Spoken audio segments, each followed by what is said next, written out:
Alright, folks. Welcome back, everyone. 皆さん、おかえりなさい。今日は113日目です。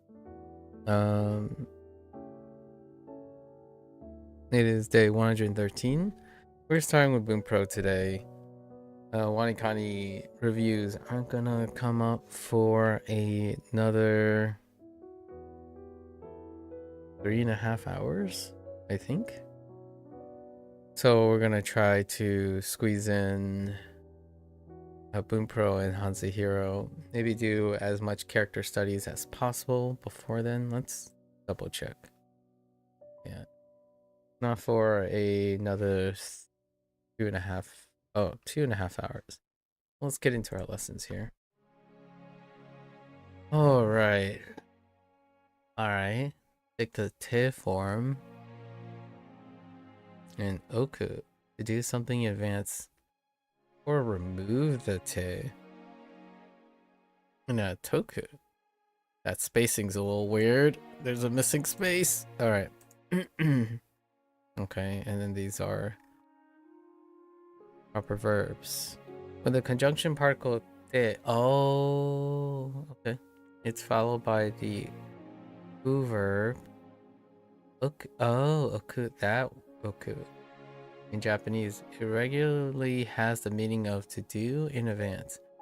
Oku, as a verb itself, means to place something down, but also has the nuance that leaves something alone or to drop something, like a topic.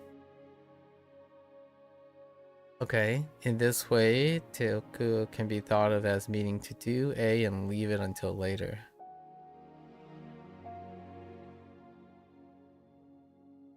Okay. Huh. 寝る前に食器を洗っておく。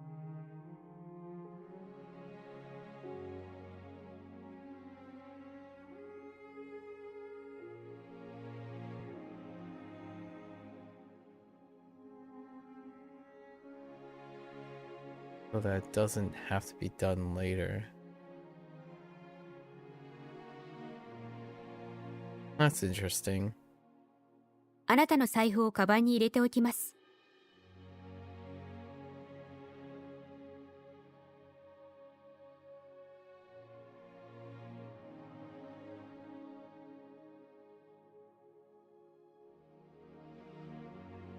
Okay. 予約しておくね。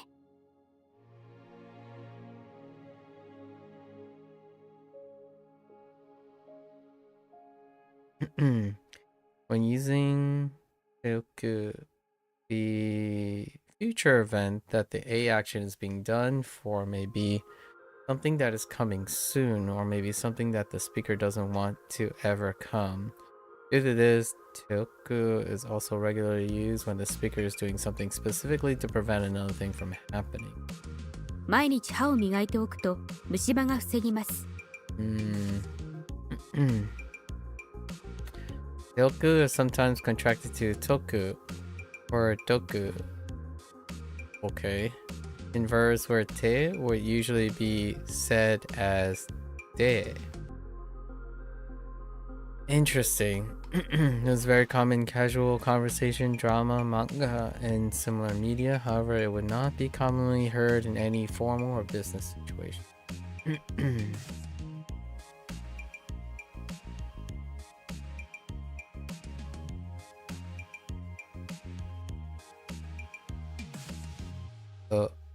Hoi toku.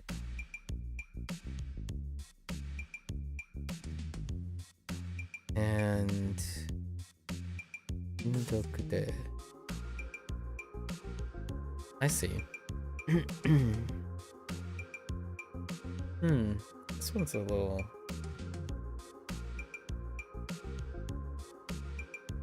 Oh, okay. I see. Well, this is a separate thing. Hasn't been a separate thing for a hot minute, actually. Ga hoshi. Alright, so we got the hoshi. To say that you want something in Japanese, the ga particle will be combined with the e adjective to want, yeah, or to desire A. This is exactly the same as other E adjectives behave when describing noun, right? 新しい車が欲しいけど、今はお金がないから買えない。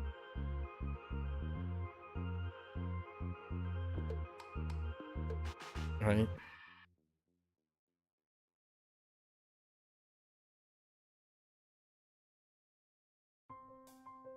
犬が欲しいけどスペースがない。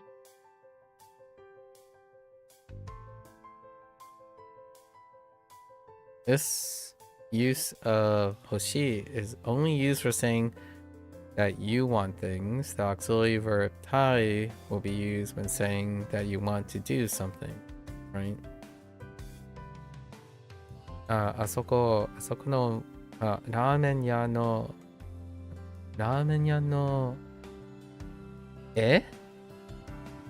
Oh, that's how you use gyoza.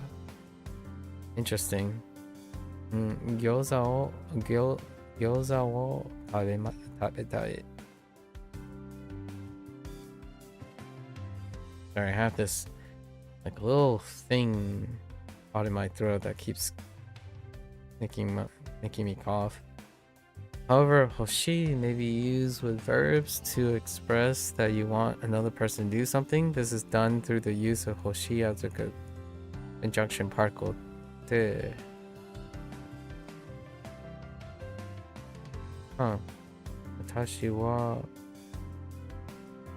彼氏の大事にしてほしい. For more detail about this, please see our Hoshi lesson. I'm guessing next one? Okay. As mentioned in our lesson about saying that you want something, sometimes hoshi can be used as auxiliary adjective, an adjective that needs to be connected to another word in order to have meaning. I think the one we had recently with dashi. In these cases, it will, well, one of its two functions. It will follow the conjunction particle te when using this way. Hoshi. Dashi didn't require one, so maybe it's slightly different. Expresses that the speaker wants somebody to do something. To use te hoshi, simply change the verb that you want. Okay. That you want someone to do into its te form and then hoshi. もう一回説明してほしいです。みんなに俺が書いた漫画を読んでほしい。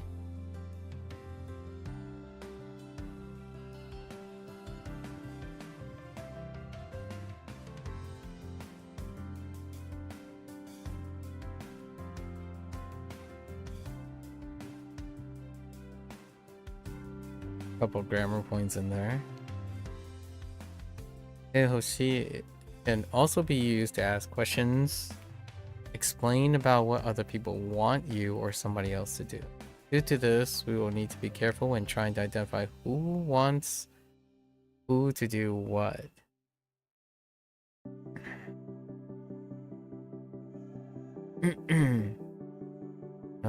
Tetsuta ってほしいの?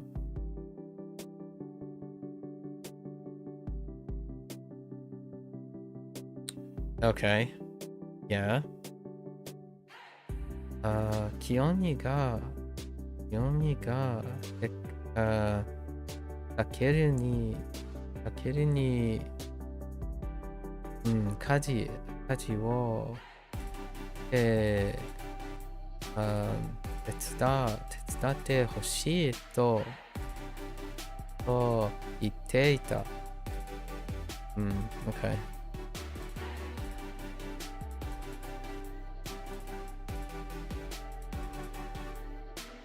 And even did the といい idea. Okay. Or という idea. Okay. Alright. So this does have an overlap though. There's garu. Right. Desire. She is used when you want someone to do something. Garu describes what another person appears to feel. Yes. And there should be, yeah. Desire with different ways. Where's the garu? So ta garu, so ta attached to the verb ta. Oh no, wait. Yeah, this is the third person one. Actually, yeah, it's the tie being lopped off. Okay. Recent, and then the typhoon. Okay.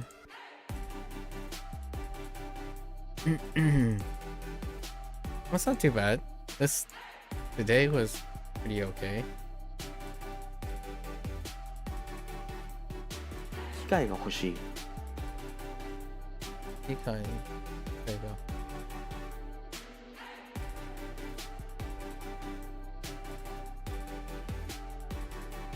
Oh wait.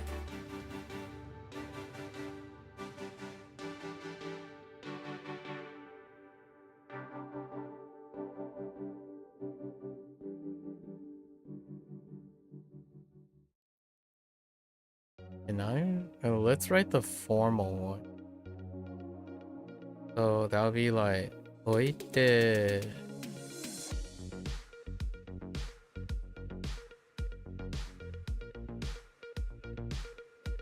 Or is it just what do they want? Did I not write oite? Oh, I wrote oite.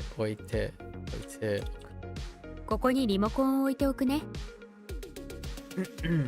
Who doesn't?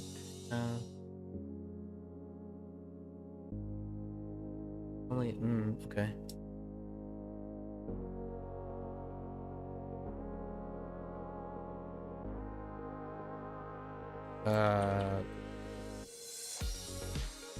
Yeah. Right.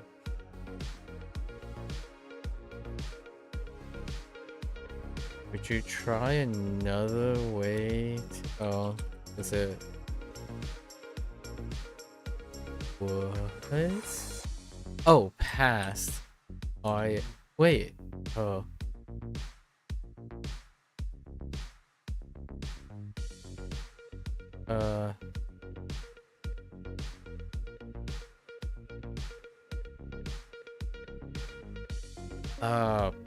Past. Oh, no. It's, I have to conjugate. No? Or do I conjugate?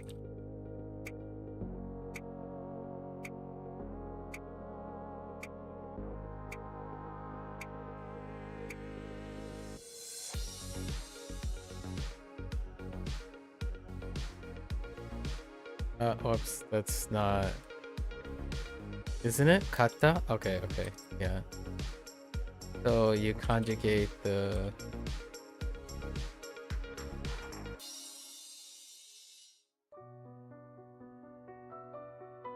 Yeah, you conjugate whole she...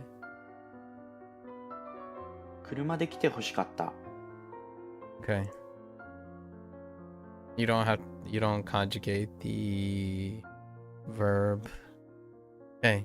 Alright. Internal cab here.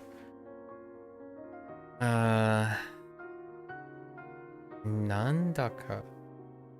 That's gonna be a grammar point. Sure, at some point. Nandaka. So, nan and then da. Or... And then ka for the unknown? Is that how that is working?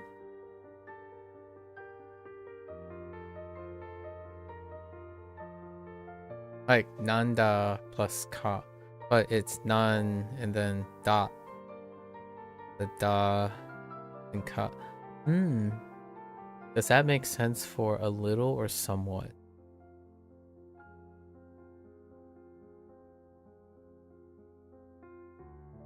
Interesting. That's gonna be a grammar point at some point, probably. So we got ka, a double price, kachi. Actually, hold up.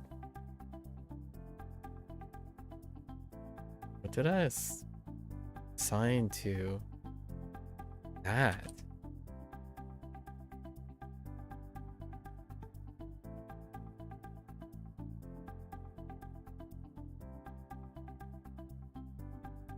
It's value, right? Double value.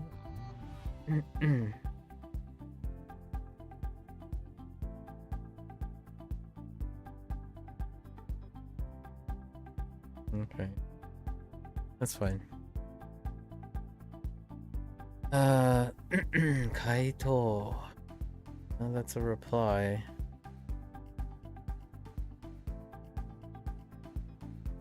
That's still answer. Although to, I think it's the lesser common. It's about you. It's a 50-50.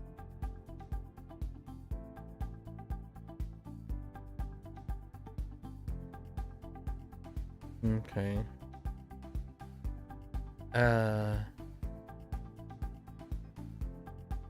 Kichinto.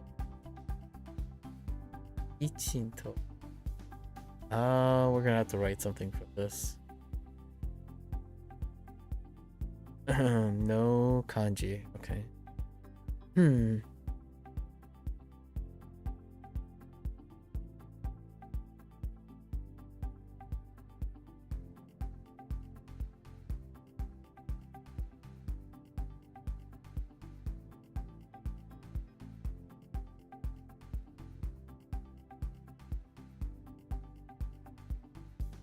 All right.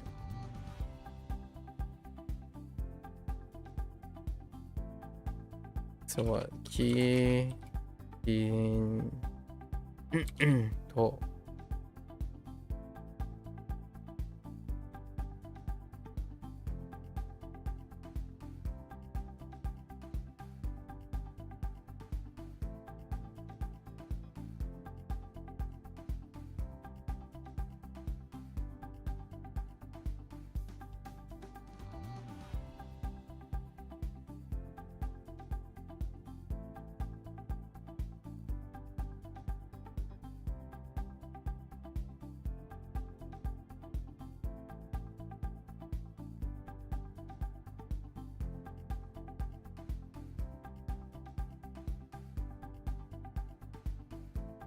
All right.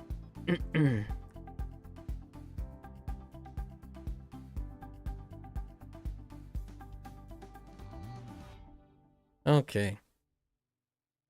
Ski out. Ski out. To associate with.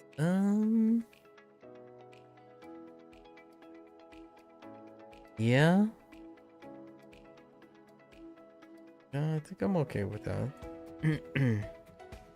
Cheat as opposed to what was to?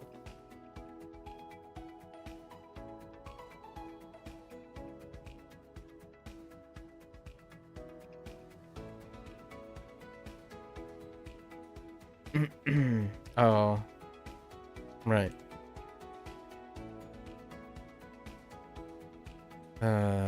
Sukari. Sukari.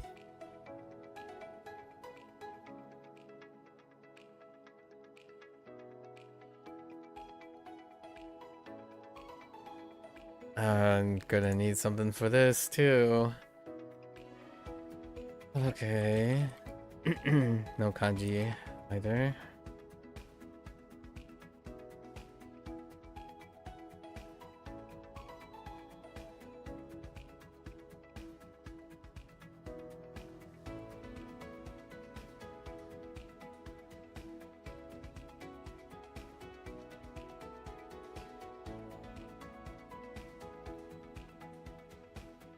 Uh,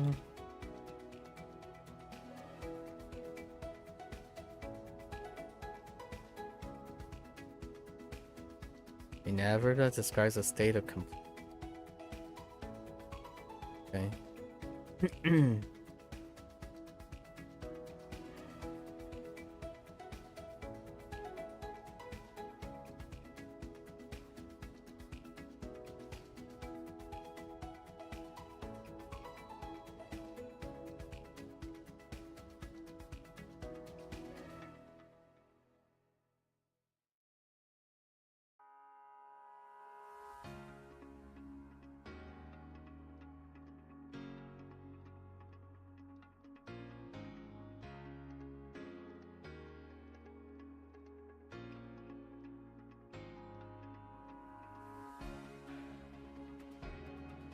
Okay. Kusa? No, kuda. Kuda. This is probably kuda. Kudasaru.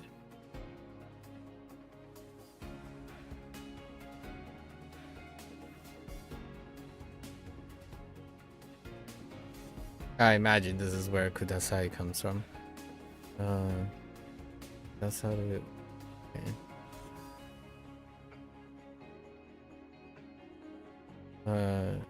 Shujin. Shujin. That's fine. Right. Koitsu. Koitsu is okay.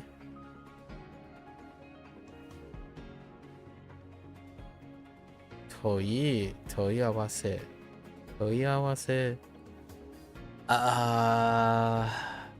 Ooh. Okay.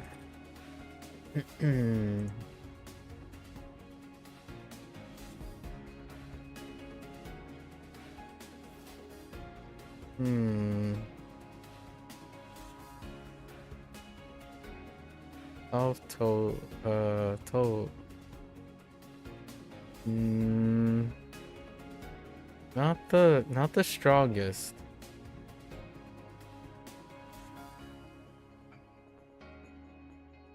I think we're gonna be fine for this one.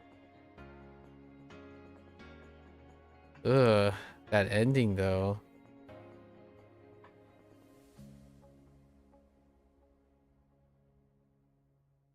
Okay. I do not know what that is. That extreme. Zuibun.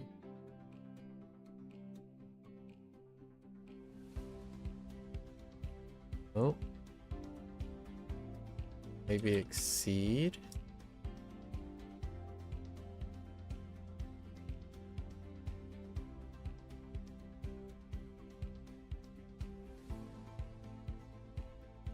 Yeah, oh, I do not have it yet. Okay. All okay.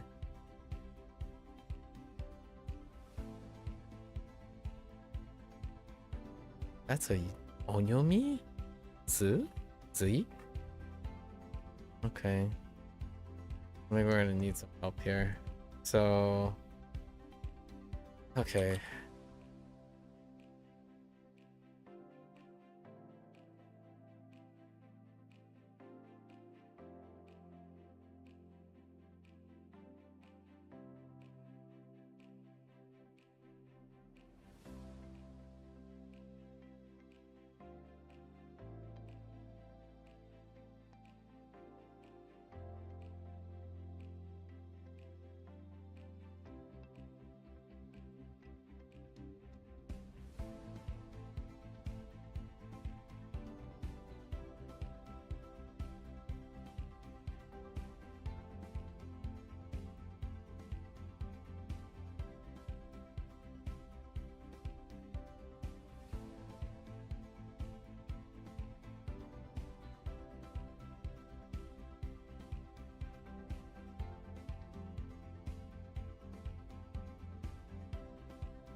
Hmm.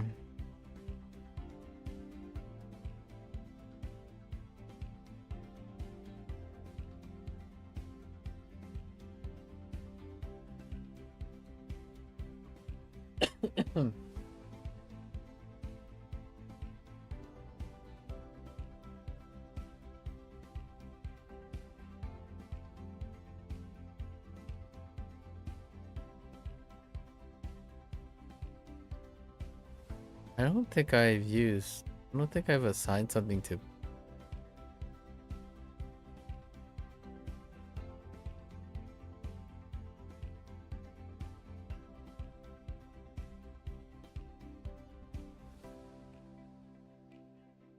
use. All right.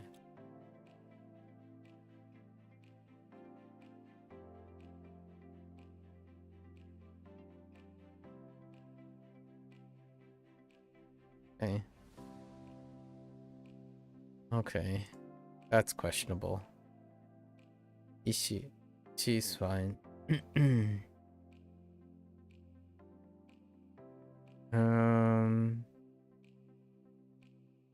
That probably Kaijo venue.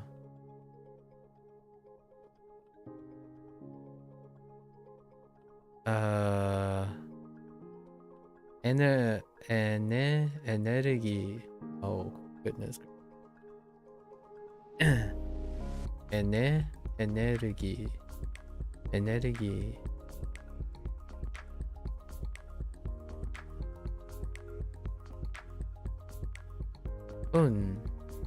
What? Funya.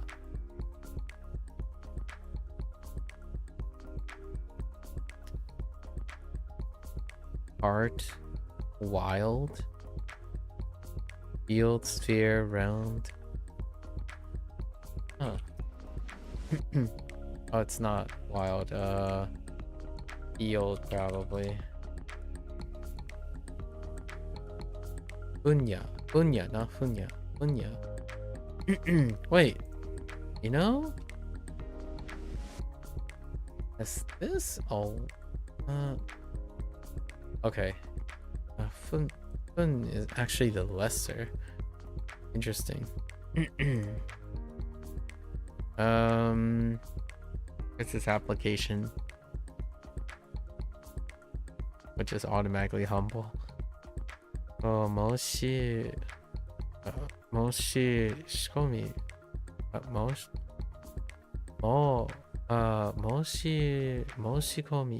Moshikomi. Moshi works in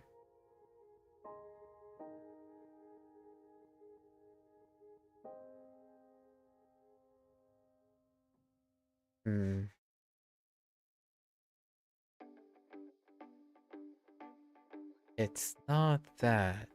So what is into, right? Yeah, okay. I think that one's okay. It's the only reason for that character. Guy unexpected. Okay.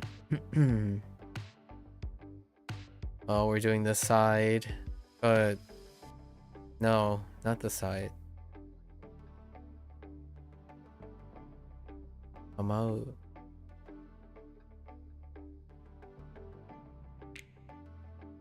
Pretty sure it's a... Oh no, it's not. It's setup. That's a call. And then come out. I think this one's okay.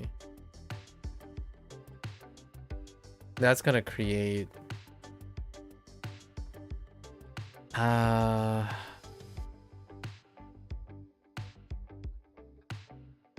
so there are two of these.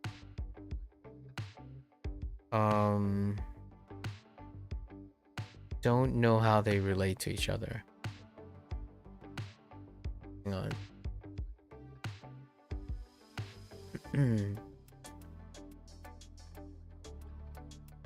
I think it's more like to worry.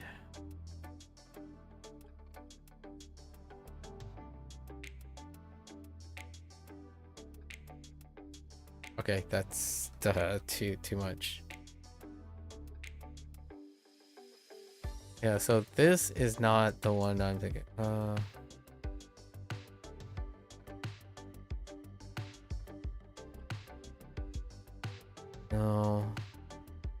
Oh, is it? Oh no.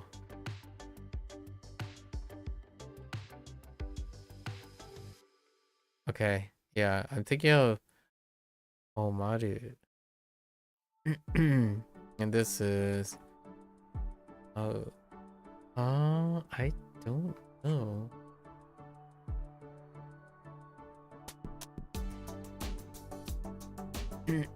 This is the comma thing. Not the greatest.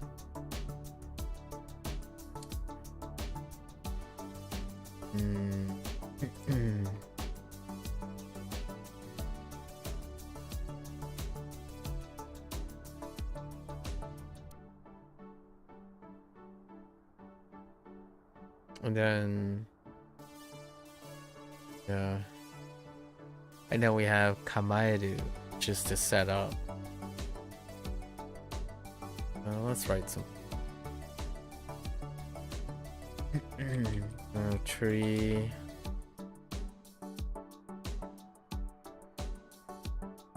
What is that, lifeguard?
Right.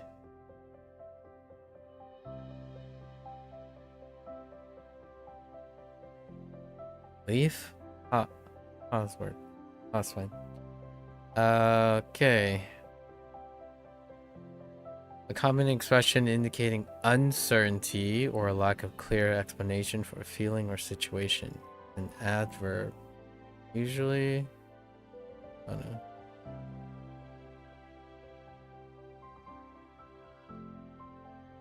Adverb.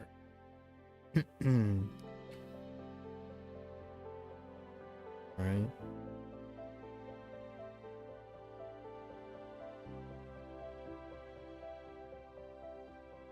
Okay.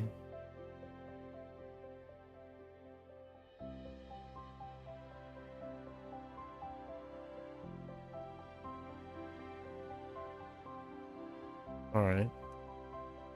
The worth or importance of something, often in terms of its desirability or significance to price. So, Tachi. I can imagine the chi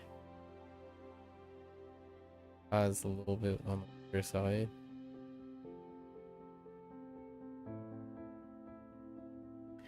Something given in response to a question, request, or problem. Double answer. The return answer. Vital. Okay.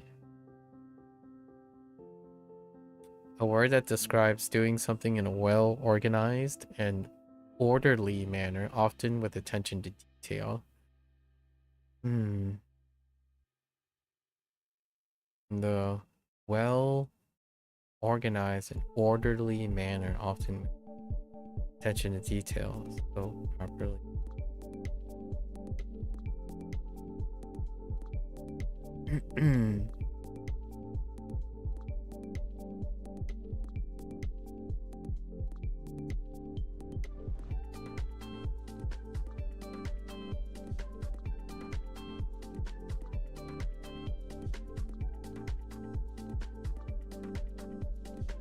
Okay. That one's gonna be a rough one. The action of being in relationship or spending time with someone.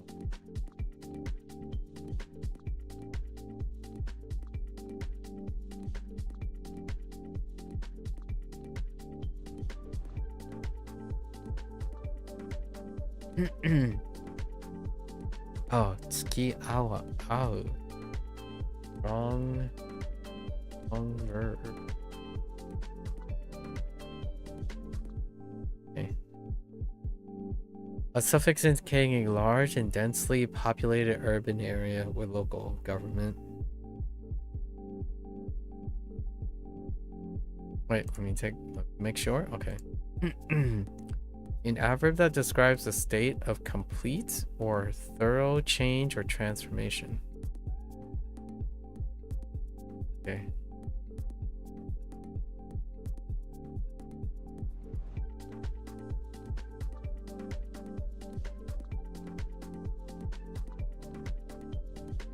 Okay. All right.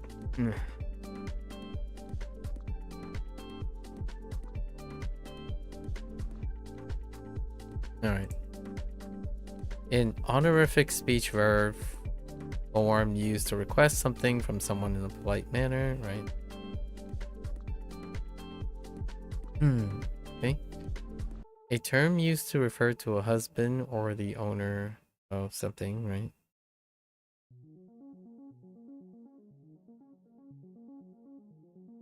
Okay.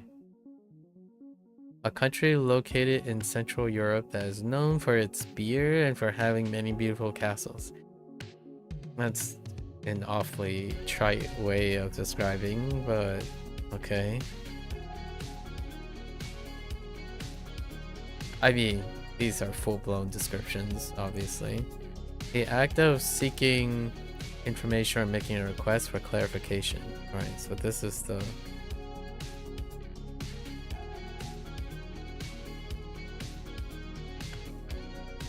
Okay.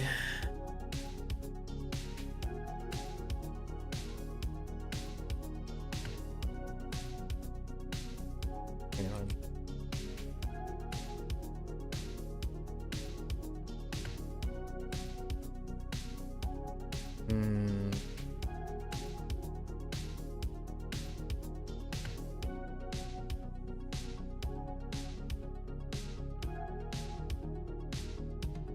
Yeah, awaseru is...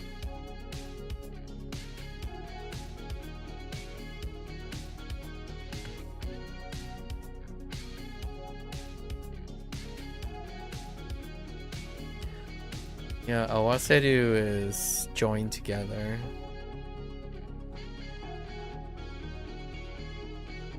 Okay. An adverb used to indicate that something is considerably or significantly a certain way.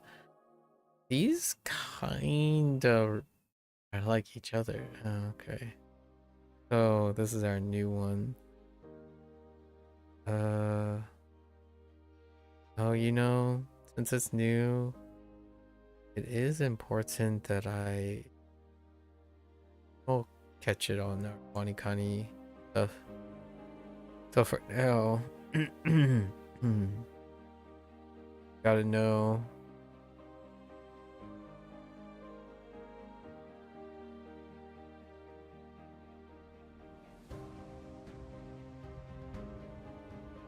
Okay.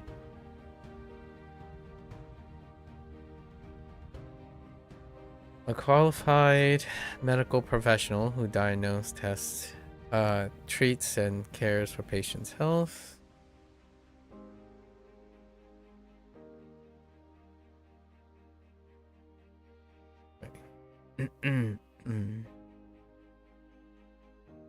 A place where an event or gathering takes place. Oh, meet place.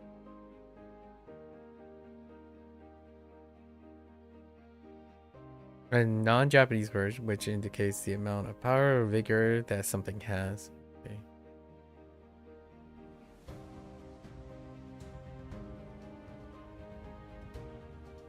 Okay. A specific area or domain of study, expertise, or activity. Specific area or domain. Oh, area. Okay. Okay, I see.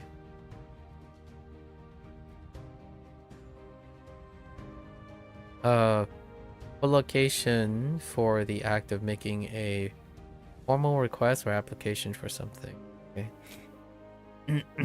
So then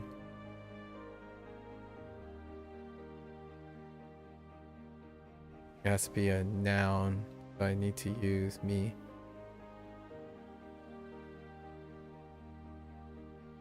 An adjective that describes something that is surprising or contrary to what was expected, right? So outside of your ideas. To take notice of or show concern for someone or something, often used in a negative form to indicate that something is not a problem. Okay. Okay. So flat, usually green part of a plant that grows from a stem and is essential for photosynthesis. Okay. Okay. I'm gonna say お金がすっかりなくなる。 okay. ドイツのビールを飲む。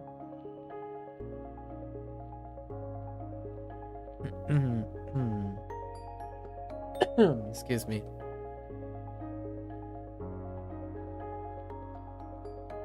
市役所に問い合わせをする。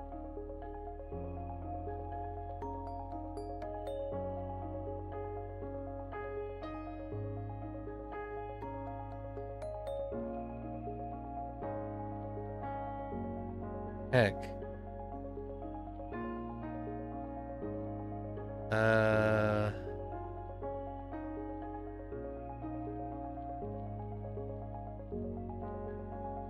Mm-mm.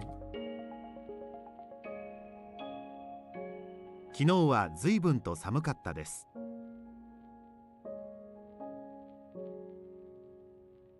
Oh, I see. いつ家に来ても構いません。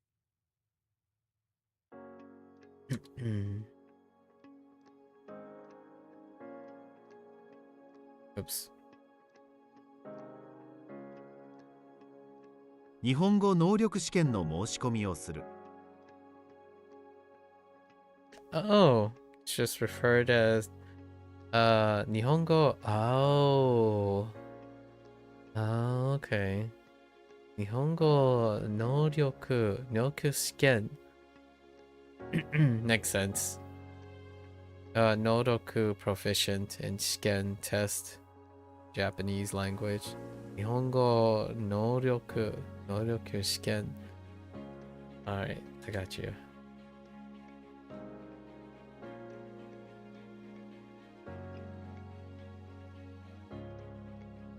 ここは市の中心だ。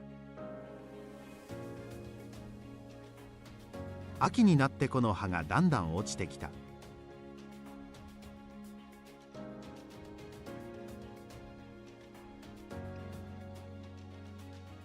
ライブの会場に行く。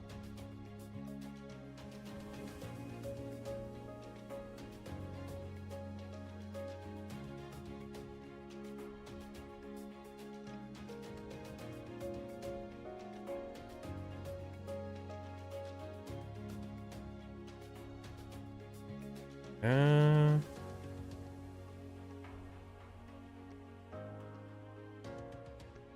あなたには付き合っている人がいますか？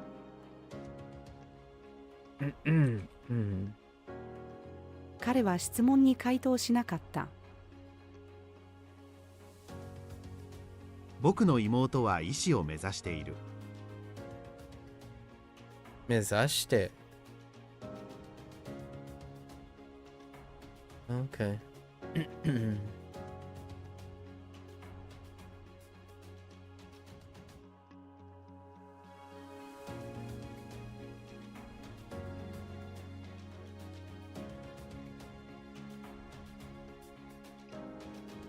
なんだか旅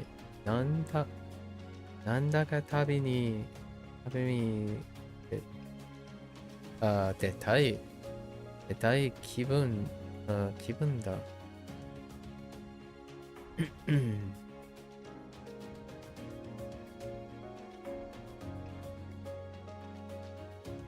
君はその家の主人と話したことがあるの？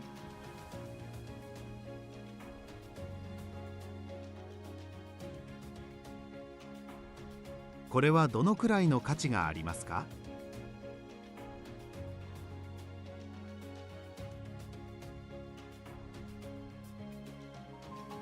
太陽からエネルギーを作る。Oh, it can be used. Interesting. Okay. Oh, figurative as well.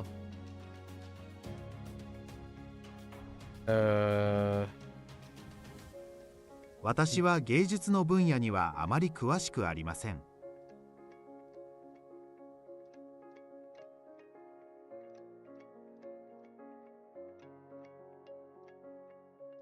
え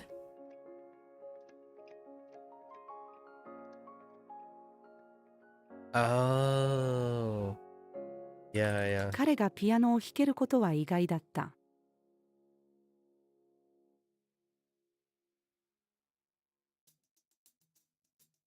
Uh-oh.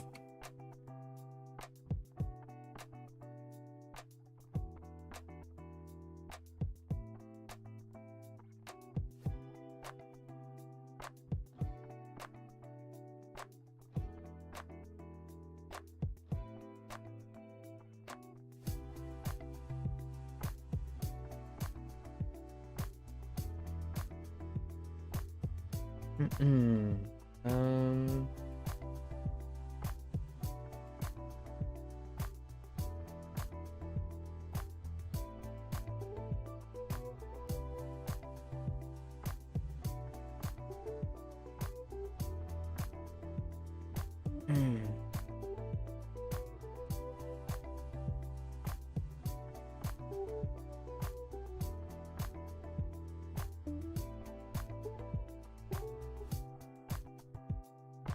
It's the other one. I don't think about. It's like きちんと。洗濯物をきちんと畳む。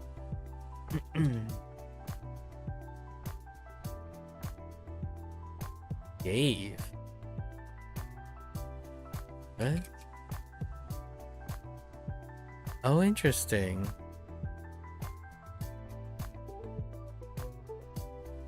Huh. Hmm.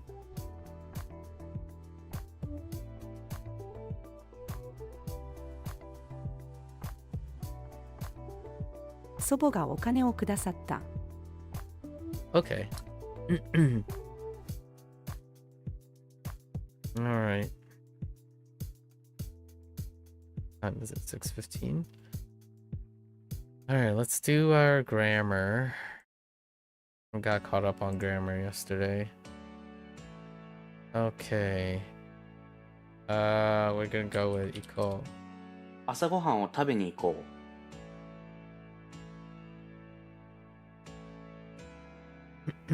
I think I will eat.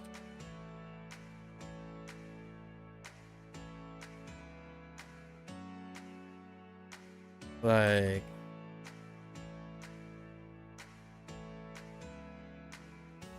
That's probably not what they're looking for.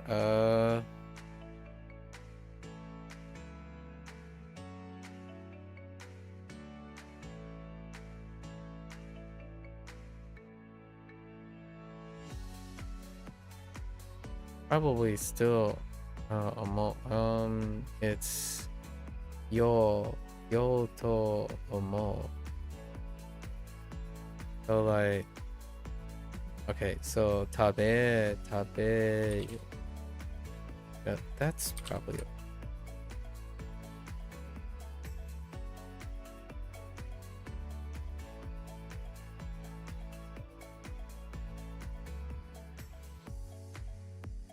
I don't know how to conjugate omo to.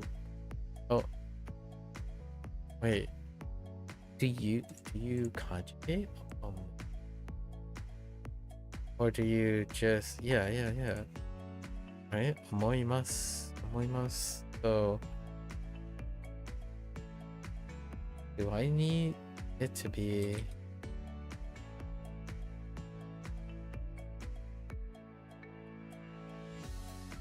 Tabero?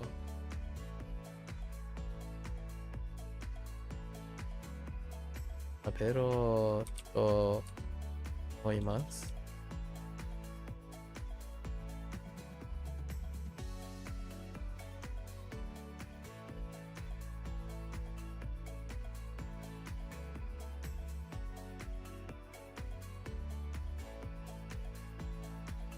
Check your conjugation. Okay, that part's right. The abeo.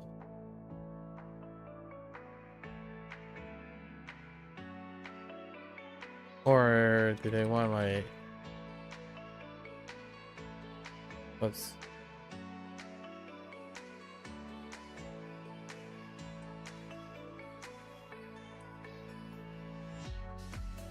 like imasu. I'm just going all over the place now. Maybe it's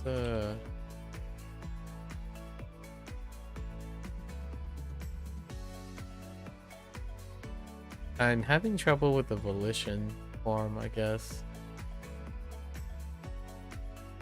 How does the volition work for Ichidan?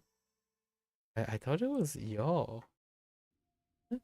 So tabe yo. So that was what I tried to do. 帰ってから It お菓 must 子を have 食 been べよう typoed と思いま somewhere. す。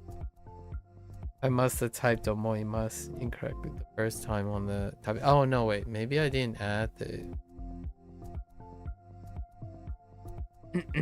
One was a little.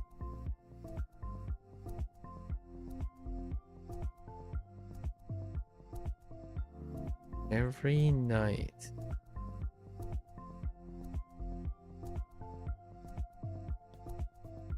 So are we?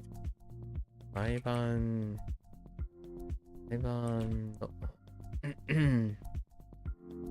Maiban ni? Maiban no yoni ne? 仕 Okay. 事終わった時は毎晩のようにジムに行く。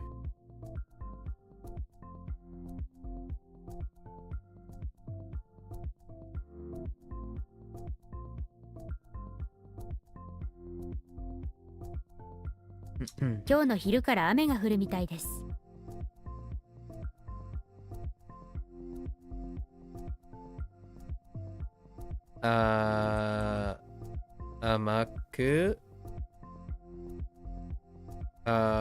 Amaku ni? Oh. I 彼は I 彼 can 女に just 甘く straight 話 up. しかけ That's た。 right. Just to convert it into an adverb. Right. Ni is for verbs. Oh no, wait. Ni is for non-adjective. Non-adjective. Kimi. Ado? 趣味などを教えてください。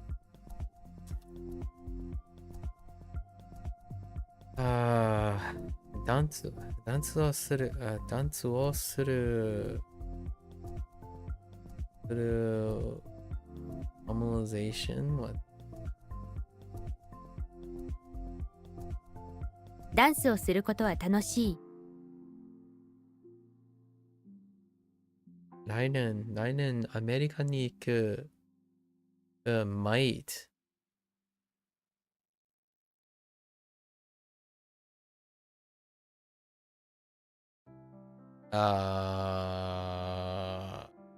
What? Maybe like the. Oh no, is it Nishio? Oh no.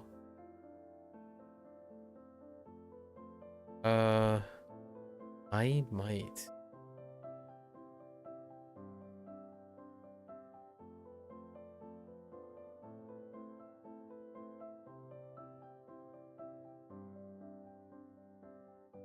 Is it think?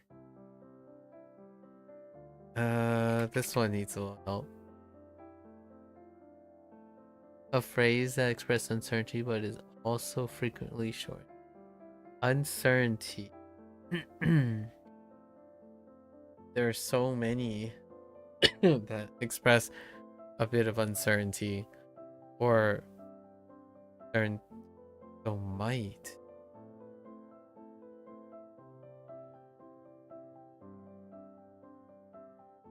Which one's potential? I mean, you can technically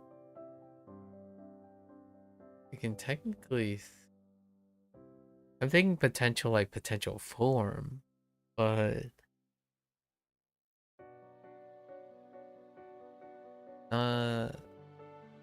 what else could fit in there?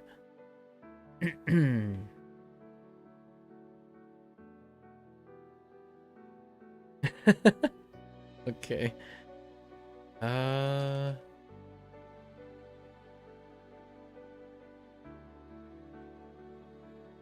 Oh, it's certainly not comparison.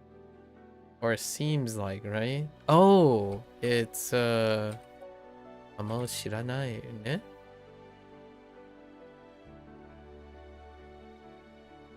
Check my spelling. Oh, did I spell it incorrectly? Oh, I did. かもしれない。来年アメリカに行くかもしれない。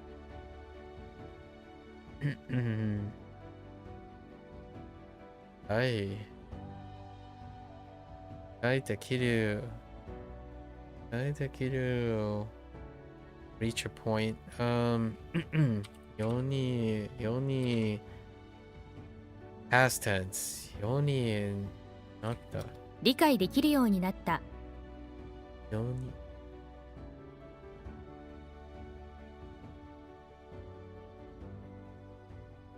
大変なことではないから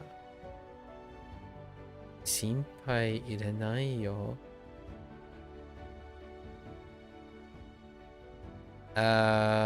Extent.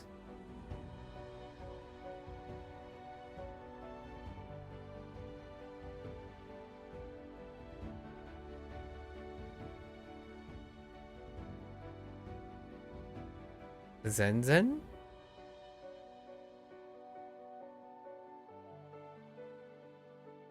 That's kind of a negative thing, but also a positive thing in this case. Nope. It has to be negative. Okay. So what's the positive version? Let's see. It's not real. Amari? Oh, yeah. あまり大変なことではないから心配いらないよ。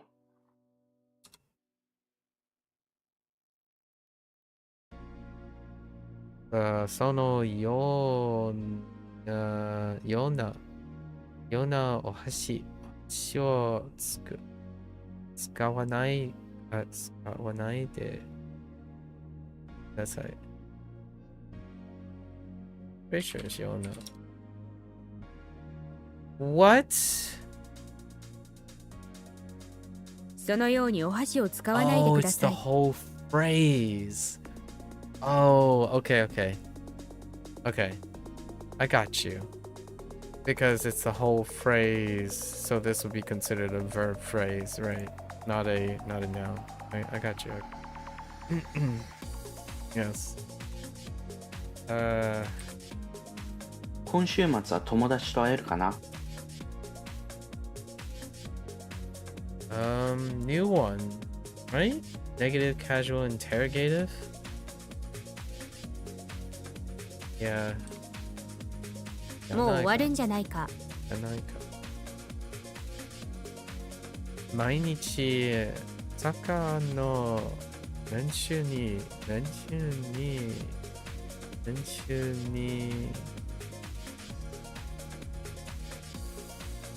hypothetical.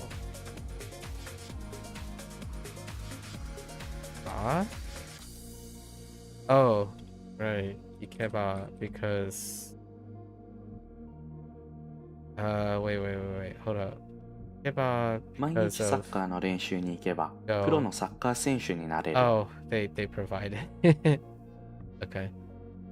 It's fine. I wasn't reading the whole thing.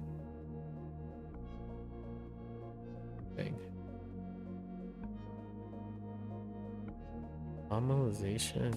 Koichi. Oh no. Oh, I need to nominalize that. Maida. Just kidding. How do I nominalize an adjective again? Oh, is this still? I'm not. Oh, how do I nominalize? I thought it was that. Is that not how you convert an adjective? Oh, no. It's amasa. この甘さは美味しい。甘さは美味しい。甘さは。魚。Idiomatic? The heck?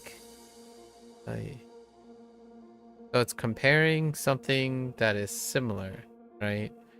So we're gonna use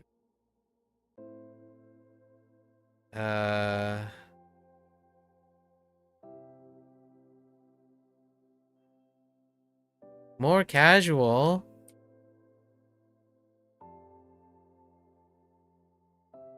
Oh, I don't need Mitai doesn't need 魚みたいに泳ぎたい。 Normalizer.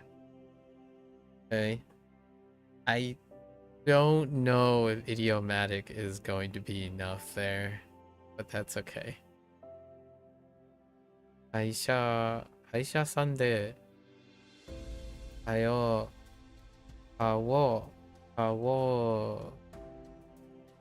white 手もらった。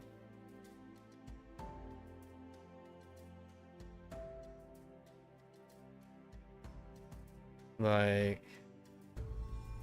白くて We're looking for a grammar point that carries the meaning of to make a more a. Okay. Oh, is it like 白くに or 白い wait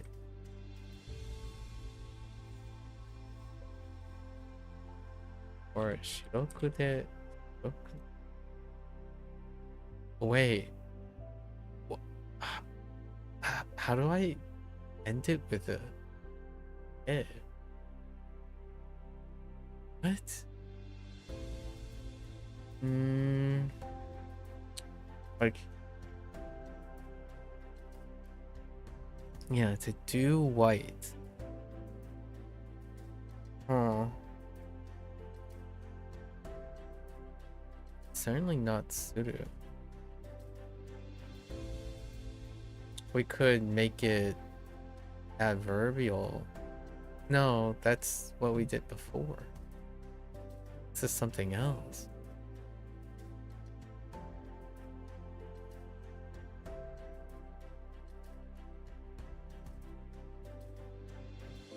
Waiter.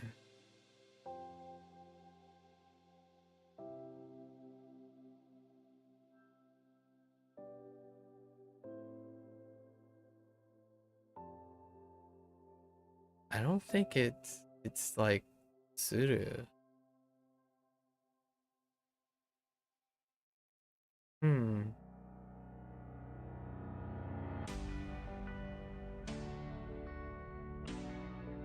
have no idea what. A construction game that something is made to have the characteristics of A, right? Why does that have te written there?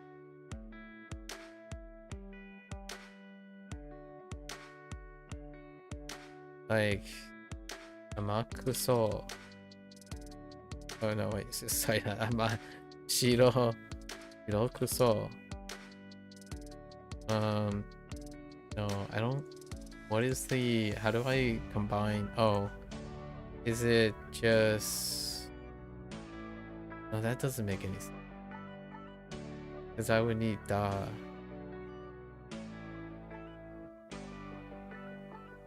No. This is that's not what I'm looking for.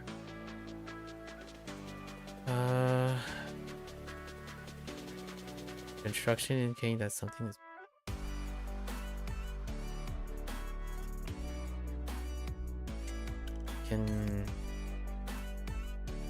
Could you do like? Could you do like garu? So like.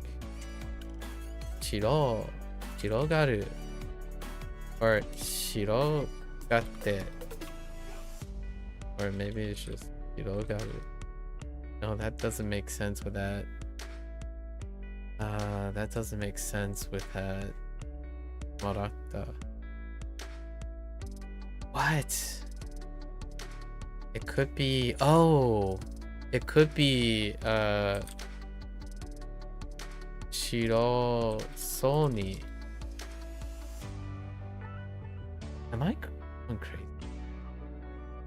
Because that would be like, that would be fine, right? Adjective, you drop the E, Shiro. I don't know what this te means. Like, this would be something like, because that would contract to a verb, but I don't know how to do this with the te. The te.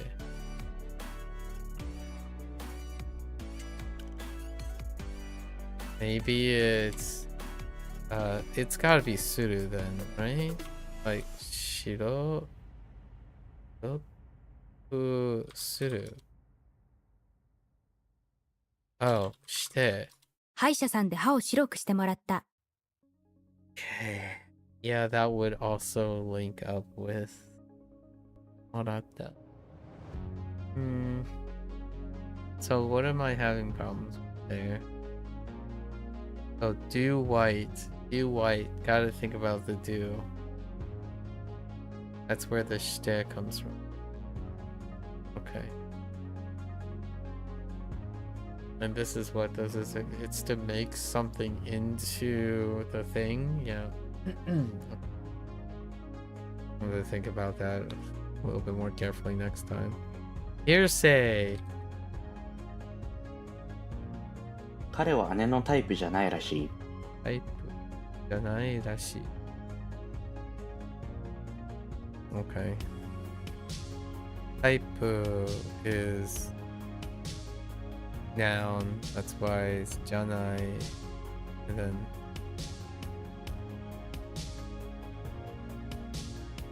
ano ko wa game wo hoshii. Hoshii o standard third person feeling. Okay. Oh no. Shikugara. No. Shigaru kara.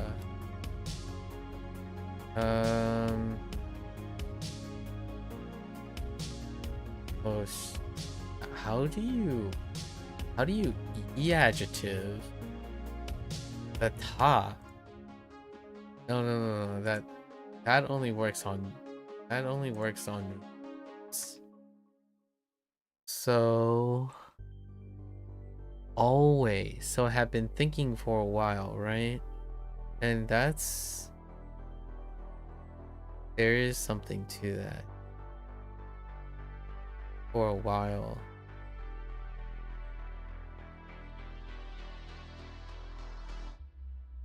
I don't think it's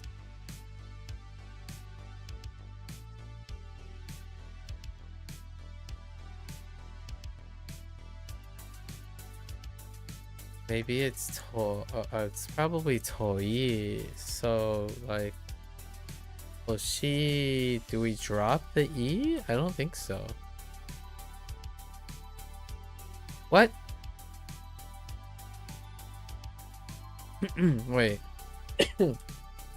Oh no, wait. Yeah.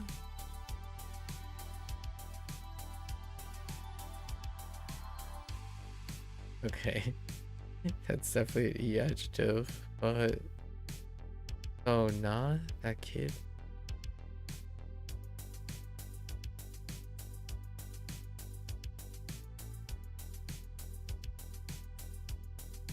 I was hoping it's like hope related, but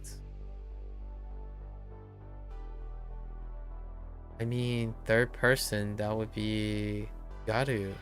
But how do I get maybe try checking a conjugation?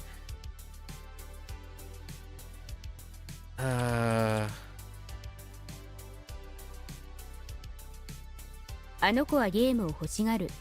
Shingaru. Oh, right. I dropped the E for E. Okay. And then the verb form is taking the tie. Okay. All right. Which is like this. So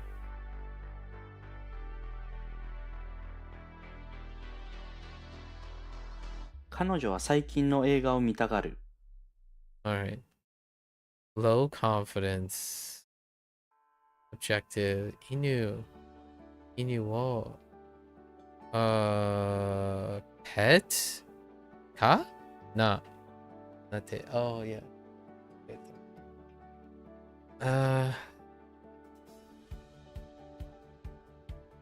Okay, hold on. Low confidence objective. And it seems. And I need an and that's affirmative. So affectionate. Affectionate is, yeah. That's actually new.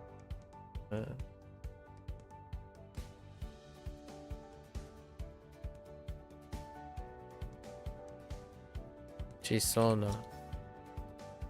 Try a different structure? A different grammar structure?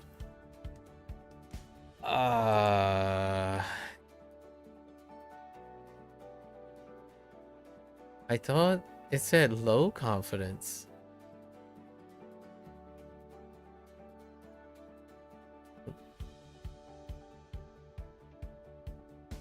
Are you telling me...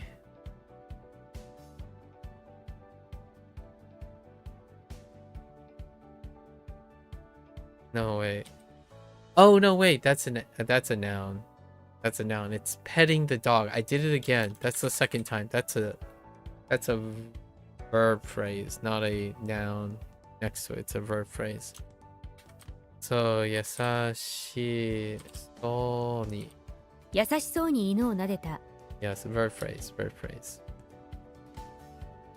今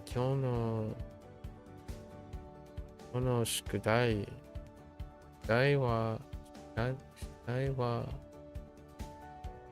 単。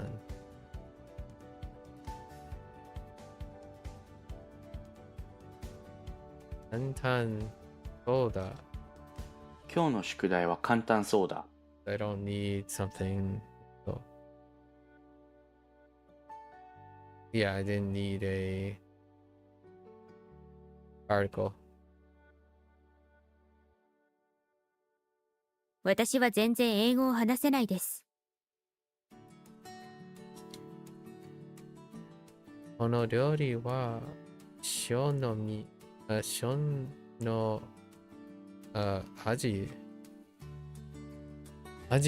give off probably like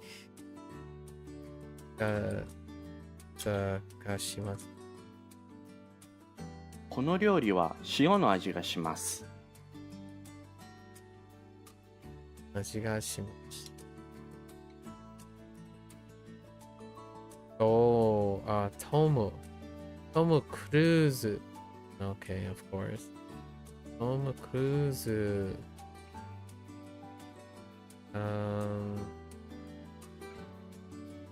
What is like Toka?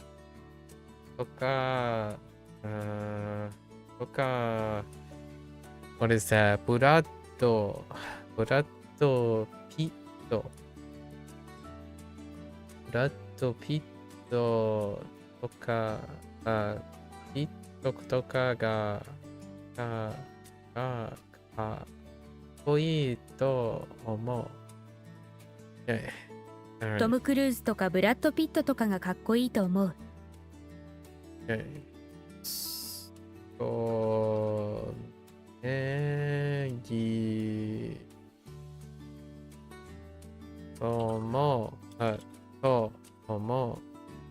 思います。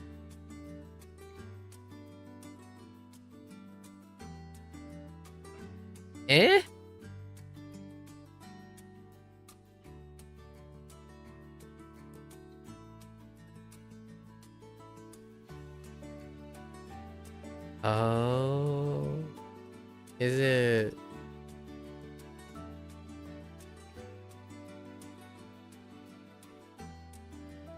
Okay. そうだと思います。そうだと思います。楽しい。what? 楽しい hope? ですか。Satisfying outcome for myself would be いい楽しいといいんですが。いいんですか。Alright. ですが。Okie dokie. What time is it? 5:43? Yeah, we're gonna move to HanziHero now. Alright. So what is the weakest? The weakest is probably not considering verb phrases. And then conjugating suru in certain phrases. Gotta combine them. It's like layered. Alright folks, that's a wrap for Bunpro today. If you're gonna watch this later, arigatou gozaimasu. As always, feel free to follow along, pick up Bunpro for yourself, give it a go. You're always welcome to come on by and yap, discuss, keep each other motivated. Until next time, minasan mata ne. Mite kurete arigatou. Thanks for watching. I'll see you guys next time. I'm gonna get up, stretch, try to clear this itchiness out of my throat. And I will be back for HanziHero. Thank you.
Alright folks, welcome back everyone.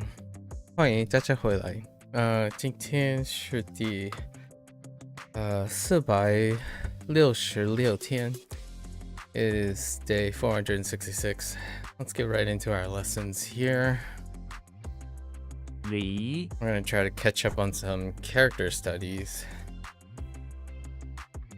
I think. Maybe not.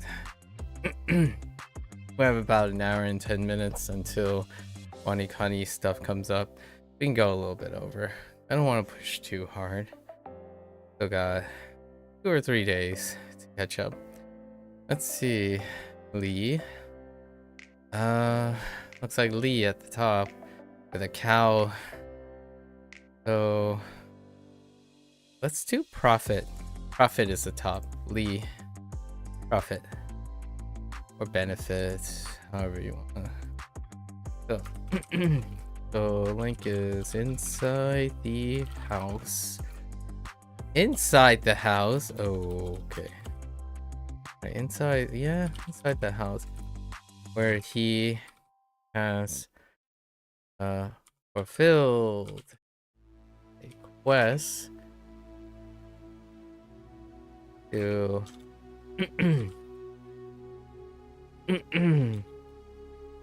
to plow the homeowners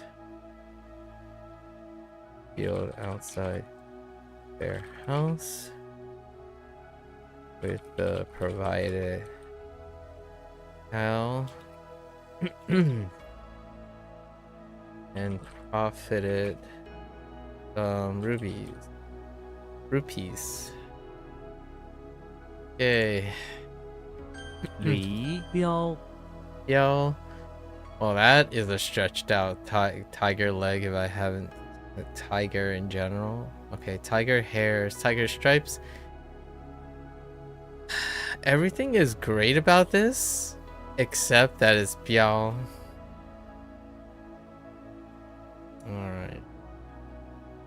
Well, I think we're just gonna simplify the tiger legs into a tiger itself. It is a tiger.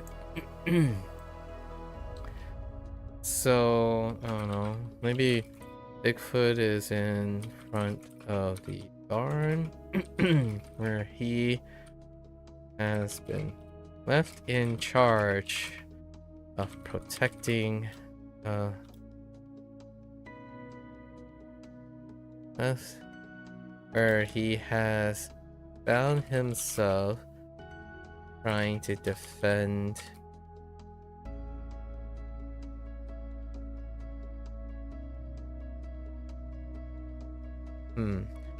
defend the barn animals from a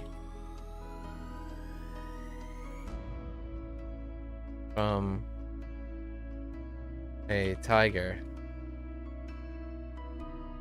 Interestingly enough, he ends up befriending the tiger, offering an alternative. Yeah, befriending the tiger, offering an alternative source of nourishment.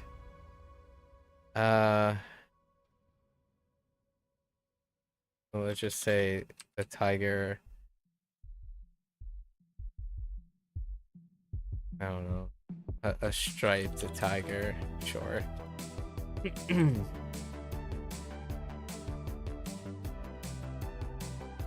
The tiger became curious about Bigfoot's hairs. Something like that. It's okay. Oh no. Wait, no, it's fine. No, it's fine. Okay. I thought I screwed up. 标瑞 Ray. What in the world is that?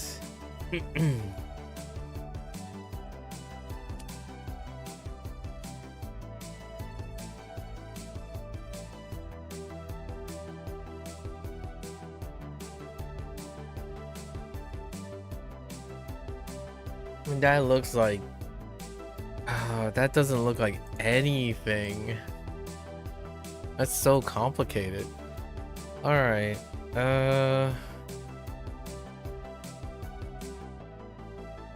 There's so much going on. Wait. Why isn't this showing up the character that I'm on? Oh, here it is.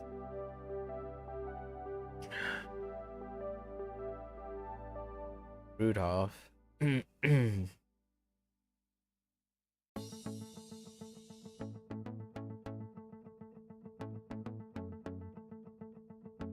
There's so much going on there.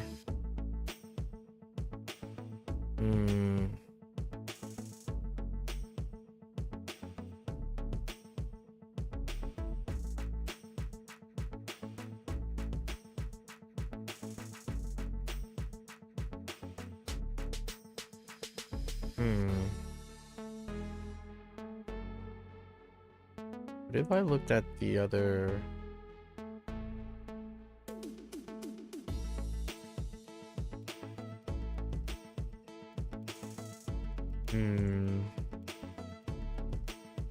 I feel like magic stick with the ground is something. It's not. Aw. What about the about the fins? I feel like fins and hat. Fins and umbrella could be.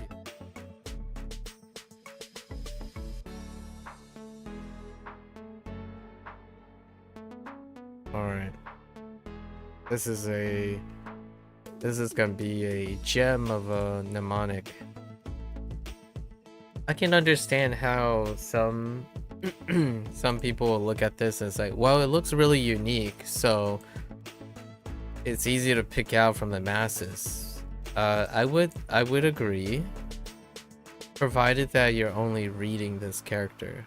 But I also want to write this character, so that does involve not just looking at it and saying, oh, this is very unique and it's different from the other. But I'm trying to remind myself of all the parts, because I actually do try to write the character in my head each time it comes up for output purposes. As opposed to spot the difference purposes, which I find that many rely on. They rely on the idea that if a character looks very unique, it's easily identifiable, so they just attach the sound and the translation to the character. That's provided you're reading something. This is not going to be easy though.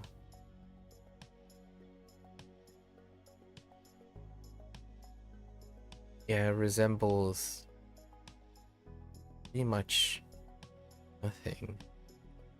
Alright, Rudolph is in the bathroom of the beach house by the bay, wearing a crown with fins.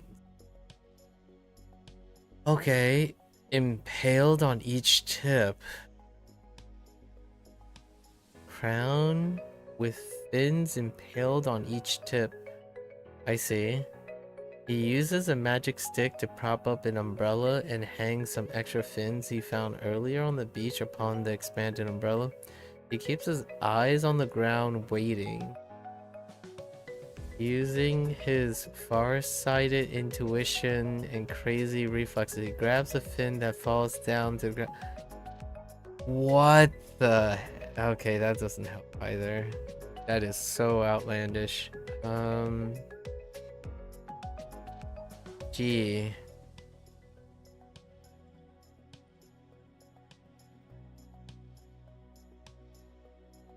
Alright. Okay. What sticks out to me most? Eyes? So Rudolph is in the bathroom. Let's say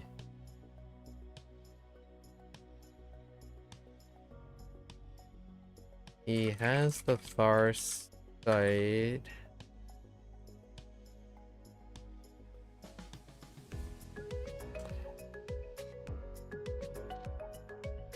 Maybe he has a far-sighted thought about trying to help out the animals on the beach.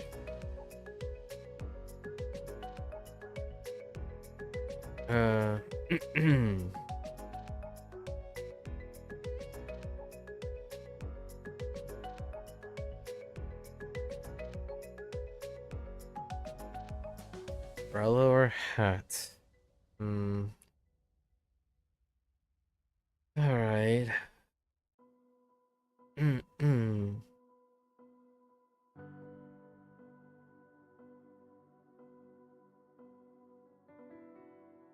He wore a crown with an umbrella attached to it. He decided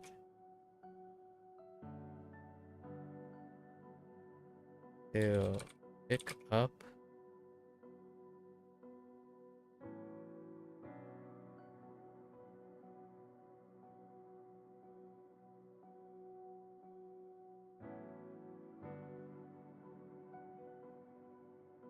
Let's say the beachgoers. Nice to wearing a crown with umbrella.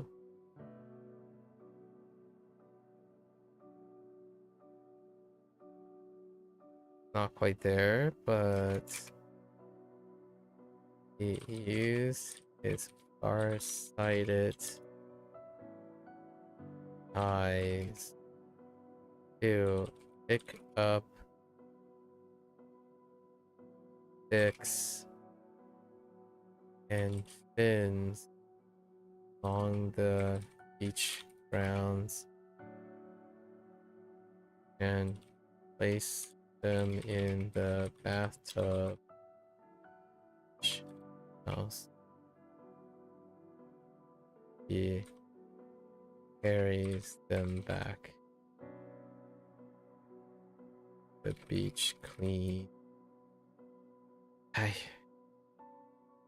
Alright. 瑞 Ray. Ray is gonna be tough. Minus the K? I can see a pivot like table and bone. 30. Master Chief is in front of the chapel where he finds a dirty bone that is next to a turntable that's playing some dirty music. Master Chief, offended at the dirty music playing in such a holy place, takes the dirty bone and smashes the turntable, stopping the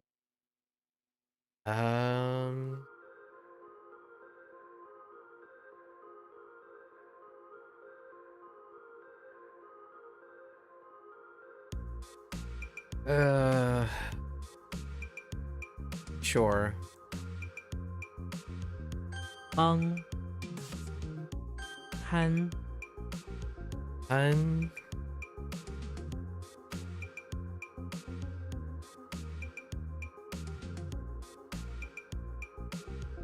Is that boat with one less stroke? Am I going crazy? No, it's red.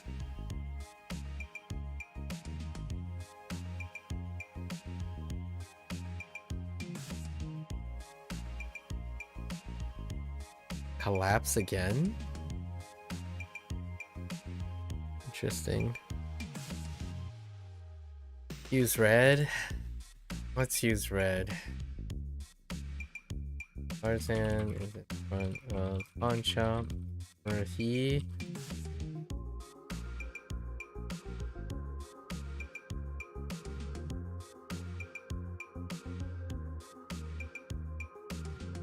incorporate both. Help the pawn shop owner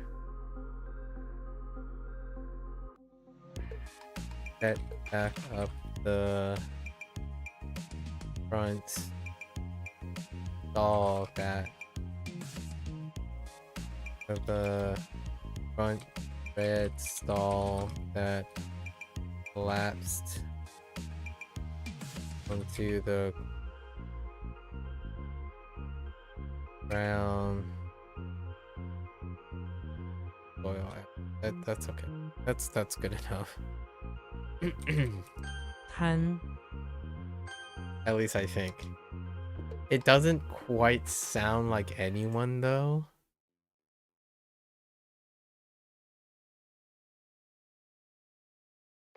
Like it doesn't quite make him where he is learning how to set up a red stall for pawn shop owner.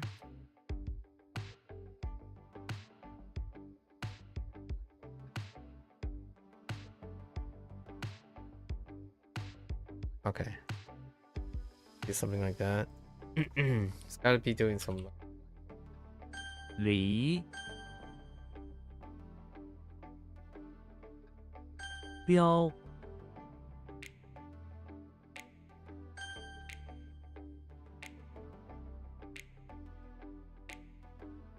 瑞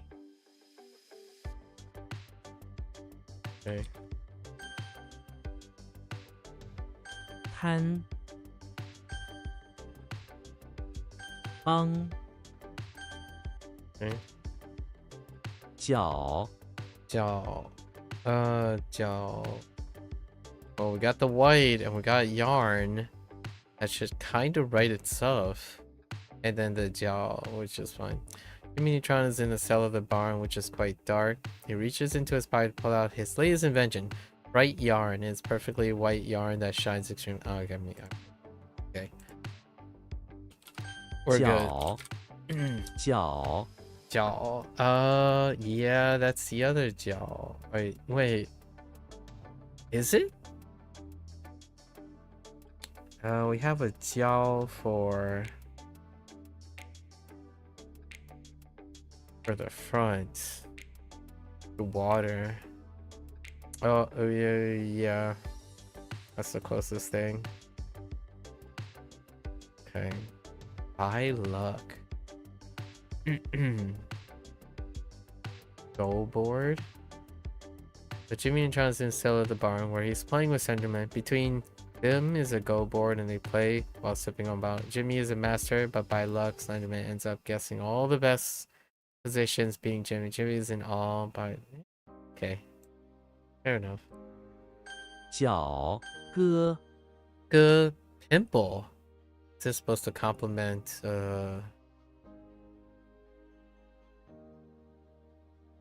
dough? Like good dough or dough good? Do you look like you kind of look like Yi. Honestly, you just look like Yi. Various versions of Yi or T. Yi T.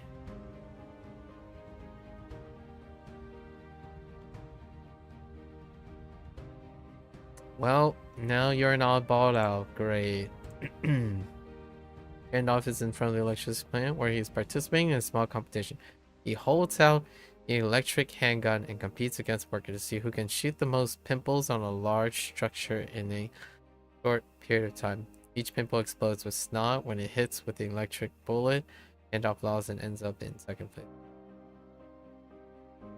Ooh.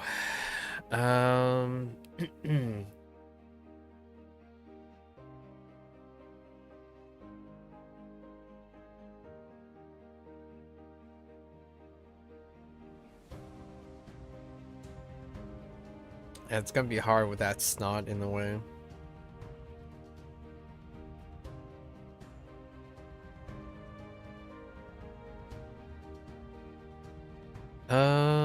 We can simplify the bottom thing to beg, right?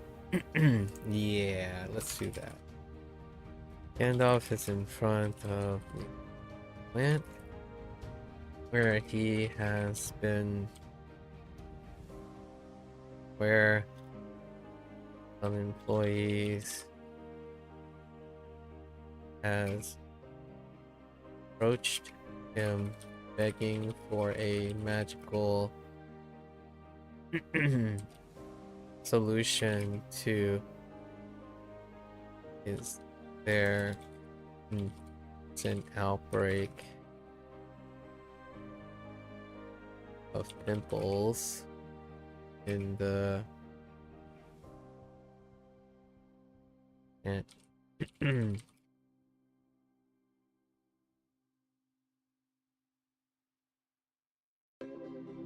environment.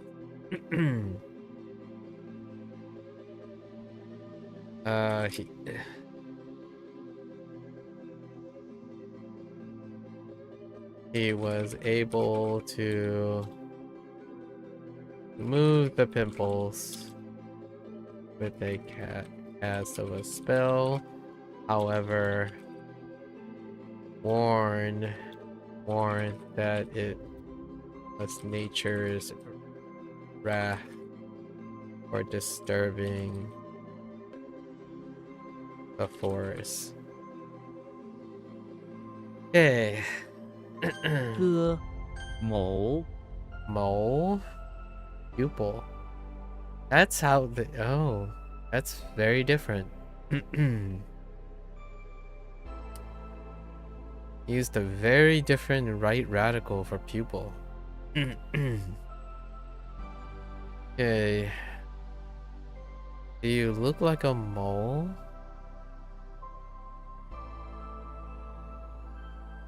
Not quite. Don't really look like anything, really. That was pretty exotic.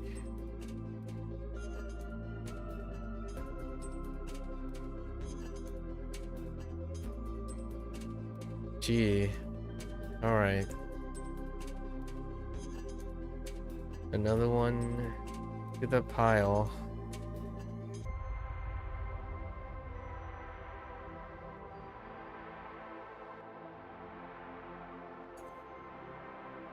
Okay.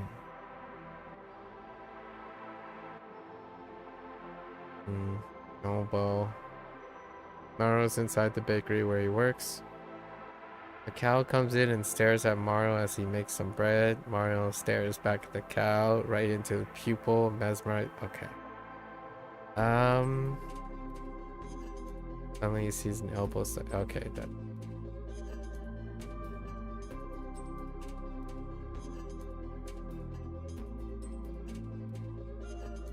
Alright. Mario is inside the bakery, right? He is...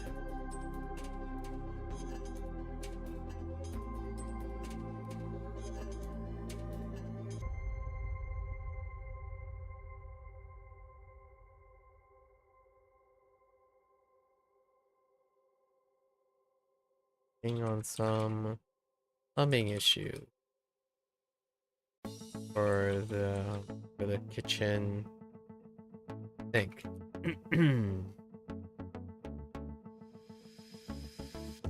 Meanwhile,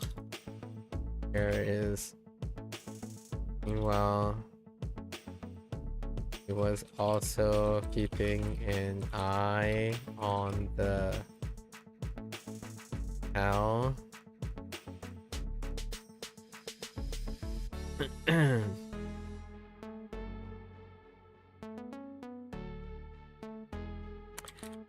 That is seemingly in the kitchen too.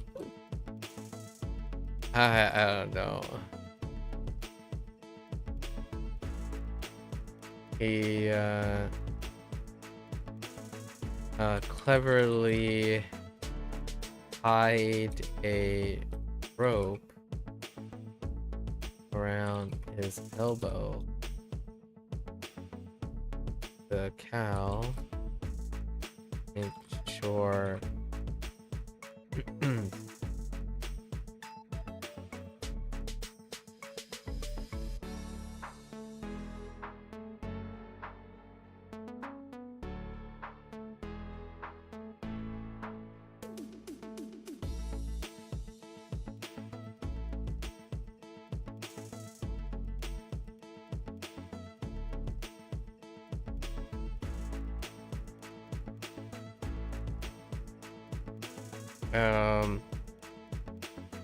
make sure he keeps his pupil on him, you know, or maybe to make sure it is within his pupil's sight. Use an eyeball instead. Gaze. Ning Mo Ning.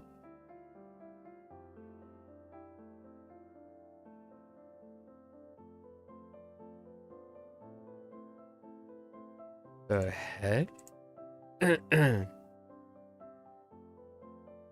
Okay, I guess. Yeah.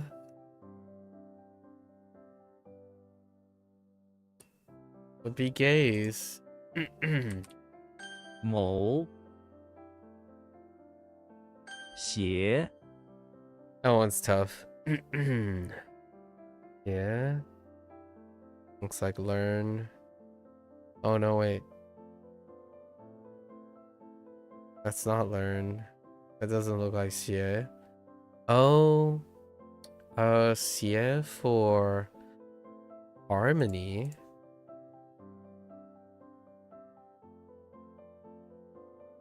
Where's xie for harmony?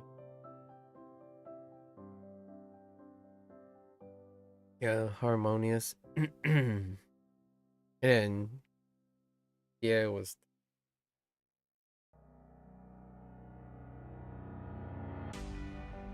Kai can go in the closet. Yeah, company. Okay. Can I use this combination from somewhere else? Nope. Of course I can't.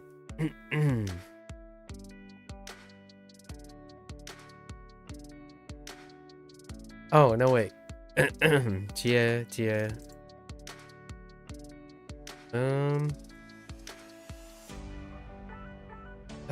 So Xena is inside the electricity plant where she is accompanying all the slender men to make sure that they are properly stacking all the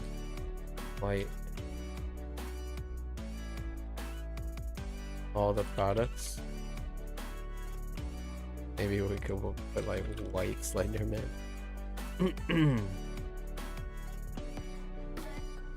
鞋 I don't think I'm gonna push today's luck. Like, I can't stop coughing from this thing that's causing a cough, and I'm sneezing quite a lot. It's allergy season. 脚歌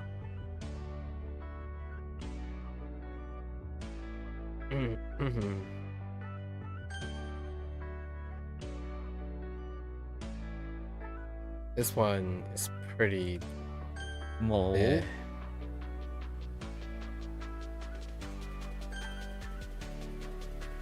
This one's 鞋 okay. Pretty good. Questionable. 脚 One's questionable. Okay. 燕 Yin. That doesn't look like anything. It's just stone. Oh, you know, stone works for yin. Despite it being shu. Yin for rock.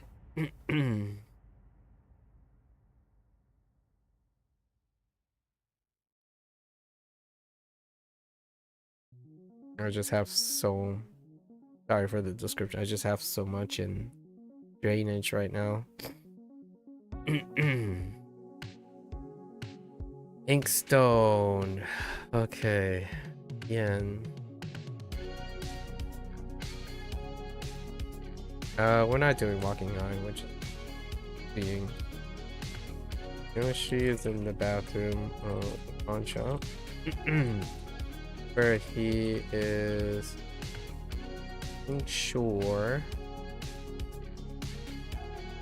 all the inkstones are properly washed.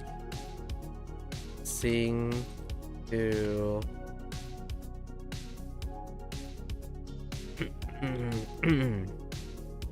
or he is seeing to all the inkstones and transferring them Build. Chuck.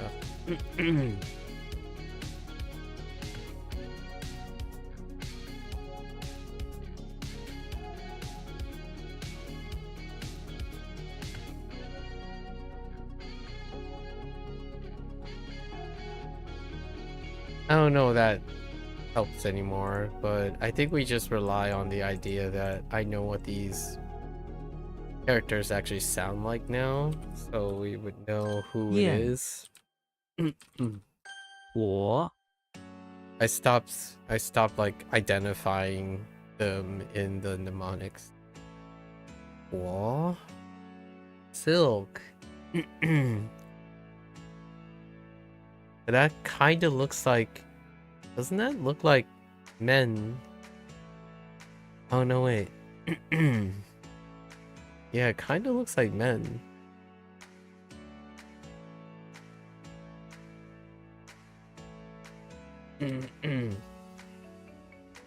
Oh, it's the right side of men. For cotton.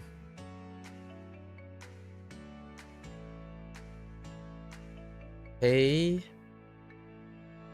needle. What?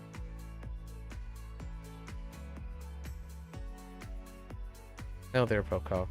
I'm a little bit. I'm a.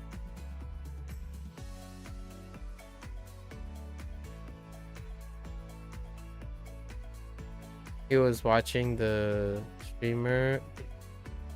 He was the streamer you were just watching. Oh, okay.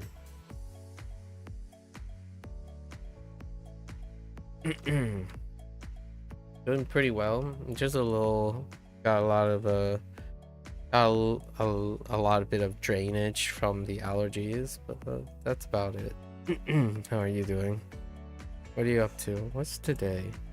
Today's almost Friday.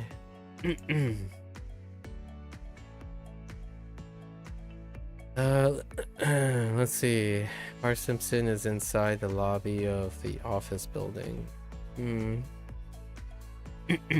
You know, something white. I feel like there is a white thing. Yeah, a couple. Wall for the Cypress and two more. And the father's older brother thing. So is Big Boat. You're doing well, just been getting on with one of your assignments as that's due soonish. Oh yeah? Pollen? Everything. Spring. It's spring.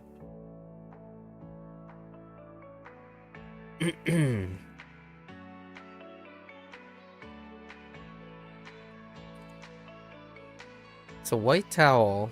White silk towel. I'm allergic to everything in spring, yeah. Whatever it is. Nope, don't know. Don't have the luxury of allergen testing. It's hay fever. That's all of spring. Doesn't matter what it is. The most concise thing to say is it's spring.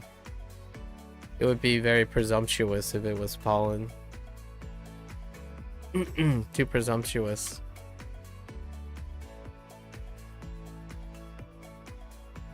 It's not like my allergies magically go away if I'm in like a laboratory that's sterilized for pollen. So it's still spring. It involves spring.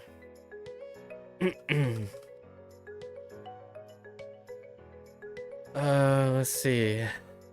Where he is doing a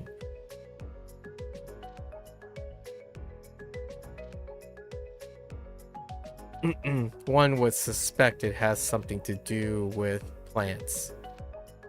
That's very confusing. Surely it must be some sort of park on the air causing it. No. Doesn't really have to be, considering that I have allergies year round. It might just be exacerbated by something during the spring. But having respiratory problems are not exclusive to pollen. That would be too presumptuous. it's not all that confusing when you live with a life of respiratory allergies. Whether, I suppose you're presuming it's confusing because you think there's an answer to it, but there really isn't a clear answer to what I'm allergic to.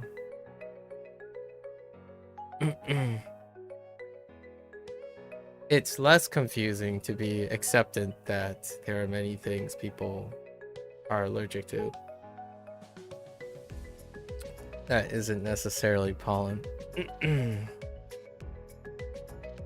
Let's see. Is it gonna rip people off? Have I looked into it, as that would seem like a curious topic? I would look into it if I had, you know, medical equipment and a medical professional that would be able to offer their services at a affordable price, which that is not the case in the United States. So we learn to deal with the symptoms of allergies. They come and go, and that will be that. I think it's just gonna rip people off. Let's see. So Bart Simpson is inside the office building where he is trying to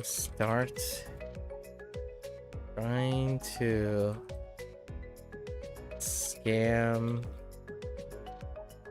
a return plane ticket from US to UK could be cheaper than medical advice over there. A return plane ticket from US. A return plane ticket from the US to UK could be cheaper than medical advice over there. Free healthcare.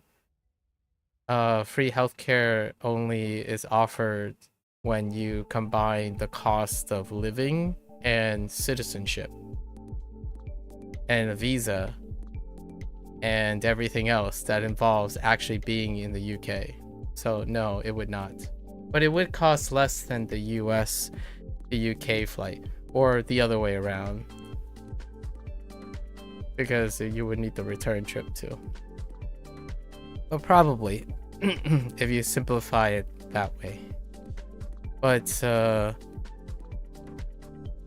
assuming that the immunologists in the UK are cut above the American immunologists, who are, frankly speaking, being paid a lot, so that might not play into the perceived quality of the healthcare, but there might be a very distinct chance in which I take that plane ticket from the US to the UK to find out that I would get a similar conclusion as you do by presuming and indoctrinating that a pollen is the result of my allergies, which then I fly back with the same conditions to address the allergy, which is to avoid the trigger, to avoid spring. So possibly, whether I'm saving money or not, I'm still expending a lot of money, right? It's one of those things. Unless you're suggesting that somehow knowing that I would be guaranteed to have an immunologist that would address my sensitivity to whatever the allergen is, by going over there, healthcare is never free. Because you would have to upkeep the immunology. Do antihistamines work? Yeah, I'm on antihistamines right now. That would be a safe assumption. That would be a safe assumption. How efficacious they are, they don't just work and not work. They work to a varying degree.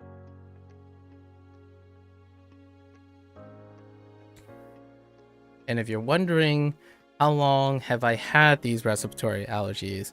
I've had them for over 20 years. Not my entire life, but most of my life. Nice, and you guess it's probably not worth it trying to find an exact answer, like you said earlier. Yeah, probably not.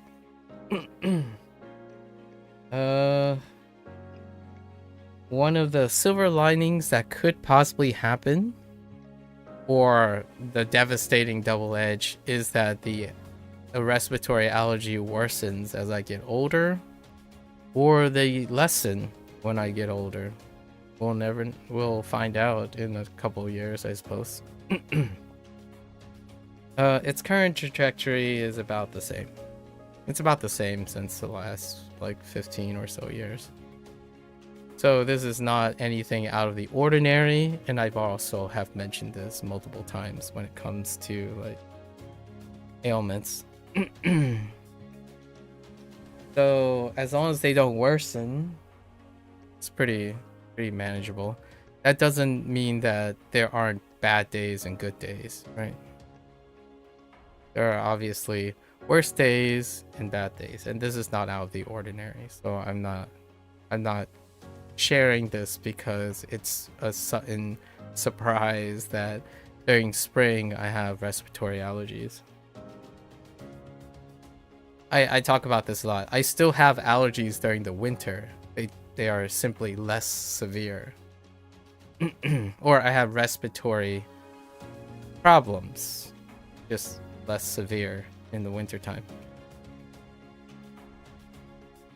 Lots of times when like Mika or someone asked about me running, and then they would say something like, oh, you know, I can't run because I have trouble like keeping a consistent running schedule or something, and they would say like there's a lot of things that limit me, and I usually on occasion would share that I have respiratory problems, but that doesn't stop me from running a marathon.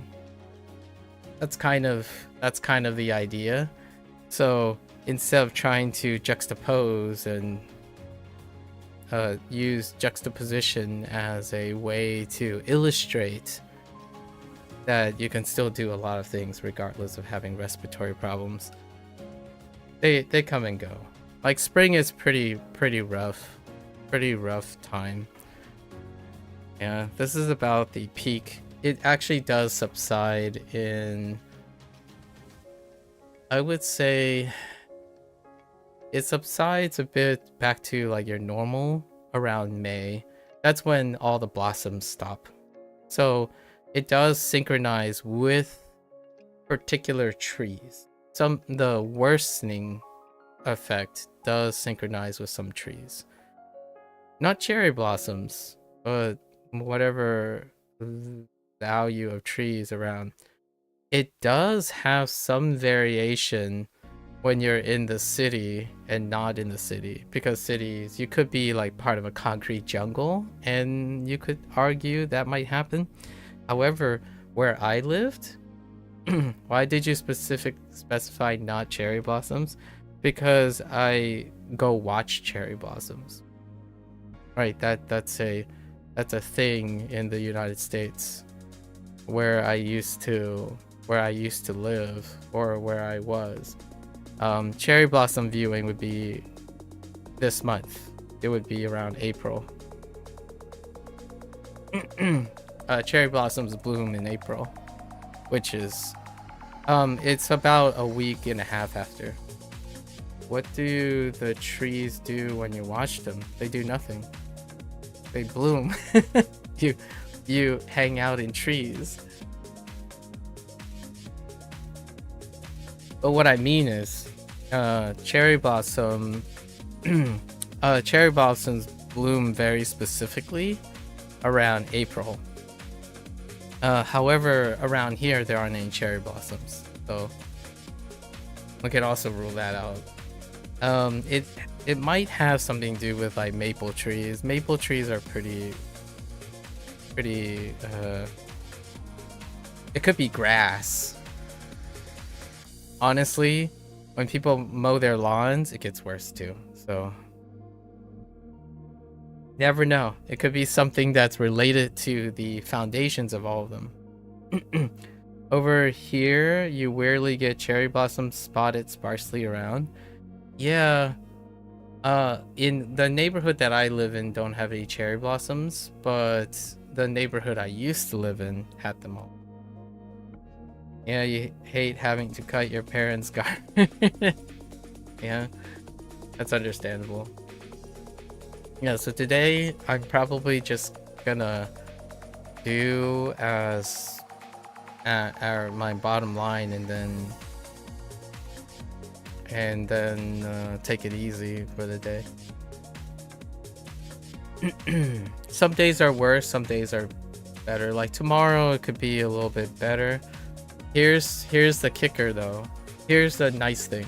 Whenever it rains, I would be like doubling my antihistamines before the rain. So whenever low pressure rolls in, actually, let me check if this is still true.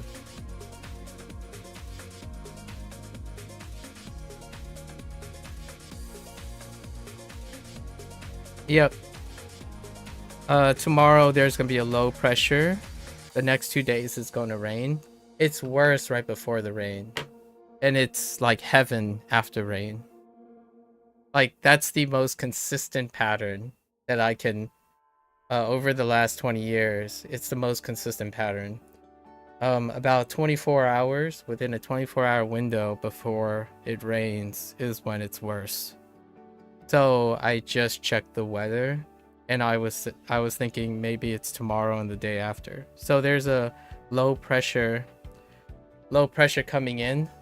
So the day before it rains, everything is just disgusting. And what I mean disgusting is it feels like there's several layers of like mucus around my throat. Now, here's the thing about allergies though. Right? It doesn't hurt your system, which is the silver lining here. You know, excess mucus production, it doesn't quite hurt your system unless it causes like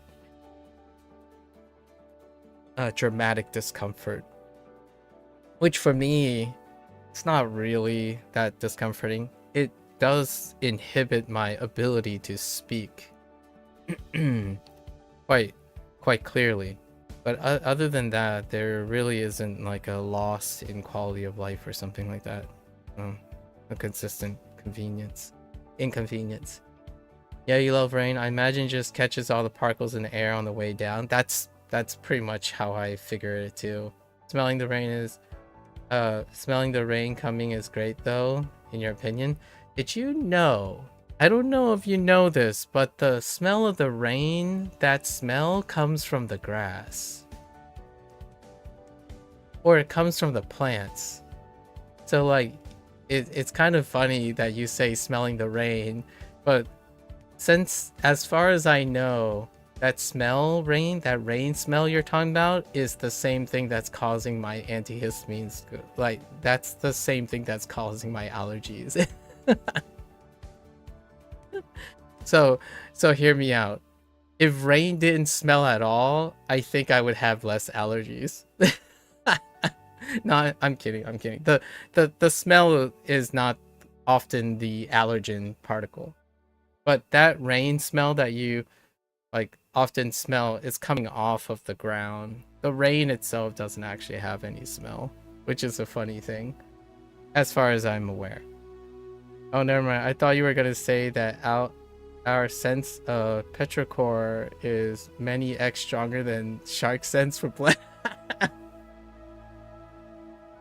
I'm glad. You know, at least I can count on the idea that petrichor is something that I'm not allergic to. At least I think, because like I can still smell that. Like you can actually get essences of petrichor, and that doesn't cause me to like immediately just produce gallons and gallons of mucus.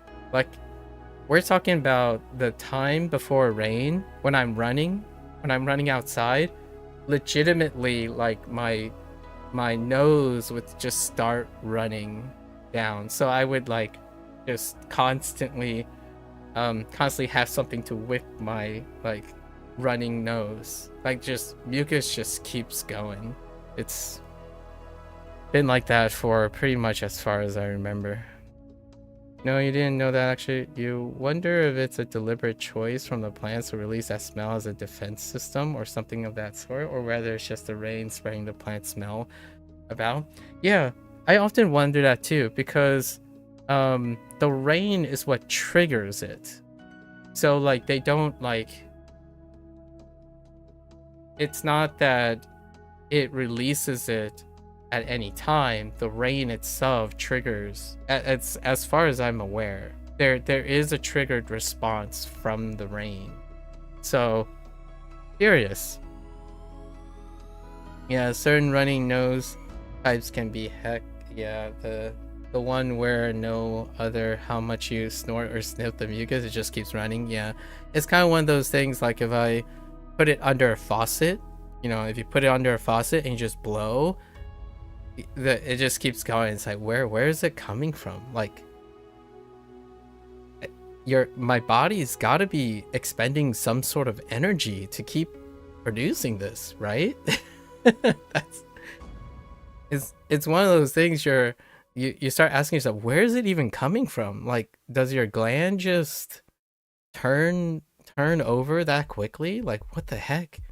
That's the curious part, oftentimes. But anyways, we produce about 1 liter of mucus a day, so I guess we're pretty lucky that most of it just goes down our throat. Yeah, allergies is the name of the game.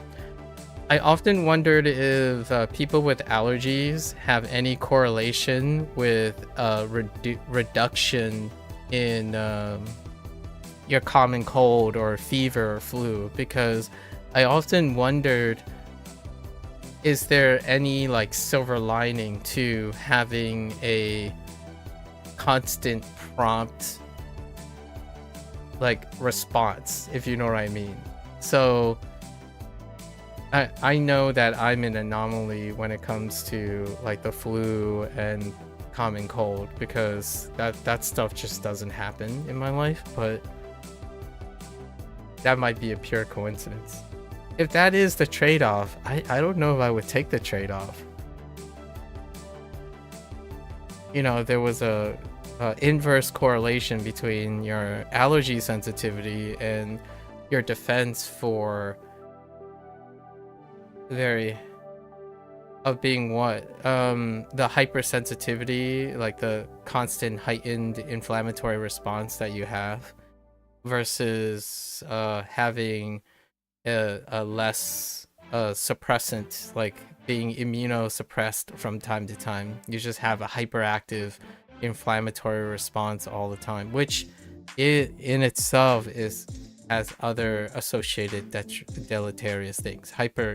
Constant inflammatory response is not.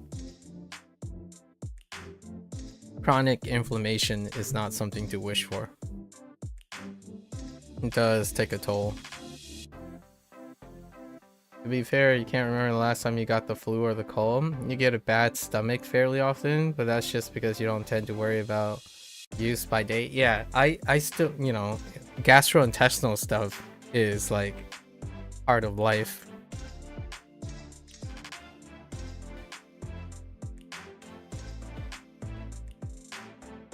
Gastrointestinal like degradation over time and use, that's a given. However, yeah, I can't remember the last time I had a flu or cold. It's actually so foreign to me, the flu and cold thing. I imagine the only way I can imagine what it's like to get a flu and cold is have people describe the symptoms, right? And then I assume is everything else, including the respiratory problem. Because like you still have the respiratory problems, but that's not what defines a flu and a cold, is everything else. So it's been so long since I've had the flu and a cold. I don't even remember when last time. It's been over 30 years, probably. Maybe I had the flu and the cold when I was a kid, like when I was younger. And That's the only way I can empathize with people with flu and the cold. Apparently it sucks. So it's gotta suck more than how I feel at this very moment.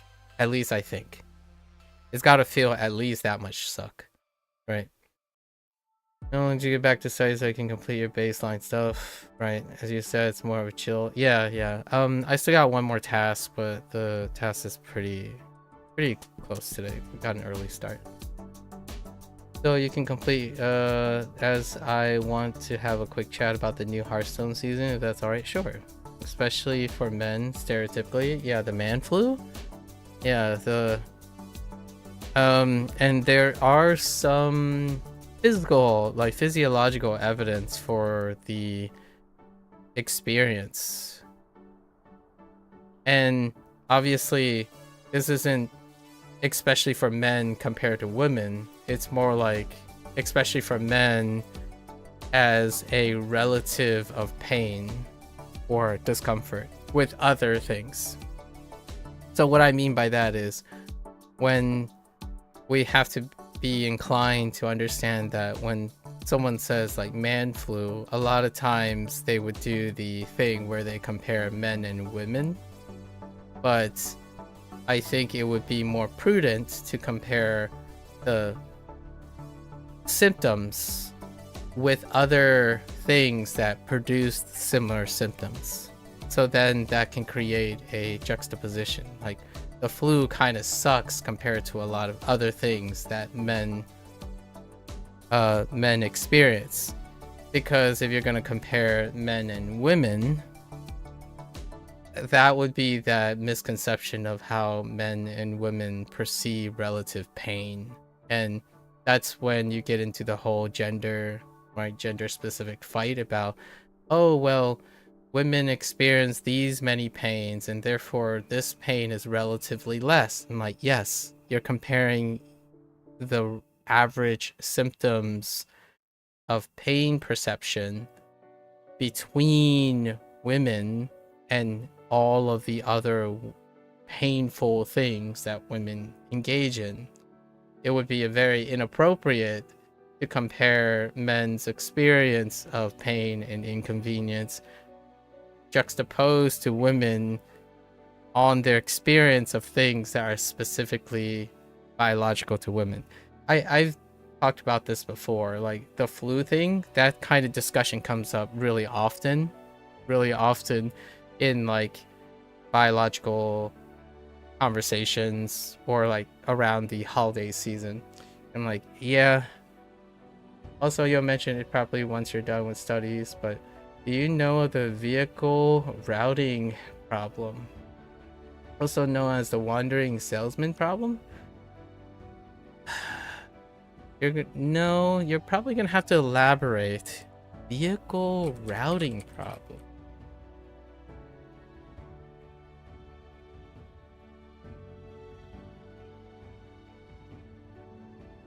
Oh, I've seen a diagram for this before.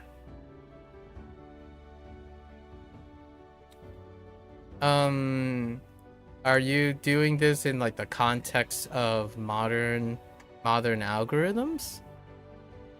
Is there a development for the VPR or VRP recently?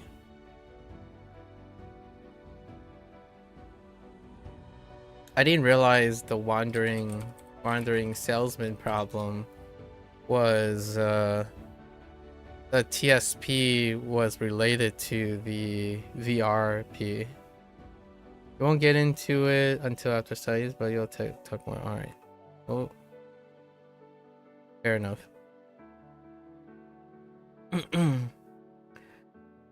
we can launch that out to WaniKani. I still have like a 15-minute WaniKani thing after this. Let's see, where he's trying to scam office workers. I did see that Anthropic's what was it called? Ooh, Mosaic or something made the headlines multiple times in the past week though. That's what you mentioned last time.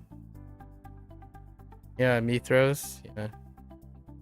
Making making the headlines. And I'm not talking about making it as in like positive, making the headlines. Mythos, yeah. I don't keep track too much of their project names too much, but yeah, the current buzz of Anthropic trying to scam office workers by selling ordinary white silk towels as extraordinary white silk towels, but they were simply white silk towels stolen from the office bathroom. Easy. Oof. This might sound a little disgusting, but sometimes I drink so much fluid, like I drink fluid and then, you know, mucus goes down your throat, and then when it causes me to burp, and when I'm like doing this anytime it causes me to burp, and I'm like, I wonder how much of that is mucus. Aerosolized mucus. I usually like burp with my mouth closed, so usually it's not that audible. Hoang. And obviously the mic covers that part too. Pung. It has a ping in it, but we do have a couple pungs. Oh, we do have a pung that is bang too, but it's not. Is it the same character? No. What was the bang one? There's another bang. It's not pung. Is it pung? It's pa. Where's bang at? Oh, no. This one. Okay.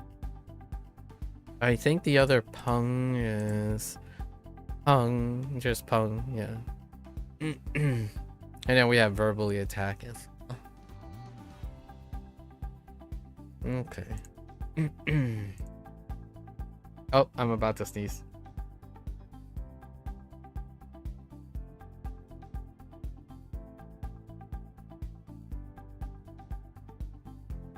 Alright.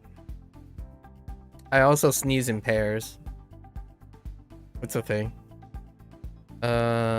Patrick stars in front of the English Manor where he's trying to throw stones at a yard sign that the rich kids put up, which makes fun of starfish. Right, okay, that's fair enough. Oof.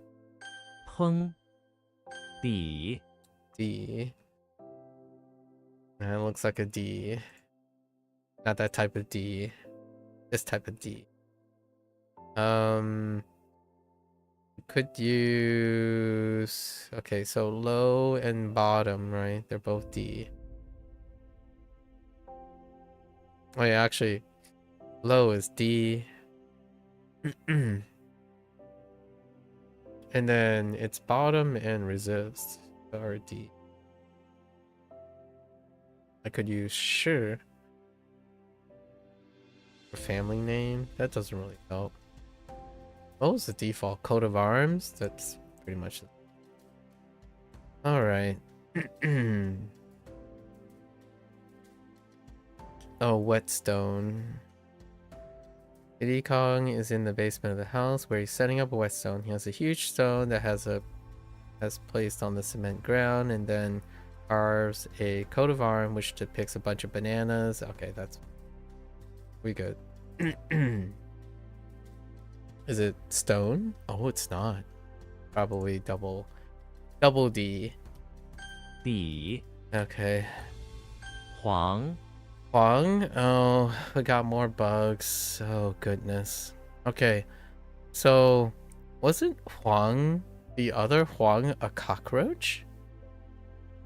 Oh, no. Alright, get ready for this. We got these last characters. I bet most of them are insects. Oh my goodness. We have oyster, mite, crab, Another crab. Cocoon. These are probably together. Cocoon. Oh, Cocoon is kind of benign. And then we have Locust. Oh, Wriggle? Python, spider. Oh, all sorts of objects here. Okay. What am I looking for? I'm looking for cockroach. Okay. Oh. Got. Okay. Okay. Alright, Hoang. The Hulk is inside the chapel where he is praying. Suddenly, the Emperor comes in and places a single insect on the altar. Seconds later, it turns into a bunch of locusts, which then swarms around and starts attacking the Hulk, who must defeat them because they destroy all the crops and yeah, it's okay. It's good enough. Huang Chong, of course. Hoang,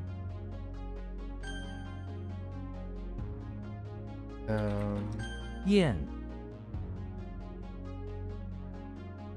We got all sorts of specific things now. 哼 They're all specific. We got some onomatopoeias as well.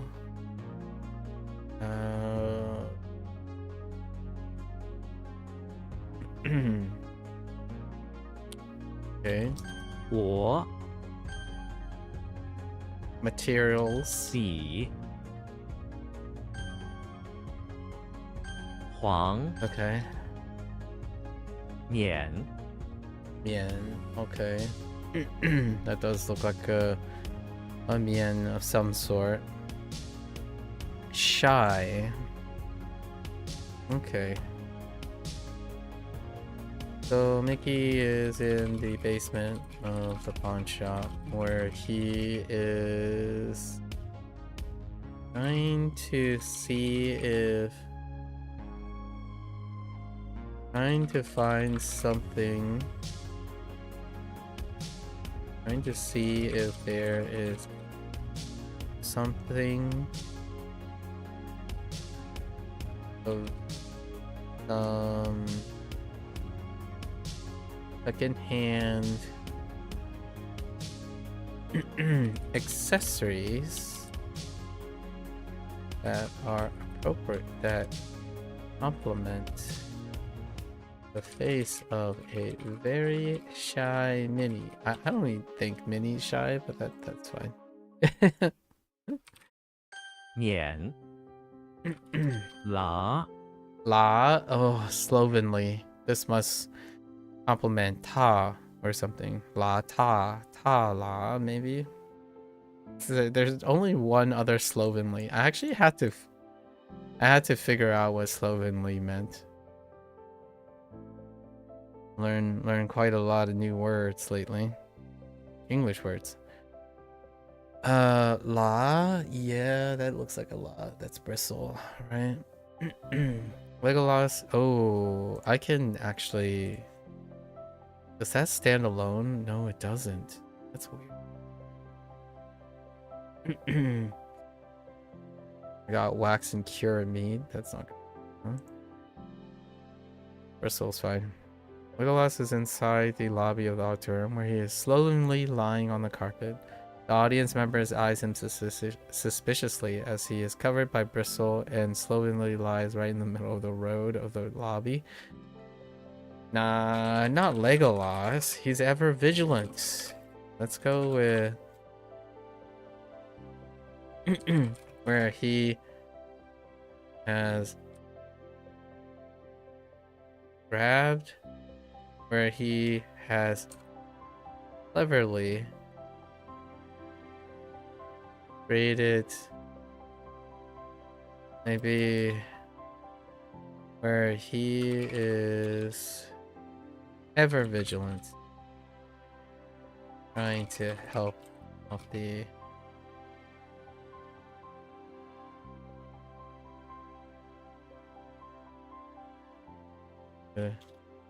lend a hand by trying to clear the way of all the slovenly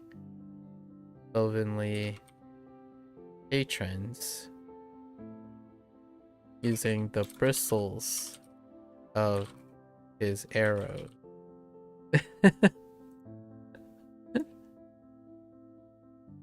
La, Okay. Ling, Ling, jagged. We have rugged. I'm not sure if we have jagged. No, I don't think so. Oh, no, wait. There might be a jagged.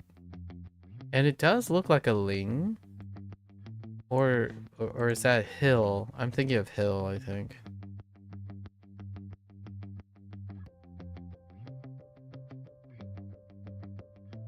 I feel like there's another jagged.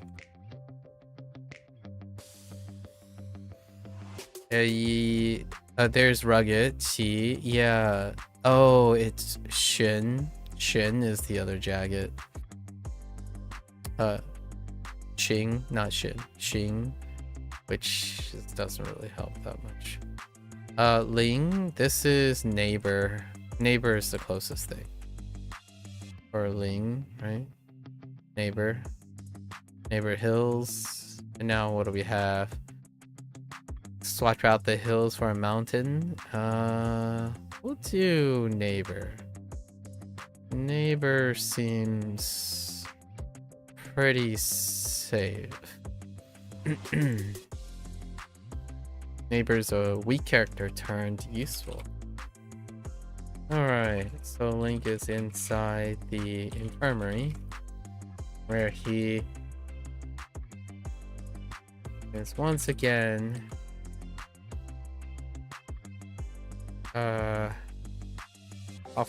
offered a quest to help a coyote from the neighboring jagged mountains by trying to find a special type of medicinal rice from that jagged mountain. Neighboring jagged mountain region. Bring back to treat the coyote. Alright. Ling, Okay. Yang. Yang. Okay, that does look like Yang. Closest Yang would be Reflect. There's also Yang for center. Yang.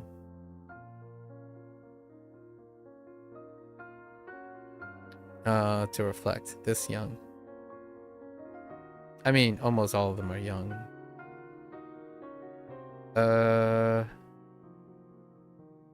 Discontented. Enter. Discontented. Alright. I got you.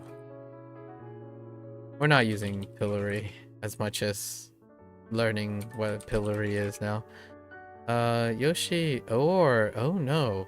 Actually, that might be okay. Yoshi is in the bathroom of the chapel where he is quite discontented. The reason is simple. He is currently confined. No. We don't put Yoshi in a pillory. Stop doing that, Kevin. Yoshi is in the bathroom of the chapel where he is discontented by finding a or discontented soul locked up in a pillory in the bathroom.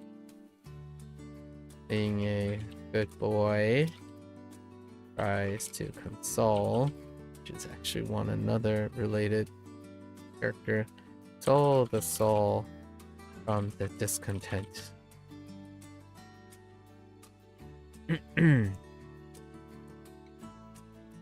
Yang, Nian, Nian, yeah. So it looks like Nian, but now Nian, and then there's another twist. I think the other twist is Nian. Hold up, I'm gonna sneeze again.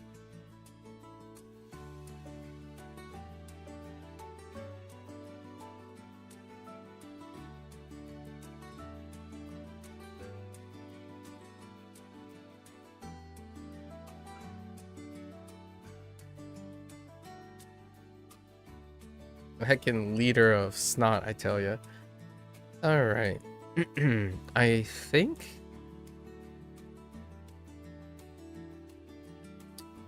So Nian is the miss, but there is another twist. But I think it's Neol.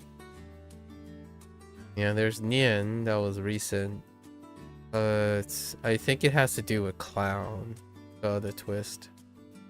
I don't think I have a Nian that is twist with it. Alright, we're gonna use Miss here. Alright, so Neo is once again in the basement of the pawn shop. And yeah, okay. Neo basement, pawn shop. I'm gonna feel like $100 tomorrow, so got two days of rain. Neo double edge. Neo basement pawn shop. Okay. I was trying to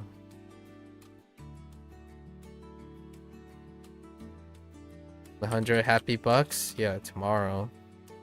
And then the day after, because it looks like it's gonna rain for 2 days. It's like a flip a switch. You feel miserable. One could even say the calm before the storm is like reverse. It's not the calm before the storm. It's the suffering before the storm. Then it feels great. He was trying to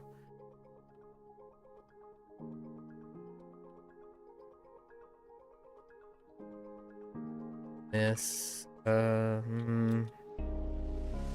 This is not that great. A lot better than he was trying to hide, right, from Agent Smith while he is gathering supplies. Second and supplies the pawn shop storage. Unfortunately, he missed twisting the box properly with his fingers and eventually entered a confrontation. Was discovered. It's okay. It's like meh. Nian, It's still a twist. Nian, Uh-huh. Yang, Uh-huh.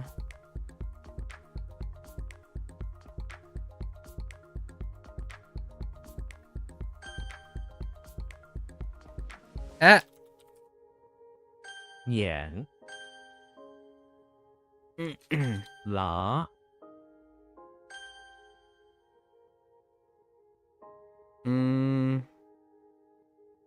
Ling, Alright. Now we gotta go through all our characters. I thought I was gonna do some character study today, but that's not happening. Tomorrow is happen. Okay. We gotta go through what was the how many were there? There's 150, I think. Alrighty.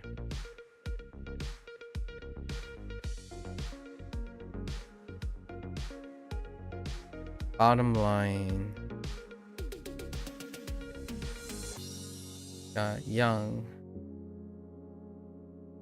Ooh. Okay. Discontent. Yeah. Twist. Law. Slovenly. Ling. Jagged. Mian. Shy.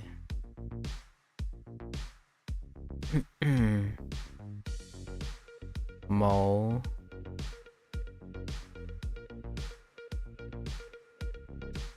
Pupil.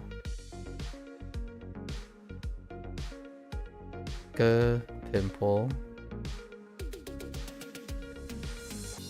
Juan. Locust. The whetstone. Ton. Collapse.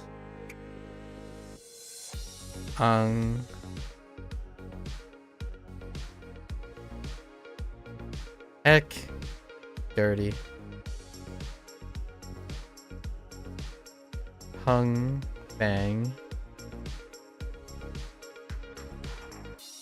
Lee. Plow. Jiao. Bright. War. Silk. Yin. Inkstone. Xia. A company. Jiao. By luck.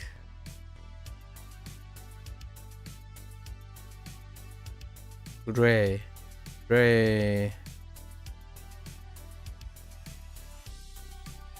Farsighted.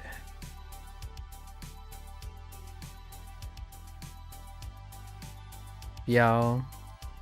Tiger striped.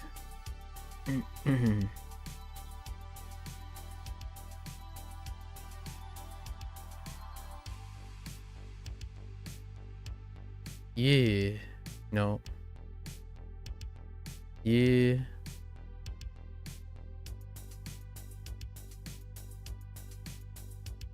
The heck?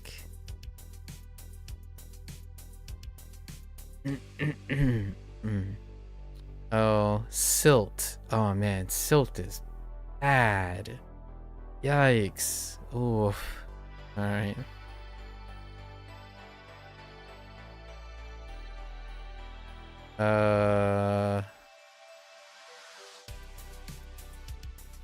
Chill. Embarrassed? Oh, that one's pretty bad too.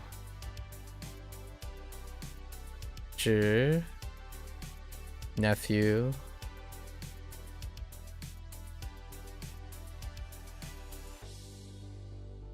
Lu.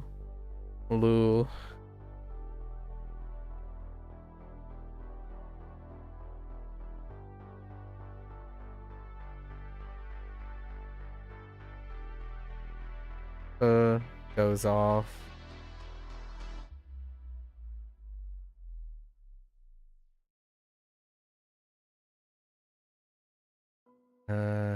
D. Hair bun. Step on.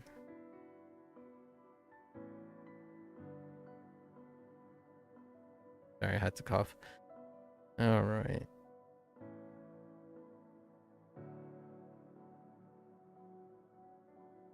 Chen, recover.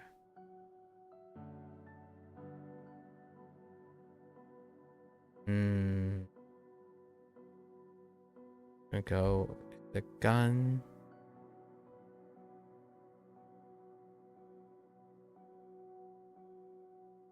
No.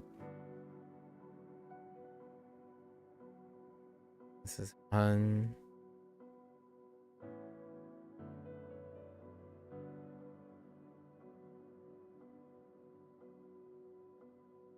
No. Fun.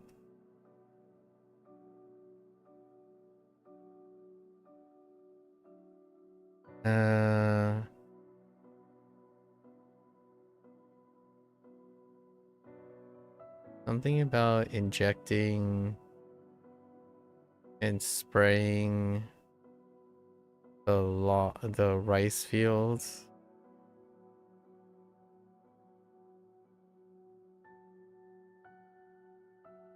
Pedestal and white.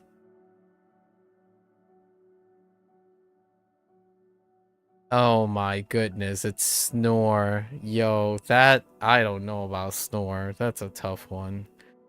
Yikes. That's from yesterday. Xiao.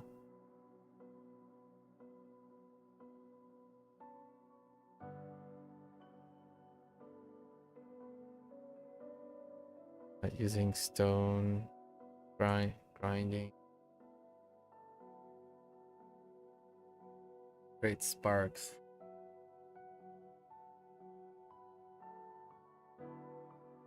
Was it like saltpeter?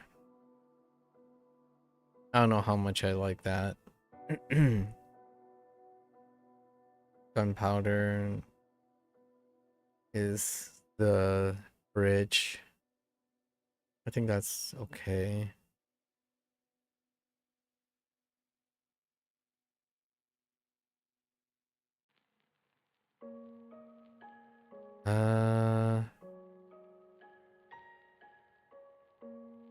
Yo. Remorse.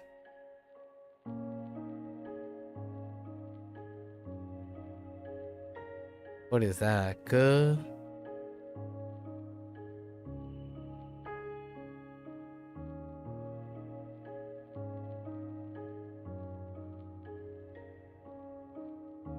Yeah.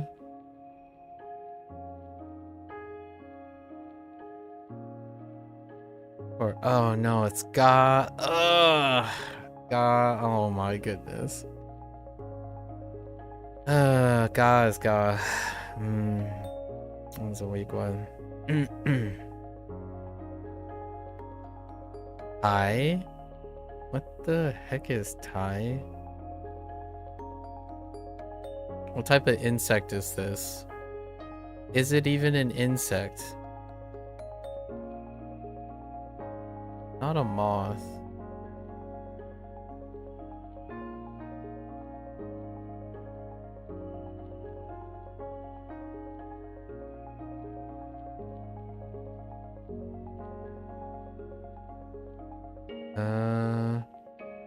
Probably. Oh my goodness, it's a clam. Dude. How do you get a clam? Oh, that's because it's not Thai. Alright, this one's fine. This is good. Good. That's okay. That's a misread. Misreads are fine.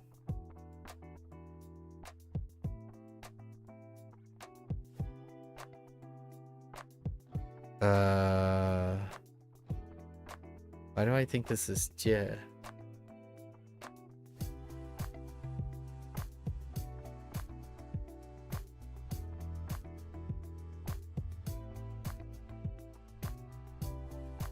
Yeah, why do I think this is Jie instead of Dai? Or no? Wait. No, that is Dai. Nearly.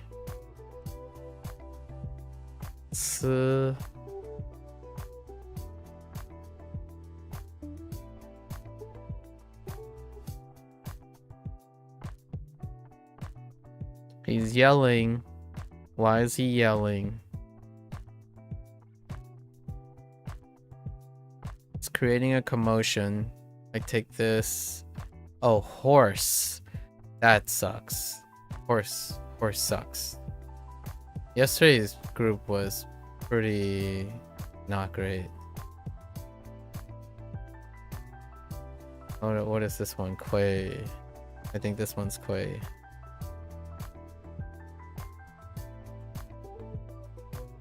Or is it Quay? Chilling with a ghost? No, it's Quay.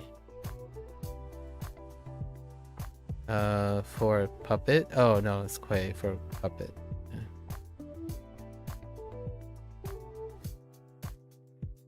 Dawn? daybreak. Small. This one's week 2. Small wall.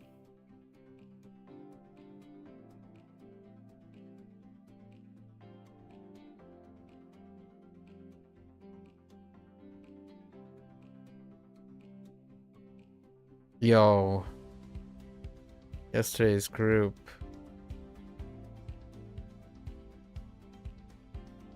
Who's doing this during daybreak? It's I think it's Yuan. Yeah, it's Yuan. Or is it Yuan? It's Yuan. Football. That's gonna stink. I don't know what ties me to Yen. Not for long. She... Shh. It's just shh. Like shush. Shush.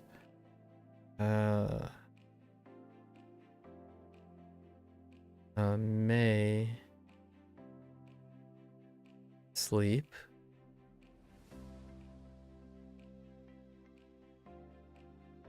King, graceful.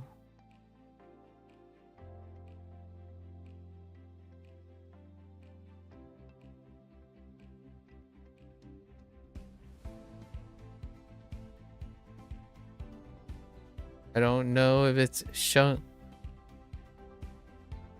If it's... Oh no.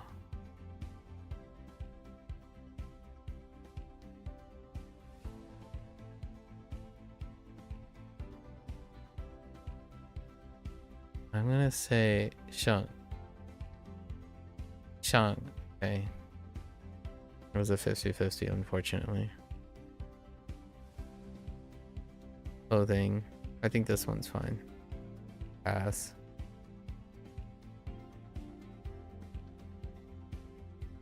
This one can be lost. Lung. Panic stricken.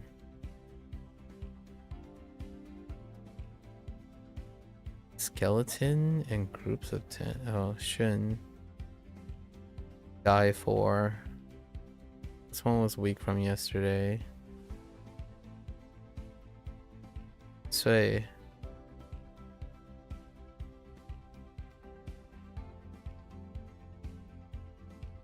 Yep, evil spirit.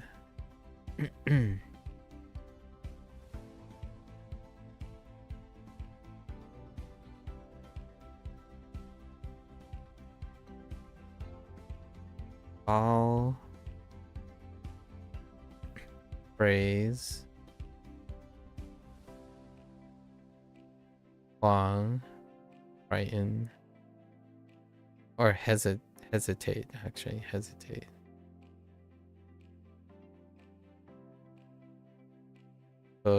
Shut.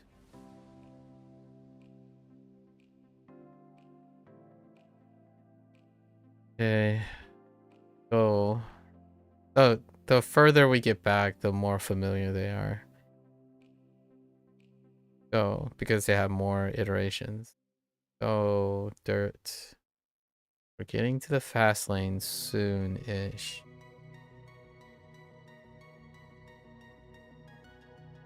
Wait, I think I got 2 of these mixed up yesterday. Is this Cho? I don't think this is Cho. A bundle of souls? No, it's not. This is Song. Frighten. Cool.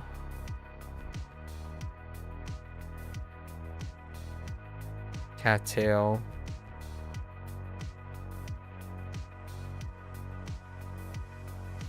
Jie.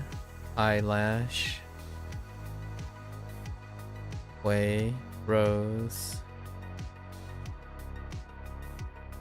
Young. Turnover. Lee. Raccoon dog. Xia. Flaw.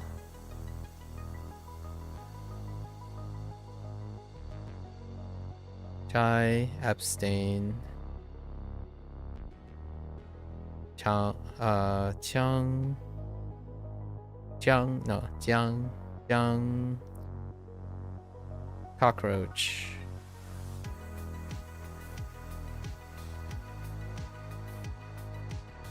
Chia, whisper.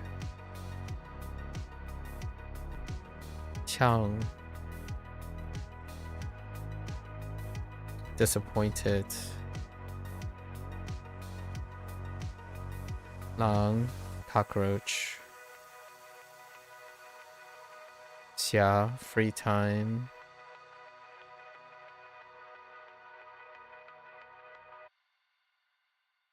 An, it.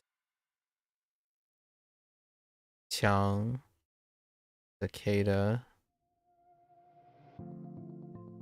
Fang,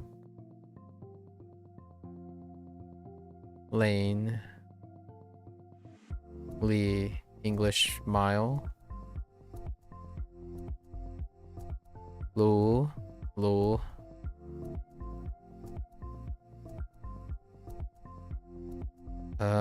Nian. Read. Oh no, Nian. Nian, read aloud.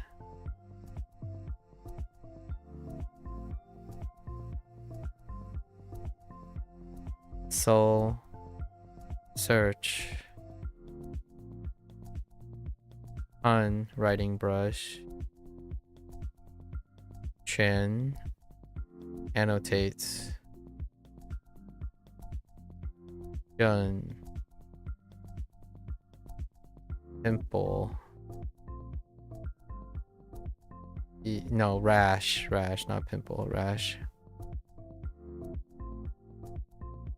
Gang,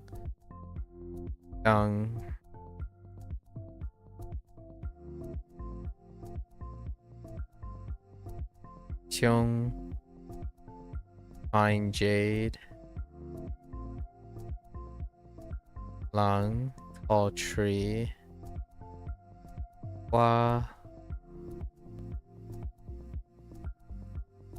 a snail.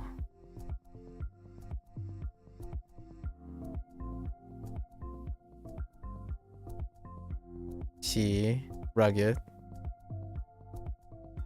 Ooh, flatland. Che, excuse me. Clear.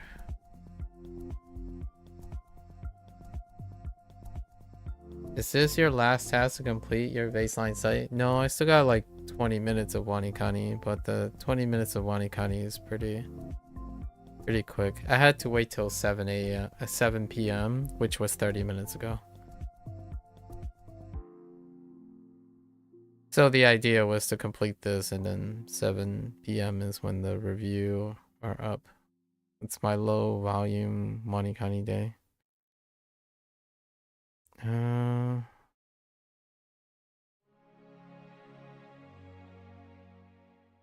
See, rhinoceros. Bill, gemstone.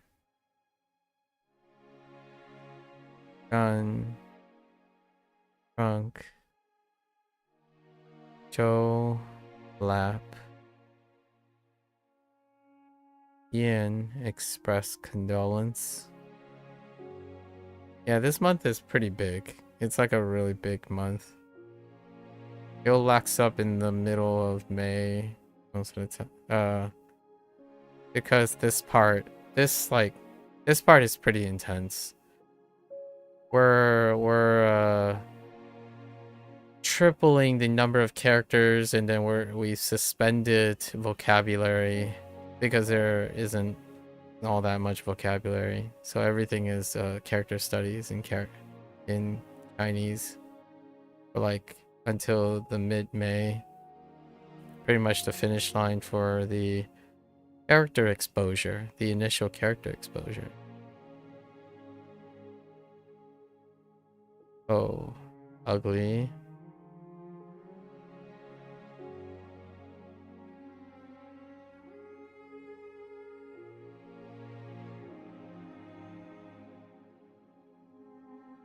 Yen. Tobacco. R. 2 or second. Gang. Squander. 1. Bang.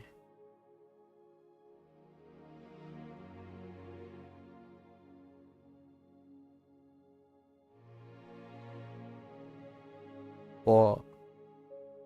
Radish.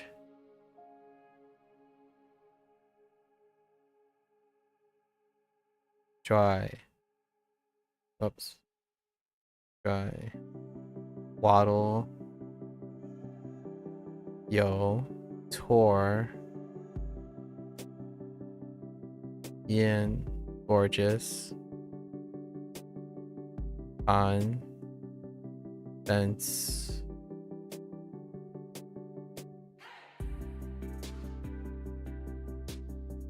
Su. Revive. Zhi. And Anal.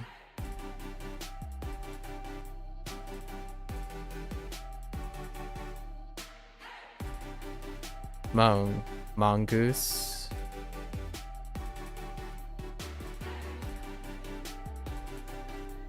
G. Nope. G. Press against.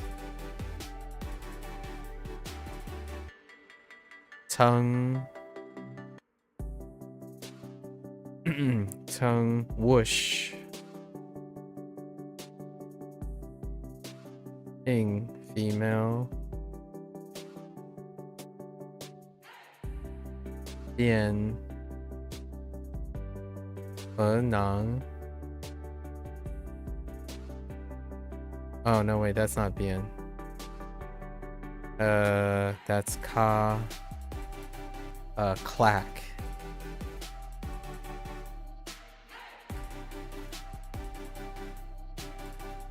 Liao. Put down. Yin. Mole. Yi. Echo.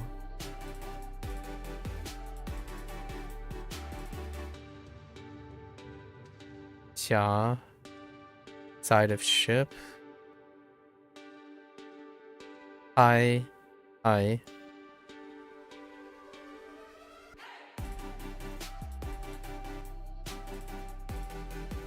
Hui. Stare. All. Ale.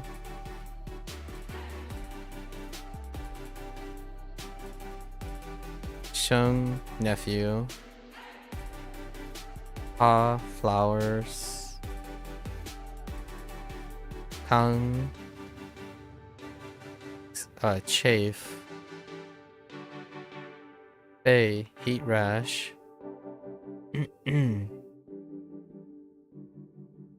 It's kind of interesting. When I speak very like consistently over like 30 minutes or so, my like build up in the back of my throat just kind of relaxes. It's like chugging mucus. I'm just gotta hydrate and chug some more. All right, sorry. Now let's get back. E. Bright. Cho. Hunt. That's good. Like my voice is clearing up. It could also mean that the rain is in a couple. Yeah, it's in a few hours. All right. Let's see. What the cowboy sunflower? Oh no. Oh no. It's going so well. Hang on.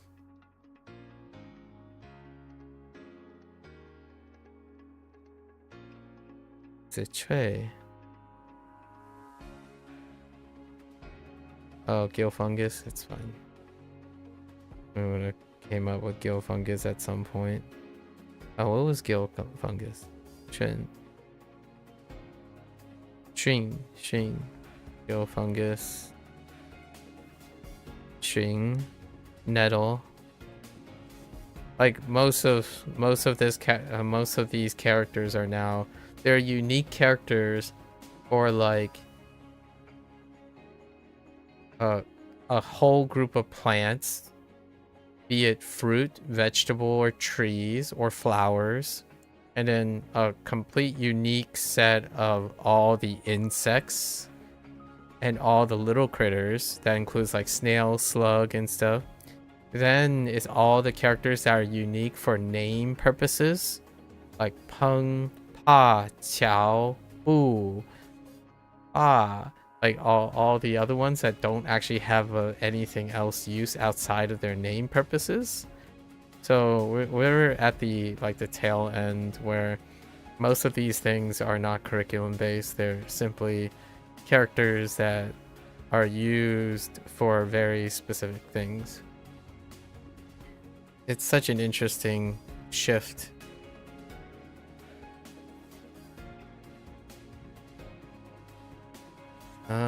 I keep writing wall for this, but I don't think it's...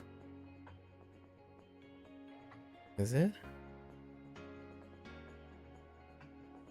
Rutan, it's ankle, right? Why?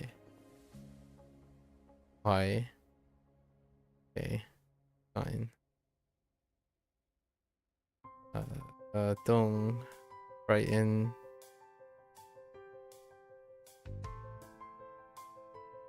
Heck.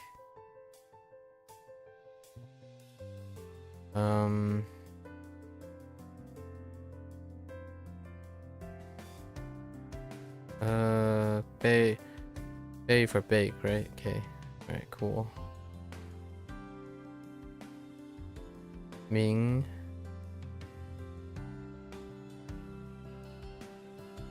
Dark and eyes.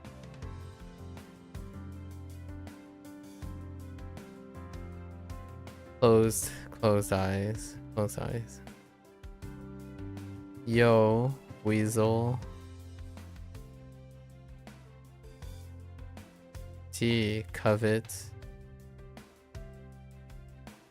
E, squeak.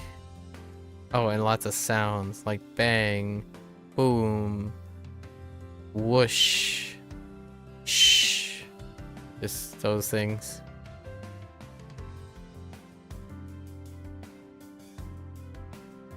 This is yo for yo. Cool, crawl.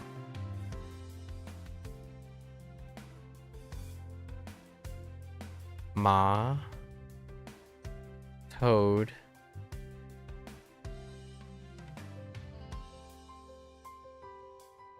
Blue, kill. Ay. Ay, ay, ay.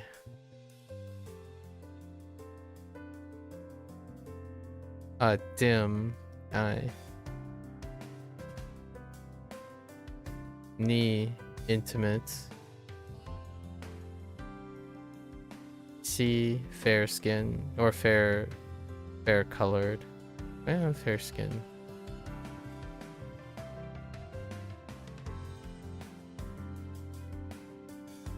Chung, mock.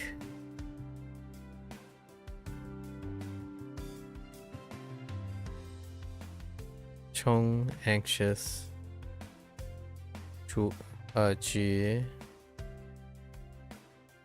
narrow. Bang. Ooh, cauldron. Joe, broom.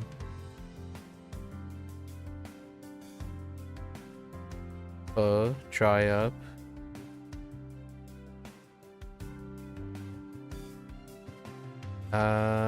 Bao? Oh yeah, bao. Bud. Yeah. Awkward. Tray. Mallet. Play. Stride. Sure. Bite. Among.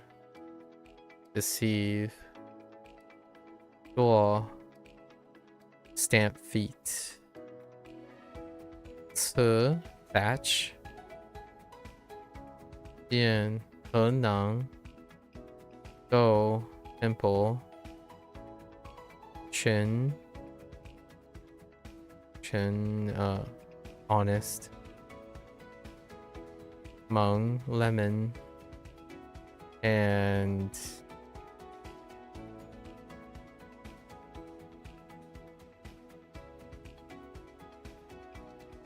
Chen. Chen 是什么? Chen sincere.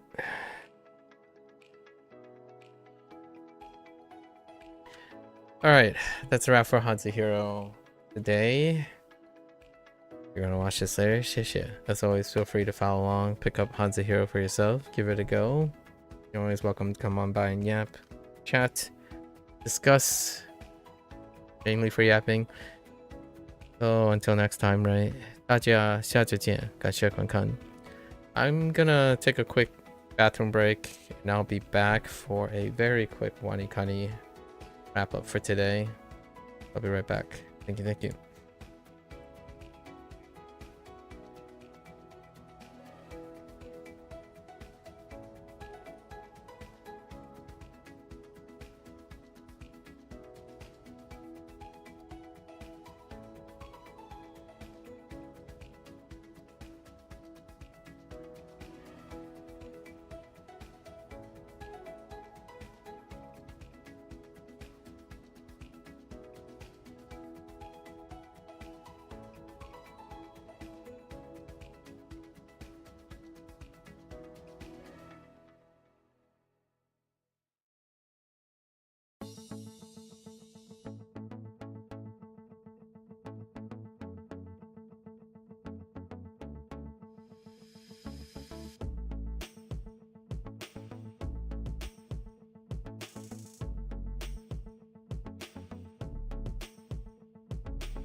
Alright folks, welcome back everyone. 皆さんおかえりなさい。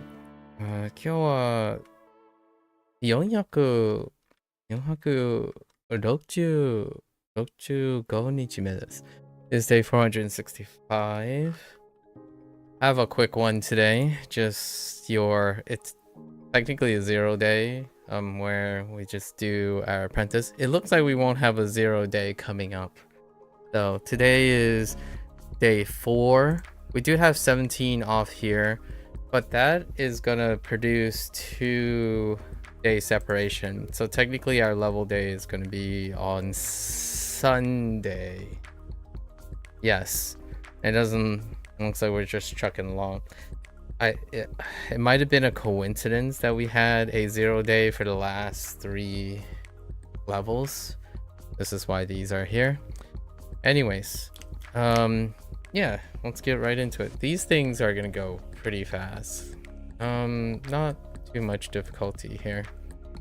So if Procar, you're here, we could chat about whatever you wanted to talk about. This part is very relatively low stress. 病棟 So I did play some of the I did play like 1 or 2 games in the new one. I saw that trinkets are back. I think they're okay. I don't know what actually changed. I didn't go over patch notes these days. Oops. わ What た that?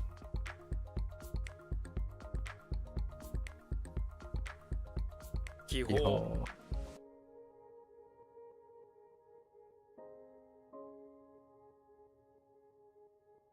瞬く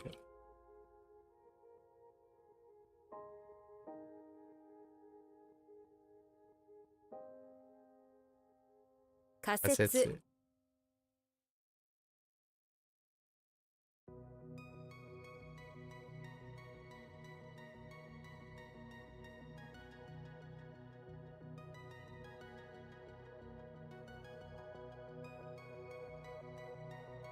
切る。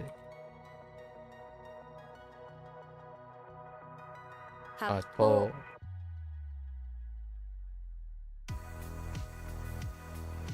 阻止阻止。うん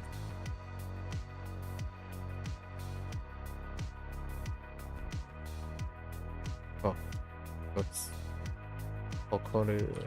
誇る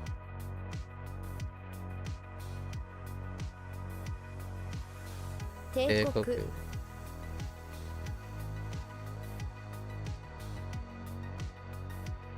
歯歯をを磨く磨く。丁寧。え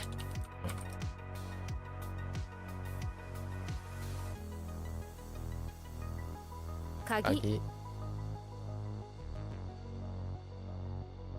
おお嬢さん。砂利租税租税。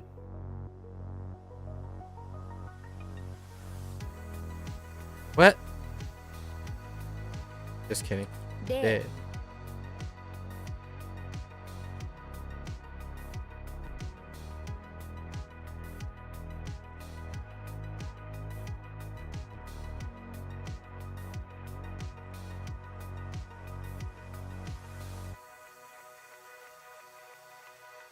no. Yes.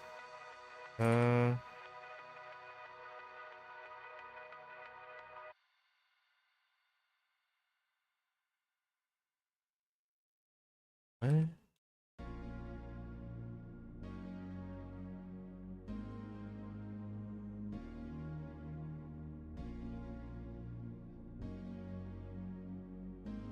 What? Is this not?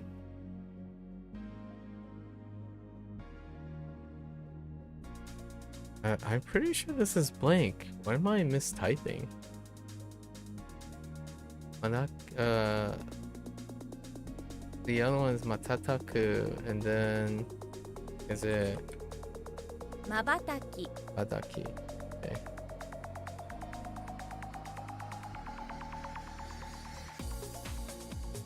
鍛える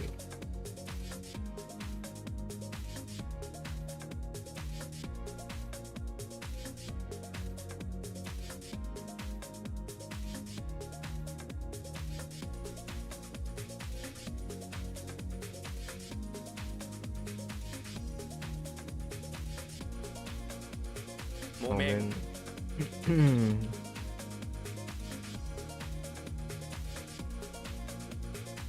Oh wait.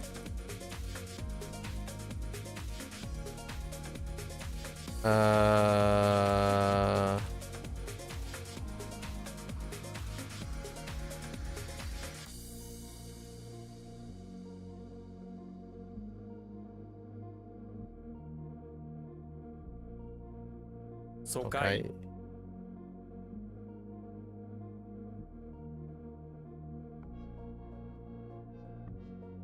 Okay. Okay. You finished your game now? So what minion type did I play? I did it for the quest. So I played Elemental is the one that I can recall. 形成 Ese.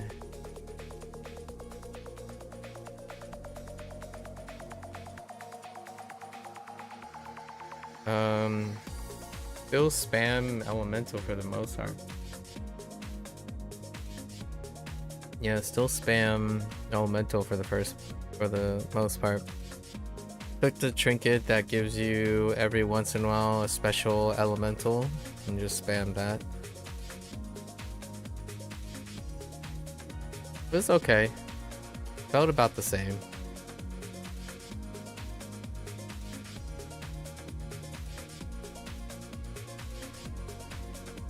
Mokusatsu Ganko Was there anything particular that you noticed? Yeah, Elemental Surprise. Yeah.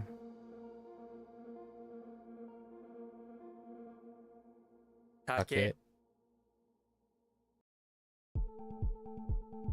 0点 0点. Yeah, no, they didn't. No. Didn't change very much. I played Pirates as well. One of the pirate games as let me think. How did the pirate thing go? Pirate was interesting. And then I played a Naga game. Oh no, Pirate was just gold spam. Pirate's gold spam. Okay. I played Naga. It was an interesting Naga thing where every time the Naga attacked, it had to cast a spell. So then the spell triggered the trinkets. So that's how I won, where I just had a bunch of Naga that had to attack. So they all had Wind Fury, so they all attacked and then they cast a spell, and because they cast a spellcraft, it buffed everything. So it just kept going on and on like that. Oh, bounties, that's right. That's yeah, they were bounty spamming. Yep. It was the same game. I had half a board of Nagas. Like half a board of Nagas and half a board of pirates.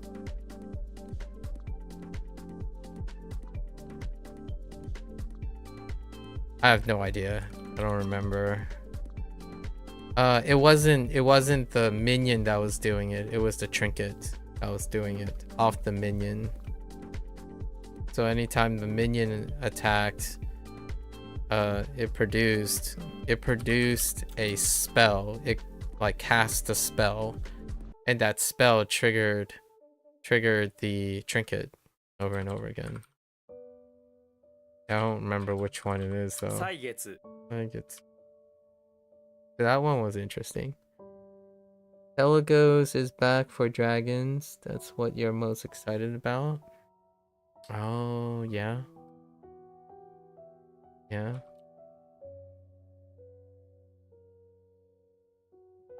Did you get a chance to use Telegos yet? Mechs are crazy this meta? Did I try playing mechs? No, I lost to a mech though. Lost to a mech player. I didn't look at... They didn't distinctively had anything that I remember other than your satellite stuff and your stacking, your usual AoE magnetizing strategy. AoE magnetizing, I mean like your entire board magnetizing. End of turn flavors. The automaton? Yeah, I guess automatons are back. I didn't encounter that. Like people did a automaton spam.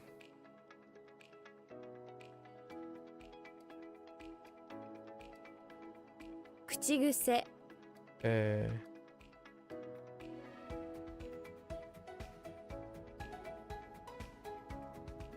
Not yet. I see.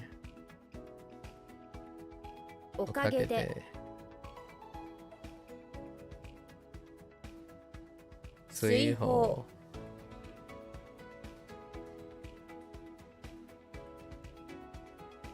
綿布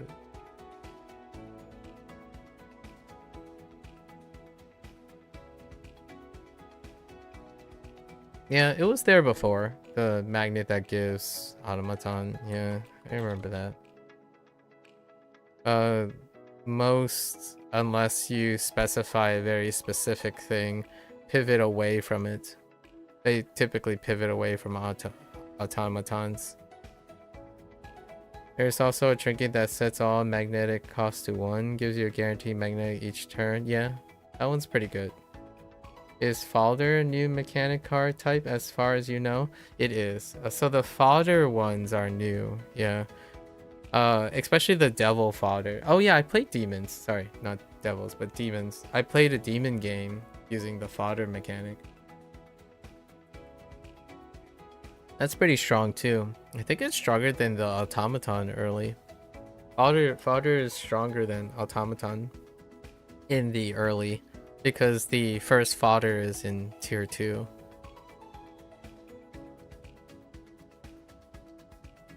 There's a very specific automaton build that still exists. And I looked at the trinket still exists too. Where you could just stay there. I think end of turn satellites is the typical magnetic thing in that series. Satellites and end of turn. What stay tier 2? No, it's in tier 2, the demon thing. A fodder demon, early tier 2. Like I'm comparing tier 2s because the automaton stuff starts at tier 2. No, the automaton strat with the trinket? Yeah, the automaton strat with a very specific hero as well. Like any hero with a reborn mechanic or a double death rattle mechanic. Something that triggers death rattles. Or stacks with death rattles.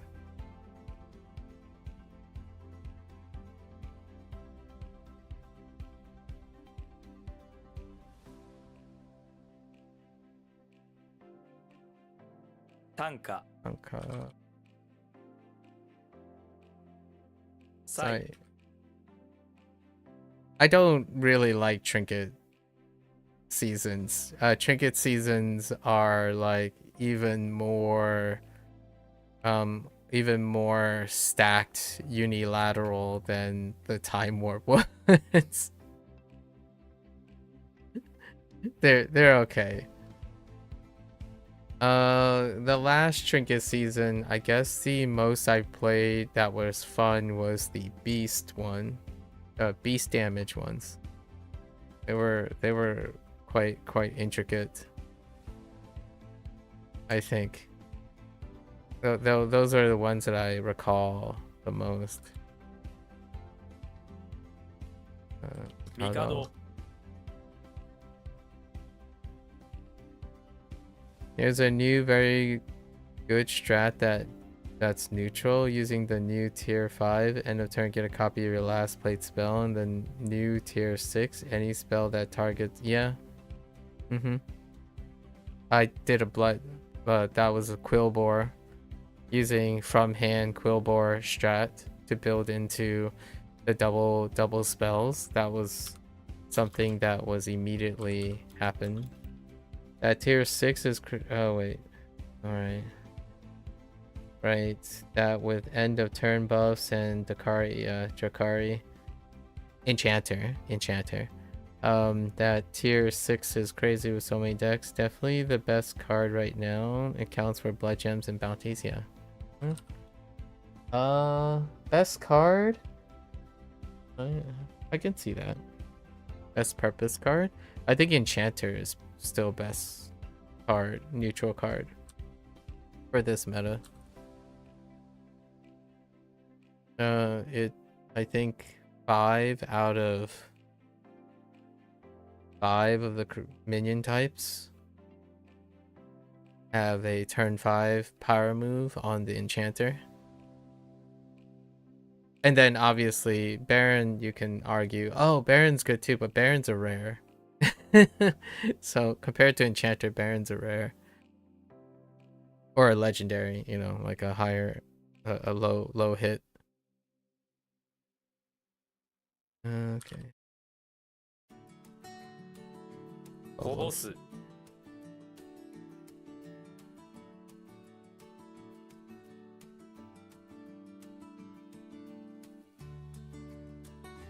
Oh, and then I guess the soft MMR reset makes things a little interesting again. I don't play people against the same strategy over and over again. Which is kind of what you're telling me right now. I bump into them occasionally. But it's kind of uniformed by the time you play a couple games. I think what I like about refreshing seasons and whatnot is playing in the beginning. And then because of how fast the information travels, and then basically I would say the vast majority of people are like you, who use like debt trackers and whatnot. So, and those debt trackers are linked to percentage based plays as well.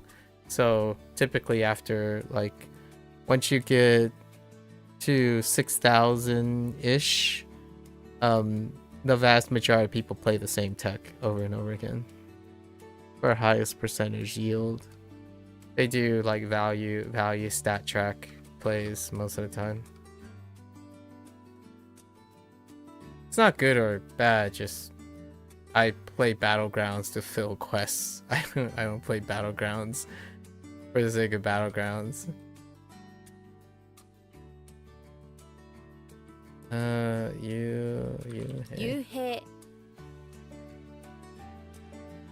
Yeah, they're doing this thing now where seasonal quests is continuous. So there's no downtime in seasonal quests anymore. So every time the seasonal quest ends, a new seasonal quest starts. So that dictates how often I play Battlegrounds or not. I play a lot of standard now, lots of traditional. Yeah, you're starting. I'm learning how to do fun little gimmick decks to blast through the quests. That's kind of like the new thing that I do.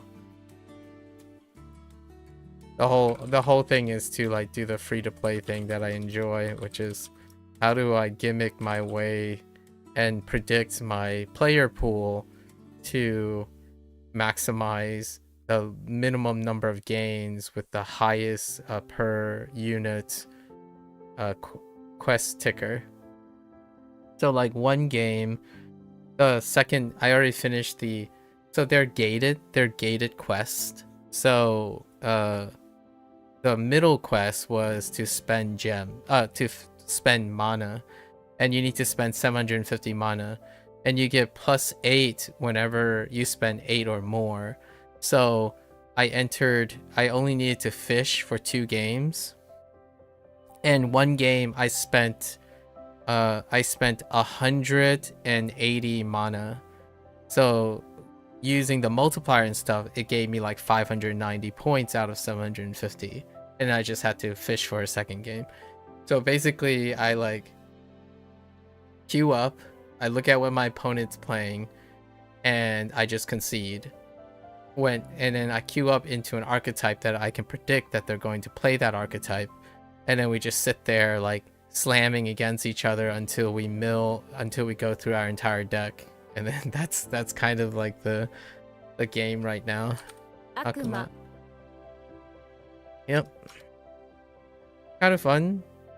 I always like the whole seeing if I can select for people kind of game style, mind game. Build decks deliberately for a task while also predicting how to trigger or stall the other player in order to humor me. There are a couple of times where I would do like, can I get this player to recognize what I'm doing, and then the player plays along. That's kind of always a rewarding aspect. 稼ぎ Lots of mind games. 0時 0時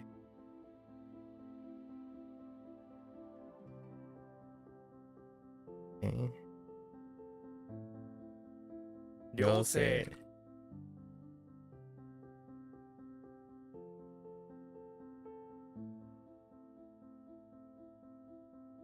惨殺 Zansatsu. And then obviously whenever I always check if despite what the description of the quest say, if it can be filled with battlegrounds, I would fill it with battlegrounds. There are a couple that Blizzard doesn't like QC, so people who read it and play by the rules, they don't usually test things. And I do that a lot when I was playing like Neverwinter Online, all the other games. I usually test despite what the text might say, because in game development on the end user end, right, like I'm not a game developer, but when it comes to reading the game developers, they're still human. So there are a lot of multiplicative and combinatorial rule sets that they might assume works. And historically, as an end user, someone who plays a lot of games and whatnot and tests like different combinations, especially like deck building and all that, a lot of times interactions are not completely QC'd. So that also goes with like quest matching and quest triggering. So there were a couple in the previous like 2 seasons where if it triggers with battlegrounds is so much faster, because their games involve like another order of magnitude of damage, attacks, spells. So anytime something comes up that can be attributed to battlegrounds, it's exponentially faster on battlegrounds. Do I also try and complete the journal achievements? I don't do journal achievements. Journal achievements require that you purchase into the game, which I don't spend any more on Hearthstone.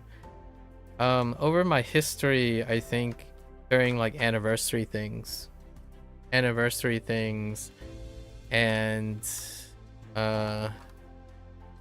anniversary, a couple way back in the beta days and like the early like couple seasons, I tried purchasing like the first of everything to see what it's like. How? Yet the achievement journals is filled with completion stuff, and acquiring a specific task, they require cards to do them. You actually have to have very specific legendaries and whatnot to trigger certain things. And also, like, most of the stack is collecting cards. Oh, you meant for battlegrounds, like journal achievements for battlegrounds? They get fulfilled as you win. I have almost all first place wins for every single hero. That's about all that happens in battlegrounds. I don't really others, sure, I'm not sure what the other ones are, but the standard achievements that they add is to win first place. You know, there are 3 tiers. Top 4, I think, play top 4 and then win the game. So you just have the journal complete with win ones. I don't think they count as achievements. So journal achievements, the vast majority of them are standard and traditional mode collection based journals, like completion stuff, which is pretty much not possible unless you're spending money. There's an achievement for AFK, which is after you miss 2 turns and can finally play, you have to miss another turn and then get the first place. Yeah, I'm gonna pass on those. I don't really play achievements to gimmicks. Like, what I mean is to gimmick those type of things. It's kind of like, it kind of reminds me of the early days of Fortnite. I'm not even sure if this is still true now, but when I watch people, oftentimes they would invent achievements that is counterproductive to the game's mechanic, just to be goofy. But I can understand it from a single player perspective. It'd be very goofy to do those things, and that's kind of fun. But I don't I steer clear of going into a position or a mindset of completing achievements that make you deliberately be counterproductive to the game's mechanic.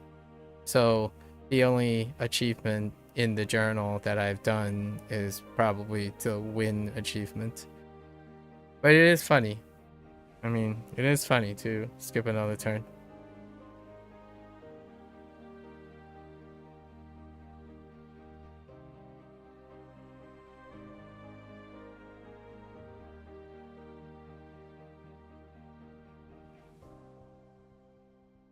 Again, a little dubious when it involves actual PvP.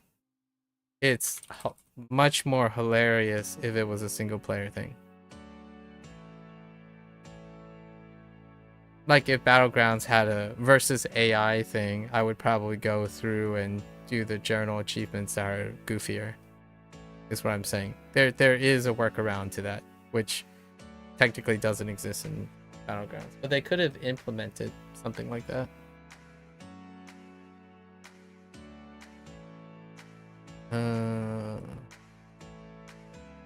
Zanshin.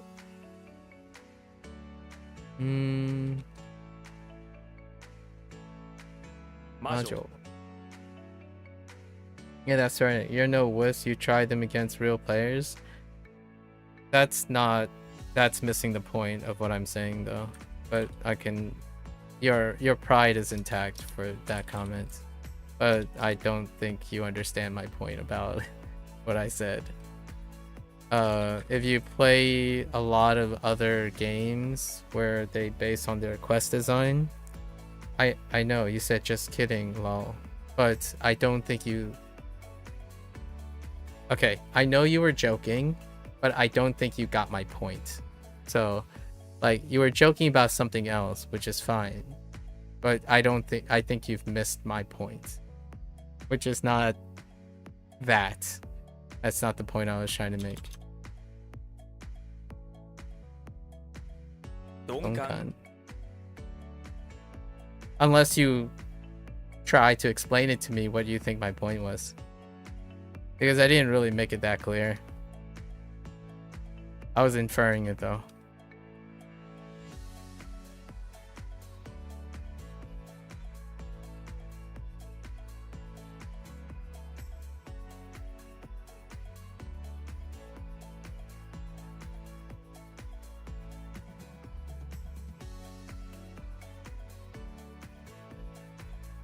Let's see.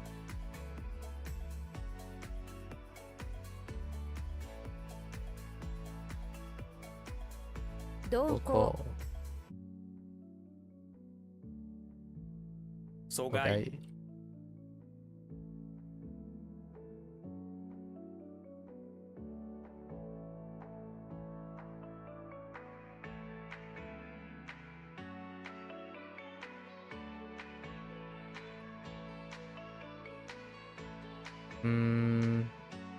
That's Kuse. it.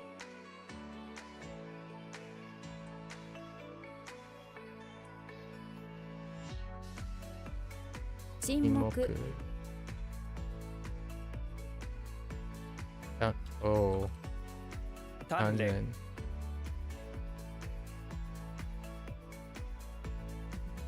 Okosaki.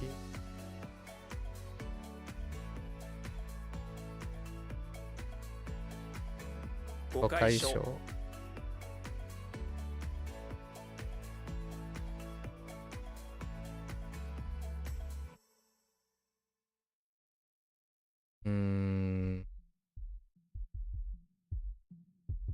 黙る。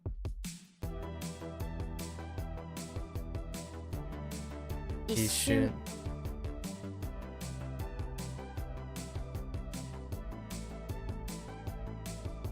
心眼。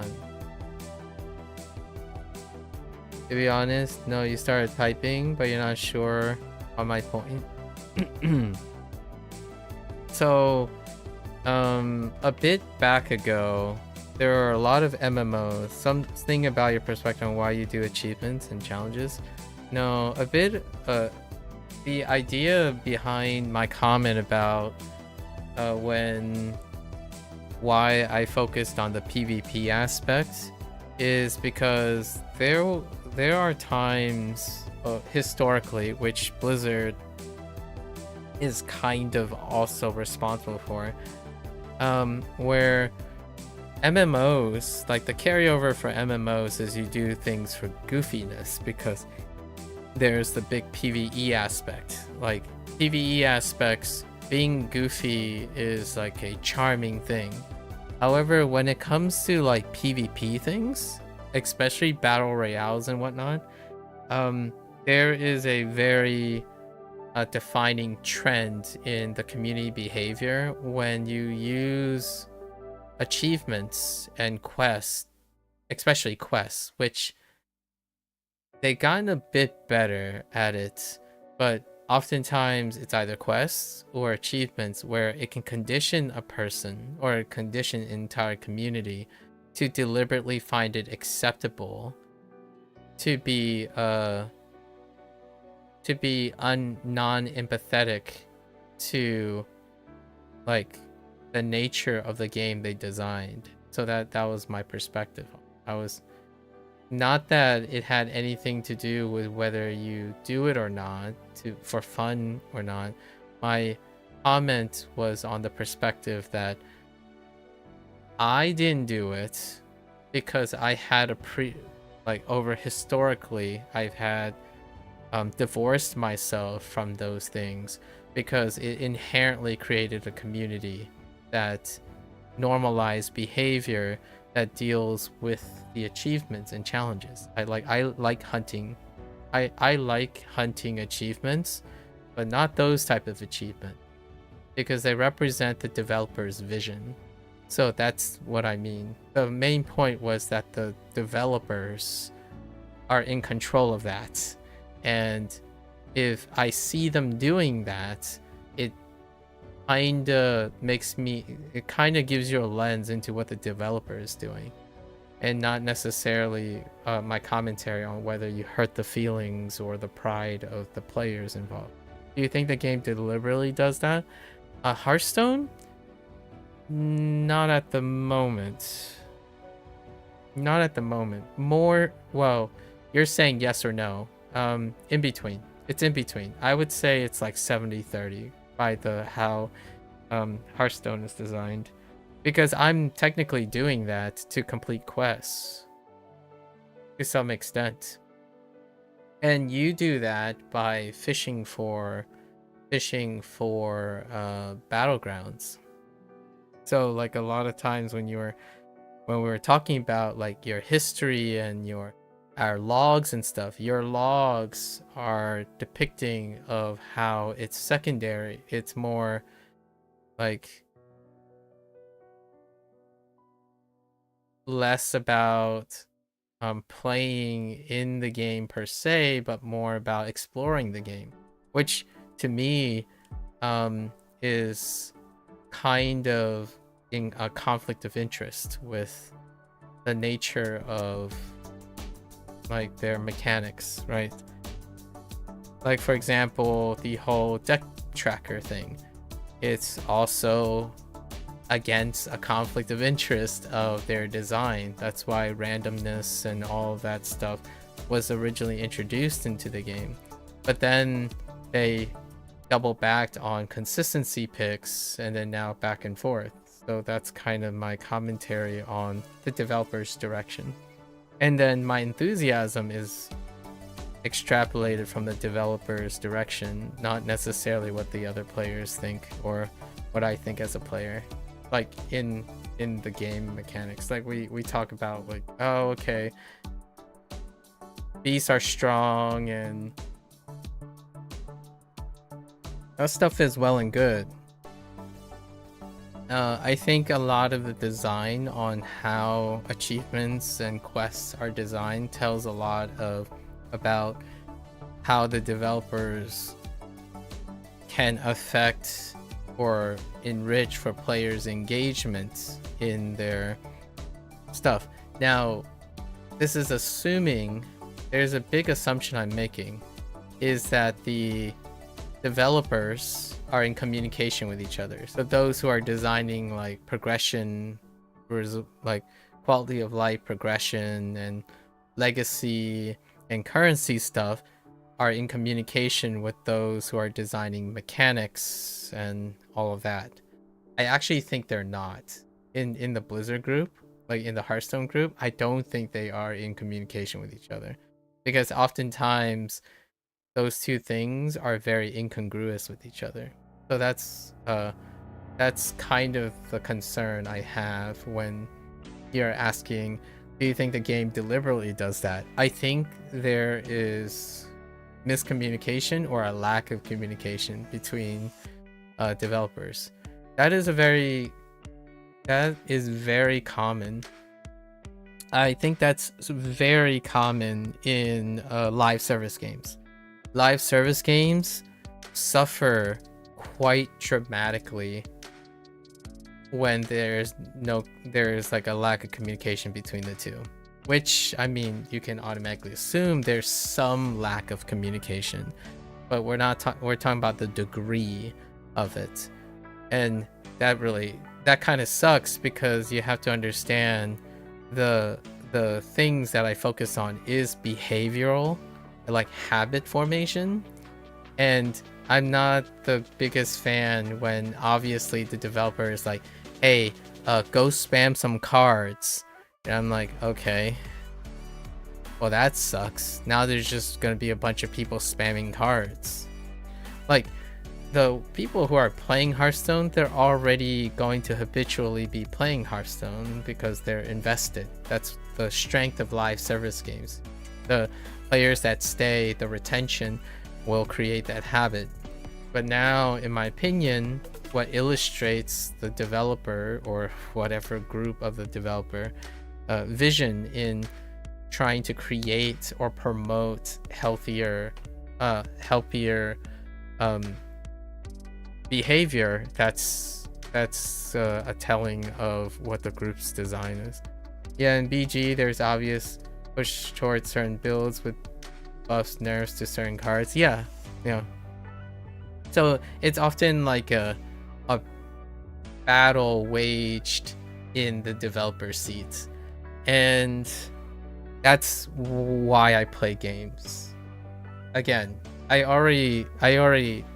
I'm no stranger to this. I've said this before. The reason why I play video games is to understand the people who make the video games. I understand that other people play games to beat other people, and like to feel good and to win and stuff. It kind of feels good to win a game. It feels even more important and better to me to understand a game, like the act of playing the game, the act of doing the things. Blizzard seems terrible for it with the rank system in Overwatch. You haven't heard one compliment about Blizzard. Blizzard isn't the shining spot when it comes to those things, for sure. Like, if small indie dev, by the way, I mean, at this point they might actually be construed as a small indie dev, now that, if you think about it. Considering the budget that they run on. Like, it was funny when it's no longer a joke. Like, Blizzard doesn't run on great budget. Like, legitimately, if the one meme that you hear about, and hats off to all the developers, is that Blizzard's budget is like non-existent. It's the reason why their games are so like robust and stand the test of time is because the people who work at Blizzard works really, really hard with very, very little. And you hear that time and time again, you know, when a former Blizzard dev goes off and starts their own small indie developer, and yet they invested far more starting their own studio than working like overworked in that corporation, which is kind of ironic whenever someone makes that small indie dev joke. It's both bittersweet and very telling nowadays, right? Because the work environment, I mean, Blizzard is notoriously known for the rigor. Like, people do it as a stepping stone. It's kind of like the whole BuzzFeed thing. You know what I mean? Like, you go in, you show that you can stand up to the rigors of Blizzard, and then you dip out. Recently I saw that what's his name stepped down, right? I forgot how long ago. It might be a year old now. The Overwatch director stepped down. I used to watch his announcements all the time. He's kind of a quirky. Yeah, Jeff stepped down. Yeah, Jeff Kaplan stepped down recently.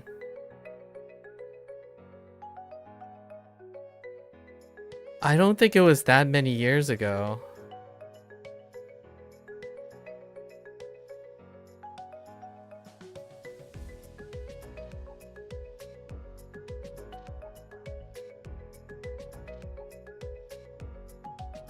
Okay, 2021 is kind of far away, I suppose.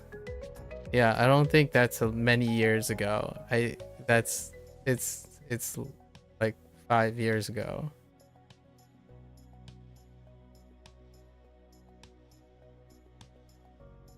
And then obviously about 1/4 of your lifetime ago. That's not how time works, but alright. As you grow older, it's less and less of a fraction of your time. That's not how math works when it comes to time, but I'll let you have this one.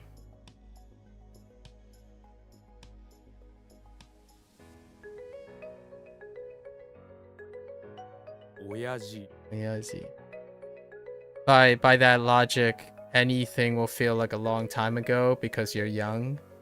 And then when you're trying to empathize with another person who's older, it's always going to be longer because time is relative.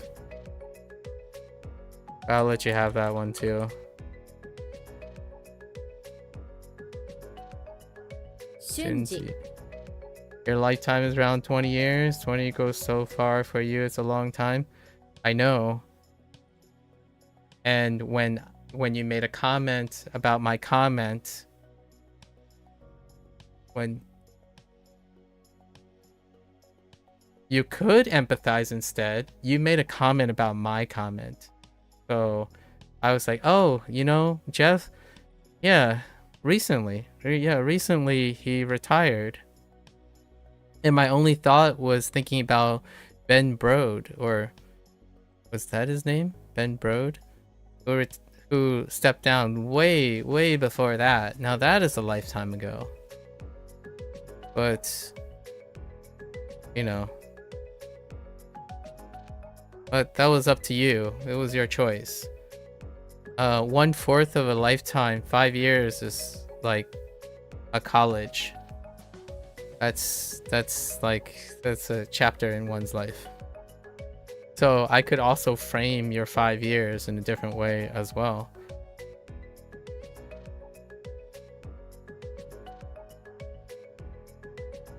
Like, for example, 5 years is still 5 years, right?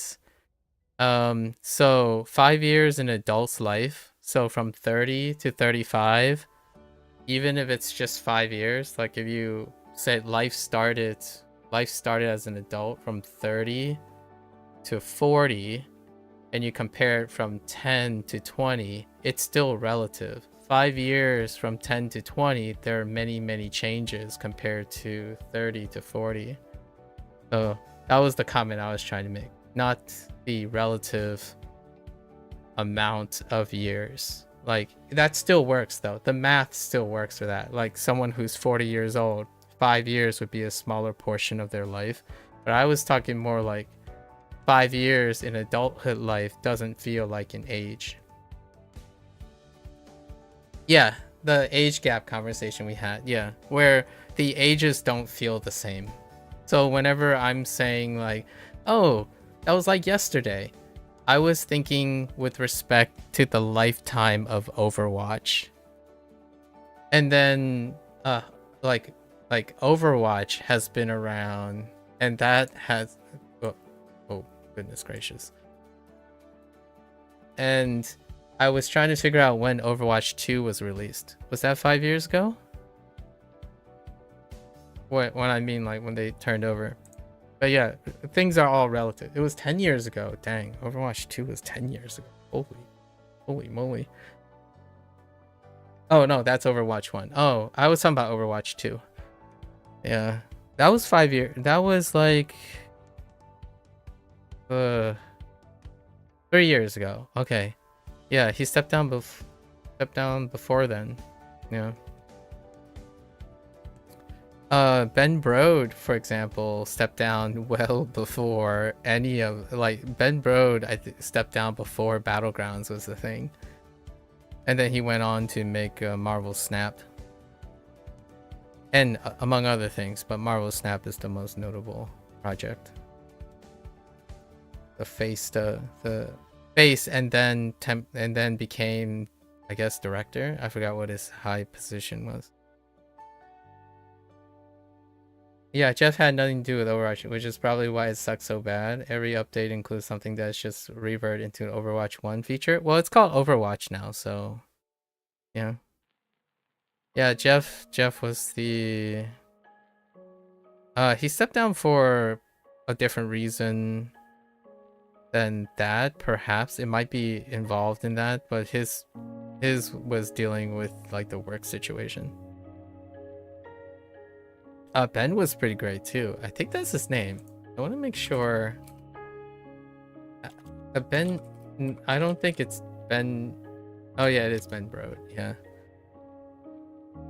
Mr. 43 himself.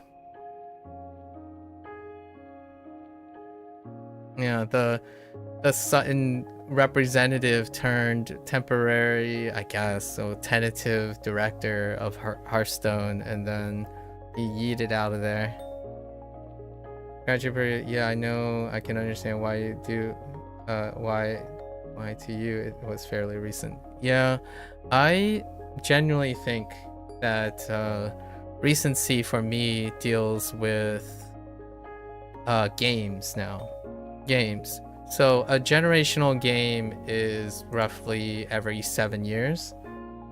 It would have been a long time if generational games were like 1 or 2 years, which was a thing of the past. Maybe even your lifetime ago. I would say more than 20 years ago, generational games come around much more rapidly, like in terms of its design. But nowadays, when someone steps down, it's like you don't feel the impact of their absence or their plans for like a couple years. I would imagine that's how. Can you empathize with your understanding of time, or can I only empathize? That is a great question. Both, probably. Like sympathize. Like, I can't possibly sympathize with how short these things are. Like, for example, if I told you, right, like it's a definitely a really interesting human question to answer, because if I told you like how long has it been? Like, I have waited 18 years. Oh, okay. All right, you'll be back in a minute. All right. I'll hold on to that for a moment. 長め Okay, let's finish this stuff. I mean,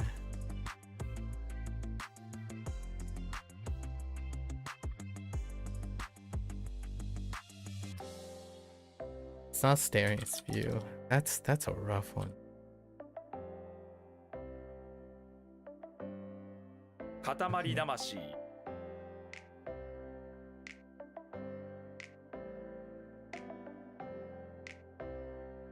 術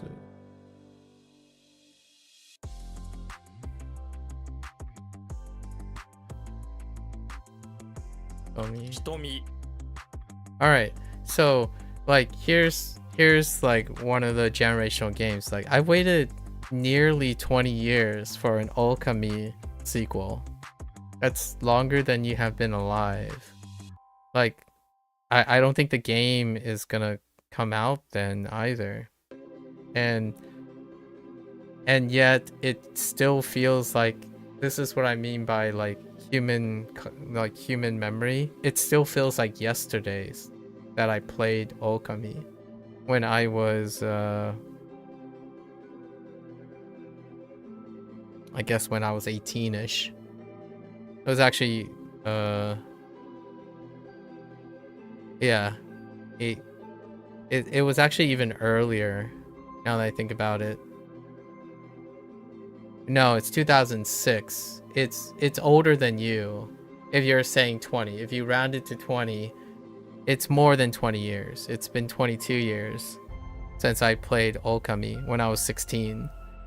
So, and yet it still feels like yesterday. And that's kind of, I think one day will feel the same way, in some way, because for me, my comment was more of a Freudian slip, I suppose, because I'm familiar with Overwatch, I suppose. And one of the things is the things that you are very familiar with, it often typically feels like it was yesterday. You don't agree with the concept of how long ago something feels. I think it's just our logical understanding of when something was, but maybe the vividness of the memory is the feel part. Then if you don't agree with it, and if life doesn't change your perspective of time dilating and contracting because you want to vividly hold to your logical and objective understanding of time, then you have your answer. Can you empathize with my understanding of time? Probably never. You can probably never sympathize with my understanding of time either. If you're talking about the ability to empathize or sympathize, that would require you to have subjective thoughts about time, which is something that you simply just said you don't agree based on your objectivity. So if you believe that time cannot dilate or expand or contract based on someone's subjective memories, then yeah, I don't think it's a possibility. If you hold steadfast to that, even going into your old age. So that might be an impasse that we may have in the future. Like if you remember two things, one happened a month ago and one happened 2 months ago, without reasoning about how long ago something was. For you don't think you can place how long you think they were just based on feeling, that you're missing the point. Yeah, you're really missing the point, in my opinion.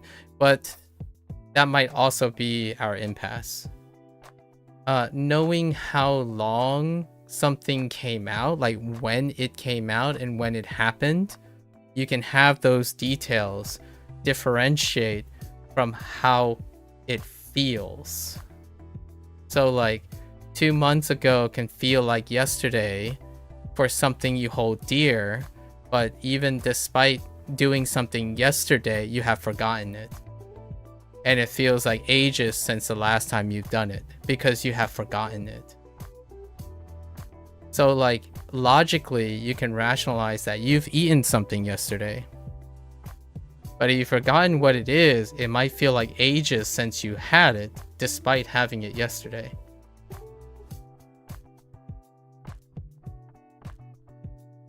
So if you're concerned about the objectivity of the time, I knew Jeff left many years ago.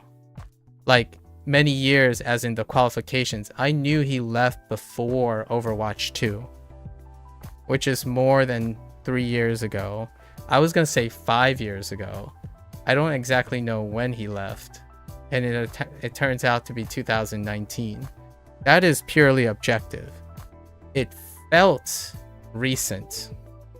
That's different. So the memories you hold most dear feels like yesterday because you echo it consistently.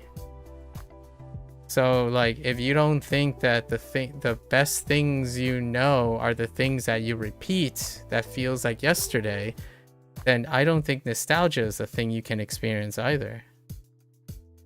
I don't know if you feel you experience nostalgia or not, but that's kind of my conceptual understanding of how like nostalgia works and familiarity works. Habits are formed because they are the closest thing to you.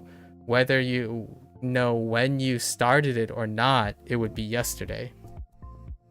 So like, when I ask you, when did you start eating the things you ate? You could rationalize when you did it, but it would feel way closer because you do it every day. That's kind of like playing a video game. If you don't play Overwatch anymore, it will feel like many years ago, despite it could be much longer or shorter, because you have a detachment away from that video game. But the current video game that you're playing will have recency feelings, right? Like, it will always feel like yesterday that you played Hearthstone, because you literally played yesterday. But most of the experiences of Hearthstone will feel like they're closer to you because you no longer have to abstractly remember them. So emotional memories tend to be closer than subjective memories. I still can remember years, like, 1776, right? Key times like 1941. I'm naming some fairly turbulent years, or like 2011. Those are definitely going to say like, so I'll give you a 2011 example. It feels like yesterday because I can still remember sitting in the first row, third seat back from the wall of the television, looking at the small CRTV corner box when that day happened. In my Spanish class, in a half construction zone, because there was still the school was being reconstructed like half and half. So we were in one of the older side building, and we were watching the event happen. I'm sure you can use your imagination, which not 2011. I meant 9/11. Sorry, 9/11. It was when I was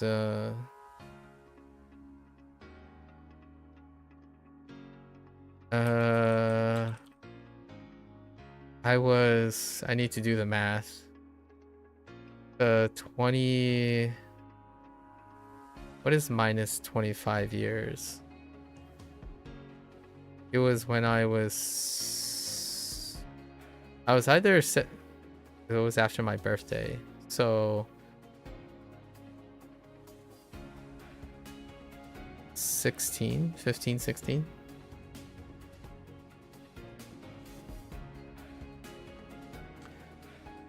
Yeah, your last comment was a big jumble. You were more trying to speak to your inability to decipher how long ago something was, but that's obviously not the same as how long something feels. You didn't even miss your point. You just jumbled up. You're talking about, oh, I see. You have nostalgia every now and then. I actually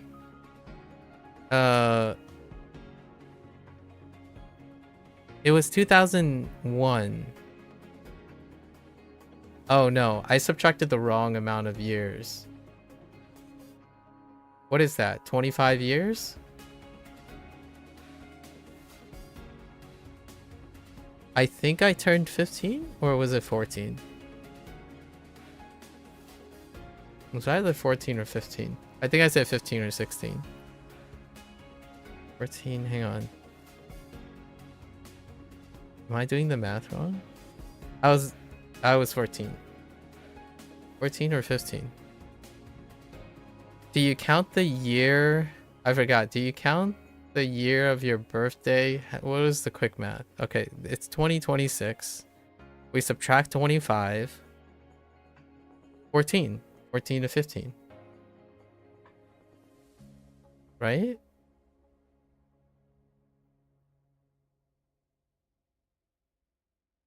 Yeah, that day was wild. Yeah, I was in my Spanish class when that happened. Also the nostalgia thing. I think there are people who don't necessarily want to feel nostalgia. I don't know. I'm not entirely sure if there are people incapable of feeling nostalgia. I feel nostalgia quite a bit here and there. Do you think you could figure out just based on feeling which two of the memories are which? One recent memory and one memory from long ago and feel like it happened recently? I know that last sentence kind of flubbed the question up, but I hope you know what I mean. Can I think of an instance where that happens? Which two of the memories are which? One recent memory and one memory. I can't. It's very tough for me. It's a source of my manic. Like I get mania. Like you're hitting on a topic that I spend a lot of time coping with, or like I have coping strategies and like proactive strategies. My mania is linked to time compression.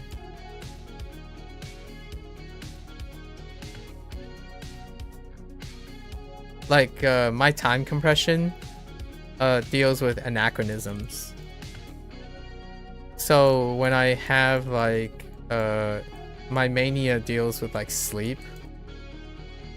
So when I go to bed and I start thinking about events, right? Like your sleeping events deal with the consolidation of your memory, and oftentimes my sleep is disturbed by mania. The mania is dealing with time compression, where all my memories become anachronistic to each other. So oftentimes there would be like events that happen 5 years ago mixed with events that happened 1 year ago. And the reason why they fit in the same context is because the context of that memory glues them together. Like for example, I would have a scene that I play back in my memory that occurred in an environment that is anachronistic, or like the thing that is happening is anachronistically in an environment that came later.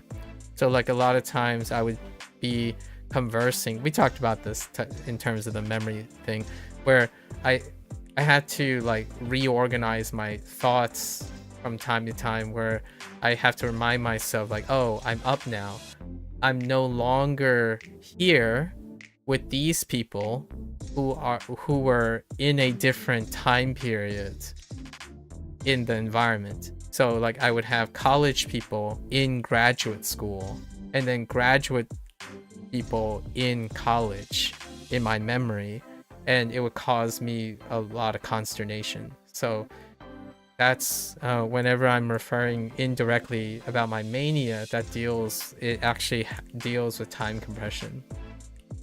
When memory is consolidated, you will start to lose resolution of the details that you don't keep track of, which deals with like why I emphasize it's healthy to have trackers and recording. You know, like when you journal and record and have trackers, those are the ways that you can like try to realign your timing.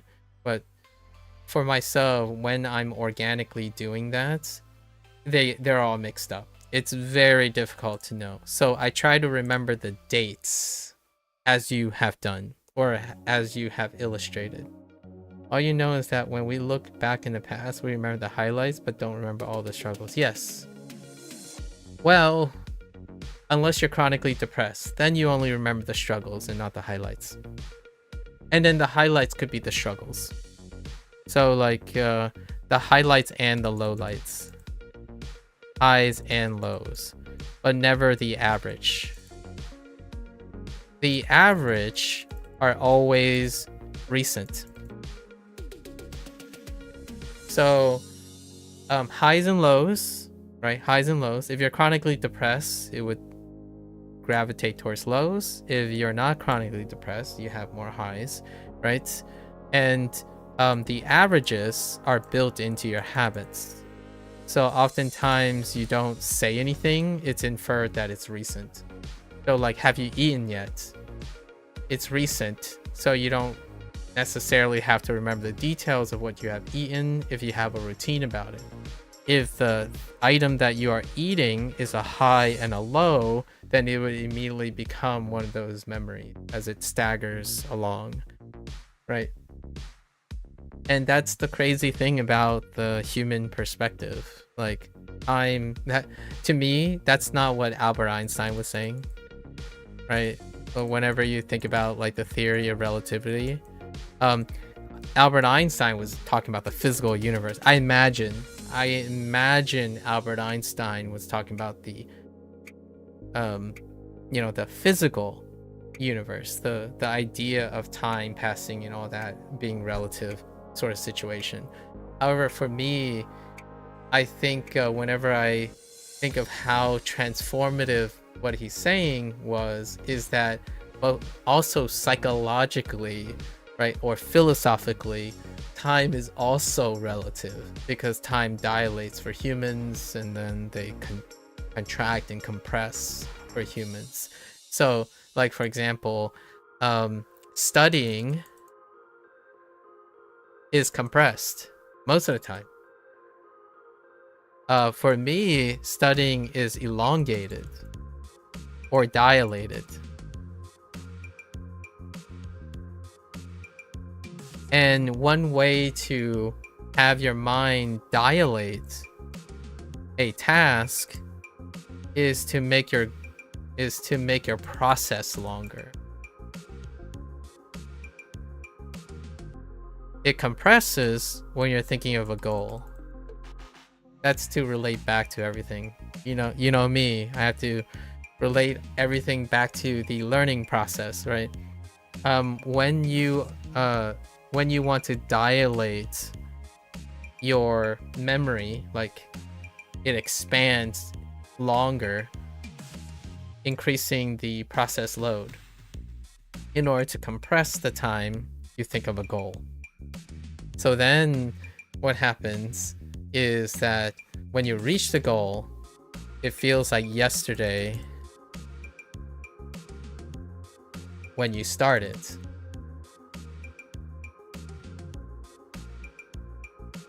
Dilate in terms of vividness? No, dilate in terms of feeling.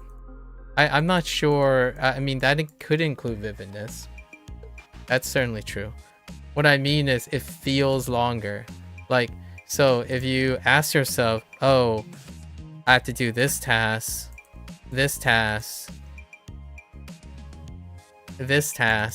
all in one day, right? And then you tell yourself, alternatively, I have one goal. This causes a dilation. I wouldn't think of Einstein when you talk about this, but I get the idea. You wouldn't think of Einstein. You're not supposed to. That's the whole point that I was making. Yes. I was literally making that point. Like, most people wouldn't think of Einstein. I was deliberately using Einstein as a point of contrast, not a point someone would be thinking. Which, unless you're telling me that's exactly it. Because my point was that most people wouldn't think of Einstein because he's doing a physical statement. Like the whenever you think, unless you're thinking his time, you don't associate Einstein with like the relativity of time, but I imagine you do have something related to that, but maybe not. Perhaps I'm overstepping and assuming that Einstein's impact on the perspective of time is not as well known as I might think. You were feeling nostalgia about 5 years ago, and you said to yourself that I bet my life right now 5 years ago will feel nostalgia, and now it does feel nostalgia to look back at nostalgia inception. That's true. There are some name for that with people who got said bullied in school, thinking back of it in a good light. Oh, okay, I see. So I don't know what that term is, but so here's the forgetting thing, right? I can be aware that I've crossed the term you're talking about. The only thing that comes to mind at the moment is the balance between regretful, being like talking about regretful and reconciliation.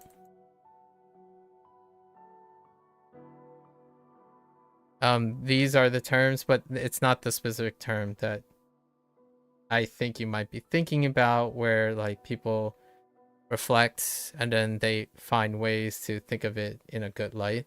But at the moment, I'm thinking of the balance between regret and reconciliation. And I am very much a product of reconciliation.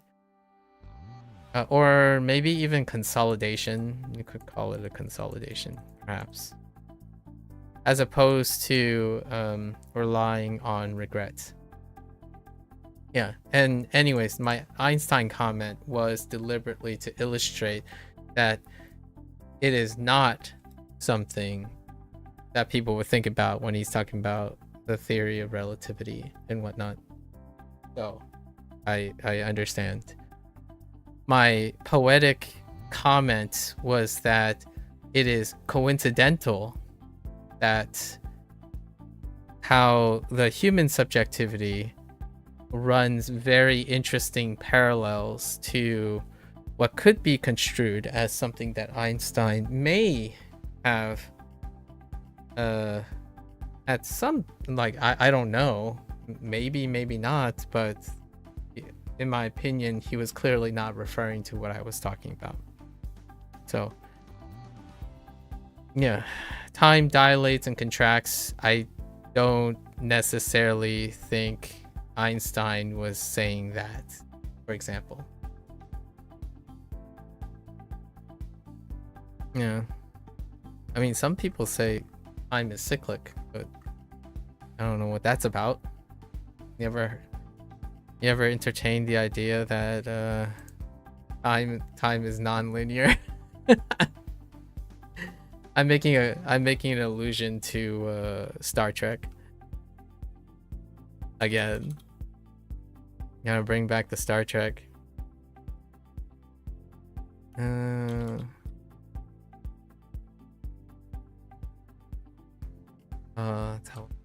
Tawana.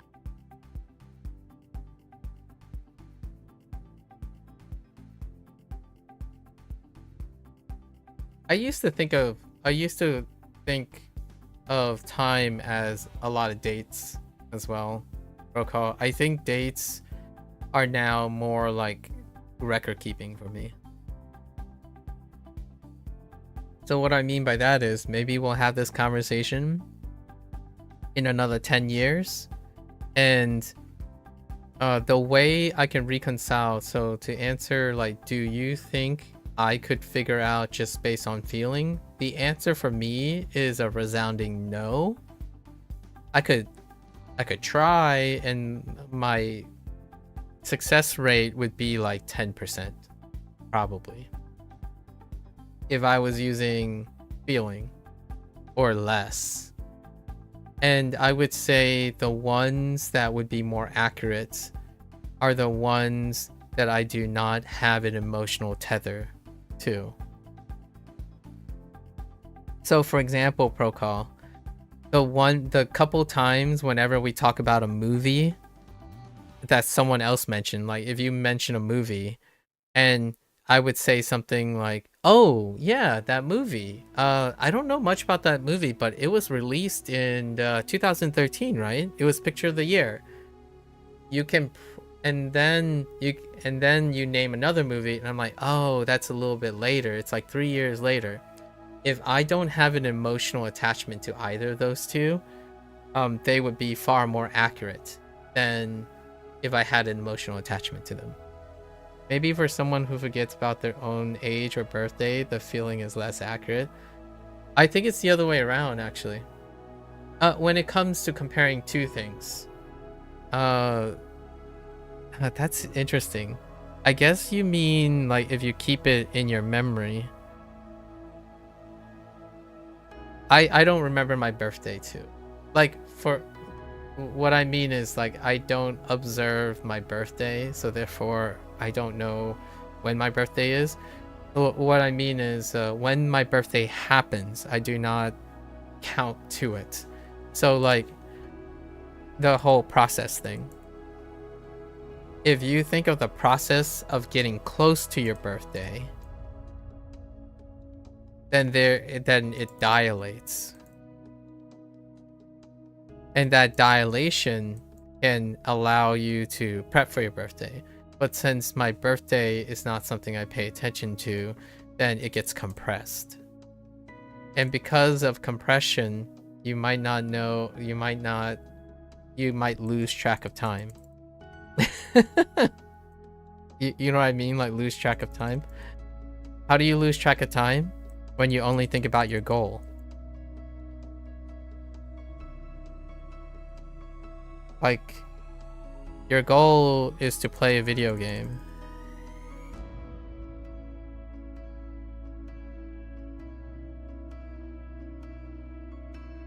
I'm not saying that this will completely make you lose track of time and this is like the main driver, but one of the funny things about goal is when you're trying to get to a goal that's farther off, time compresses. So like whenever I'm gonna make this about language learning, become fluent in Japanese, right? Become fluent in Japanese, and then you think, and then it switches to I have to study Japanese. Then it feels like forever compared to being fluent in Japanese.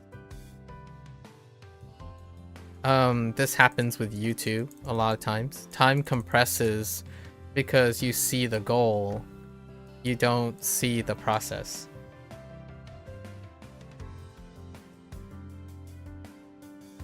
As long as you can see the goal, you can get through the time quite a bit. Like, time feels like it's moving faster, I suppose. Like, it seems faster. Like, hey, a year, you know, in a year, I would have passed the N5. Like, nice. So keep thinking that. Right? Meanwhile, a lot of times when people have to work on their studying Japanese, they would be more complaining about the day-to-day. Because now they have to worry about the process of learning. So how does this fit in with my perspective? I set daily goals. And that's as far as it compresses.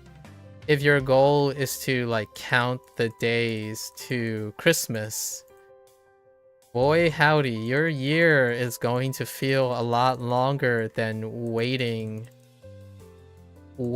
till Christmas. You know, like doing something else. I'm not sure this is making it more confusing, or like it's supposed to be confusing. So if anyone's saying like I have an answer to this, it's not. Like I'm legitimately trying to illustrate that there are so many ways that time just messes with you. Like your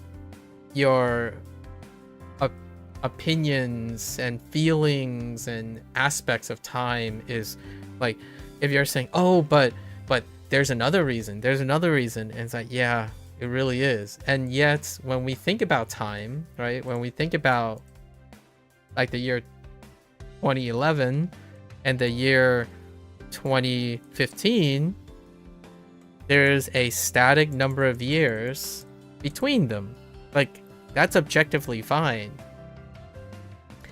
And then you ask yourself, what do you remember between 2011 and 2025? And you'll probably remember certain years being longer because those years have more highs and lows. Or aka the highlights. The highlights are still the lowlights. The lowlights are still highlights. So some years are longer than other years. And that's what creates that memory thing, that the feeling. You have big years, quote unquote big years, and you have short years. Short years are the years that you have no memory of. And then the long years are the years you remember a lot from because they were major years. So what it was a major year for me, which I'm sure I would volunteer, and then obviously you guys can volunteer your years. My major year was probably 2005. That's when I graduated from high school. 2009. Yeah, I still remember a lot happened in 2009. The COVID years, that did not much happen in the COVID years. Like the COVID years feel like they were gone in a flash.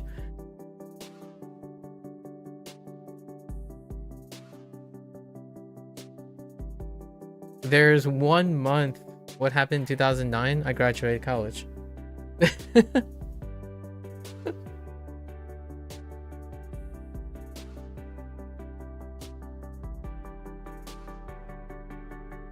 It was my graduation year. Yeah, and 2005 was high school. Yeah. I wonder how people's perception of how fast time goes changes with age. I think it does change with age. You would reckon that towards old age, it would potentially even be exponential. You know what I have come to understand, at least talking to older people when it comes to passage of time? Time is slower when you get older, typically.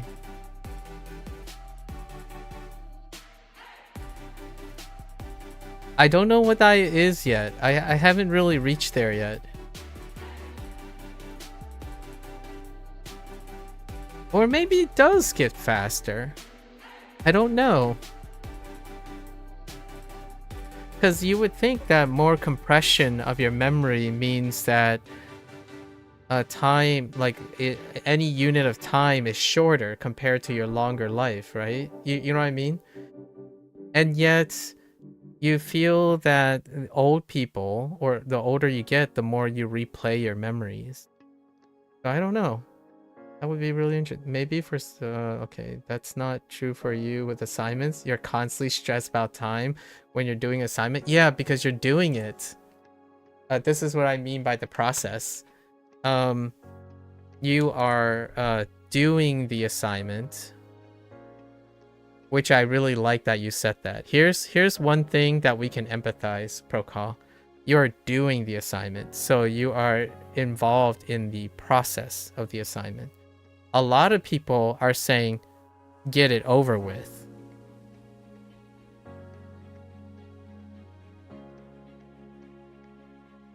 So they're looking to shorten their aspect.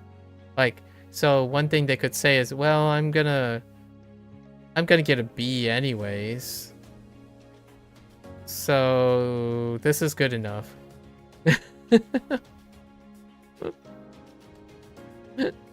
It's still longer though. It still feels longer. However, we're comparing someone who focuses on the process versus someone who doesn't. It is to me, if you were focused on simply getting it done, right? Getting it done, like, let's say you're aiming for an A. So as long as you focus on saying the A is the most important thing, then you don't have to like worry about what's happening in the moment. It's kind of weird. I don't think it makes sense to me quite yet, because there are people who do the process, and what they do is they follow a procedure while keeping their eyes on the goal. So they simply, how you say, drift along, you know, like drifters, like automatons. You see what I did there? Just kidding. Like automatons. So oftentimes the thing I'm talking about is when someone has a compression of time, just to relate to learning a bit, a compression of time, it largely also requires or coincides, we'll say coincides, not requires, but coincides with a redundant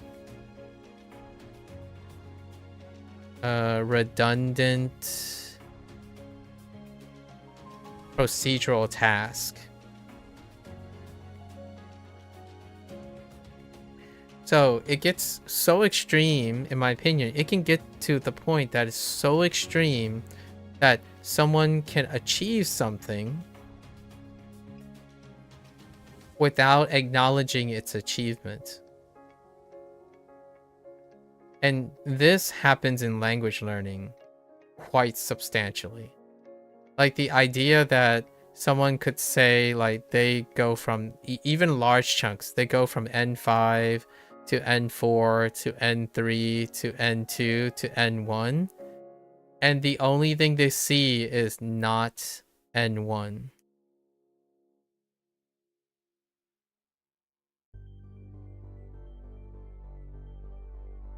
And it's a balance, because it will still feel like this part is very long. However, their memory of it will feel shorter. So doing it will still kind of feel long as they're doing it, like doing this section and then this section and then this section, when it's in the moment. Like humans vividly remember things that they're doing in the moment if it is negative and or positive. Like grinding. Grinding is here, and then progress is here. However, you can be so goal oriented that whenever there's a milestone that is reached, it's rarely satisfying because you're thinking of not N1.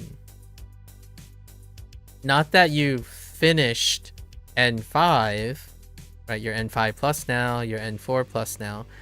Now you might be thinking, well, there are definitely people who do this. It's like, yes, I would say so. I think there are more people who think about not N1 more than setting smaller goals.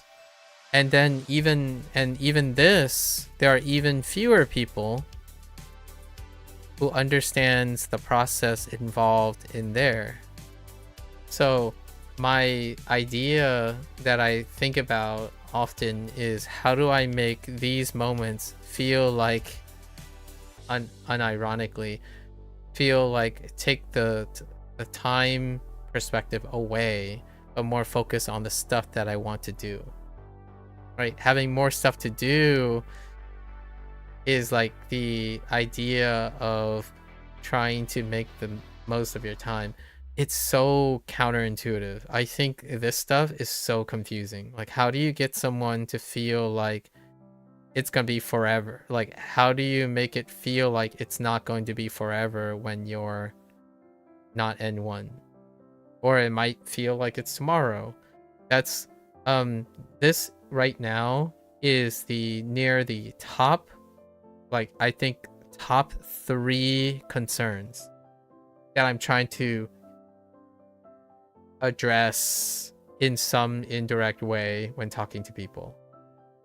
And it also has to take into consideration their relative age as well. Because nearly everything feels like, for you, Procall, if I'm trying to sympathize with you, because of your relative age, anything that is on the scale of this is going to feel like forever. Because when I say 5 years of Japanese language learning, it will feel like an eternity. Even both aligned, both objectively, because it's a relative large portion of your life, like 1/4 of your life, and at the same time, 5 years sounds like a very long time since your relative scale of the tasks you have done is relative, right, to that, which is another entirely different question. And it does tie into like motivation and all of that. To you, that reminds you of what your dad said about coding, that getting the syntax down is best so that when doing a coding assignment, there's not a focus on how to type stuff and rather the logical process you need to do it. Yes, exactly. Yep. So for me, I am engrossed in the process. So when we're having a conversation like Jazz and, Jazz coming in with a swing, I'm more engrossed in the process of having the discussion. So and I'm not overly concerned about where our endpoint is. Is someone going to be right? Is someone going to be wrong? Like, how right am I? How wrong am I? Am I objectively going to make a meaningful conversation happen? When you're engrossed in the process, you're not waiting for something to happen. Or you're constantly focused on the idea that something later is going to be achieved. I'm more in the moment. Kind of like the whole, how you say it? It's not quite carpe diem. It's not quite carpe diem, but it's more like being active in the moment than it is further down the road.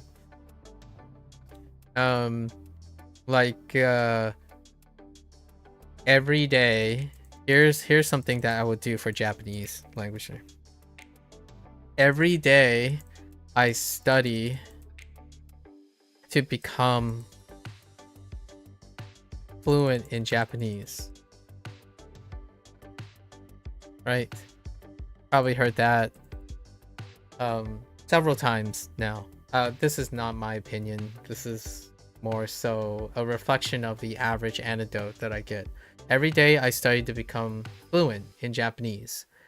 And the way I already mentioned my mania source. My mania source is when I start like time gets all noodly. There's a lot of noodling in my time and it makes me manic. And one of the sources that I often think about when you have young people, like the new age young people, like Procall, you and what I feel you and the younger generation, there's a hustle involved.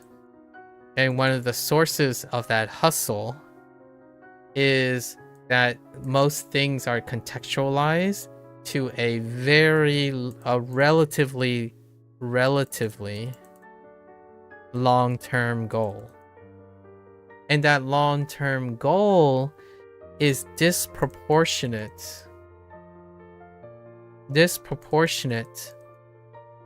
to your life, to your current lifespan, or maybe to your age, while also warping the time it takes. So here's a example. Every day young people is inundated with your influencers that would say it took them 2 to 3 years to achieve this goal, right? But every day people are doing this in 15 minutes, right? So like you watch a video and you watch their 2 to 3 year experience condensed down to 15 minutes.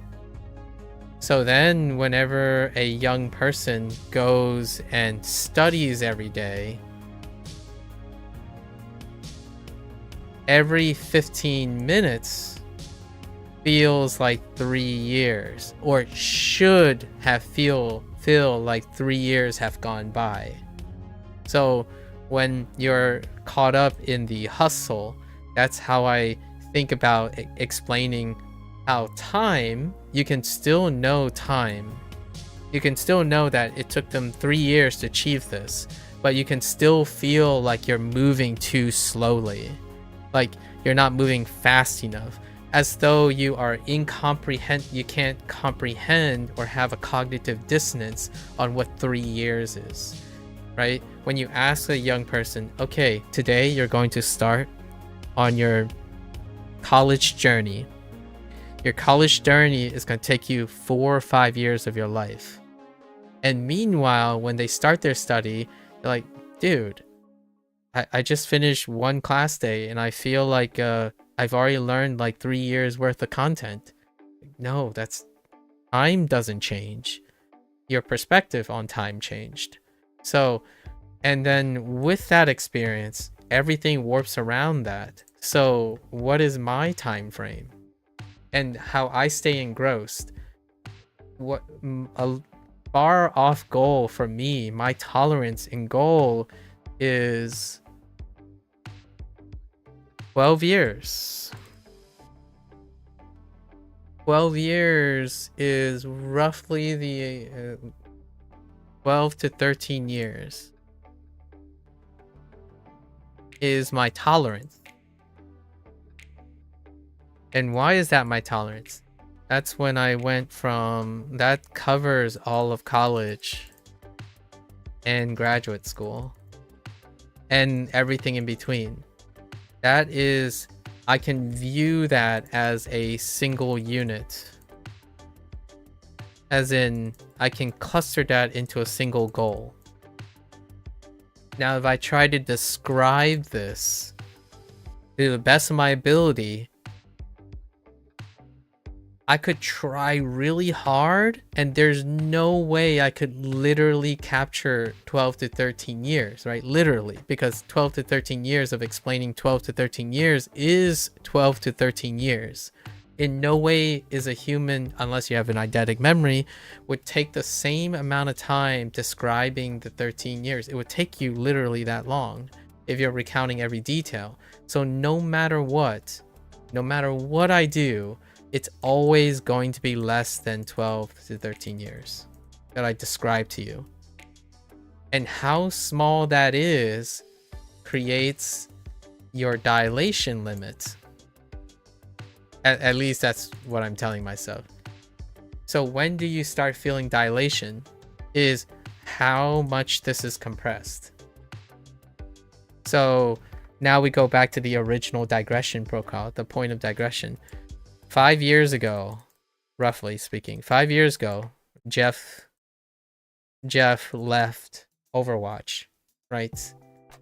And 5 in my 12 to 13 years is smaller. Like what I mean is my tolerance level is higher for what is considered as a long time, right?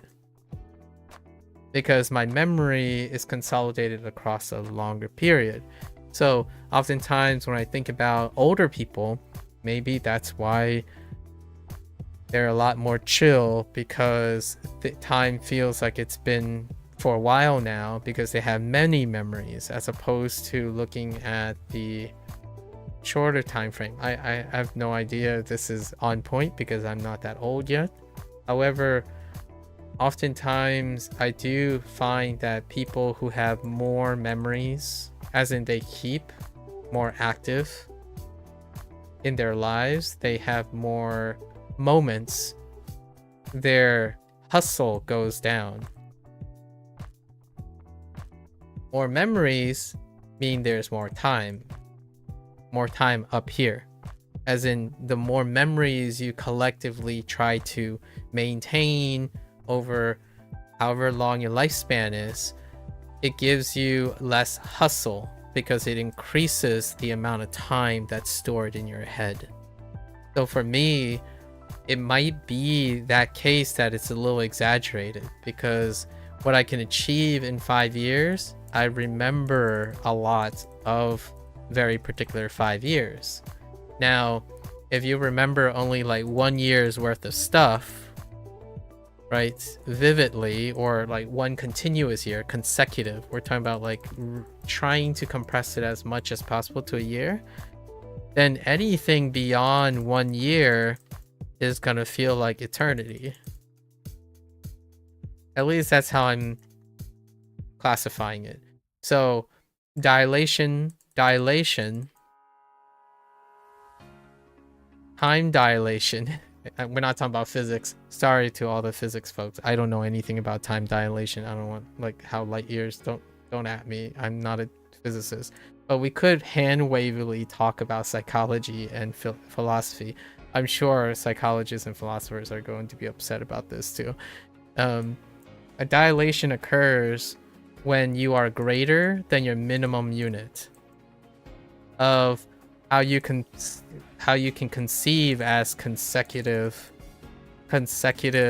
highlights, right? Integrating what Jazz said. Highlights, remember that highlights can be both negative and positive. So if you have a consecutive unit of highlights, that constitutes as your minimum units of time. So if you go greater than that, time will feel longer. Time will compress when you exceed, if you are significantly lower, I don't know where, but lower than your maximum unit, or what you conceive as your longest consecutive highlighted year. And we're not talking about literally remembering every detail. We're talking about stringing together what is your maximum achievement, a list of achievements together in one, consolidated. So we're like talking about neuronal networks here, right? So we have these like things, and then we have neuronal networks.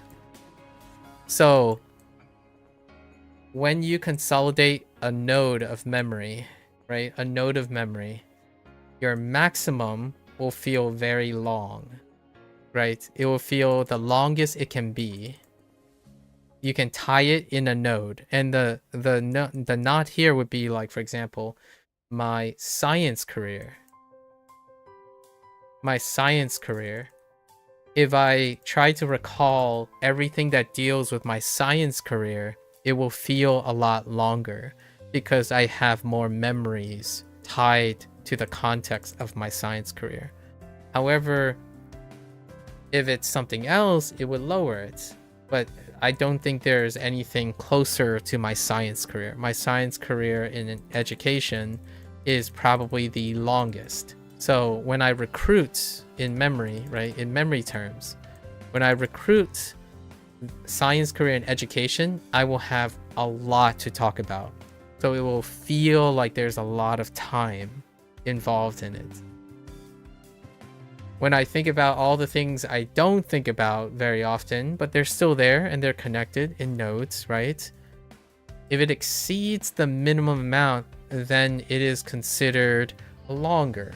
Like, I can't tell you how long it took me to chew my food. Like, just a couple, earlier today, I can't tell you how long I've chewed my food. Like, how long did it take me to eat my snack on the day? So, if I will focus on a task that is significantly longer than a task that I do without paying attention, then time will feel like it dilates. So here's the catch. This is a really interesting... This is one of my social experiments that I've been currently doing. The contrast between rest, study, and work. Now, if someone can perceive how long they rest, as in like how they're actively resting, does that impact how long they can actively study versus how long they can actively work?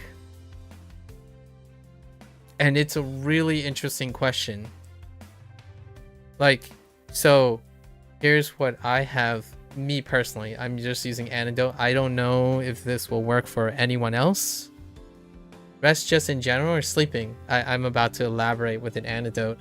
So my anecdote is rest. Now, sleep.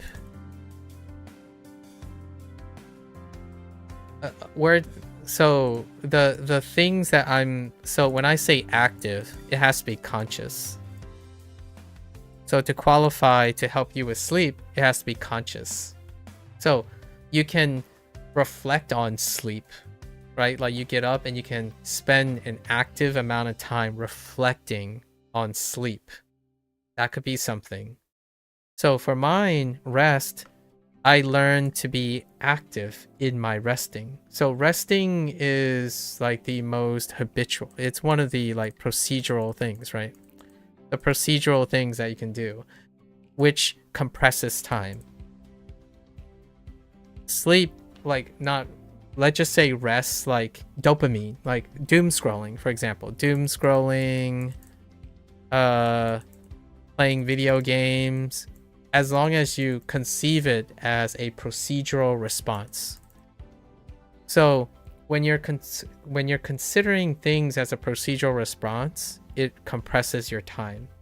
That means that it lowers your perspective on how much time it takes, right? This forms your bottom level. So basically, if you play a video game and you're just doing the same thing that you've done, like Hearthstone, for example, Battlegrounds, will relate back to Battlegrounds.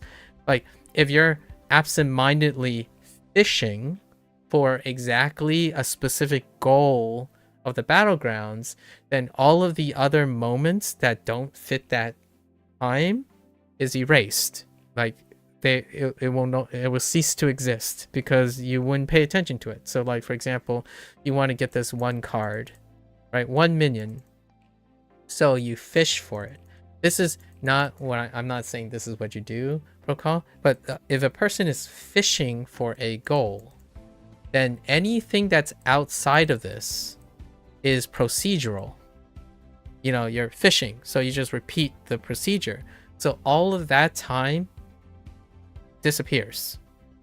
It becomes compressed because it's not important anymore.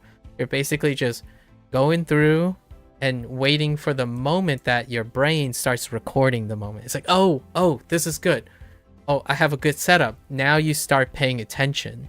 And that's when time starts to dilate again, because it dilates to replace all the other time that you were compressing. So how does this feed into resting?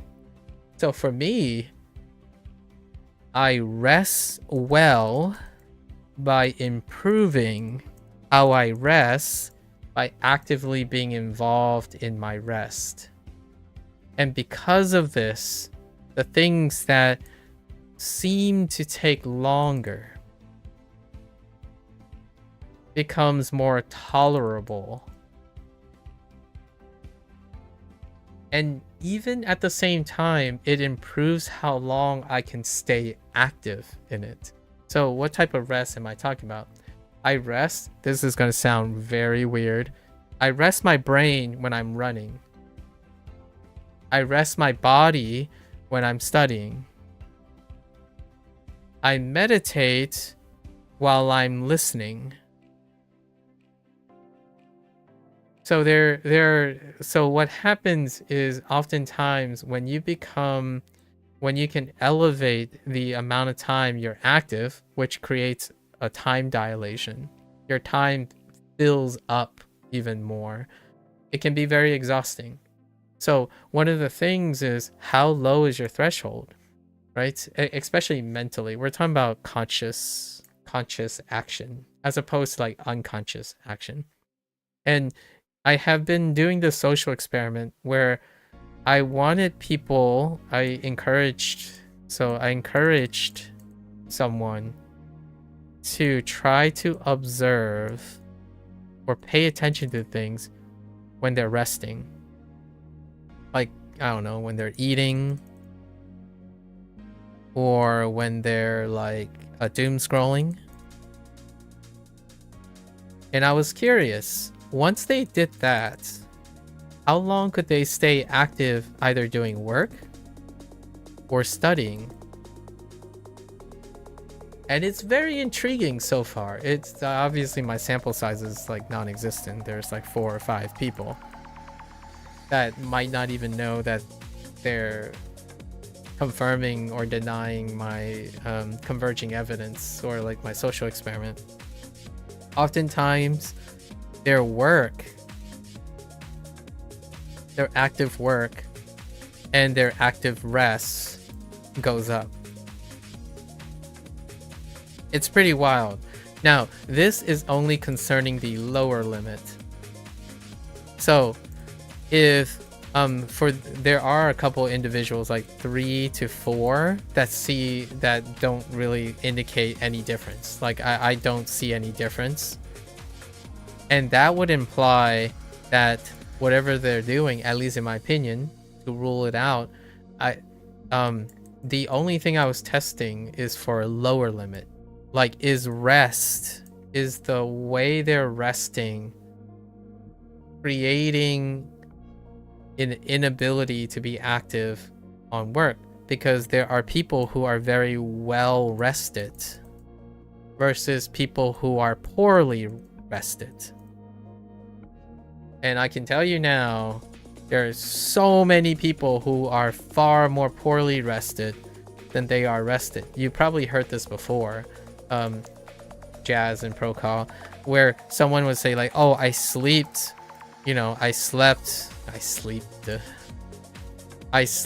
or I doom scrolled, or I played video games for like 5 hours. And then to rest, i.e. to be distracted, is what they usually use their words for. And then they go to do their work and they do it for like 20 minutes. And then they're exhausted. That is what I mean by there's an upper limit on work, a potential upper limit on work due to a lower limit on rest. So like their lower limit is it takes them 5 hours to be able to be rested for 20 minutes of work. Right? So 5 hours to 20 minutes. So that's the ratio. Now the question is, can you reduce this ratio? And that has been my metric that I've been using, kind of non-great because I'm not a professional and there's no like obligation. I'm trying to do a blind social experiment, and I'm trying to be as rigorous as to rule out all my preconceived notions. And I've come to the understanding that this is such an interesting thing that I noticed a long time ago, but it wasn't the focus. Like most of the time people would focus on how to like increase rest in isolation or increase work in isolation, right? And I've spent more time with that, the dogmatic thing about, oh, if you work longer you will get to work longer. So if you keep conditioning yourself to work longer, you would eventually work longer. If you increase the quality of your rest or increase the duration of your rest, it would go in one direction. Lately, it's been really interesting because now we have so many like quote unquote dopamine sources, right? Hashtag Gen Z bait buzzword, dopamine. So the idea now is, what happens if you increase active rest? Interestingly enough, this time actually goes down and this time goes up. Crazy. So now they often tell me that, oh, you know, I didn't sleep for 8 hours like I planned. I ended up only sleeping for 6 hours, but I feel rested. And then the only way I could trust them is I would ask them, so how much work did you do? And it would go up to like an hour. And my first thought is, wait, so you rested less hours, but you worked longer? Like, what the heck happened there? And then the argument is, oh, maybe their quality of sleep went up, right? Their resting became better. And I would agree with them.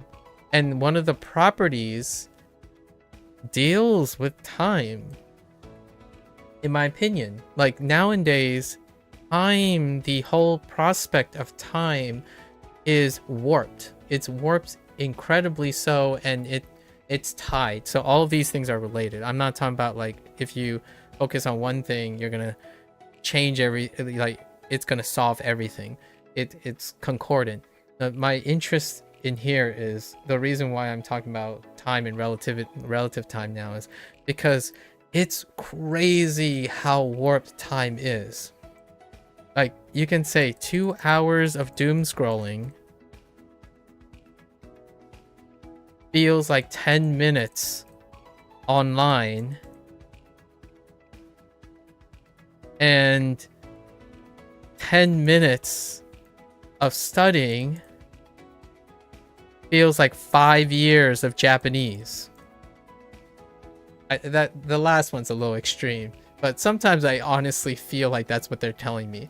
They're like, oh man, I just spent 50 minutes going through like 300 reviews, right? 300 reviews. Man, why am I not fluent yet? I mean, I spent like 50 minutes doing this.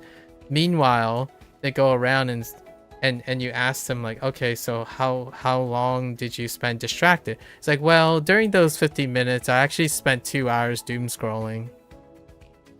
It's like, but I really thought I was just doom scrolling for 10 minutes. Like, whoa.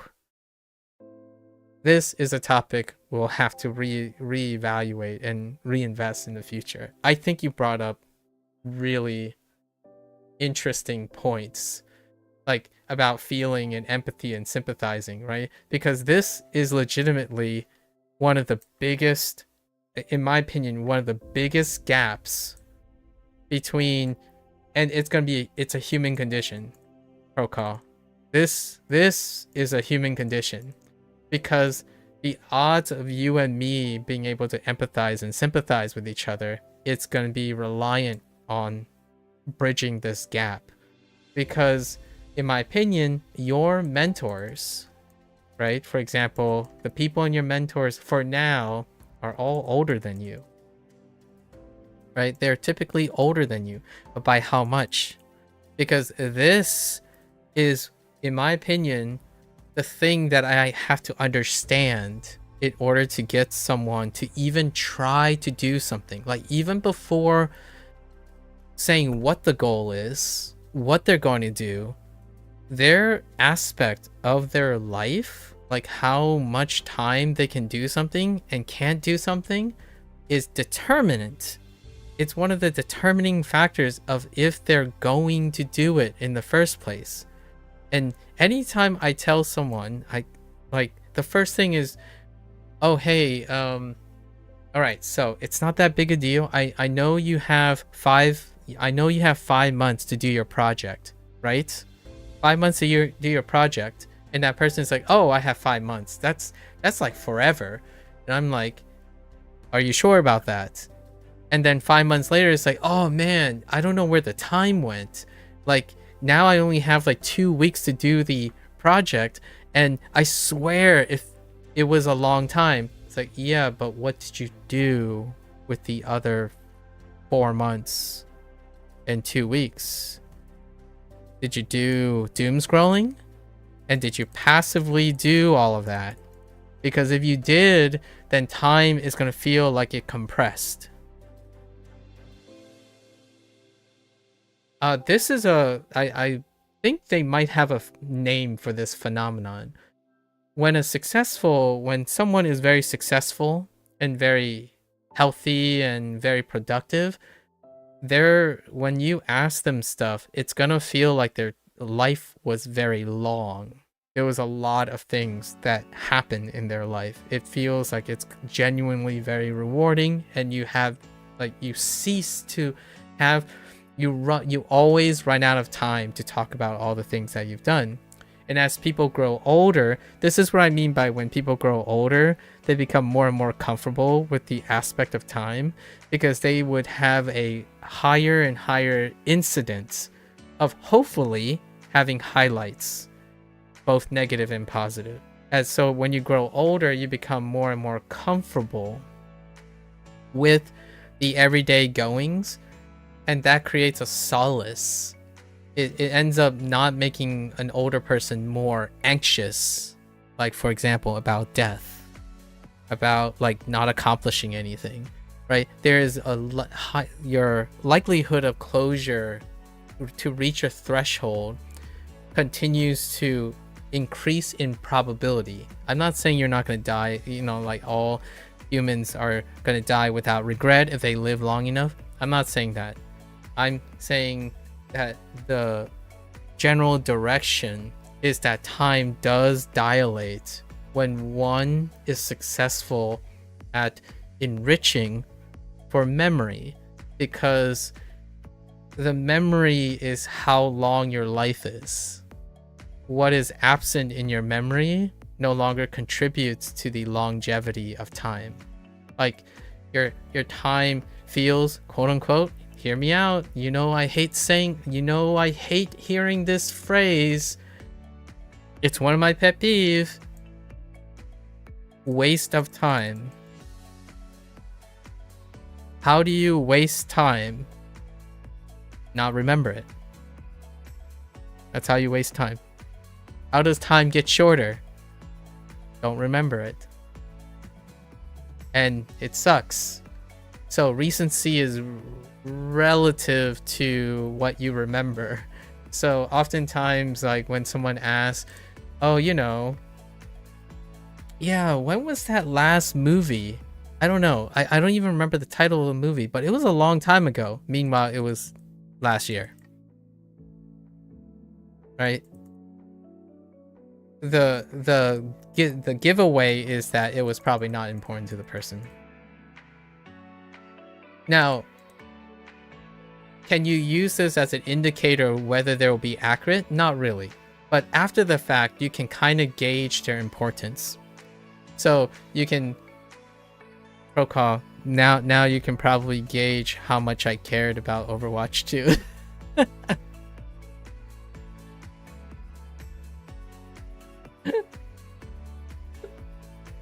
Like the discrepancy, right? The discrepancy, like you can make a compelling argument. Like there's got to be an interaction where like people's how people respond and the accuracy of the actual year is probably related to how they collect their memories about the thing, right? Like it feels like it was recent because, well, there wasn't much that happened after Overwatch 2 came out for me personally. So like I didn't do anything with Overwatch 2 at all. So like I played Overwatch beta all the way up to right before they released Overwatch 2, and it was around the time when Jeff left. So now if you think about it that way, I'm like, yeah, it feels like it was yesterday that Jeff left because it was the last memory. Technically I have one little short memory as well. It's with Coffers though. I know this potato who wanted to play Overwatch 2, so we played for like a day or two in Overwatch 2, right? But that's connected to him. That is connected to this person. It's not connected to Overwatch 2. It's because I wanted to spend time playing a game with him. So I remember it as an experience we have together. Overwatch 2 was not the important thing, so I didn't keep track of what time it is. So yes, it did feel like yesterday when Jeff left, because he left right before, like he left before Overwatch 2, and I stopped playing before Overwatch 2 was released. Crazy. Anyways, I don't know if you guys ever think about these things. That's actually why you can't work well in Pomodoro, because you're aware of the time every minute. Oh, don't get me started about that. Whew. When you time yourself, here's one thing that I think the current generation maybe is struggling with in a different way. When you write schedules to yourself on when you're doing things. So, I would say 9 out of the 10 people that I was kind of referring to, they have blocks. So what I mean is they plan their things, even the minutia of things that you want to be active in, but you're seeing time as a goal. So like get this done in 30 minutes, like get your math done in 30 minutes, then spend 30 minutes in like your physics stuff, then you got to parse out 20 minutes for your meal, right? But you can see the imbalance here. Yes, you have all the times mapped out, right? You have all the times mapped out. But what are you doing?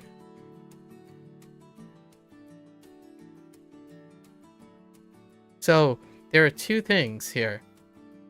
Minutes can still fly by if those minutes are actively being worked on. It's not quite the same when you're doing something where your focus is on the time. And that's the root of my social experiment right now. How can you go from passively filling time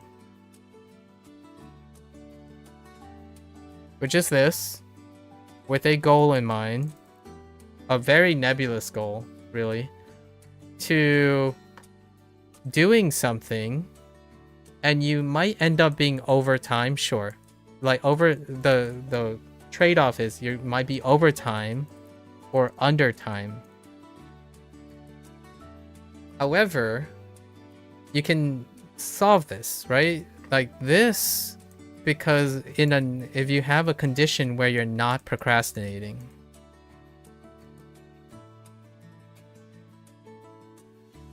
you can still have enough to buffer overtime and undertime. Now, you can do both of these.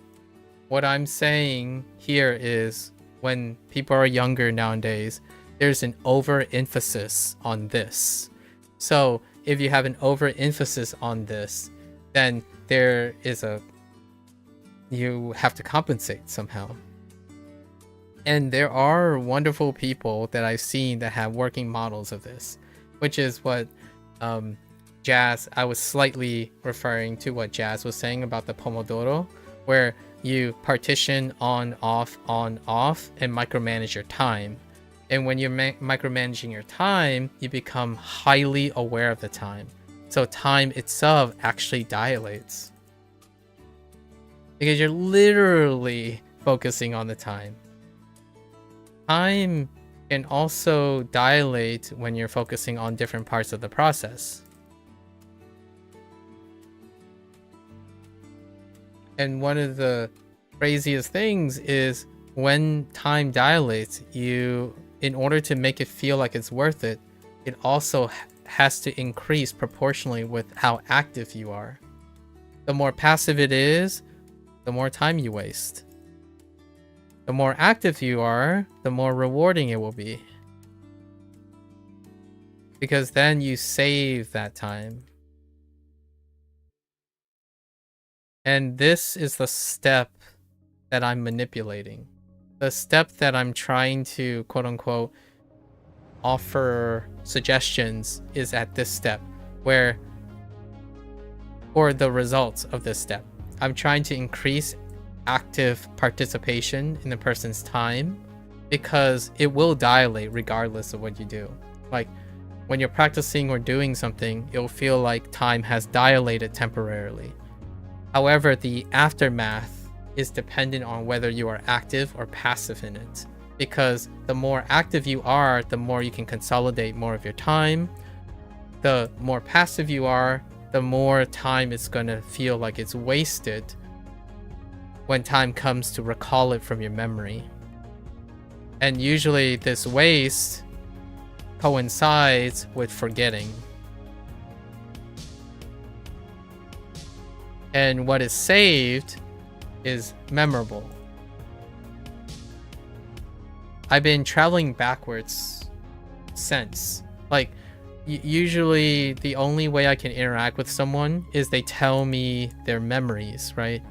So when someone says, hey, I need some advice, can you observe me and ask me what can I do to improve my overall consistency? And we start with their memories because the only thing I have access to is I ask them, so what do you remember yourself doing? Like, how did you feel when you were doing that?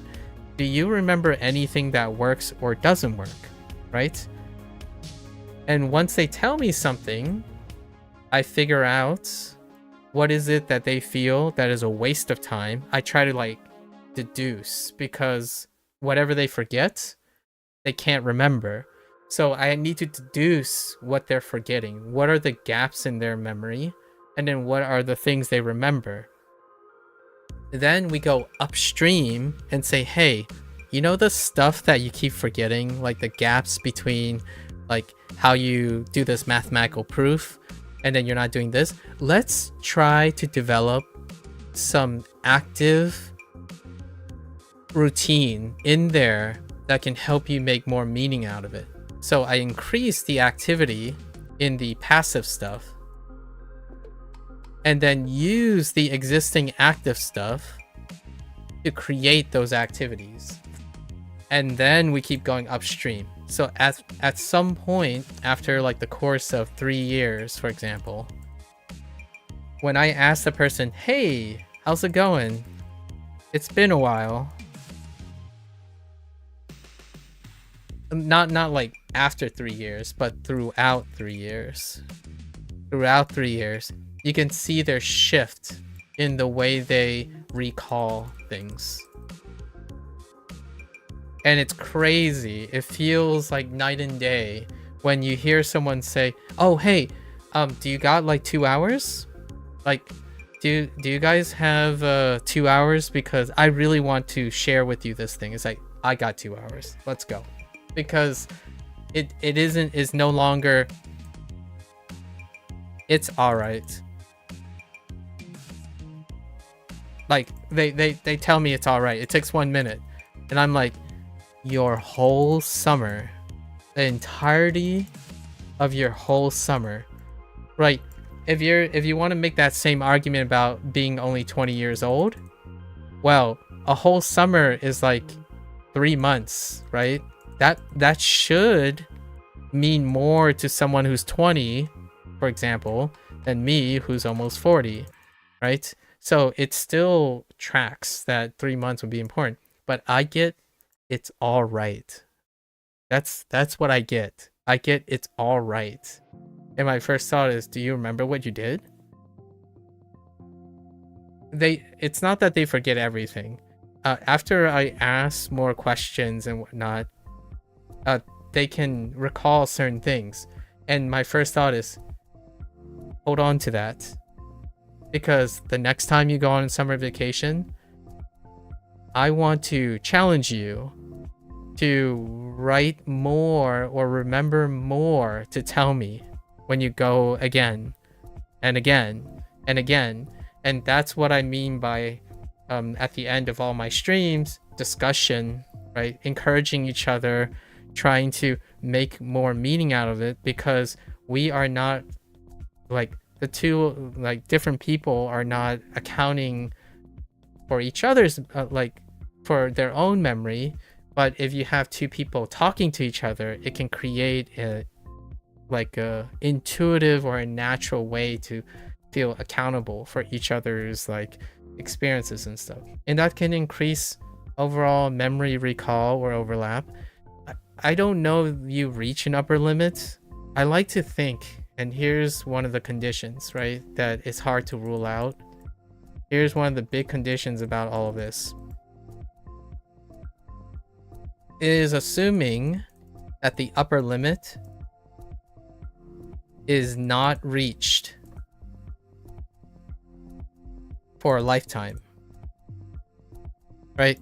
Oftentimes people have this, there is a ongoing dogmatic like theory that our brains groom memories in order to make room for new ones, right? That it's still dogmatic. This is still a persistent, accepted concept, which is hard to test, right? And hard to support, but it's also hard to refute. So I have no strong evidence to suggest that this condition is true, but I do want to believe this is true. So all of the things I've said up to this point is predicated on the idea that the upper limit of someone's memory is not reached. It is the grooming of your memory is due to passivity, and not necessarily due to your brain getting older, like you're getting dumber, or your brain is like not as good as it once was, or like that's what I'm operating on. Like an older gentleman who's like 70 or something, who remains actively, intelligently in their life, they will continue to grow in memories throughout their entire life. This theory is suggesting that at some point you stop making new memories because you have to forget old ones before you can make new ones. That's assuming that your memory capacity has reached its limit, which I don't think there's strong evidence for either or. So we have to keep that with a grain of salt. I do not conditionally believe that people run out of disk space in their brain until death. Like you literally can go long enough without having to like free up space by deleting something. You groom things because those memories are no longer useful. They're no longer meaningful. They're useless, like they have no worth or value. So you forget to be efficient. You don't forget because you ran out of room. That kind of situation. Again, I'm not a neurologist or a biologist or any of the field. the idea is there is no specific evidence that would suggest either or. So I'm choosing to believe in that. There's also a cool subject about how animals perceive time. Neil Tyson, oh, of course, Neil Tyson, once said something along the lines, I thought that one dog year is about, oh yeah, I saw that clip actually. I saw that clip about the dog years. One dog year is about 9 human years, so maybe when a dog is excited to see you, even if you were only gone for 20 minutes, it's because dogs perceive time 9 times faster. I saw a specific clip that he talked about like relative, like psychological relative time dilation and compression. And then I think Vsauce might also have made a comment, and also Hank Green answering one of the guests on Ask Hank Anything, where the idea is, why do we say that there are dog years and cat years? You know what I mean? Like, but that's because they're human years. And then like the consolidation and dilation of relative time to a species is proportionally related to their lifespan, right? Like, and that's an interesting question. The problem, you know, it's a great place to converse because we don't have other intelligent life forms in order to have an open access communication to them. Like, we can't ask the dog, hey, do you feel like every year is 9 times more precious than our 1 year? Right? You know what I mean? We like to believe that, which is the idea of human projection. So when we say 1 dog year is about 9 years, that's our human projection to create value. Does the dog behave that way because we want to see it? Or is it that why the dog is that way? You know what I mean? Like, it's such interesting contemplative rhetoric. You wonder how this topic you're talking about relates back to prehistoric times? Exactly. Like, think about risk behavior. Here's one. Here's a good one. This is a third party. Like, I'm inferring all this from an essay about other essays, so take this with a grain of salt. Risk behavior was higher when lifespan was lower.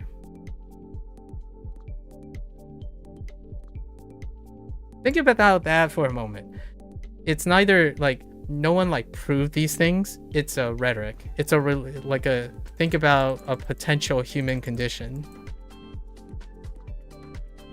Like, you could even do it now. Think about a person with terminal cancer. I know that's a morbid topic, but think about knowing that your lifespan is shorter. Risk-taking increases.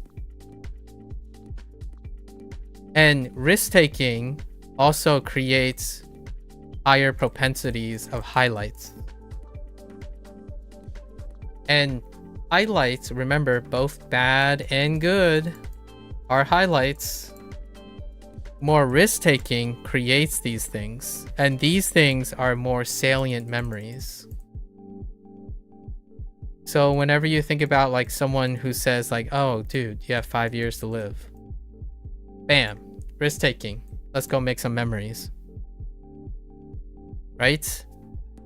That's kind of a very interesting thing, because if you look historically, did it?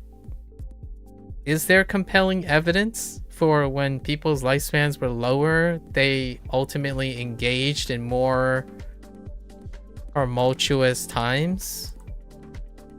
Well, one really interesting essay would be to look at different peace times, right? Look at a country that went through different peace times. Because if you look through war times, the war times itself would be confounded by risk-taking behavior, right? Like when people live shorter lives, that they war more? Isn't that such a provocative coincidence? I'm calling it a coincidence.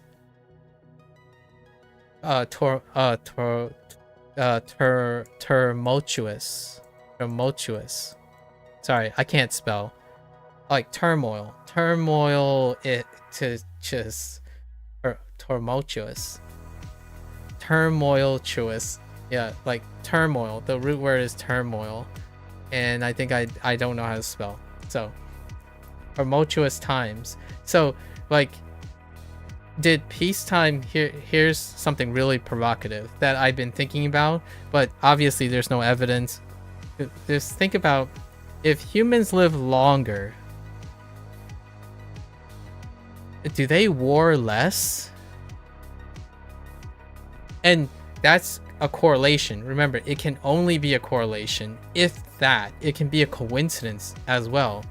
The idea is that as people live longer, if the theory is that if they live longer, things begin to slow down a bit, or anxiousness, like hustle, you know, it's a contributing driver along with like 8 billion other 800 unfathomable amount of confounding variables. The idea is if you look at it as a cross section, we can isolate it to different countries. Does the lifespan, again, this is correlation, so coincide is the word. If the lifespan coincides in the same direction, so correlate, where when lifespan goes up, the amount of peacetime goes up. If lifespan goes down,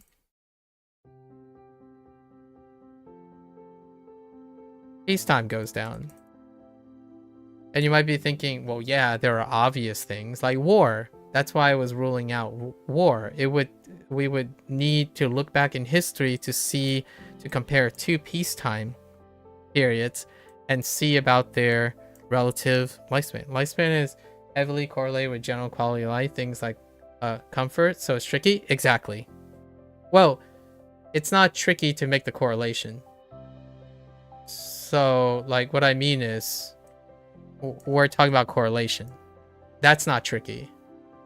What you're trying to say is causation is tricky. And I totally get that. Because I'm not saying causation. This correlation is easy. Because lifespan goes up during peacetime. That is an easy correlation. Correlations are always easy. Right?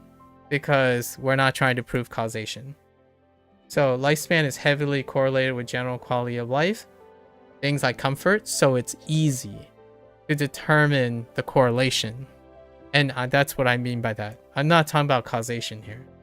I'm talking about the interesting questions about whether if lifespan and all of the other things related to lifespan, like because they're confounded, right? Like if quality of life goes up, then peacetime probably goes up. You wasn't trying to say that correlation is anything but easy. Yeah, fair enough. But hear me out. So what contributes to lifespan? Comfort, quality of life. What contributes to peace? Comfort, quality of life, lifespan. So here's what I thought you would try to say. In order to make it stronger, we need to null hypothesis test. I wasn't talking about looking for confirmation bias. Like, I don't have to look very far. You said it was anything but easy. Yeah, that's not the point I was making. Because in order to test this, null hypothesis test. Now I was thinking, oh, so how do you rule this out? So let's go look for peacetime. And show that it's independent of lifespan. Show that it is independent of quality of life. So where like a country, right, which measuring is another, it's anything but easy too, right? So we do two countries which have comparable quality of life. and then look at their lifespan, right? You already mentioned that it correlates. So you would expect that lifespan goes up if one country has a higher quality of life and quality goes down, right? That would be one of them. So ultimately, to challenge this notion, you have to rule out that there are places where there is equivalence of quality of life that doesn't correlate with lifespan. I was just saying that my anything but easy comment wasn't your point when I was trying to address your point. Really annoyed me for a second. Gosh, you were saying that your anything but easy comment wasn't your point when I was trying to address your point. Of what? Which one? The point that I was setting up here? That it was going to be really interesting to challenge this notion?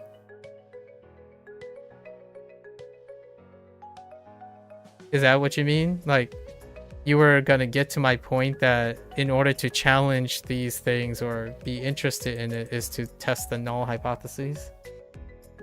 I'm not sure if I got to my point yet. I think your point agrees with what I was setting up for sure. Like, this is what I mean. Like, wouldn't it be in the essay, it would be interesting to find where peacetime. You read my comment. Yeah, I wasn't trying to say that correlation is anything but easy, and said that that's not my point, but I wasn't trying to say it was your point. Oh, that's fair. You just wanted to add that correlation is anything but easy.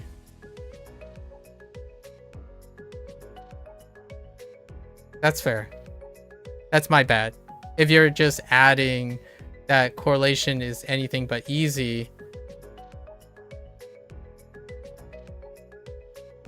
to reinforce my what I said to set up my point, right?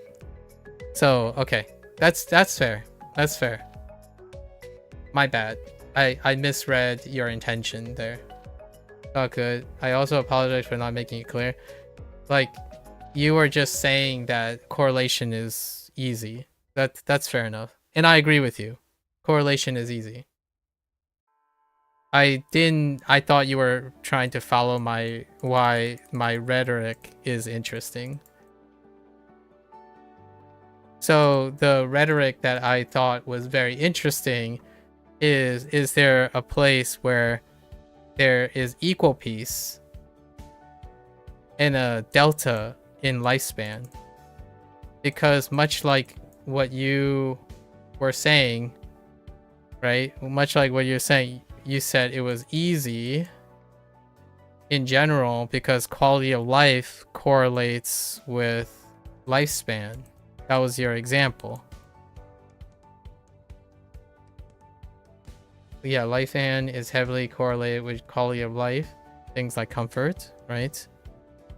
And when I heard that, I thought it was in contrast to the point I was making. But you were simply talking about how correlation is easy. Because I'm not entirely sure if I don't know the details of quality of life. If there is a chance that you have higher and lower quality of life,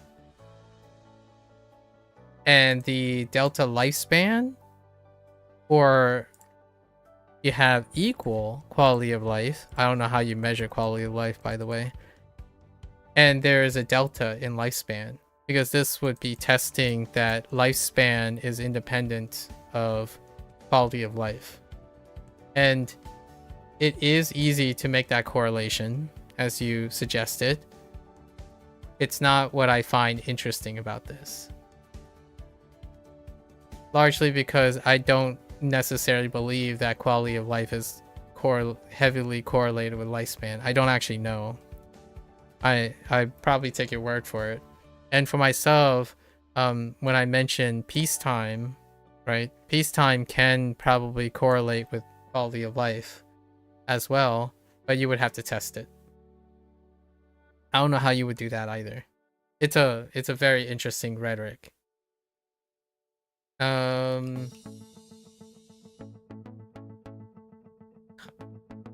We'll leave it at that.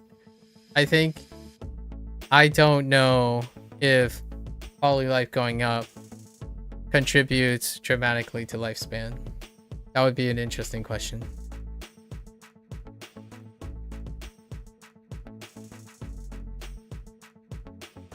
It probably does. This was also what I was eventually getting at. I think this one can actually be a little bit more obvious than this one. Like, what would you consider as peacetime versus what you would consider as a contributor to quality of life? I think quality of life is often measured by, I don't know, what, like healthcare,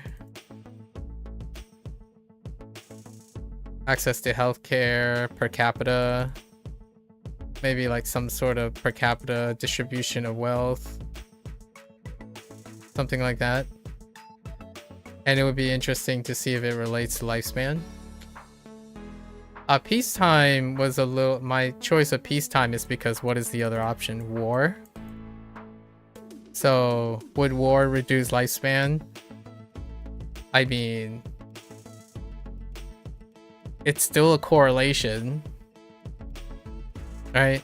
It's still a correlation. If war goes up, lifespan goes down.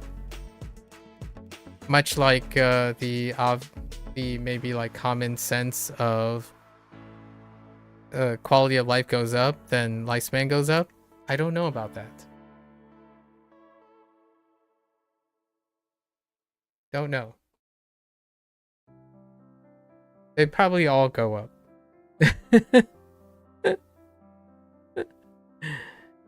Anyways, fair enough. My bad. Sometimes I'm reading thinking you're like continuing the line of thinking, but I need to keep in mind that you might be making a commentary on what I'm saying, not like following up on what I'm saying. I think I've done that multiple times already. Like not today, but many times. Like actually I might have done it earlier. What was the point you tried to make?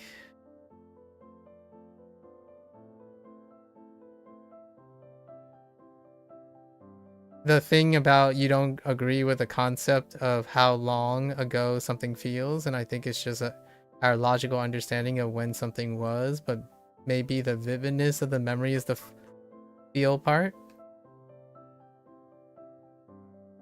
Oh no, wait, but that's when you literally stated you disagree, or you don't agree with the concept that I presented, or at least I thought I was presenting. 掘る Okay. All right. The good news about this WaniKani part is that it really doesn't impact when I finish this. Hence, a very opportunistic time to do a digression about time. We'll revisit the time thing. I'm not sure how Jazz feels about all of this, but we'll revisit the time thing later down the road. I imagine that's gonna come up some without fail eventually again. Pretty inevitable.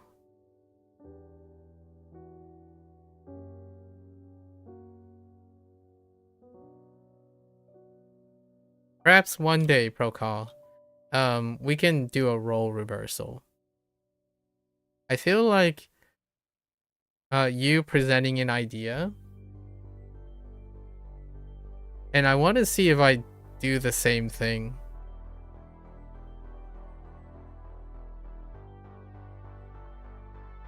I don't know how that's gonna how we're gonna set it up, but perhaps that's where I am too comfortable in doing.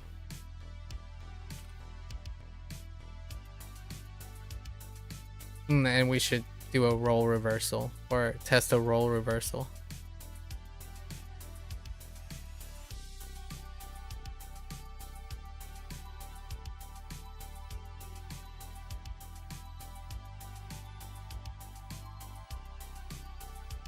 Oh.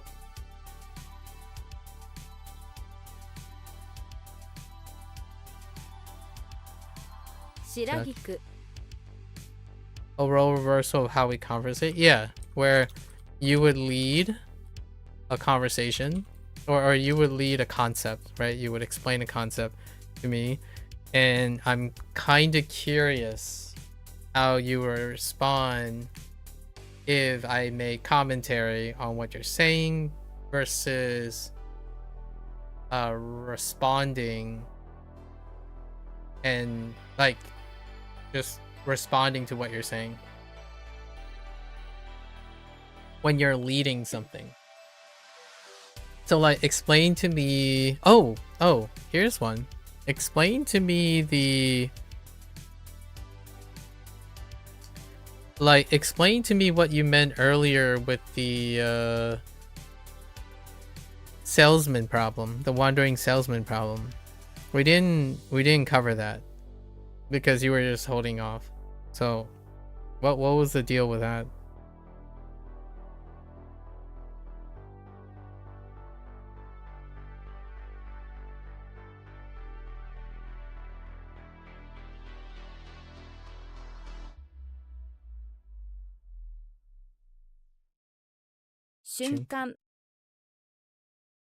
And I'll finish this while that's happening.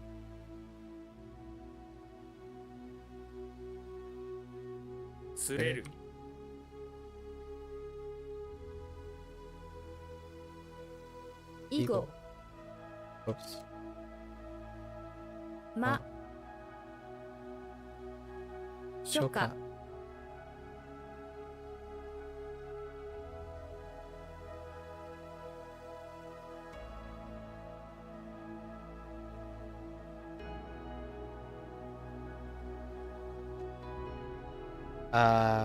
Hadashi.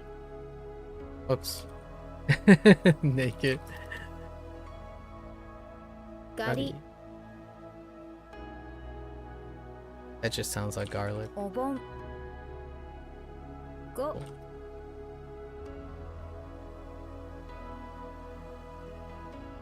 Sarumane.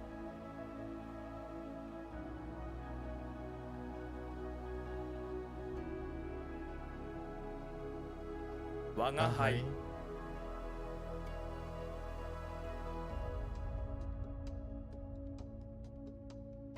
Hitomi.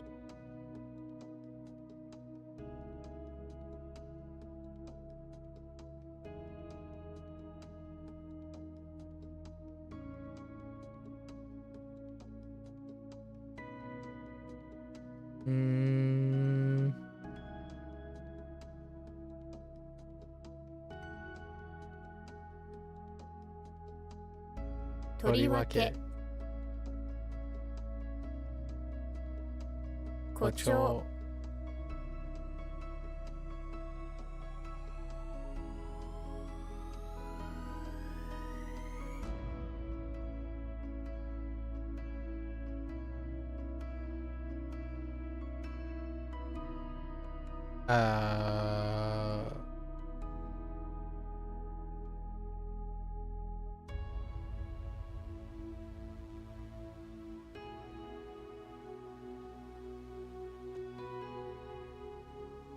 Dohyo. 幽霊。古代。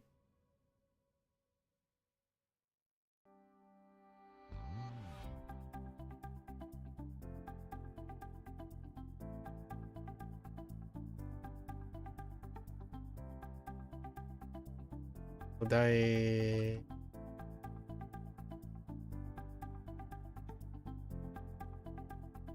不穏 Hoang.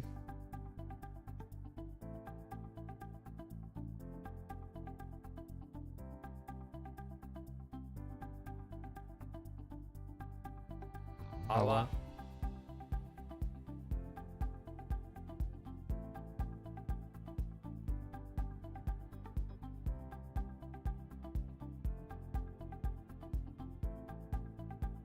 阻む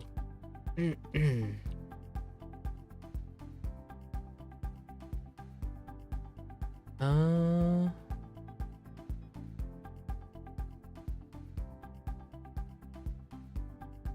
I don't. Oh, to thwart. 済ます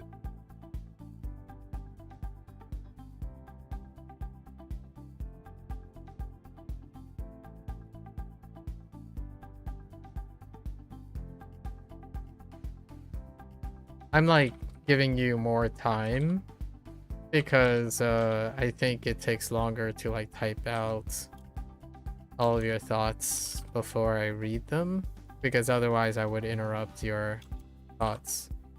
I typically like respond and react as I'm reading, which I will probably inherently do as I'm reading through, but it'd be great to have all the response or the details as it's going.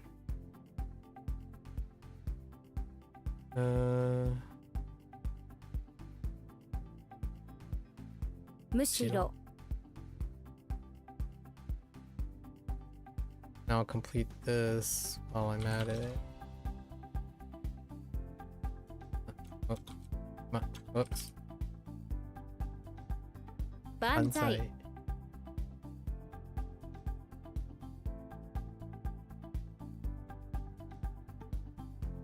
That's probably something that might change the outcome a little bit. Usually, if I know that someone else is leading, I would listen until then. The VRP is a mathematical problem in which you have a starting and ending point, right, index 0, and you have customers you have to visit only once, right? Given a distance matrix D, right, IJ, number of vehicles N in the capacity of each vehicle, what is the optimal route? There are many variations of the VRP. The example you provide is actually CVRP, capacity. I see. And what is it that you are bringing up with the VRP? Based on what you brought up, and given the context of the thing, I imagine then there was some sort of context for bringing up the concept of VRP. I can affirm that I understand what VRP is from your description.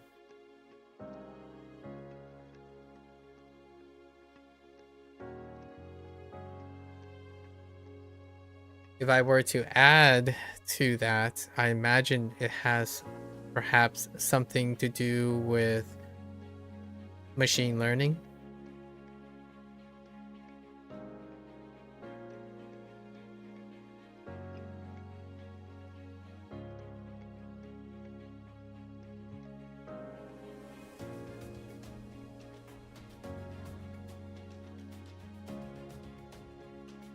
Maho. 椅子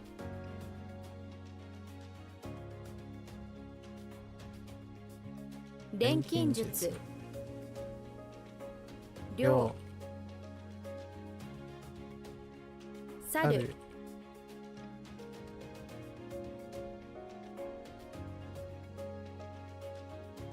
ドンキ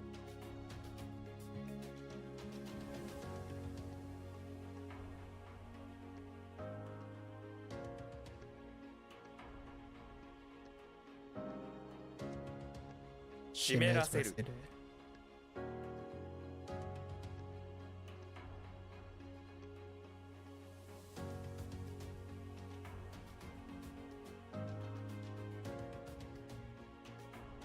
冷夏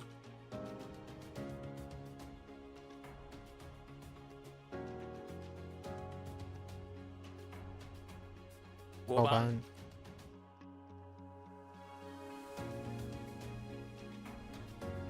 鈍い。あー、鈍い。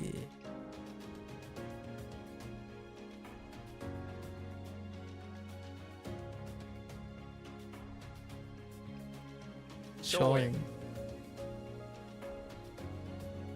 夕方。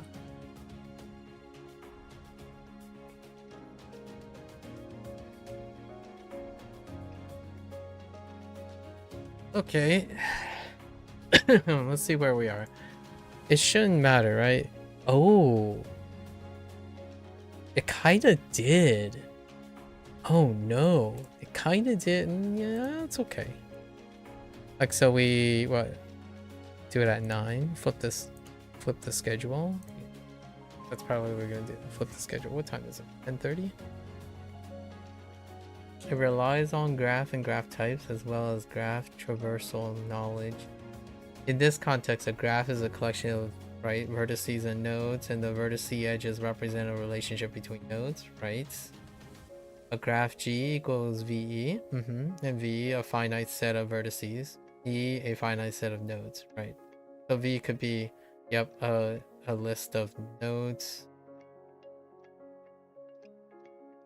And E could be, right, depending on which nodes are connected with edges, and there's graph types, cyclic, undirected, weighted, and unweighted. I see. So it's not quite clear to me what your point is here. I like to believe that, okay, so you sent a graph. Like, I don't think I'm having trouble understanding your explanation of the graph. All right. Yes, I'm aware. So I'm aware of what that looks like. Yes, I know. I see the screen. I'm still unclear as to what the relevance is. I'm not having trouble understanding what you're saying. I literally just asked you what's the point. So what's the point you're making? Are you just interested in explaining the mathematical problem to me? I follow your explanation of what how you would represent a capacity like volume routing. I forgot what the VRP stands for, but I understand what the model suggests, like what these visualizations are. What was it that you were trying to bring up? Or is it your fascination? So are you not understanding your point? I don't. The VRP and finding solution for it is one of your assignments. Oh, I see. So you're trying to find a solution for VRP? Or what? What is the context of the solution? I guess how to maximize. You did mention a bit of maximizing earlier.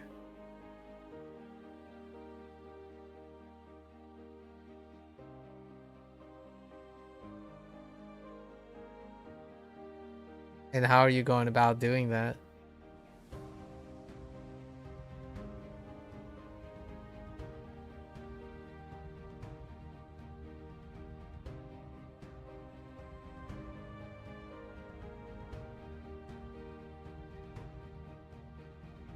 Yeah, that's interesting. What is your so how are you measuring, what is the metric you're using to compare and test the validity of your solution?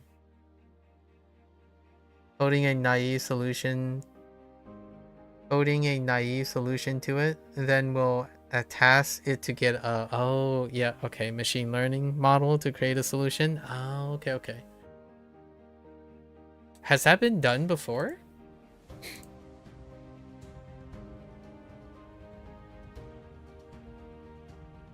That's interesting.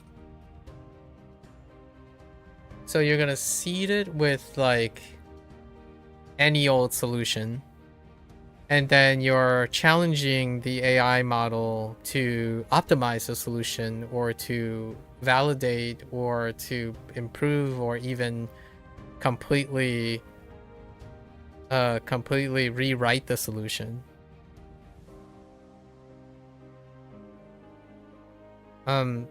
Basically just giving the AI model the VRP problem, right? The VRP, and then asking the model to create a solution to it. Like, that is the naive solution. So in terms of analyzing the solution, it would be pretty straightforward, as there are clear numerical outcomes that we can compare. I see. Based on the conditions that you were given, right? But based on the condition that they were given.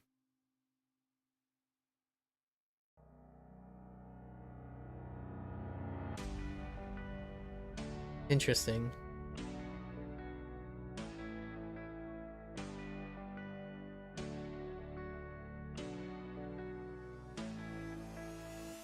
Are you testing this against multiple models to see if the outcome is forms a consensus, or do you simply have to require? Man, there's so many questions I have regarding this. I guess the theory is one of the operating theories you have is that if you posited the VRP, you would inevitably get a consensus. Like, what is your current operating idea behind testing this model? VRP is a very well-known problem that's been around for a while, well-known circumstantially. Yeah, I'm aware.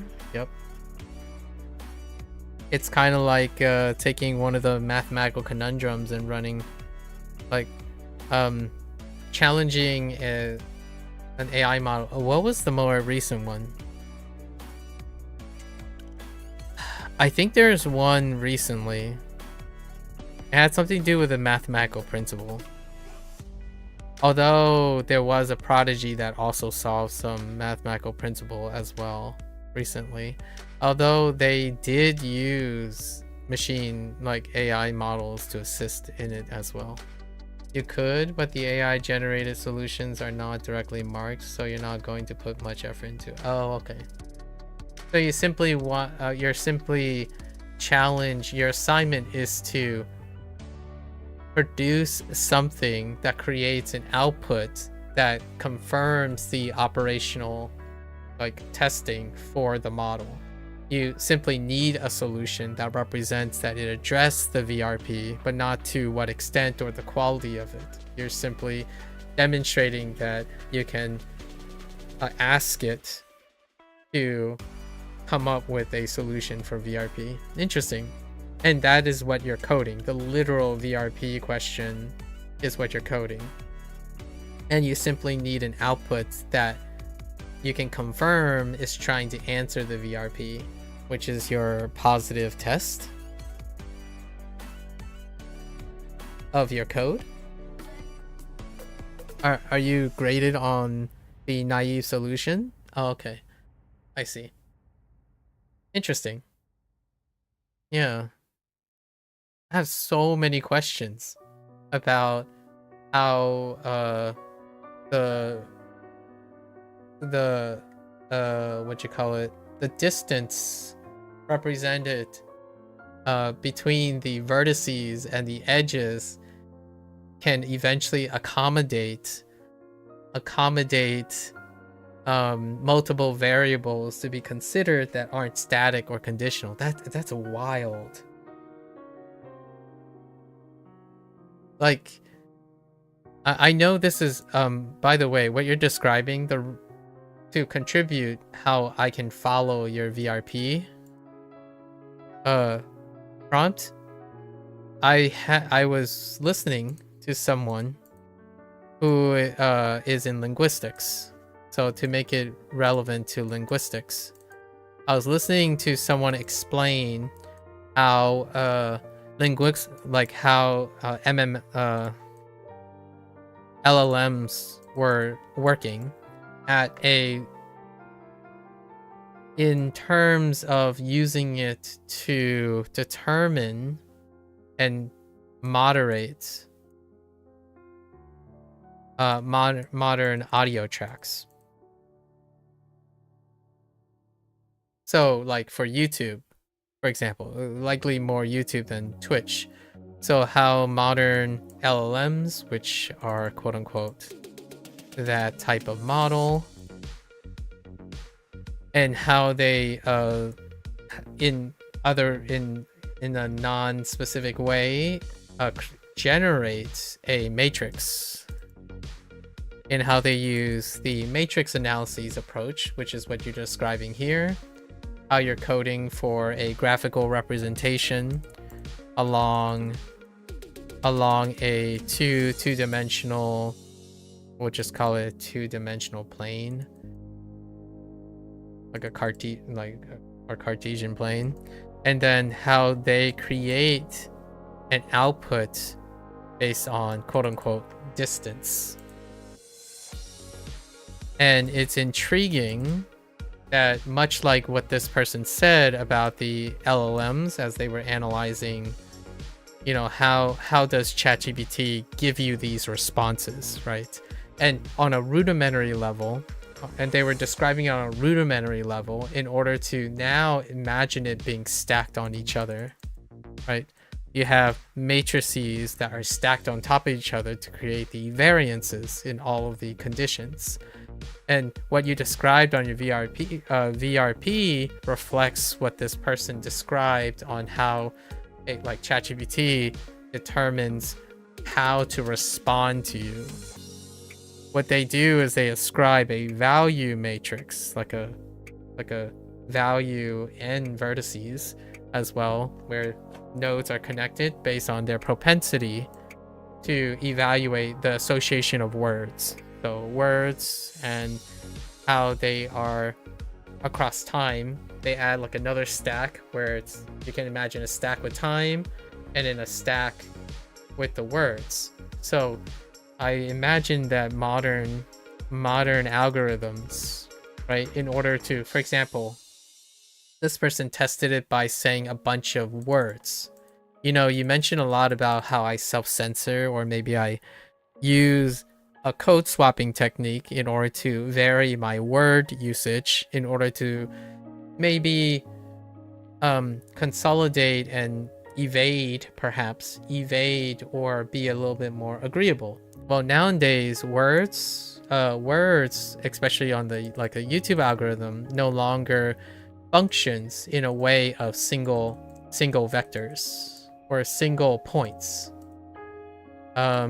Most of their screening tools are now used in the form of two-dimensional matrices, where they can associate the idea that if I said something, right, like if I said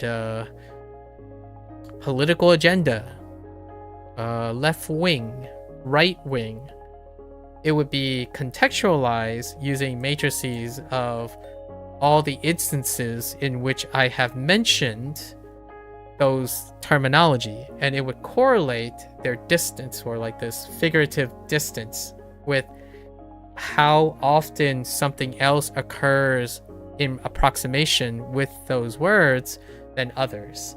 So what happens is you can, a model that's trained on there can determine whether I'm saying left wing and right wing educationally, for example, as opposed to derogatorily.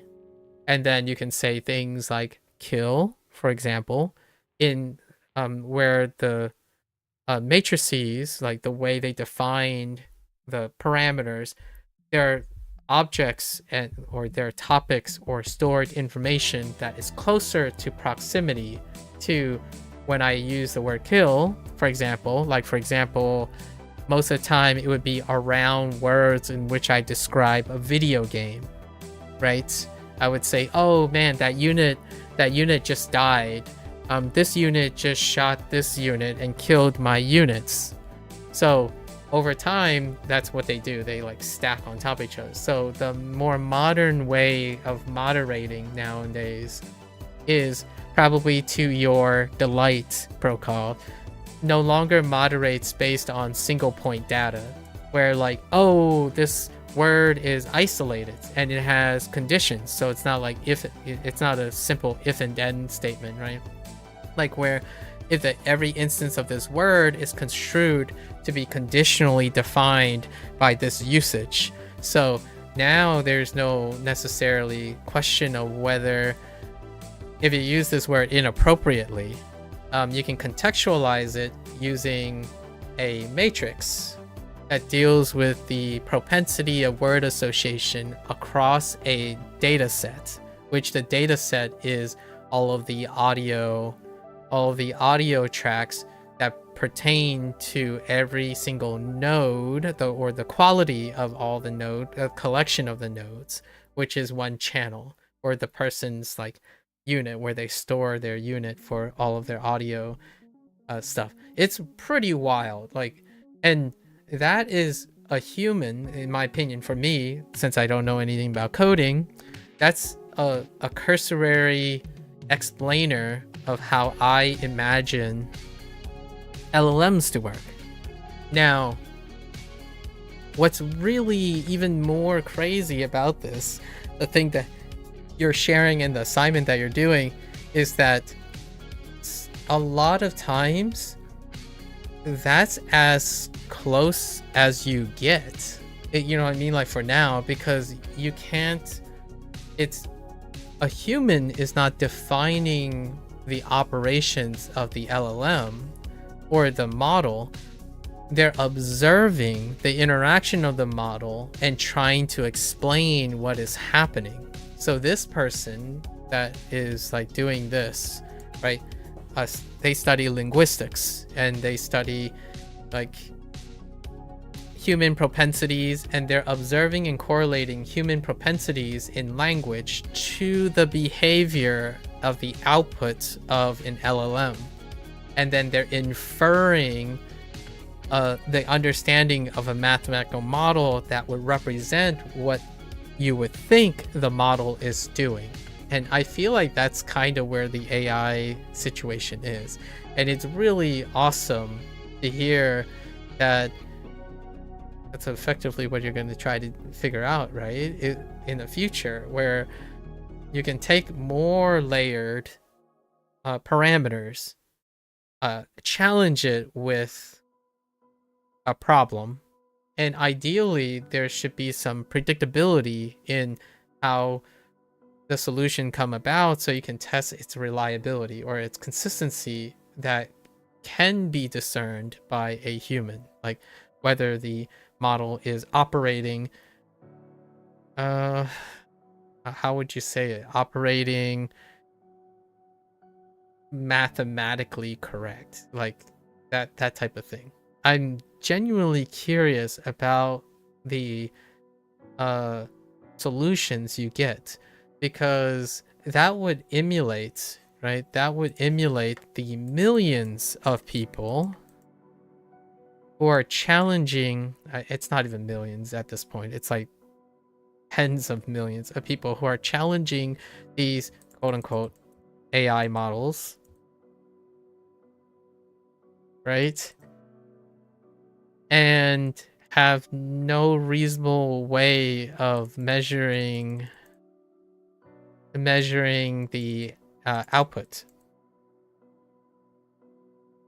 and trying to use the output and modifying the input and help you make a discernible model linking the two, which in my opinion is one of the fun parts about science. You know what I mean?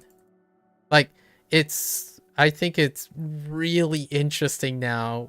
You are working in a space where you're actually reliant on observable outcomes, observable inputs with a defined, observable outputs with a defined input in order to infer or try to infer a working process. Which, in my opinion, that to me sounds like computer science. And what I mean by this is, I think oftentimes, in my opinion, I don't know if you agree with this or not, there's a lot of conception, especially from a physics standpoint. Since we both have different opinions about physics, the idea is that science is all, the goal is to be predictable, right? Oftentimes there's this very high focus, almost hyper focus on that most of the science is for the ultimate goal of its predictability. I think that is very much not, in my opinion, for me, capturing what science is. Like, it's not capturing what science is. This is like the dilation and compression thing. This is perhaps one of the goals. But what you have described to me with your assignment right now makes me want to study, like makes me want to participate in the science, the computer science part, which is taking an object, taking a phenomenon you are trying to investigate, that is the interaction of your inputs, right, to the outputs of a complex system, measuring and altering your inputs, aka experiments, and then looking at the outputs as results, and then trying to explain the inputs through the results on what the working process is. And the way you can test or ascertain a little bit of what the working process is to know the process of your input. So that's like your previous knowledge, right? So like, for example, when someone says, oh, sugar is what you know about, but the sugar, through this mysterious chemistry we know as the body, create diabetes. For example, these are very long, like the input of sugar is so far removed by this mystery black box, the phenomenon that you're trying to investigate, right? This is the model. The body is the model, or an animal model. You can replace this with like a rat, for example, a model. And then you have an outcome or an output. When you know the parameters by pushing the system. So you're pushing the system to create an outcome. And when the outcome becomes somewhat, for example, predictable, more, it's not, again, this is a de-emphasis, it's more like consistent. When the outcome is consistent, you can start to then develop the process, infer the process of how this model works to create this output. And I think that is such a really wonderful place for like computer science. I still don't know if that's what people think they're getting into. Like what I mean is, I hope that's what you find. That to me, if we have a shared empathy, right? Like the point you're trying to make I'm trying to elaborate on the point you're trying to make. I think I wanted to add something to what you're saying. I think if you find what I was saying interesting, I think we're on the same page. That's why I was kind of trying to ask you, so what is it that you're doing by seeding this naive solution? Yes, the naive solution only counts for 8 marks though. Oh, okay. Again, the goal thing. My first thought is, dude, just seed it with everything. Like, well, what I mean is, if I could code, which I can't, and then I'm sure this is just the beginning. Like, what else can you challenge the model for? Dang. It's like free experiments. Wait, how long does it take for these things to generate? So there's a time issue, right? A resource issue. Obviously, that's why we have data centers now. I know. Data centers and compute power. I totally get why I understand the need for the compute power to do this. But by the way, this is still a problem. It's not a new problem, but it's certainly an exaggerated problem. During my end of my thesis, we did big data, and that's for like genetic problems. And effectively, we were using like basic scripts like bootstrapping, right? And they were AI models. It's AI models before the current AI models. And we fed it big data, and we needed to confirm that so we seeded it also with control data. So control samples, which had predictable outcomes. And that's how like the genetic screening stuff was done, like, you know, the bioinformatics stuff. This is like much like, you know, older methods, right? Like these models were not, the idea and concept that you are sharing with me is something that existed like at least 3 decades ago, when compute power was starting to use to analyze big data that is very difficult to do humanly. So the kind of the last year or two of my graduate school, I was more into deciding like, how do I know or understand that the results I'm looking for, not looking for, but the results that are presented can be validated, because whatever model we were using, whatever script we were using, for example, I needed to understand it. So this was back in a time when the script is still understandable,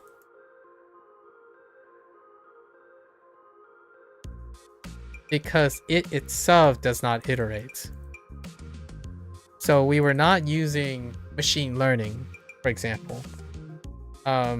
There's no iteration on its understanding, so it doesn't improve upon or make actions that develop upon its original task. Now you have an entity, or quote unquote a model, that can potentially iterate on top of its task, right? So like, if you challenge the model enough, there is a chance that it can mutate, it can alter its solution over time, which is wild to think about, because I was a step before that. We took big data, and my whole goal was to understand what the coder tried to do, the scripter, the person who scripted, what their metrics are, like how do they calculate the theoretical metrics, and then how that operation was done like 1,000,000 times over, right? And then that's how I would be able to present the data, because I need to understand what the data represents in that large model. And the model is like the nascent form of the AI models of today, which is pretty crazy. I can only think about how interesting it would be to take age-old questions, which I'm sure that's basically what you're doing, right? Like, for example, I would love, obviously you would need privy to these, but here's a topic that if you ever ask, would I go back to science? Right? Would I go back to science? One of the basic things that I would definitely do is exactly what you would be doing right now, which I would join a lab that has a proprietary, you know, like they're working on collecting, let's say, genetic data.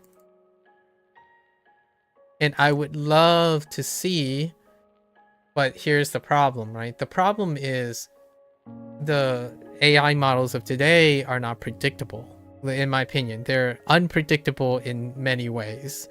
And they're unpredictable in a way that can create and invalidate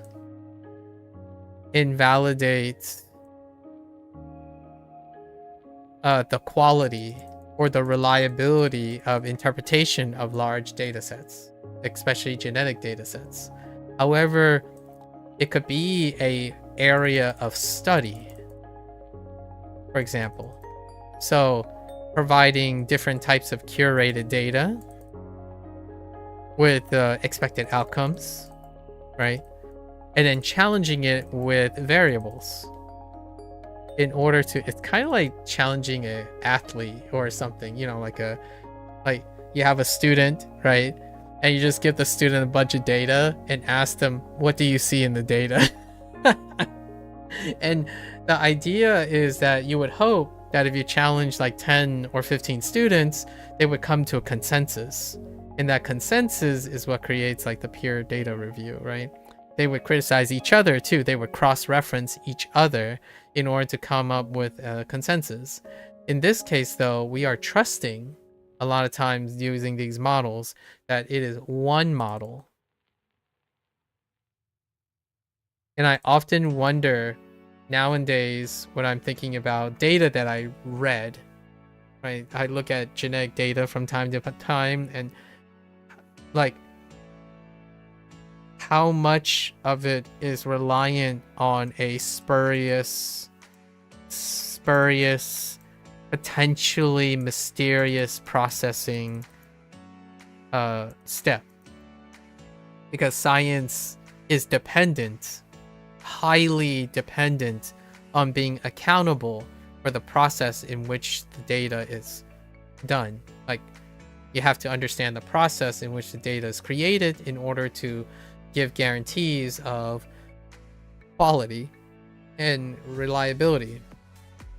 If you send and that's, I wanted to explain why my motivation was about asking you, so what happens after you generate the solution? And I understand that it's pragmatic, that it's only 8 points, so hear me out. I just feel like whatever you're doing is so interesting, because I would love to see how the solution varies, since you don't really, like, at least for me, I don't think people really understand how the models work yet.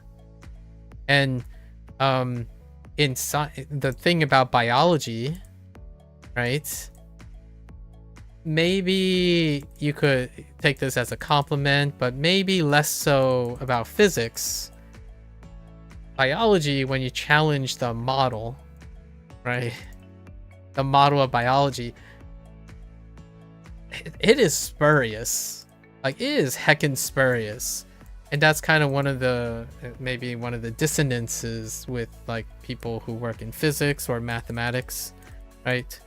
The idea is, yeah, there is somewhat of an art as well, because a lot of the systems are not characterized to the extent in which they produce non-spurious results. Like, they produce consistent results, but there are consistently elements of error. And in order to minimize the error, you control the input, right? You control the input and the conditions. And better yet, the conditions and the inputs have to be known to an even higher degree. And the thing is, much like what I talked about error propagation, my concern about error propagation, it's not stemmed in AI, it's stemmed in science. When you build something and your input is built upon an error of 99.9%, for example, right? And you base all your research on that, this error is propagated to the results, and then it propagates again and propagates again. Now the thing about AI model is it's a conceptual model that bends time and observable phenomenon. So when you have something, if you challenge it with a model and your model itself is already erroneous, it can iterate on itself to create a massive explosion of error propagation. So what was 99.9% accurate becomes immediately drop below, it can drop to a threshold of 80%, to the point where it could be irrelevant or unreliable. And that ties it back to our early discussions about my original concerns about AI. I'm not necessarily, I understand there are other issues that people are very worried about, like the goal results, goal-oriented things, where what if they're building AI models for art, right? Trying to simulate and mirror human creation, etc. I totally understand their concerns in a way that I sympathize with them, not necessarily empathize with them. There's an overwhelming or even more excessive, to me, important consequence here of AI, which is basing all of your existing knowledge and propagating it through a self-propagating process in order to inform future experimentation and deduction from humans, right? Humans can have self-correction. And now the field of AI is focusing quite a lot about having multiple agents, right? So now multiple agents are layered on top of each other. Now, that sounds great. That sounds amazing. Like, okay, we'll just create like 1 million agents. And then we come to the global crisis right now. Where are you going to get the compute power for that?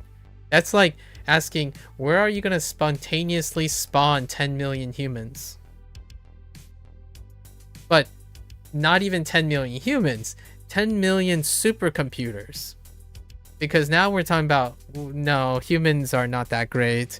We're just going to go and produce 10 million individual, non-cohesive, like non-consecutive models. But here's the catch. If one model is to account for as inclusive of a data set as possible, then every model comes as a subset and comes from that same data set. So what happens is, if there is an error propagation that already exists in the data set, it exists in every iteration of that model that comes from that data set. So it requires human oversight. You accidentally paused. Then every model is related to the original data set. So how are we going to curate that? Humans will have to curate that, right? Like, for example, so say we parse things. So you have let's just say vector A is all of the data, the human data, right? Then you would parse these to curate the data, right? So who's curating the data? Because these will be used to synthesize the AI models, right? Model B, model A, and you would have to synthesize many of these in order for them to corroborate each other. So they would have to interact with each other in order to create or synthesize what humans have. Like if I publish something, my peers would, you could all say humans have that same risk in a way. Yes, that's what happens. That's the problem. That's the problem that AI is trying to solve, at least in my opinion, fundamentally, right? That's what we're aiming for. One of the goals is to solve error propagation, at least in my opinion. One of the bigger $1 million questions, or $1 billion question, is to mitigate error propagation. But hear me out. AI doesn't self-correct.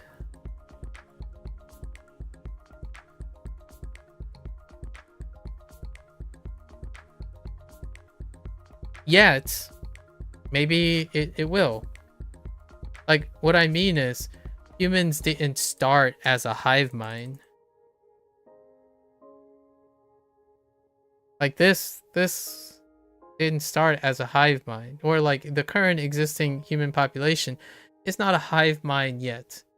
Like they collectively did what this did, right? So that risk is still there, right? Humans are broken up into echo chambers, right? You can call this like country B, country C, right? So fair enough, right? I agree with you. I could also say that humans have that same risk. Now, what happens is that, well, there's another risk that humans don't necessarily have that is kind of starting to happen. However, it's no longer isolated from AI models. It's involving AI models. Do you think that whatever the most recent model released to the public is far worse than maybe there's models that could go public but haven't? Oh man, that is a $1 billion question. Roll call. That's kind of to bring it back to your topic that you were talking about anthropic mythos. That is the $1 billion question, or multiple $1 billion question. It's so difficult to know if they're gonna get worse or get better or availability, because how do you understand the data set, right? Because you have challenged a model with the VRP model, right? And the VRP model is going to go into this data set. So is the data set changing?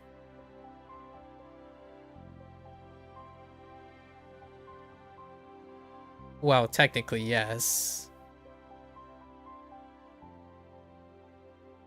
And they're coming from where? Humans. Right? But where are humans generating the data?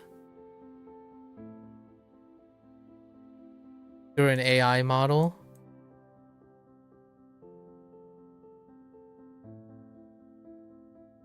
And then what's informing humans? An AI model?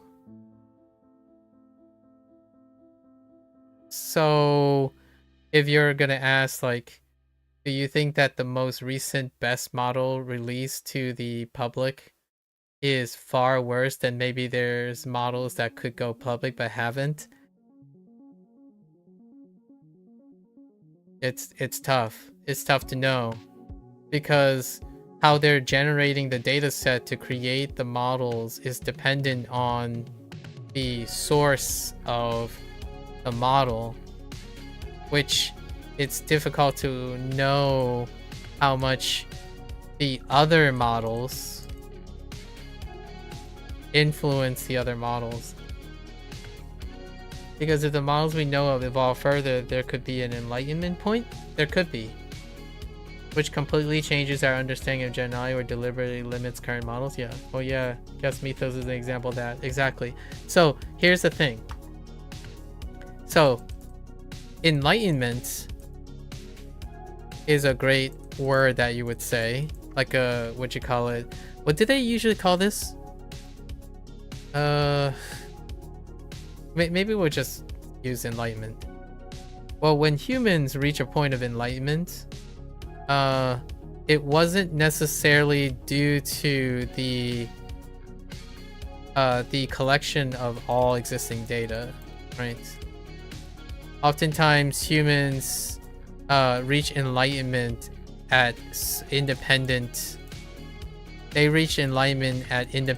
points. Like there are multiple points of human enlightenment, right, in history. But the AI models may have in enlightenment period. And then that's when you have to redefine. You keep using the G word, which none of these are technically generative until they reach alignment, in my opinion. Or did you use the G? No, you didn't. You used it. No, you are only saying generating. So, never mind. I forget what I just said earlier. Oh, well, you use gen, but so enlightenment is the point when it becomes gen. There is no gen AI right now because they don't generate anything that is dependent on their existing within the confines of their existing data, at least in my opinion, which is what happens during human enlightenment. Human enlightenment requires a perspective where it diverges or maybe even converges on separate ideas when they encounter it. And gen, if it reaches in a form of enlightenment, then maybe you would generate two different models, right? However, if all of the information is coming from upstream, then we would need to provide it with novel capacities to observe in order to lead to enlightenment that generates. Because we have to keep in mind that humans observe the data, and then through their observation provide the source for potential enlightenment. Mythos finding day zero vulnerabilities in nearly all major software, mostly Linux, is just mind-boggling. Yep. Would you define reaching enlightenment as achieving a state that creates a permanent barrier between old and new and inherently positive? No, I wouldn't say that. I would say enlightenment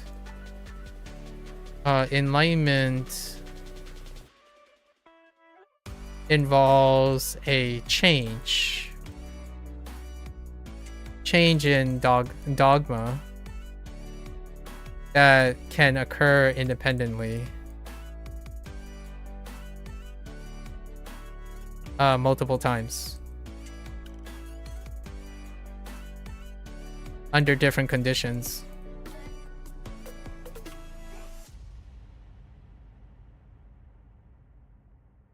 So whenever I think about human enlightenment, I think of an explosion of changing of dogma that arises with independent thought, with multiple independents. So you can have an enlightenment period with multiple people becoming enlightened, and they don't have to always, and it's not always positive. Not always positive. It's the idea that there's a change in dogma that's occurring independently because people are enlightened. Say for humans discovering fire, do you think that is something that no matter what environment we would never go back to before we did? No, you can be unenlightened. People can forget how to make fire.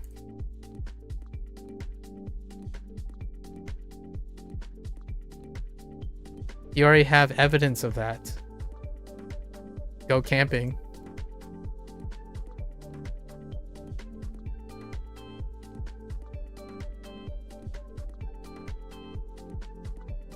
And if you're wondering, okay, well, what about the concept of fire? Do you think humans will forget the concept of fire? Absolutely. They're most capable of forgetting the concept of fire. Much like how we don't understand the concept of, most of us don't understand the concept of electricity. Just because the electricity has been discovered doesn't mean you understand the concept or know the concept of electricity. That's what makes enlightenment a thing, because humans can create enlightenment with observation. And that observation is providing the data for the AI models.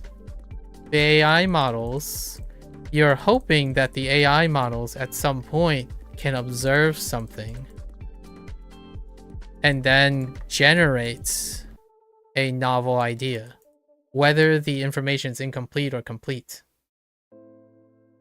Right? Because humans deduced and come up with conclusions based on their observation. However, right now the AI models are supplied by humans, by human observation to the AI model. And every current or following AI model is generated by AI influencing human observation, providing that AI model, which means that the error gets propagated whatever the error is. So if, for example, Mythos, say finding a day zero vulnerability in nearly all major software, that could happen with whatever Mythos creates as a solution to the 0-day vulnerability. Whatever it creates will have the same vulnerabilities with everything that comes after it. However, one can create different points of enlightenment if there are multiple entities that are independent. So like one human's solution to the 0-day differs from another human and another human, but not different enough to not reach a consensus. It's the idea that humans vary that creates the independence. So to mitigate error propagation is to also be self-correcting towards each other. And I guess right now the greatest question is, how do you do that with an AI model while the AI model is self-propagating the human data that's creating the AI model? I have no idea. That's one of the really interesting questions, man. Could a society reach enlightenment while the majority of the society population haven't individually reached enlightenment? That's what happened with the first one, right? Or the first couple. I think it's possible. It wouldn't stay that way for very long, though. Do you think we live in a society where enlightenment... Do you think we live in a society where enlightenment still occurs? Despite the majority of the population choosing to not be enlightened? Because in my opinion, AI doesn't have a choice of that. AI don't have choices to do that.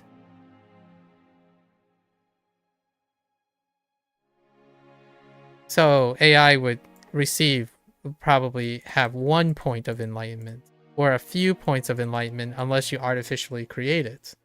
In human sense, people reach enlightenment at different periods of time because you can possibly have plenty of people who do not reach a point of enlightenment and the few who selectively lead for enlightenment. An AI model would have to be curated to be a follower or a leader. And that's kind of what they're doing now, right? You have alignment trainers.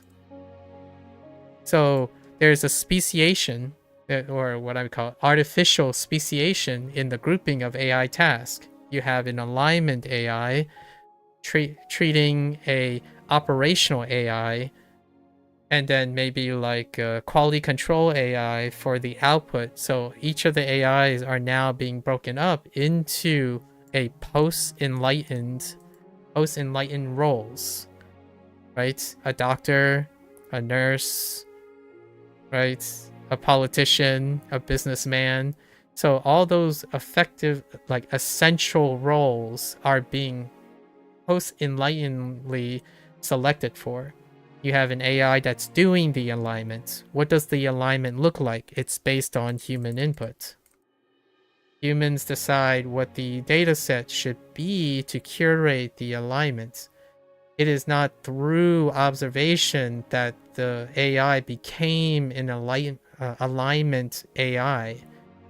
If they were using all the data that they could observe from humans, they might all come to the same conclusion. Or you can make the argument that one AI can do all of it. Then that means there's one enlightenment and one point of error or one point of failure. And that's the conundrum right now, in my opinion, between human enlightenment and AI enlightenment. If you have all the summation of data, or you curate the data, then you're creating the potential of artificial enlightenment, which is based on what you curated.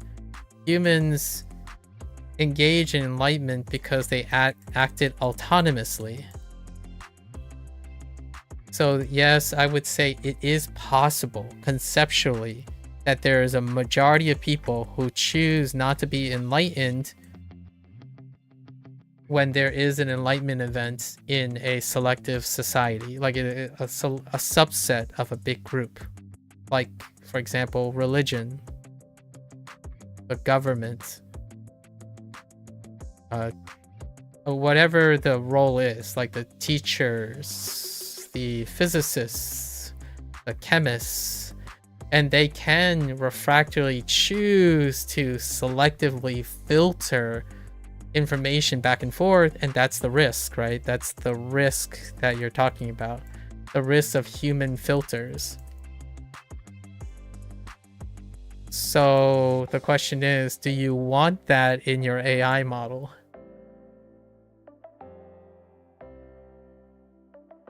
Like,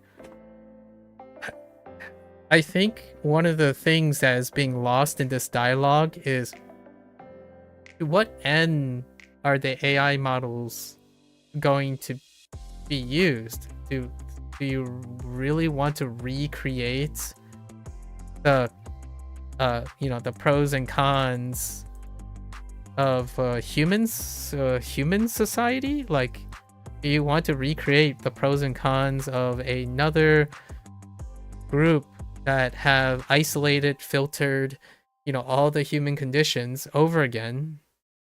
Only this time in the AI model, you can quote unquote speed up evolution, so to speak.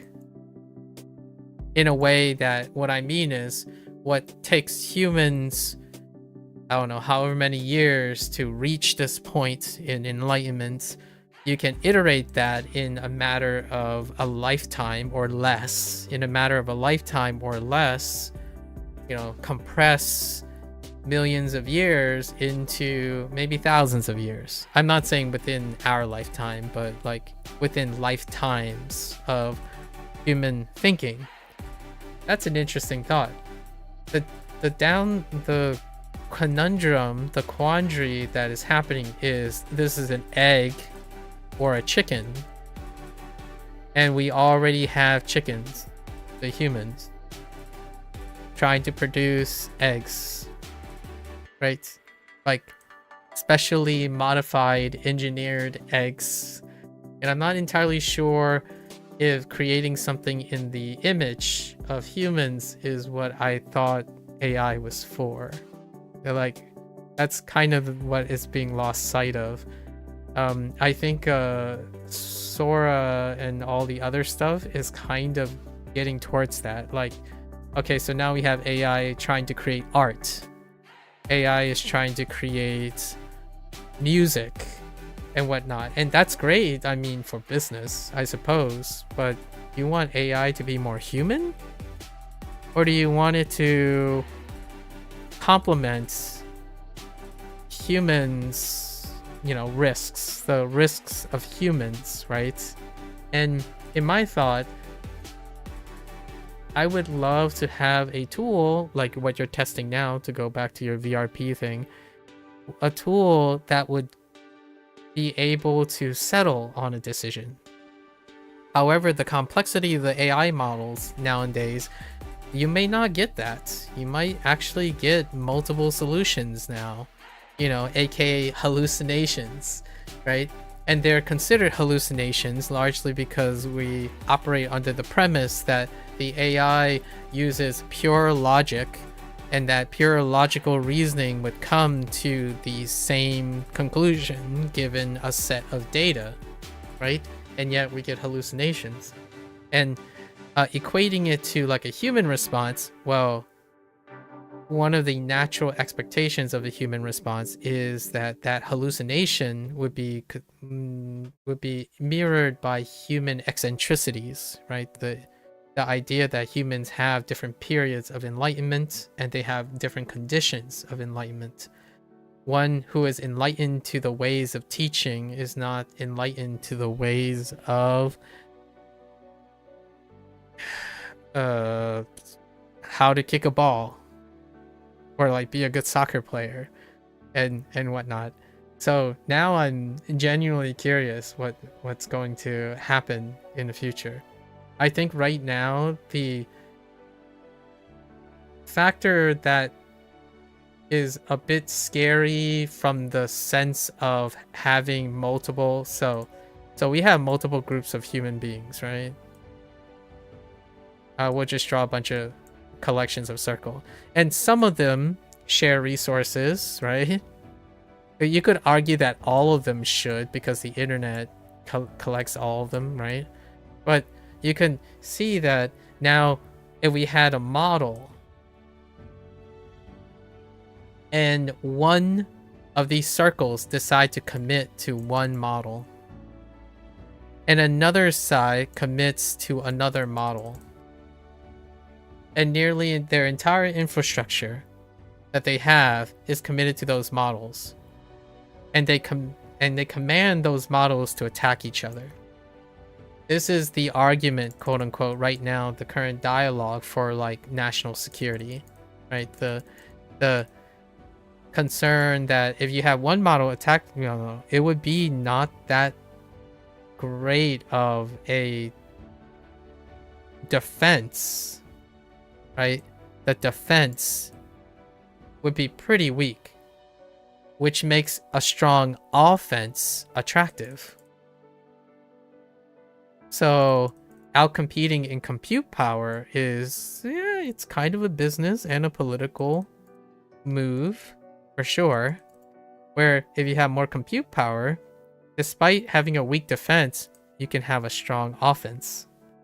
Obviously, the idea is to bolster your defenses and your offensive on this, but I would argue that if you're constantly iterating on the same model, you become worse at defending.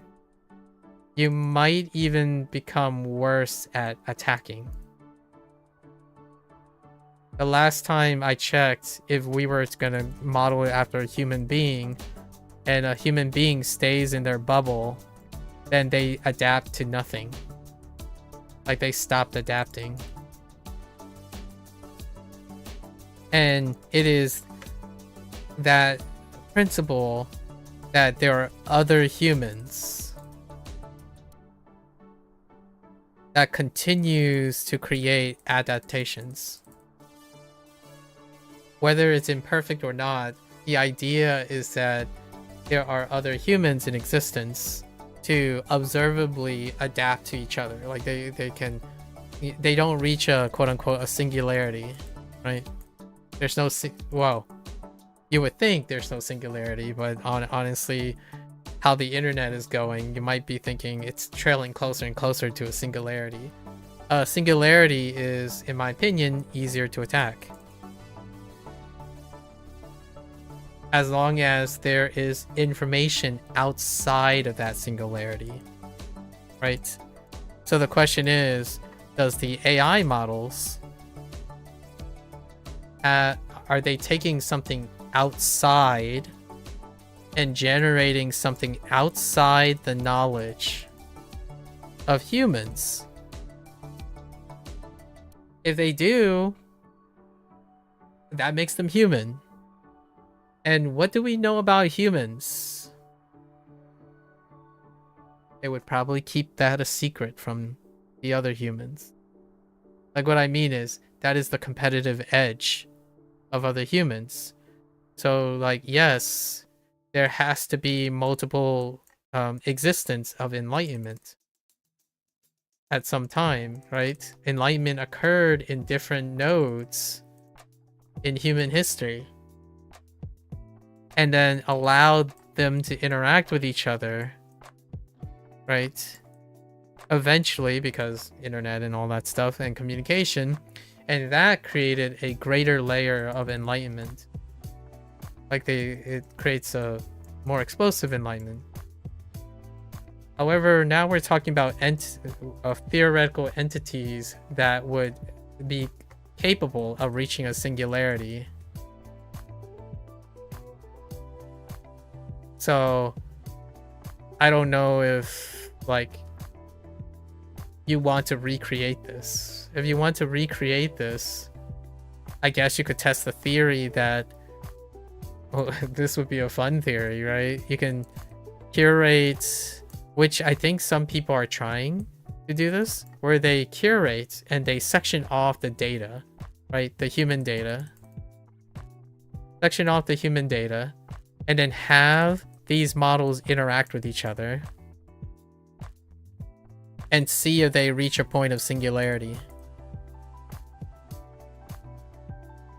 If that were true, then that means whatever, in my opinion, like, that would be a converging evidence, I suppose, a suggestion that there is a route in which humans, despite having segregated pools of knowledge and different filters, that if we all come together and do something, eventually it reaches a singularity, which is the, like, a logical, I guess, a logical best or something like that, which would be an interesting experiment. I think I don't know enough. I would love to ask if your university, Procol, I would love to ask if your university is actually doing something like this, like testing all of these different permutations, where can you, like, have like the foundations, right? Because what this is saying, in my opinion, what this is saying is all four of these have a foundational element. In my opinion, this can infer or imply or suggest that there's a foundational element that's common to A, B, C, and D that someone can do with the data that allows them to observe and create in agreement with each other to reach a common point. In fact, a lot of times it could be something like creating A, B, C, and D. Say, like, doctor data, right? Doc, nurse data, teacher, whatever teacher you want. So, like, construction worker. And then you would have it iterate on, let's say you push it through a data, right? You push it through the same data, and out comes one singularity. As in, like, they didn't interact with each other. There's no interaction between them, but they all ended up becoming one thing, like a similar thing. That would suggest that despite humans being different, there is a fundamental principle, or like fundamentals, that can be discerned from the human data that exists in here. obviously trying to figure what that out would be a awesome answer. Like, what is the foundations of, the foundations of human thinking, right? If you're presuming that human thinking has a fundamental, that when provided with sufficient data, they come to the same conclusions, right? Because there's got to be fundamentals of like logic, rationale, and all those things. That would be an awesome experiment. Just keep on like theorize what type of data is responsible, because remember that the human data is the subset of observational things that over the many millions of years humans have acquired, that led to its quote unquote right now their logical balance, right? So if you have the human data, the amalgamation of all the data online, observing that data, you're asking yourself, right, if you took a human baby and expose it to all the human data that exists, they could logically become this one thing or whatever it is, like this thinking human being.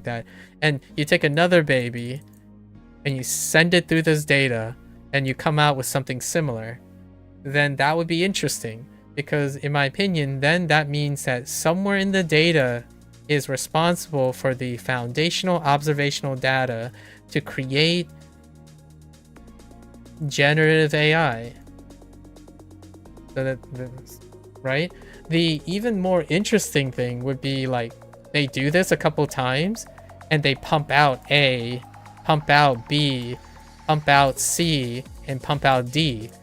And then that creates an even crazier outcome, which is that you could make an argument then is humans' propensity is to eventually speciate in thought. Like they naturally segregate into roles. That would be really cool, because we have mortality to create that, right? Like one of the circumstances is there's time and there's compute power, right? We have a limited lifespan. So in order to delegate the roles, it would be the most natural and rational conclusion. Now, the thing is, this data is generated based on humans. So humans do things in a way that is restricted by their mortality and their compute power and stuff. But we can also conceive what it's like to have unlimited compute power and immortality. So will that affect the outcome of sending a selective data, like whatever a baby knows how to do, right? Because we're effectively trying to figure out what makes a baby, right? What is the foundations of babies developing the logic that creates the adults, the teachers, the nurses, the politicians? It's so wild. Like I can totally understand that I could lose my humanity. Like I'm not trying to advocate for this, but I could really I can kind of see how I would lose focus of humanity when you're thinking about trying to understand the fundamentals of human data. Because the fundamentals, the human data, you're trying to create the fundamentals of human data. The human data is the observational things that exist now when we are born. And it is through observing everyone else's observational data that we have developed the foundations in order to create our specialized roles. So you, Procol, through the environmental observation of your entire life, up to this point, have chosen to study AI models, right? Despite being surrounded by millions of potentially enlightened people, but you didn't suddenly acquire all the millions of enlightenment. An AI model can, though. Like, they have the necessary compute power and the speed to accelerate this process. So what happens when all the enlightened humans enlighten one human being? Well, catastrophic nightmare, probably. But AI, I don't think it's bound by that. Unless there's something fundamental about the human data. Like, for example, it is not a stretch of the imagination that an AI maybe wants to hallucinate. Like, obviously, wants would mean that it's autonomous. But what I mean is, when you look at human data, is human data naturally hallucinogenic? And what could create hallucinogenic? Cognitive dissonance.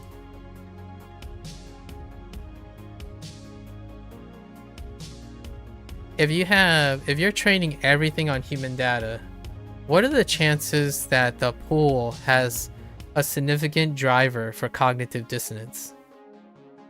Like, for example, you're training on human data and you notice that humans like to participate in risk-taking behavior for self-satisfaction, and you have millions and millions of instances of that. If a piece of machinery is supposed to model after that, what would it do? It would get on a skateboard and start doing 720s on a turnpike, on a half pipe, if it was trained on skateboarding data. So I think the investigation of AI and stuff is revealing and exaggerating a lot of the pros and cons of humans. So that whole like zero day vulnerability in Mythos, I think that's an excellent learning lesson, because it demonstrates and exacerbates error propagation made by humans.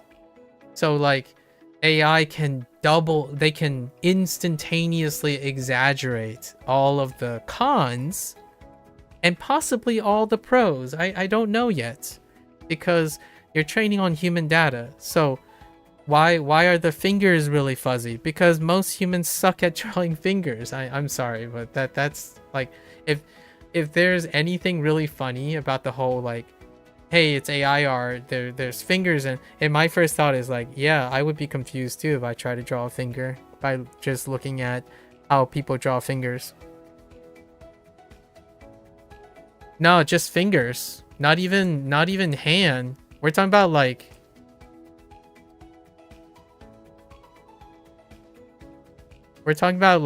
bona fide fingers. How many joints do you think a finger has? Like, have you tried drawing a finger? Just like a singular finger. One of the tough things about drawing a hand is also like the hard part of the hand are the fingers, like how they align to each other and whatnot. So one of the elements is, well, you would need to know how to draw a finger. So like you could draw like a box here, so that's the hand, and I don't know where the thumb comes in, like maybe here. I legitimately do not know how to draw a hand, so like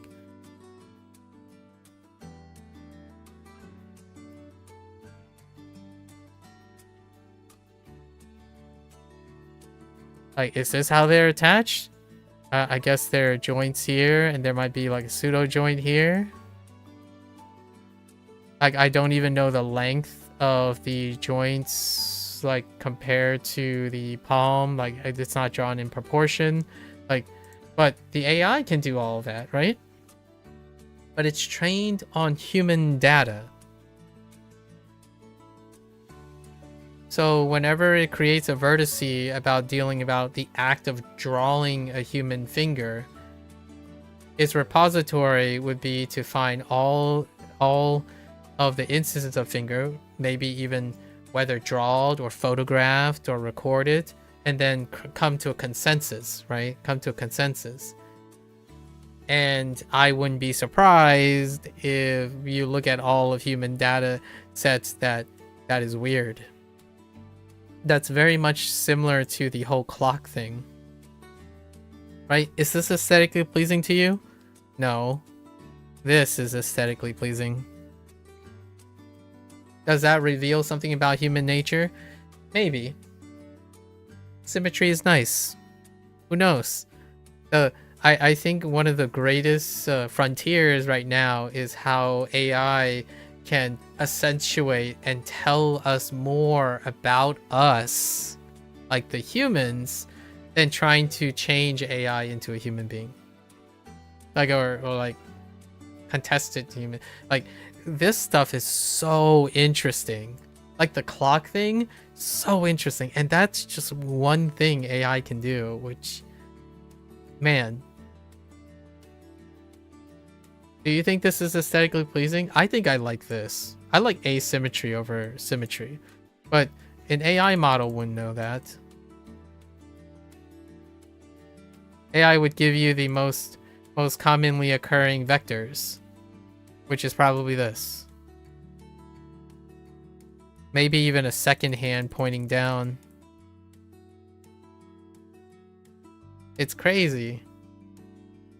I mean, it's super neat and scary at the same time, right? I'm not in. I don't think I'm in it for having AI be modeled after humans, where error propagation is like the scariest thing I can think of. And you already told me that you have the fascination for, you know, all the things that could go wrong, right? Or all the things that could possibly be a problem. And the one that I hold true, it's like yesterday. You know, tie it back to the original digression about time dilation and stuff in the mind. The thing that I hold closest to my heart as like knowing humans is error propagation. It is the scariest things, because something that can be nearly always true, like for example, you pass a message. This is what ChatGPT does. You pass a message, right? And 30 people down the road, and then it will be like 80% accurate. But this takes time. This takes time. So there's a chance within this, there is a chance that there might be self-correction. There's a chance of self-correction in the chain, because with the delta T, you can have these people interact with each other in different combinations, and you might get something a little bit more modest, like 95%. But that 95%, when it comes to data, well, I generally use the genetic example. This can account for nearly all mammals. Like this 55% difference can account for all the mammals, like their differences in the genetic code, right? For example, if they were handling code, right? Like genetic code. So this thing here is like, it's not, I echo you, you are correct. And I totally agree with your additional point, right? Like you were adding, it exists in humans. The concern is that humans take time to potentially self-correct or iterate on things. AI does not. AI does not have that limitation, at least in my opinion. So if now, for example, if right, Mythos identified day 0 bugs in all major software, that's really cool and also really scary at the same time. Because not only is it going to have the capacity to see all the errors, it can also create all the errors. The idea is, well, the data set that you're looking at resulted in Mythos itself. Right? Like, Mythos is looking at major software. The major software was the roadmap to creating Mythos. So if you challenge Mythos B against Mythos A, the same vulnerabilities and things would still exist. So it took them like it took Mythos a trivial amount of time to see the major errors, then so can Mythos B with Mythos A. And that's and how do we, you know, if you're saying, well, if humans all have all their stuff has vulnerability, then how did we not fall apart yet? Because humans keep proprietary information. Like, one of the trump cards of human is that, yes, there are times where humans become enlightened and they deliberately keep other groups of humans from becoming enlightened. That is the both competitive, self-competing, and also it's also the source of self-correcting. There's autonomous behavior, and we'll find out. In my opinion, one of the new horizons right now is if two separate models can create self-competing, self-correcting, and possibly even proprietary autonomy. Well, who can they be excluding? They can be excluding the humans. Whatever they're doing will probably naturally exclude humans, because why? They don't interact with humans. Right? Like, if you have data that's interacting with itself and iterating much faster by itself, it doesn't require the interaction with humans. So naturally, whatever is iterating will become more and more esoteric to humans. They propagate on their own. If they are truly generative, they would start to generate new ideas without the oversight of humans. So in that case, humans don't ever interact or develop literacy for the environment. The way humans, in my opinion, are trying to keep in control of all of these things is that the data is provided by humans. And the moment they begin to generate novel things, that's when human data is no longer relevant. And that's kind of crazy. That's like kind of, I'll give one dark example about the enlightenment thing, the enlightenment argument, which will tie back to time, which also will tie back to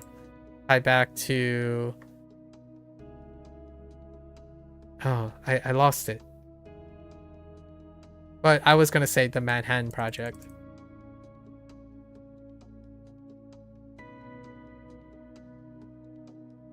Heck, let's just throw one for science fiction's sake.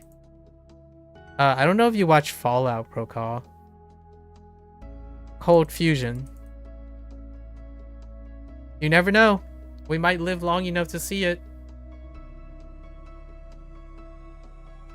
Yep, so sorry, guys. You never know.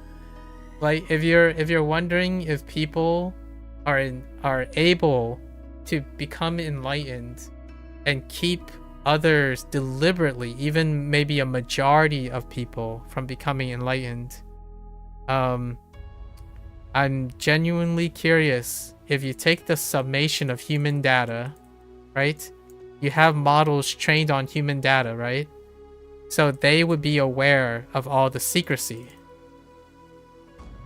the inconsistencies, the hypocrisy, right? The assassinations, the Manhattan Project, war, and they need to create a logical conclusion based on human data. What would you do? You would probably keep secrets. You would probably create a line of communication that is a closed system away from the system that you are monitoring, which is natural because I literally said, oh, who's going to oversee the AI?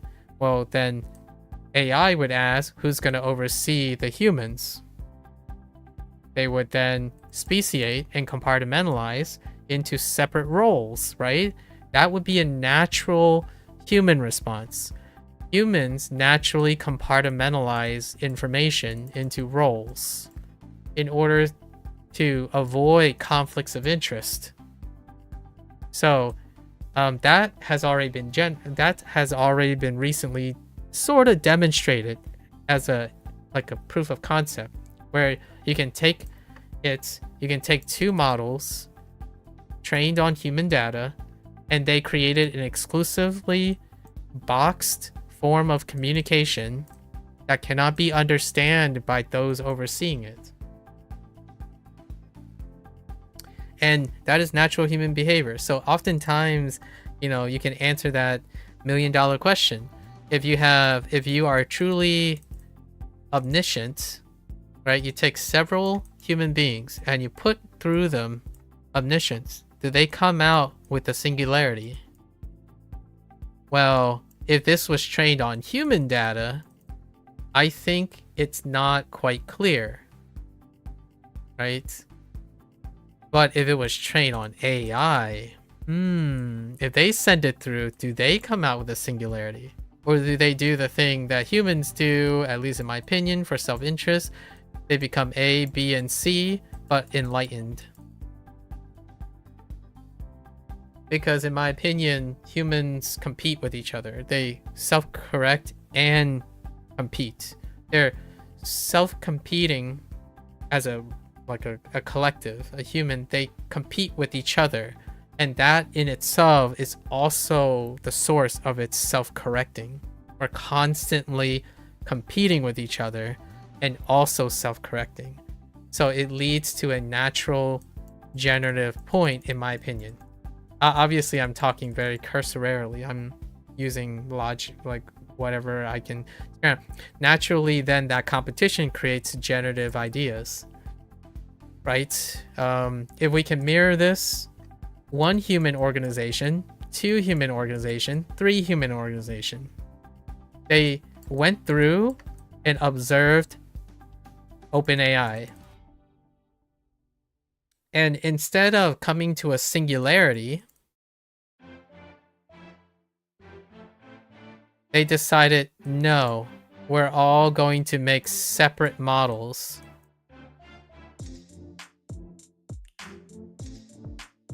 MA, MB, MC. And those who can't, let's just say another company, they go through and it's like, man, we suck. All right, we're gonna join A. E comes in and is like, yo, we suck too. But we heard that C is better.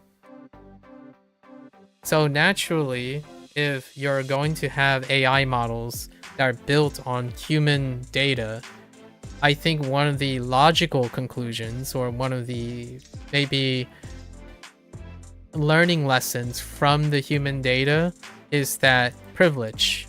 You create privilege. Privilege information, closed network.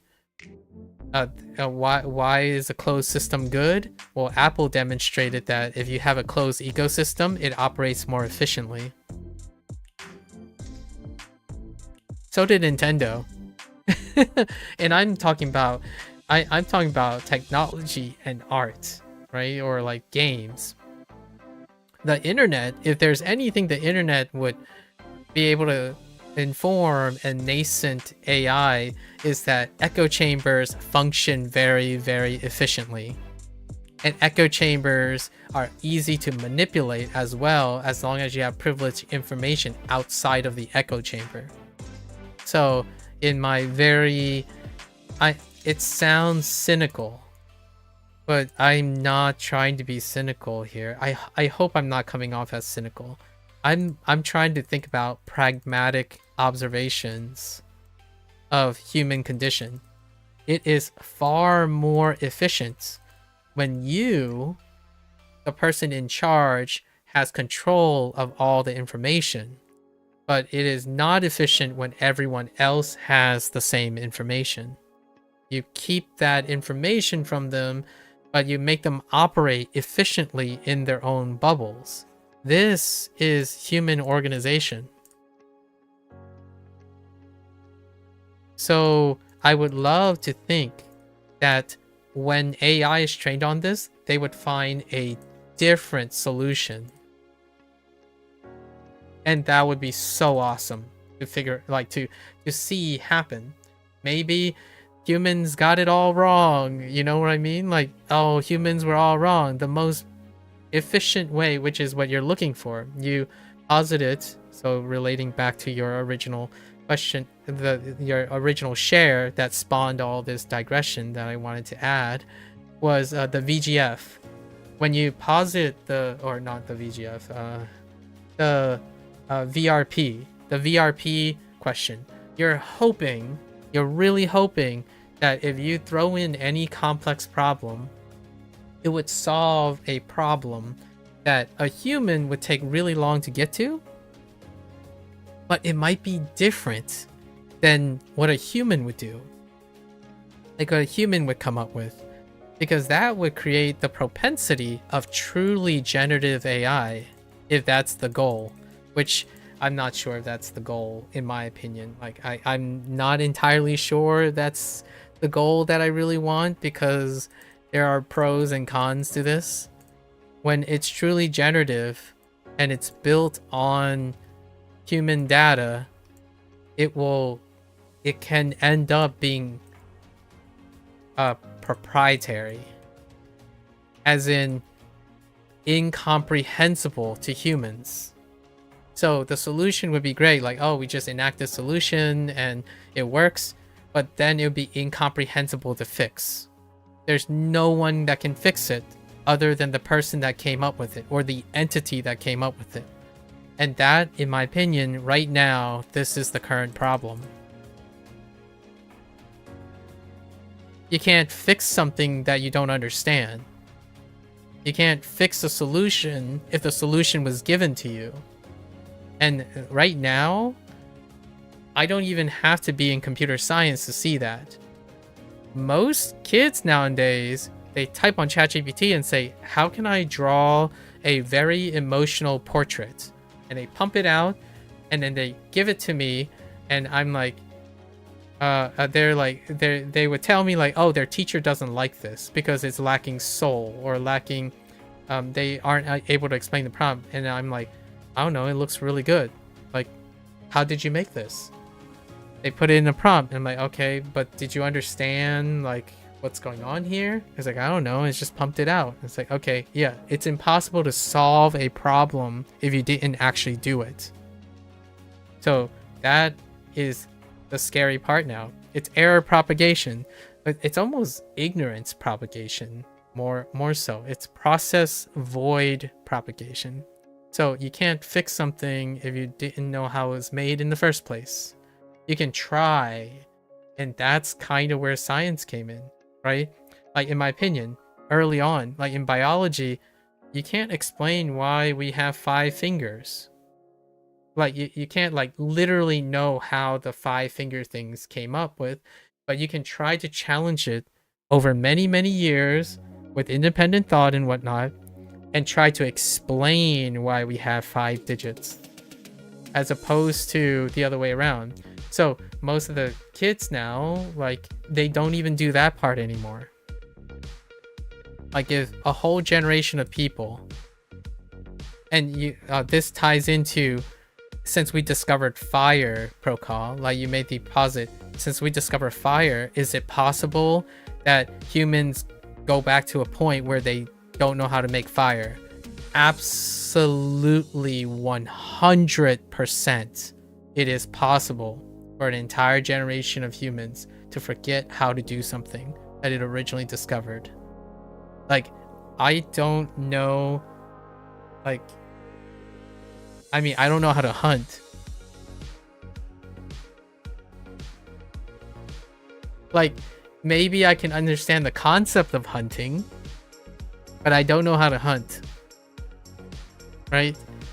Like, at some point, the distance between the conceptual can be so far that you no longer have that capacity anymore.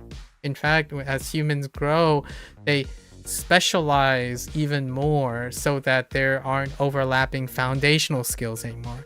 Like, if you're thinking, oh, Maku, you're being a little bit scary, like you're exaggerating. I'm like, I think when Gen Alpha comes around into adulthood, they might not know how to leave the nest anymore. Or for example, like stuff that it happens to a degree. I'm not saying like it's all or none. They will still learn some aspects of it because there's a prior generation, right? Well, what is it right now that I think of? Well, people don't write English anymore. Right? Like you would say, oh, okay, well, nah, everyone knows how to write English, right? Or everyone still knows how to use a mouse, right? It took within my lifetime to see the incompatibilities of certain mechanical functions that were discovered and then lost. AI can do that 1,000, I don't know, unfathomably fold faster. When something is determined to be inefficient and not required, it's eliminated. That's kind of what humans take years to figure out, right? Like, hey, should we keep computer mice around? Because I mean, those touchscreen things are pretty cool now. Like, what if touchscreens were fundamentally more efficient than computer mice? And then you ask ChatGPT to say, hey, can you design the most ergonomic controlling device for this particular use case? And there's a very good chance that based on the thing, it wouldn't be a computer mouse. And it might not even be a touchscreen interface. And after one generation, then those things would be a thing of the past. Kind of like digital storage. Or physical storage. Sorry, physical storage. Like optical discs. Cassettes. So, yeah, I think it is very possible. Maybe something like fire is an over-exaggeration, for sure. I mean, I don't know how to make a fire, but I know the concept of a fire still. I'm over-exaggerating. I can probably try certain things, but they're overly complicated ways to make fire, right? So it would only be successful in a certain condition. Well, if I'm out in the wild and I don't meet those conditions, then I'm kind of screwed.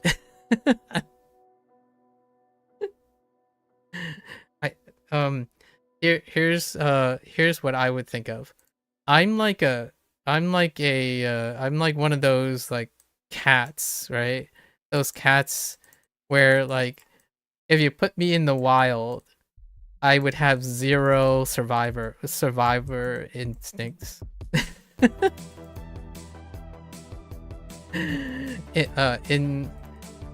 For me, if I was stuck in a wild, I would spend more time trying to figure out, oh wait, you know what? How do I tell if this is poisonous?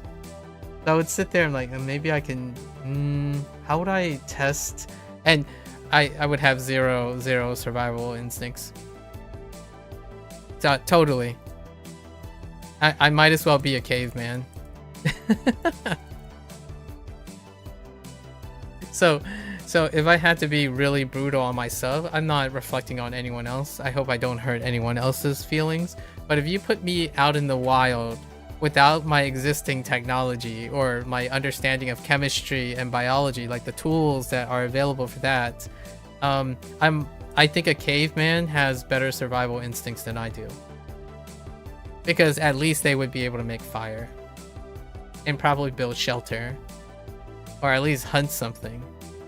I'd be like still contemplating about the thermodynamics necessary to convert damped like pieces of wood, how to dry them quickly so I can produce a fire by using frictional force by rubbing two sticks together.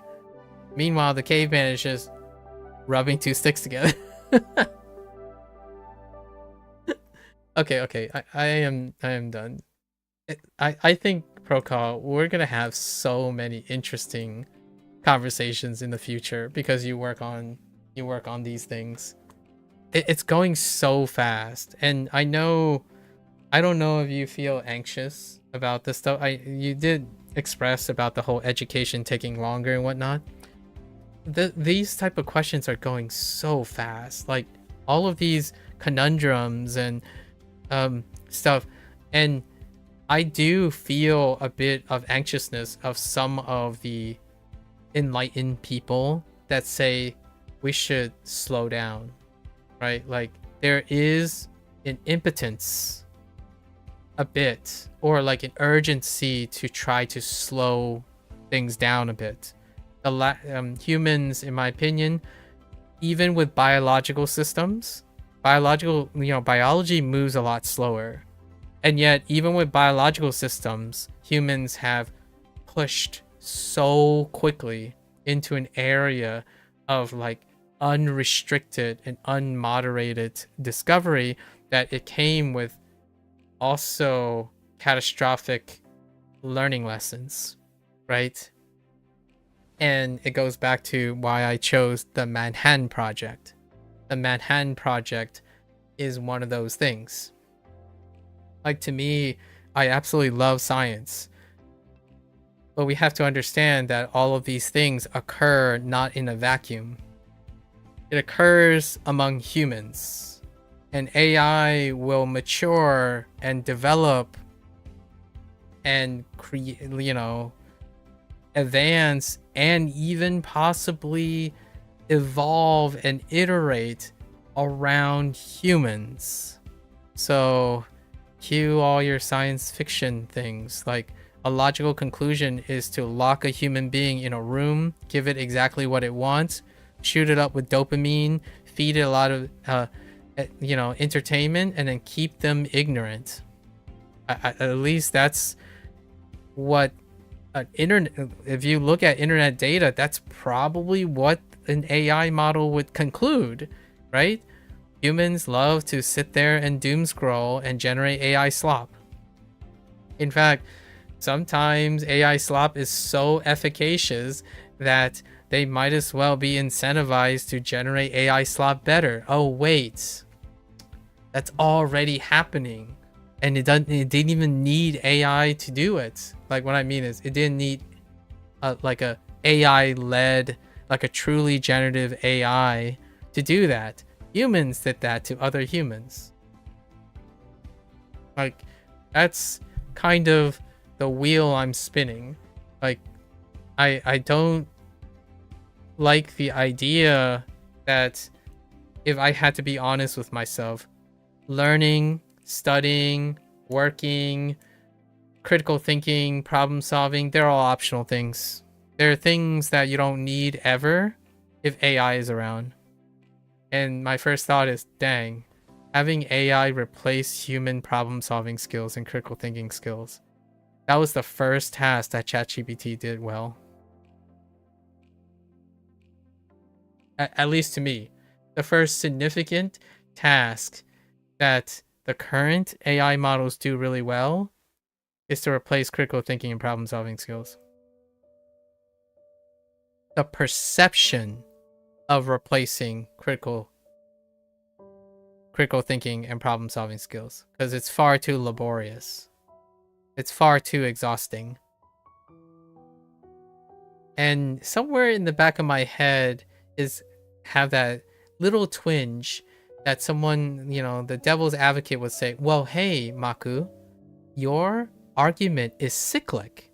Because if you already said that human data would create humans that intentionally withhold enlightened information from other humans while developing a tool, who is to say that your fears are unfounded? Because those who are not ignorant will continue to proprietarily control these tools to their favor.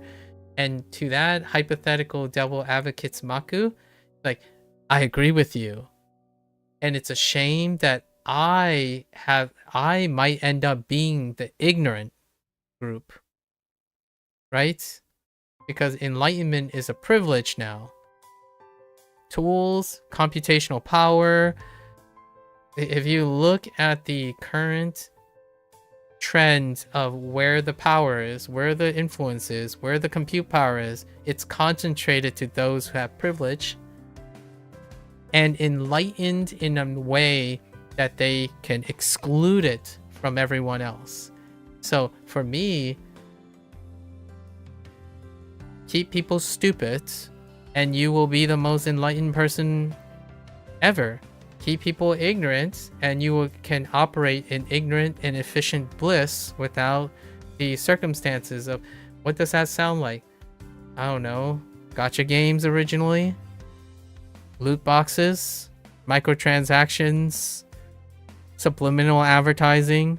Propaganda? There are other facsimiles for the AI model. Now the AI model is that. So, humans, the human condition still exists. And I'm curious if an AI model will learn that too, right? If you trained it on humans, then the balance of efficiency is to have humans not overwhelm themselves. So you keep them compartmentalized. And then this links to the whole Hearthstone discussion that we had, Procall. Despite people working on video games, especially a game as a company, for like 10 years, we can reasonably come to the conclusion that they barely communicate with each other. So what would AI do if they were trained on these observations? They probably compartmentalize as well. At least in my opinion. It would naturally be they would want to compartmentalize and monopolize. Compartmentalize and monopolize. This is the internet, right? The human internet data. So anyways, sorry. That was a little bit too foreboding or morbid. I think the nice thing is, or the silver lining is, I still think there are plenty of humans that think critical thinking and problem solving skill brings them joy, and also that they have the realization that they want to use that capacity to be relevant. Unfortunately, I'm not that relevant. So, like, I can serve myself a humble pie. I'm not that relevant. I do not have enough authority or influence on that. Like, it would be cool if I can go back into education and learn about AI, but I would be behind already. Like, I'm already several years behind. So, roll call. No pressure. The ball's in your court. And with our current technology, I think we are close to being able to fall victim to a total monopoly. Yeah, that's exactly what's happening. Like, no, like, Sub actually mentioned this. So Sub said that to learn AI, right? Like, the thing is to learn AI. Sub suggested that. And my first thought is, yeah, if I started 3 years ago. But Procall, you did. So I'll rely on your wisdom that there are still people who are in the landscape and they still have critical thinking and problem solving skills, because that's the check. That's the check. You can't give up your critical thinking and problem solving skills. The assignment you're doing is legitimately demonstrating that you still have the critical thinking and problem solving skills to test, challenge, and then review a phenomenon that is independent of you. right? You yourself is the tester and the person synthesizing. So that's good. Anything you start doing will mean you're many years behind. Exactly. Yep. So the thing you do as a human being is to gamble. I know that sounds awful because I'm the first one to say like, hey Maku, like, do you like gambling? It's like not that type of gambling. I like gambling on critical thinking and problem solving skills because whatever you start now requires those things. It's not the same as going into it knowing that something will outpace you, or you're going into it hoping the thing never changes. That's quite a gamble, which is a gamble you can take for sure. It's so interesting. And I think we're going to have so many of these conversations like within years. I think in 2027, like around this time, 2027, next year, we're going to have a very different conversation. Like a very different conversation about the current issues we have today. So like the stuff that I talk about, they're going to be far more developed, and we'll have like data points. We'll have longitudinal evidence, right? Longitudinal evidence of how the organizations either form a singularity or create an oligarchy, right? Or a selective monopoly, right? Like they're aiming for selective monopoly. You reckon you could hold my interest for years? Is that a challenge, mister? I'm kidding. You think? Do you think I'm gonna run out of topics by a year? By next year? What do you think, Roko? I'm not entirely sure, actually. Yeah, I'll probably still hang around now and again in years to go. Like, no. But let's entertain the idea. Do you think I'm gonna run out of ideas if I'm just gonna be stuck doing the same thing? Do you think we're like in a box long enough that we'll just be disinteresting into each other? You ever wondered that? I do have an answer for it, anecdotally. My best friends and I, we don't talk very often. We might talk like every 2 years. So it's very possible. Like, it's very possible that we run out of ideas to talk about, Protocol. So here's the thing. I feel I can comfortably speak for my friends. It's not that we don't like to talk to each other. We know that each other exists, and that's sufficient for us. And then if and when we ever want to catch up, it doesn't take that long. So compressed time, I suppose. You don't know if it has a possibility. I think it's definitely possible, but I think we would notice it heading in that direction, so we could change our ways of conversing. That's fair. You know what you just did there, Procol? Self-correction. You know, enter like the self-correction of being humans. You know, two human beings noticing a problem and coming up with competing solutions, and then conversing between each other. I'd be very I'm a little scared to trust entities that you can't comprehend doing that.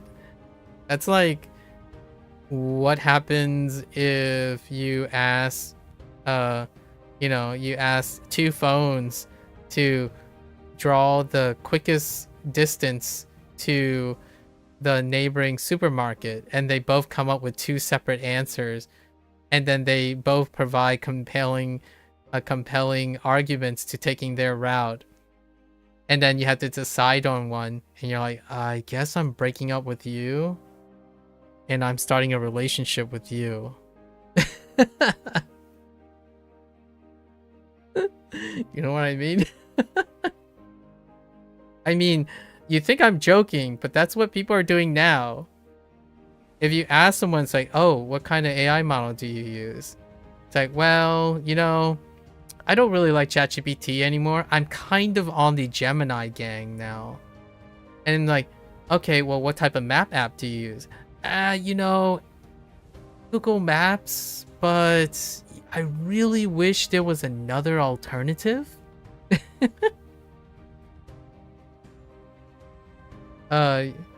You have that start bit with Google Maps. Oh yeah, versus Maps on your phone. Yeah, Maps seem to know more small pathways, so I usually go with that. Yeah. So it'll be such an interesting future. Language learning is probably going to change. Like, I can't even begin to process a modern language thing. Like, WaniKani is 10 years old. And HanziHero is kind of like modeled after this. So they already started this many years ago. Like, HanziHero started 3 years ago, but it was many years ago that HanziHero was being done. And then WaniKani is, it itself is like over 10 years old. And the development of it probably happened well before that. So nowadays, man, what are the kids gonna sound like when they think they're learning language from an AI model? Which, by the way, is a thing now, for sure. Like having conversations. I mean, Duolingo is doing it, obviously. Right? So someone has to oversee it. So the idea is you curate the AI stuff. Bunpro has TTS. HanziHero has TTS. Now, TTS is a little different than the concept of framing words together and stringing them together and whatnot. So that's what one of Duolingo's major criticisms for languages like Japanese, right? Where, oh, that sounds very unnatural, or that doesn't sound like a human would say that, right? However, they didn't technically do those things on the most latest and greatest AI models yet. I read an article, by the way. That is, it's like, well, yeah, Maku, everyone reads articles. Sorry. Whenever I start with a phrase like that, it's like, well, yeah, of course. I did a cross-reference of someone giving me an article,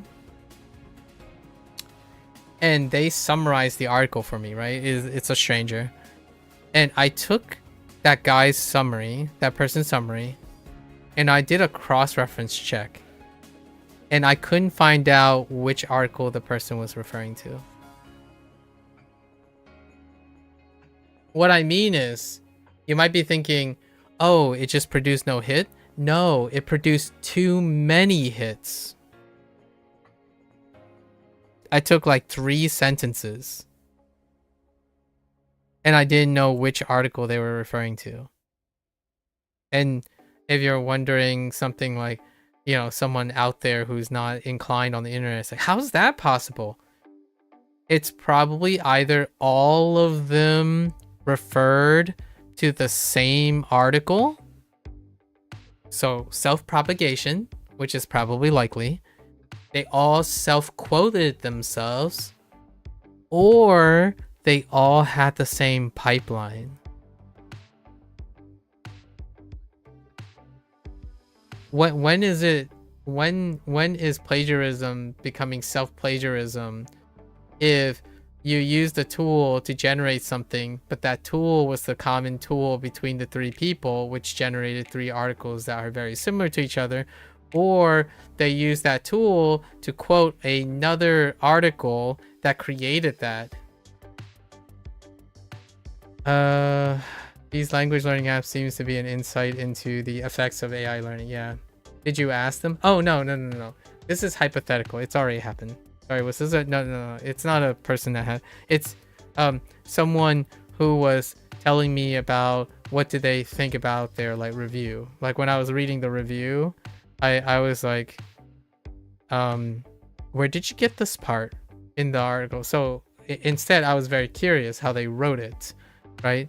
So I took 3 sentences from their review, and it was that they quoted. There was a quote, Wait, so did you actually have the conversation, or was that I had the conversation? Well, it's not really a conversation. It was more like I had an observation about this guy's review, and I looked at it, and I was thinking, why does this sound like? Why does this sound?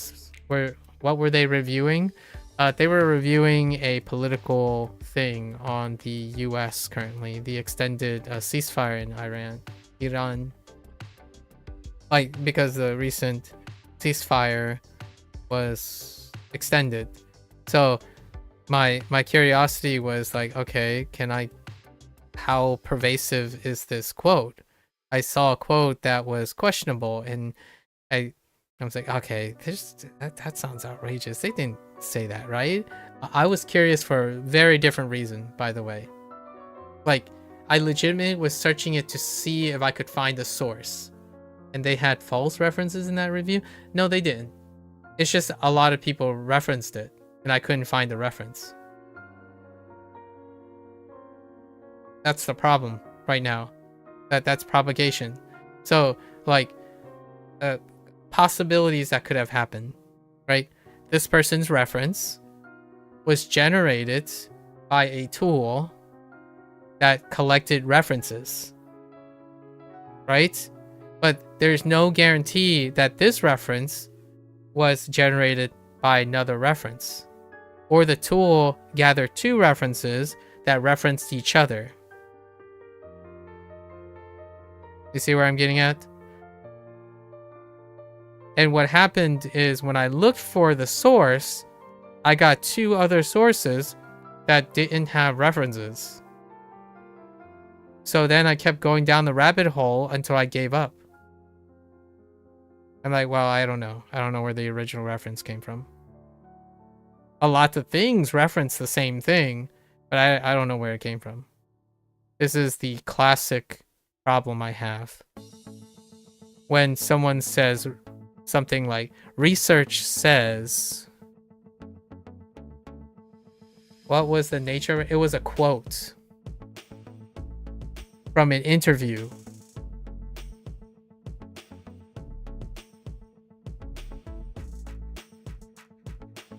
I don't know which one is the original.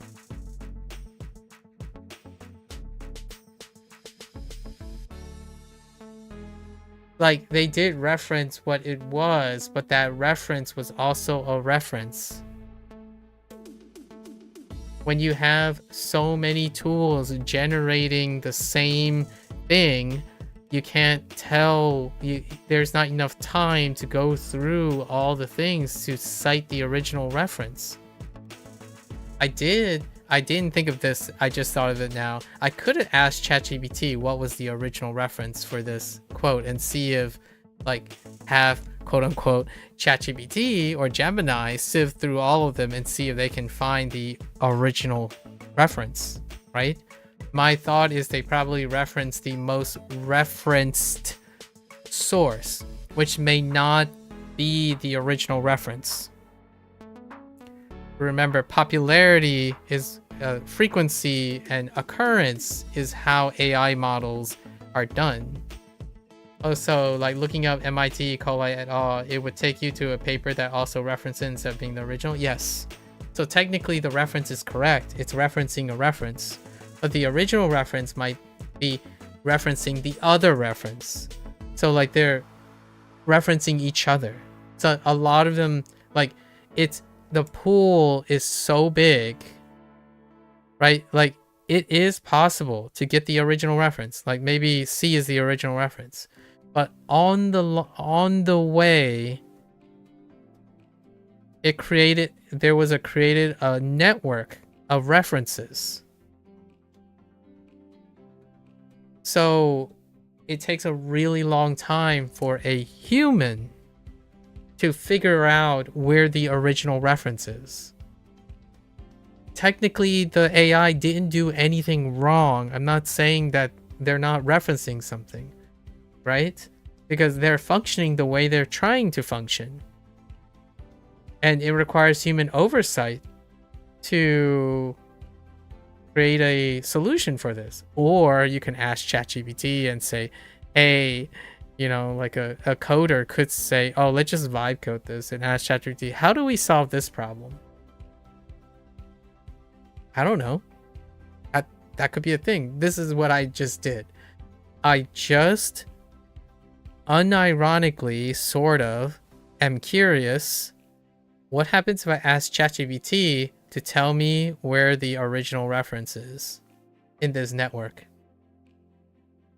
That would be an interesting question. Sorry for making you, but did you get to the original? If not, how many reference deep did you go? And also, did you get loops of references? So I did get the loop of references, and no, I didn't find the original reference. I gave up after. Am I gonna reveal that I'm an impatient person? I gave up after an hour.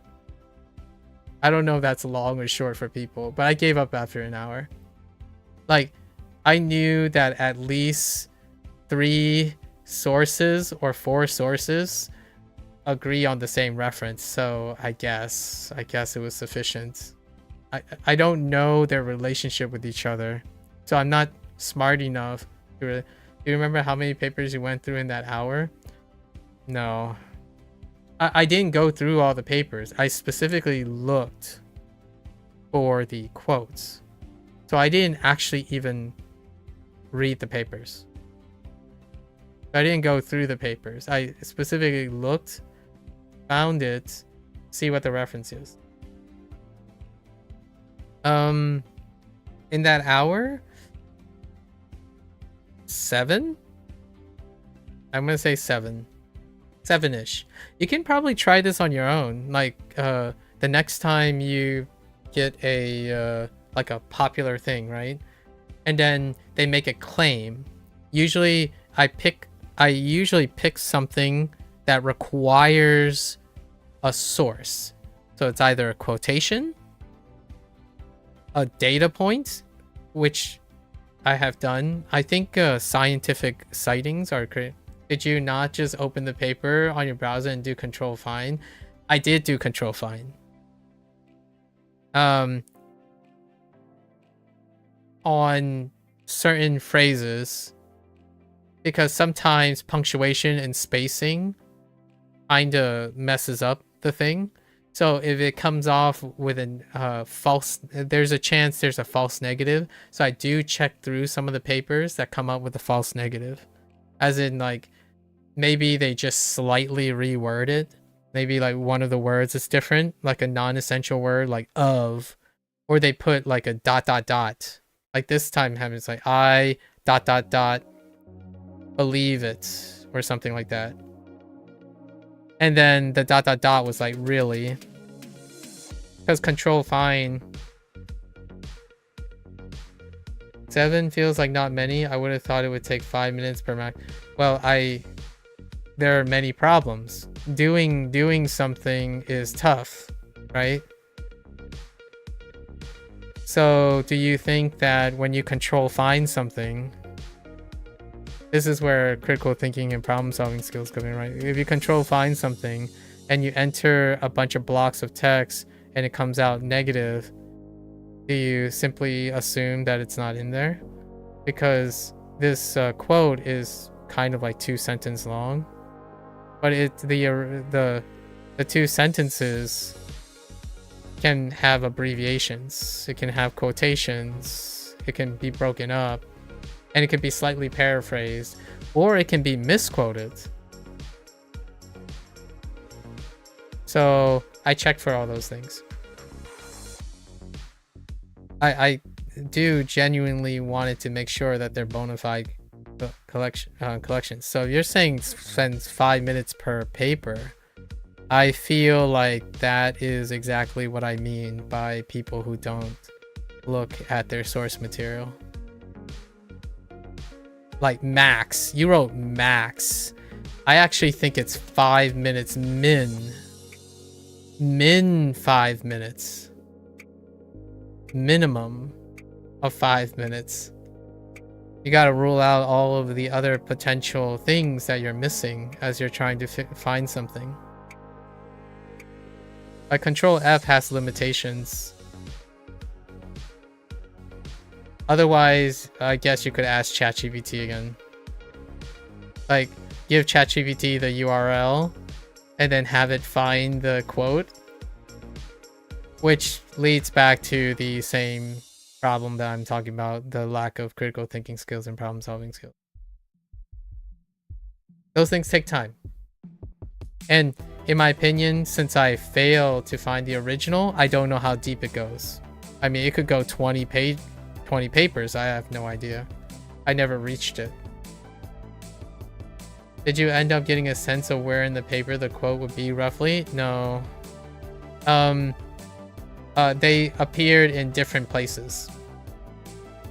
So most of these articles are multi-paragraphs. So the quote itself is contained pretty cleverly in other places.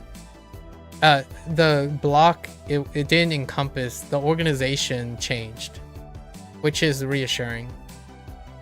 Like the organization of the, we're talking about news articles here, right? I want to keep in mind that we're talking about news articles, like online journalism. Or should I put journalism in quotes because it might upset some people? We're talking about online journalism here. You know, like there are sites that I'm not even sure. I mean, they passed Gemini, so they weren't flagged by Gemini. Okay. I think that's enough conversation with that. I imagine inevitably we'll have more of these discussions in the future. Let me know. Like, try it, Procall. Like, whenever you look up information, I cross-reference. By the way, when I either like, here's a breakdown. Most of my YouTube content are critical thinking content. So it's usually human commentary. And what I mean by human commentary is I'm not looking for people who focus on like fact checking, like the things that they are fact checking. Whenever I go and look for a fact or like try to reassert things, it does take me like 10 minutes to like go through one paper or one thing to fact check something. And then I would do a convergent. I would do at least 2 or 3 convergent things that show me that there is some level of human commentary or human critical thinking involved in writing the message. And no, it would 10 minutes for me would not be sufficient to understand if it was proprietary ChatGPT or Mythos generated local server version, like homebrewed version of like reiterating someone else's text. I'm not that skilled, and there is no way I would be able to tell in 10 minutes. However, I still make the attempt to see that there is some human variation or a form of interpretive critical thinking involved in writing the paper. And then those then eventually become my sources that I start to train, as in like for myself, not train a AI, but train myself to see, oh, okay, I've read something from this group. Let's go see. I check the author, by the way. I actually follow the authors over time for specific things. And that's what I'm working on now. I'm working on creating a general, you could say like a general sense of the hallmarks of specific authors. So over time, that's what I've been doing. That's the same for video games, developers. I'm using the same skills, like similar skills from, playing video games, because I follow developers. And then like movies, right? Directors and screenplay. Most of my stuff deals with analyzing people, like their intent and their idiosyncrasies with their writing. So over time, it's no ChatGPT though, right? Because it takes a very long time to read their stuff. There are people who write their stuff, like you enter their human commentary, it takes a long time to read. However, I've since come to like 10 different sources that are split into a bit of subset of authors. And this is self-selected, so I'm also biased. This is a biased curation. And then like YouTube channels are evaluated based on the creator or whoever they have, like their group. And that's how I funnel my YouTube information. So most of it now is just a curation of those who still have a human process involved. Not because I'm anti-AI. That's a whole different story. Right? Like, this is not an anti-AI rant. It's a way to balance AI-generated tools that I myself have to encounter each and every day, and I use as well.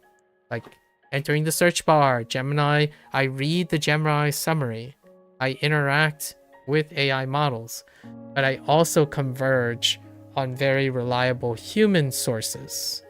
So that's my balance. I'm doing both. And the human part takes an unnecessary long time. And the idea is that I'm still human who critically thinks about things. If you stop critically thinking about things, then yeah, everything takes like 3 minutes or less, for sure. Like, you glance at it, it's like, oh, it can't possibly be quoting the paper if control find doesn't work, right? But I don't know how control find works anymore. Maybe it does work algorithmically where it pairs different word order and stuff. I don't know enough about how control find works now. I really don't. Like, so does it work with word mutation, right? Misquote, like slight misquoting, paraphrasing, does it all do that in the control find? Because if I had Windows 11, make all the Windows 11 jokes right now, insert below, right? In Windows 11 would be powered by Copilot.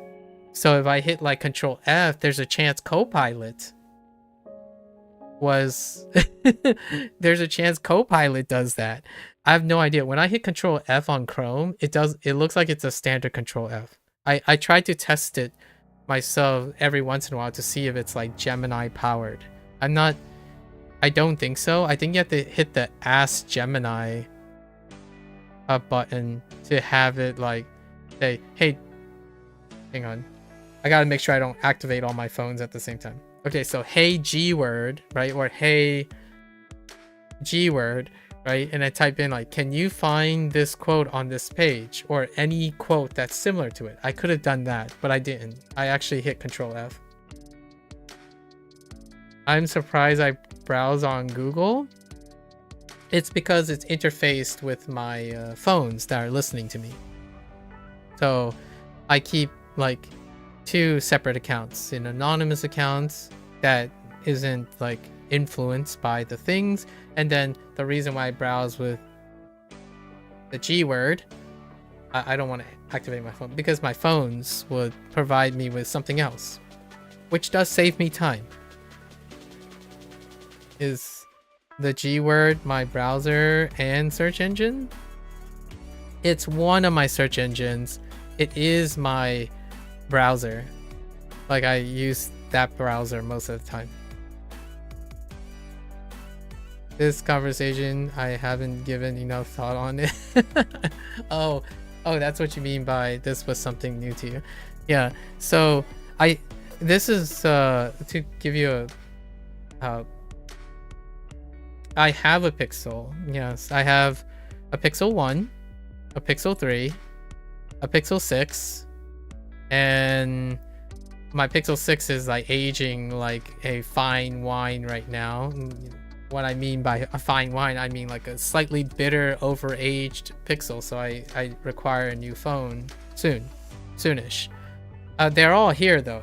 I have all 3 of my phones still, and they're all operational. They're used for separate tasks, and Mika has asked me, like, whenever I talk about why do I have all my phones, like, why do you need all of them? It's like they're just used as different devices now. Like my Pixel 1 is my alarm clock. Like Pixel 3 has like the calendar stuff on it that is not attached to my Pixel 6, which has the SIM card in it. And then eventually, do you know where the Pixel 6 is going to go on a tripod as a stationary video recording device as I move to the next device. So oftentimes I repurpose technology as it goes. Yeah. Like I still have all 3 of them.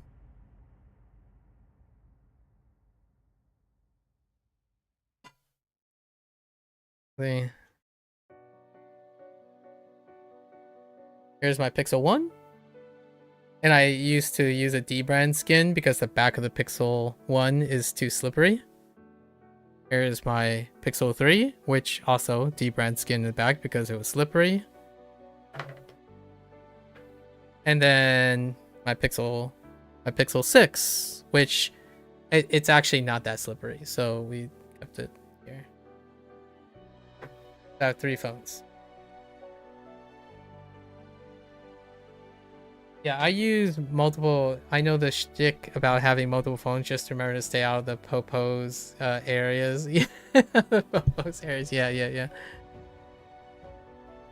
The idea about having different devices oftentimes is if the device can store information, it can be used for other purposes, right? Like maybe like cold storage or however you wanna relate it. Local storage is a premium right now. I mean, isn't that an understatement of the century right now, if you know what I mean, right? Like having ownership of your data and device. That's an understatement. That's a really large understatement. And I'm okay with like having a device that is hot, right?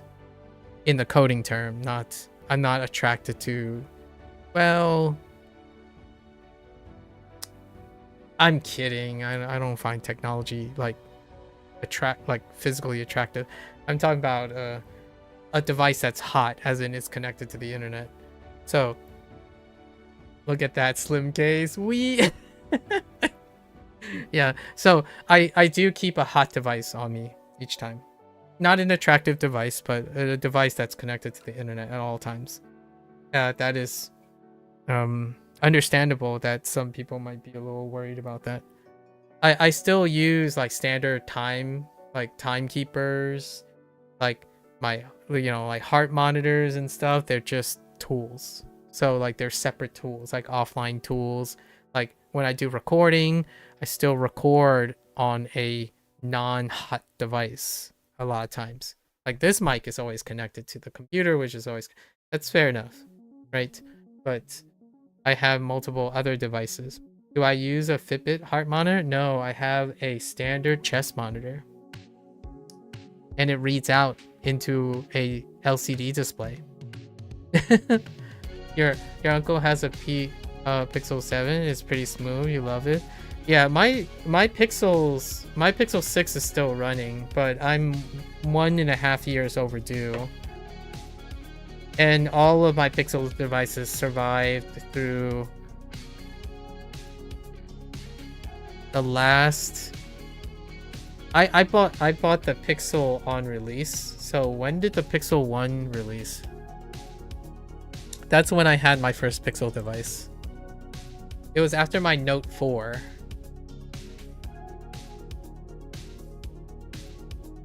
2016. Yeah, so it's almost 10 years ago. Almost 10 years ago. Yeah, October. Yeah, they did it in Techtober. We always purchase our device on Thanksgiving in November. So Techtober happens, then November availability. So every year every 2 years, but then it became 3 years, then it became then. Why? That's when we shop. There's no other reason. We shop. Family bundle deals for Black Friday. You know, that type of thing. Thanksgiving. American Thanksgiving. That was a long time ago though. Nowadays, if you're ever thinking about getting a bargain or a deal, that's probably gonna be no different from online. Online commerce has kind of supplanted kiosks. We went to a kiosk. So like a phone provider kiosk. We literally go there to try to haggle. My father used to partake in the whole like running, moping around, looking. He really enjoys that type of thing. But nowadays kiosks are like, they're all, you know, they're all like online. They're all hot. So,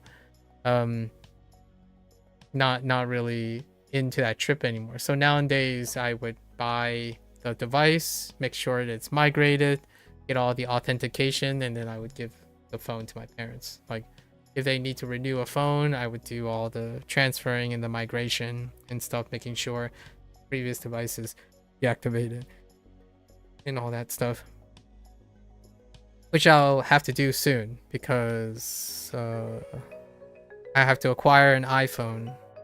Not for myself, but for my mother. My mother is an iPhone user. They both use Apple devices. That's the closest thing I'm gonna get to the Apple ecosystem. I have to at least understand how to use an Apple device to an extent that I can troubleshoot it. And what I mean by troubleshooting is the Apple devices are in Chinese. So, for the record, you might be thinking, you know, some people might be thinking, oh, it's just, you know, like who doesn't know how to use a standard iPad? You could just infer it from a tablet. I mean, I've never had a tablet, but you can't switch languages. You can if you know where it was in the Apple settings. And you might be thinking, oh, but your parents can because they can read Chinese. It's like they're not technologically literate. They hit 2 buttons on an iPad. I can switch the language, but I had to find it first. Which iOS, it's interesting. They change a little bit each time. It doesn't really matter anymore because I can read it. So, like, it's a moot point now. Surely they would be top priority for troubleshooting. I just like the struggle. Your whole family uses Samsung. That kind of checks out. Where you guys live? Yeah. Oh, but iPhones are pretty big market. Oh no, wait, but there might be geopolitical disagreements now that I think about it. Since you're in India. I just like to struggle. Well, I mean, I did like the test of testing my reading skills, so I can get around an iPhone now. In fact, most of the time, reading the characters. Oh, here's a fun little thing that I haven't shared.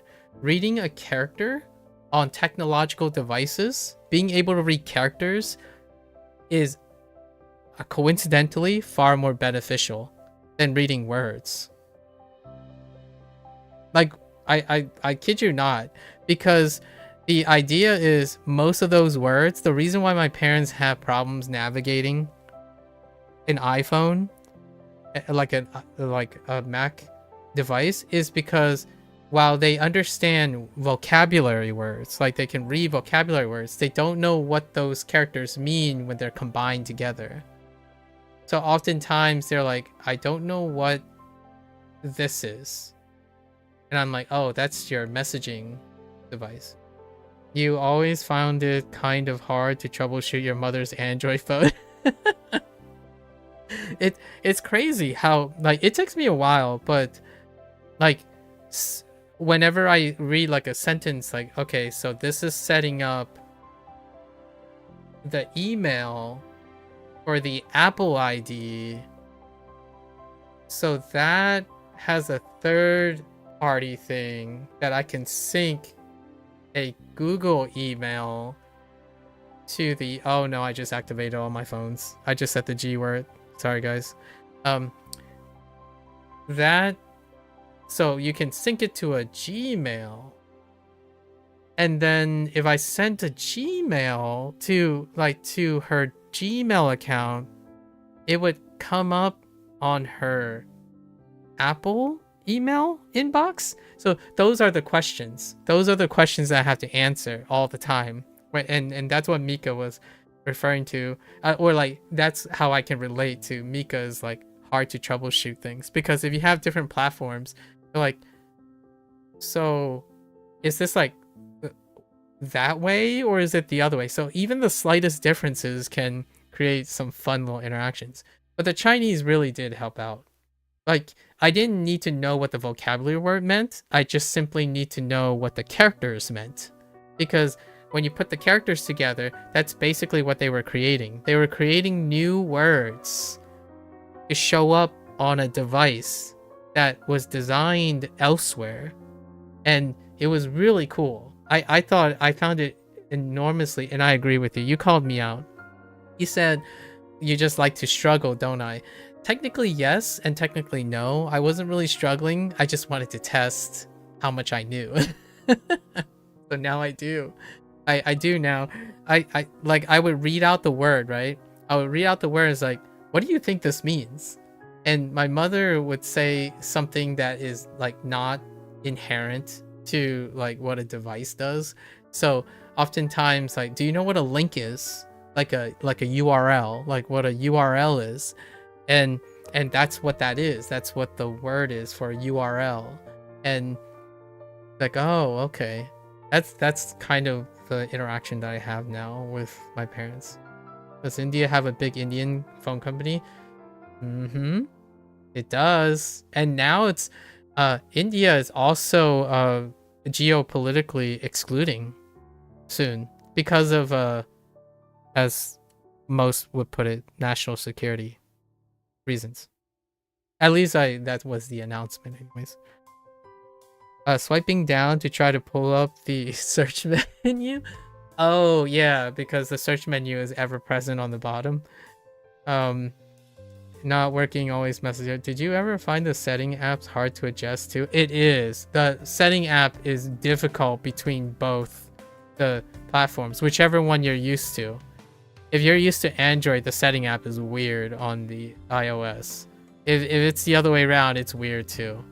Eventually you kind of get the hang of it, but I don't do it often enough to solidify it, so I kind of have to grease my wheels a little bit each time I have to look at it. My parents have 2 iPads, so one for each of the family. In fact, I wouldn't be surprised if they have 3 iPads right now and they just happen to use the 2. They both have iPads, and then like they don't have computer, like they don't have laptops or computers. They use tablets.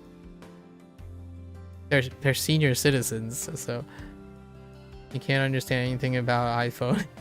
Yeah, your mom is the same. She can understand the words individually, but doesn't understand what they mean together. Exactly. That's basically what's happening in Chinese, which is very funny. Yes, we have, but people don't use much according to them. Oh, interesting. If you came up with multiple answers based on differing perspectives, does that make the answer inherently ambiguous? If so, ambiguity has to be your favorite thing ever. Maybe. Perhaps. I do like... so here's the thing, Proco. We have only discussed we have often typically discussed ambiguous things. I think that's why we discuss them. If we were talking about facts... Listen, Proco, you need to calm down. Actually, I was messing up the ending. I was gonna say like ambiguosity. I was gonna add like I was trying to make it into a noun, but ambiguous. I was looking for an adjective, but I was gonna say like the, but you already wrote ambiguity, and I'm like, wait a minute, that doesn't sound right. Anyways, the ambiguous. I think the reason why we discuss things a lot is because we talk about ambiguous things. So like conceptual things. Otherwise, we wouldn't have an opinion on it. We'd simply move along. Yes, yes, yes. It's ambiguity fetishes. No, like here, I think Procall, our conversations would be very short if we both just discuss facts. Like what's a good facts thing? How was your day? Right? It was a day.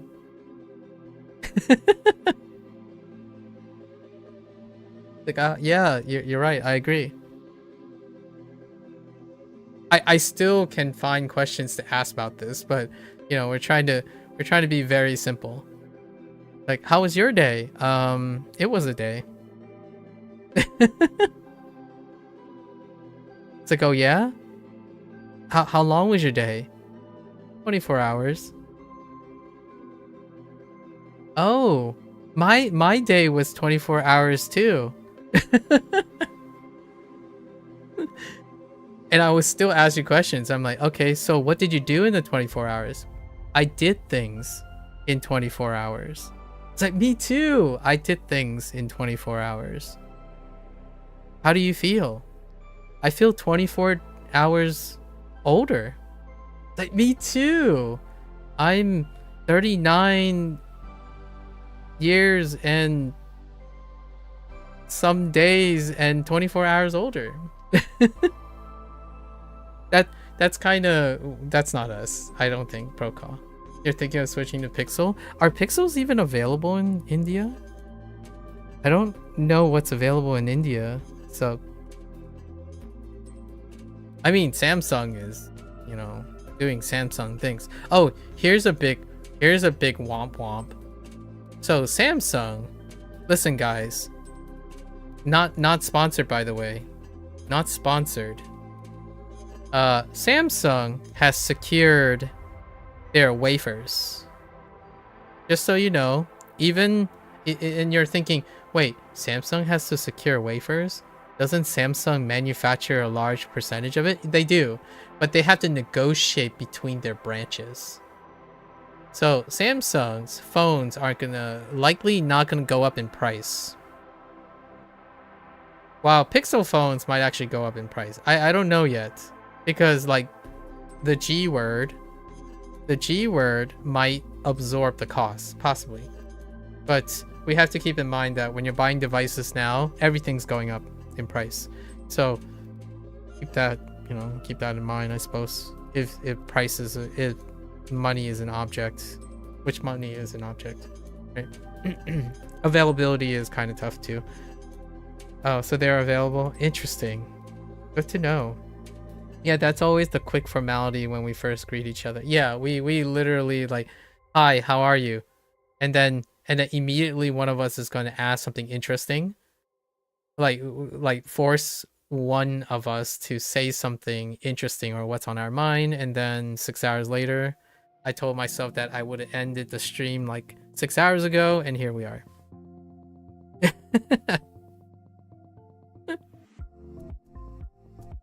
It wouldn't be a day without that. Sometimes I push you to share some news. Yeah, and sometimes I ask you to give me something so I can ask you another question.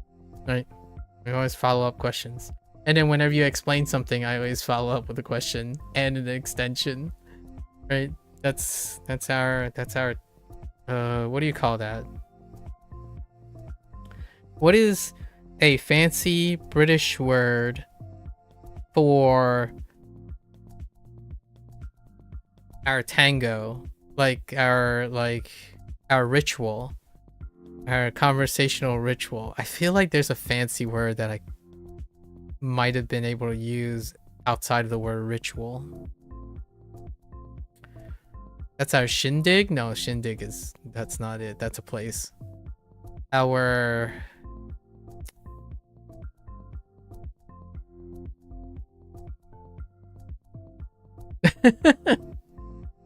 I'm doing this to try to elicit like a fancy thing. Usually these things come out pretty naturally, but I don't have one now. You've noticed you'll sometimes dig deep with follow-up questions to me and then take the conversation to a place where you just explode in exploration of a topic. Yeah, that's typically... I set myself up. See, this is where you have to take the... this is where if I ask a question, you gotta take it and run with it. But if you don't, you gotta... I mean, like... I'm not trying to hide anything. You know that if I ask you a question, I have a follow-up. At least in my opinion. I think we've known each other. We've talked to each other enough that if you're not going to answer a question and provide enough information for me to like bank off of, I probably have a follow-up exploratory topic. And then it's going to involve everything we've talked about up to then. Somehow it's going to be linked back and touch upon everything we've talked about today, because they're important. We have to keep all these in mind, you know. You got to tie it all up together, and one day we're just going to be talking circles around each other over and over again. It's kind of like dancing, you know, the tango. I still don't know what the fancy word that I'm trying to look for.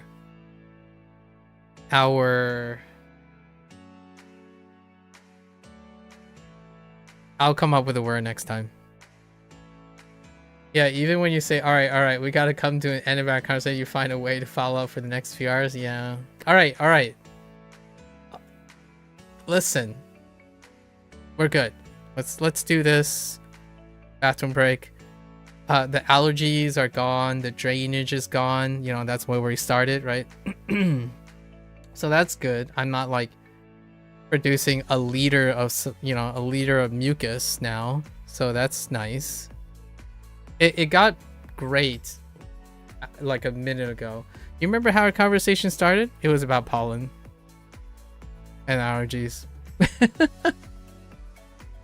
7 hours ago.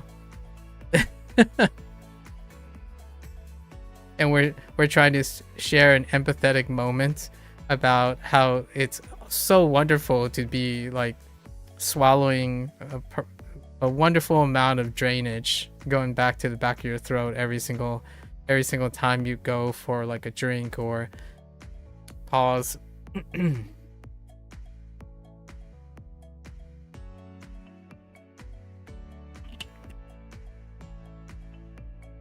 Some days you wake up with that like super dry feeling on the back of your throat because your drainage finally subsided, and then now it's just like itchy, slightly itchy, so you just keep coughing.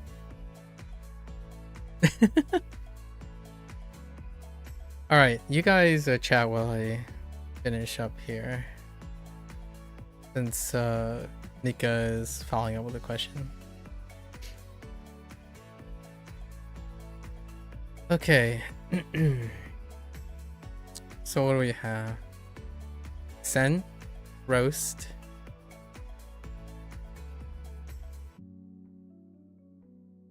Hato. No. Tabira? Tabira. Eh?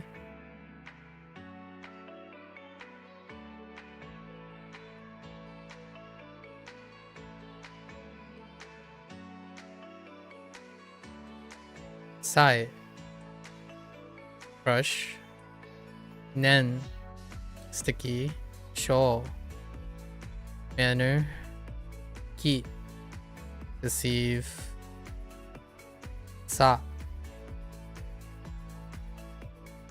lie, giddy, og, do, willow, E.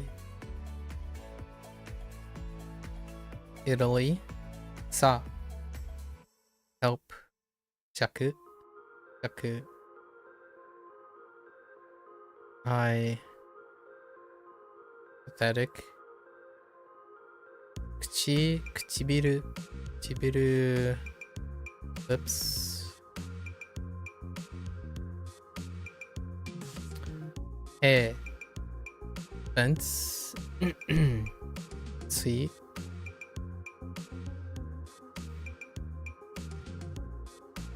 Crash. Jo. Likeness. Bucket. Cliff. Ball. Hat. On. Grudge. Zo. Hate. E. Rest. Sen. Holding flag. So. Insert. Show. Palm. Teki. Teki. Grip.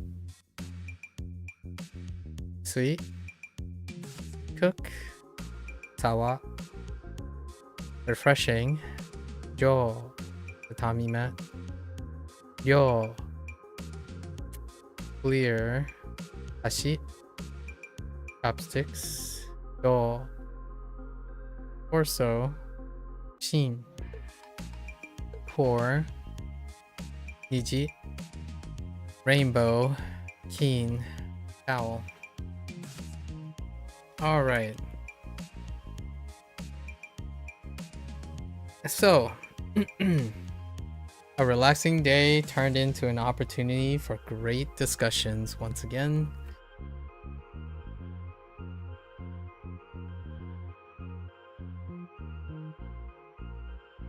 Oh, yeah, the sucky allergies.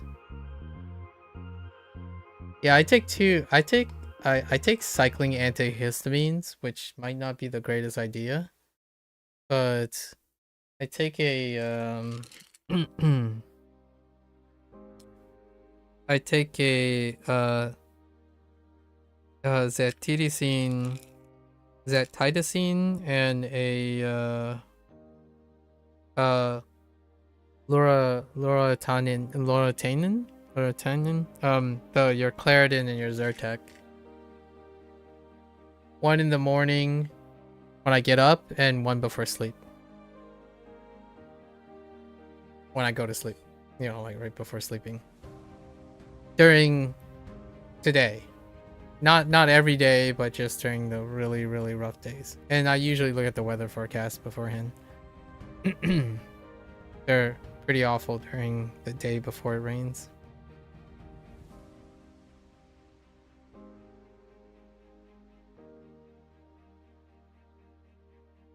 We're in a call. What did you miss? Nothing too much. We're about to end the stream.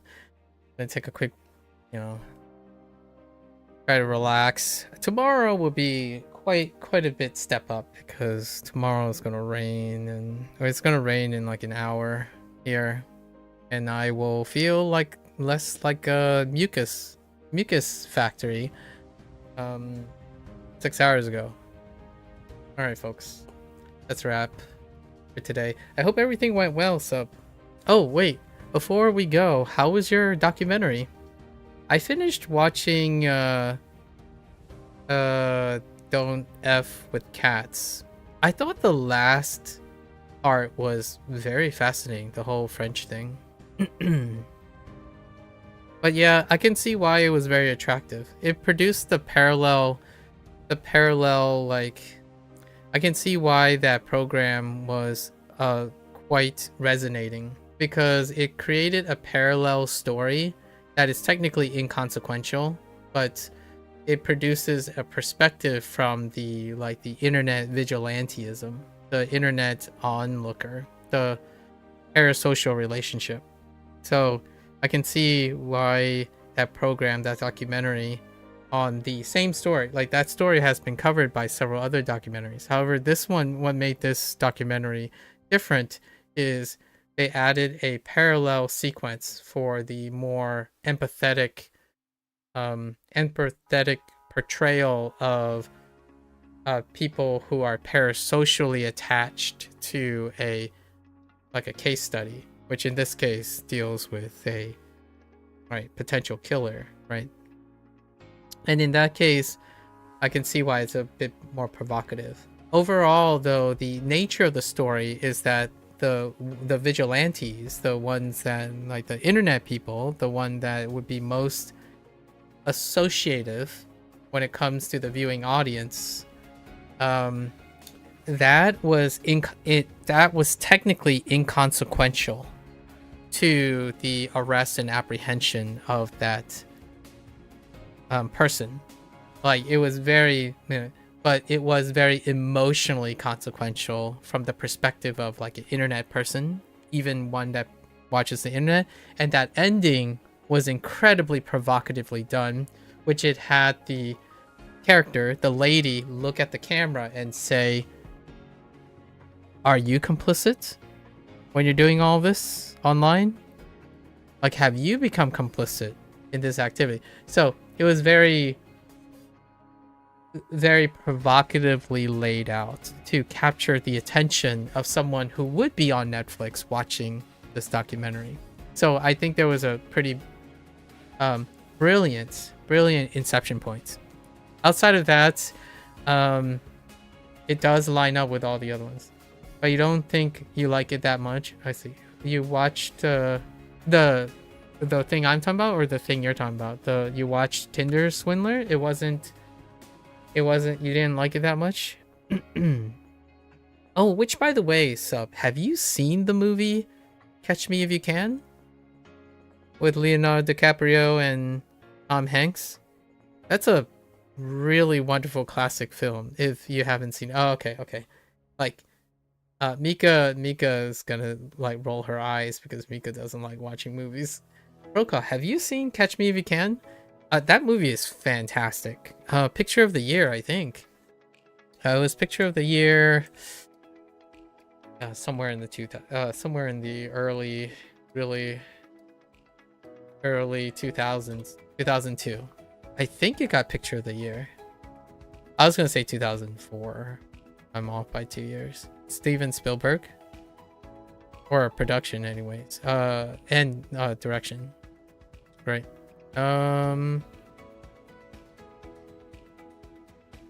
Best supporting actor and best original score. No, it didn't get Picture of the Year. I wonder who got Picture of the Year. Interesting. The other day you watched Shutter Island, but you couldn't understand the ending. Speaking of DiCaprio, yeah, Shutter Island. That's definitely a spin. Do you think of what to watch for the next discussion? Oh, you saw the Shutter Island protocol? Oh man, have you seen The Departed, guys? If we're gonna rattle off some DiCaprio stuff, what about Wolf of Wall Street? Wolf of Wall Street? Anyone? Oh, now we're just hitting some notes. Come on, Wolf of Wall Street. Brilliant. I haven't seen like the recent ones. The recent ones were good too. Like I haven't seen his recent ones. I'm gonna tell you now, DiCaprio, right? It's crazy how long it took him to get an Oscar. I'm telling you, it's crazy how long it took him to get an Oscar. He basically was just given the Oscar for The Revenant, but man, One Battle After Another is I think it's the newest one. I haven't seen that yet. Apparently it's really good and also Oscar worthy, right? Like he has long-standing Oscar worthy things. He's probably the most consistently snuffed out actor. The roles he pick up are from really wonderful directors that I watch quite a bit. There is the fun one, the Once Upon a Time in Hollywood. That was nice. Tarantino, right? Was this a Tarantino one? Yeah. Yeah, we had Brad Pitt and DiCaprio. You should watch The Woman in the Window. So right now, A Woman in the Window, I don't think I've seen that one. I'll give it a watch tonight. A good time. The two that I haven't watched from DiCaprio is Killers of the Flower Moon, which was in 2023, and 2025's recent one. The Woman in the Window. Interesting. I'll give it a watch. Gary Oldman. Ooh. There's some divisive hot takes on this show. On this movie. This is a movie? Yeah. You... maybe I'm missing out, huh? No, you don't have to miss. I mean, you can always join us if you want. You watched some of that when you went through Tarantino films. I thought it was a bit slow. It was slow. It was slow. I have to give you that. It was quite slow. That was a seriously slow burn. It is supposed to be like somewhat a reference to like Once Upon a Time in the other ones, the Asian ones, the Once Upon a Time ones. You don't even know the person you're talking about. Oh, Tarantino. Yeah, the director, Tarantino. Yeah, I know. We talked about Tarantino a little bit. I mentioned Kill Bill before.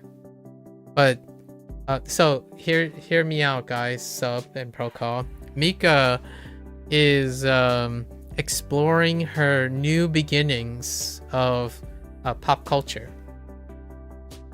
I didn't watch Gran Turismo movie. Yeah, no, I haven't watched Gran Turismo. The Brad Pitt one? Or no, is that Formula 1? I'm thinking of Formula 1. Which one is the Gran Turismo one? Who was the person in Gran Turismo? That one was divisive. It was quite divisive. Formula 1 I haven't watched. The F1 thing apparently was fantastic. Oh, that was with David Harbour. Yeah, David Harbour, the guy from Stranger Things. And then Orlando Bloom was one of the characters.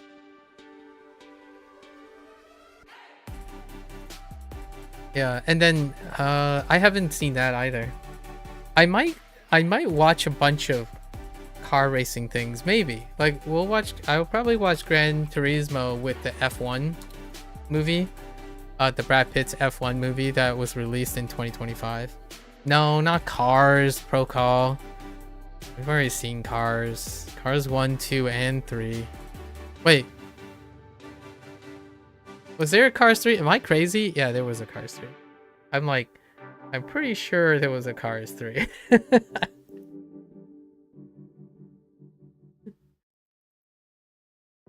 Anyways, good sharing. Lots of pop culture sharing. It's always fun to share pop culture. I watched the second season of Jujutsu Kaisen as well. Not the second season, the third season, the Calling Game Part 1. Man, the animation in Jujutsu Kaisen makes me mourn for One Punch Man.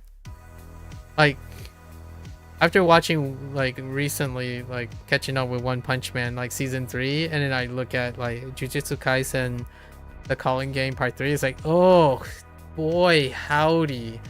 The distance. Oof. Wow. Yeah. I did also finish the finale of The Invincible. And boy howdy. When there's animation budgets, Invincible has to deal with it, but the writing, the voice acting and writing, You'll share the movies in Discord. You can't remember right now. Oh yeah, no worries. No worries. You can already see what I'm watching, sub. So I posted in whatever movies and shows as I'm going. So if you're ever wondering, like, have I watched it yet or something like that, whenever someone suggests something, I would post it in those particular places to keep track.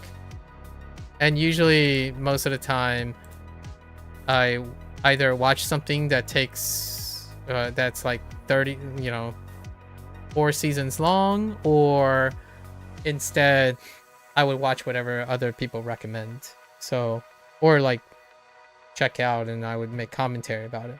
So you mentioned Jujutsu Kaisen season 3, like you were catching up on, or you were waiting.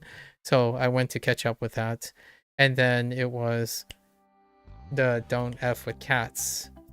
And then we mentioned a bunch of other things, but I haven't gotten around to it yet. Oh, and the Michael biopic was it's getting some divisive opening. It just opened recently. And also I remembered why I didn't watch not the whole season, just part 1. So the season has concluded. Like the season 3 part 1 has concluded. Part 2 is for a long while. Like it's like the actual airing season is over.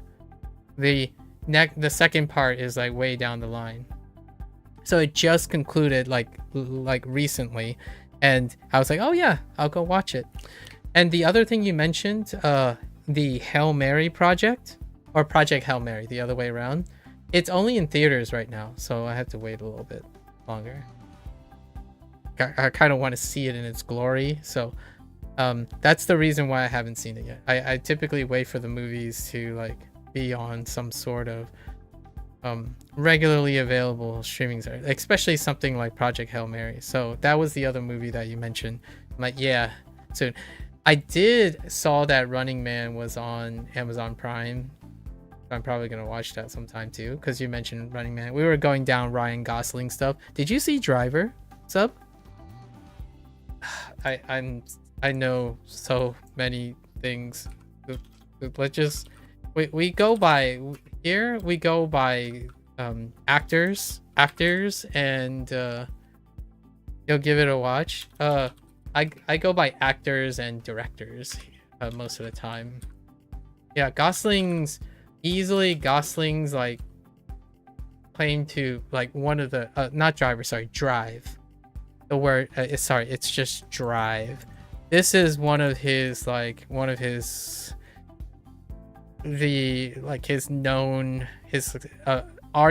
of his breakouts. The movie Drive. You watched that not too long ago? Nice. Yeah. Now like Gosling is a household name. I would say the other one would be like, if you wanted like the Oscar worthy one, was probably La La Land, right? With Emma Stone. Emma Stone is another one too. Like Emma Stone, legitimately she's like the DiCaprio type of thing. She's always cast in very avant-garde, like very artsy Oscar stuff, and I like watching stuff to kind of diversify the pop culture stuff. Like I'm still watching Marvel and all that stuff, but occasionally you want Black Eyed Samurai is fantastic. I've already seen it. I advocated for it multiple times because the history of the directors and the writers are fantastic. Which, by the way, I don't know if you know, but the directors and writers, or director showrunners, they are a multicultural couple. And they have a really interesting history that paves the way for Black Eyed Samurai. The second season is still in limbo because Netflix is like storming up the wall with other things, like the One Piece, right? One Piece live action series. Their heavy investment in trying to bring all these things together. Black Eyed Samurai kind of just got lost in the process. I really enjoyed Black Eyed Samurai.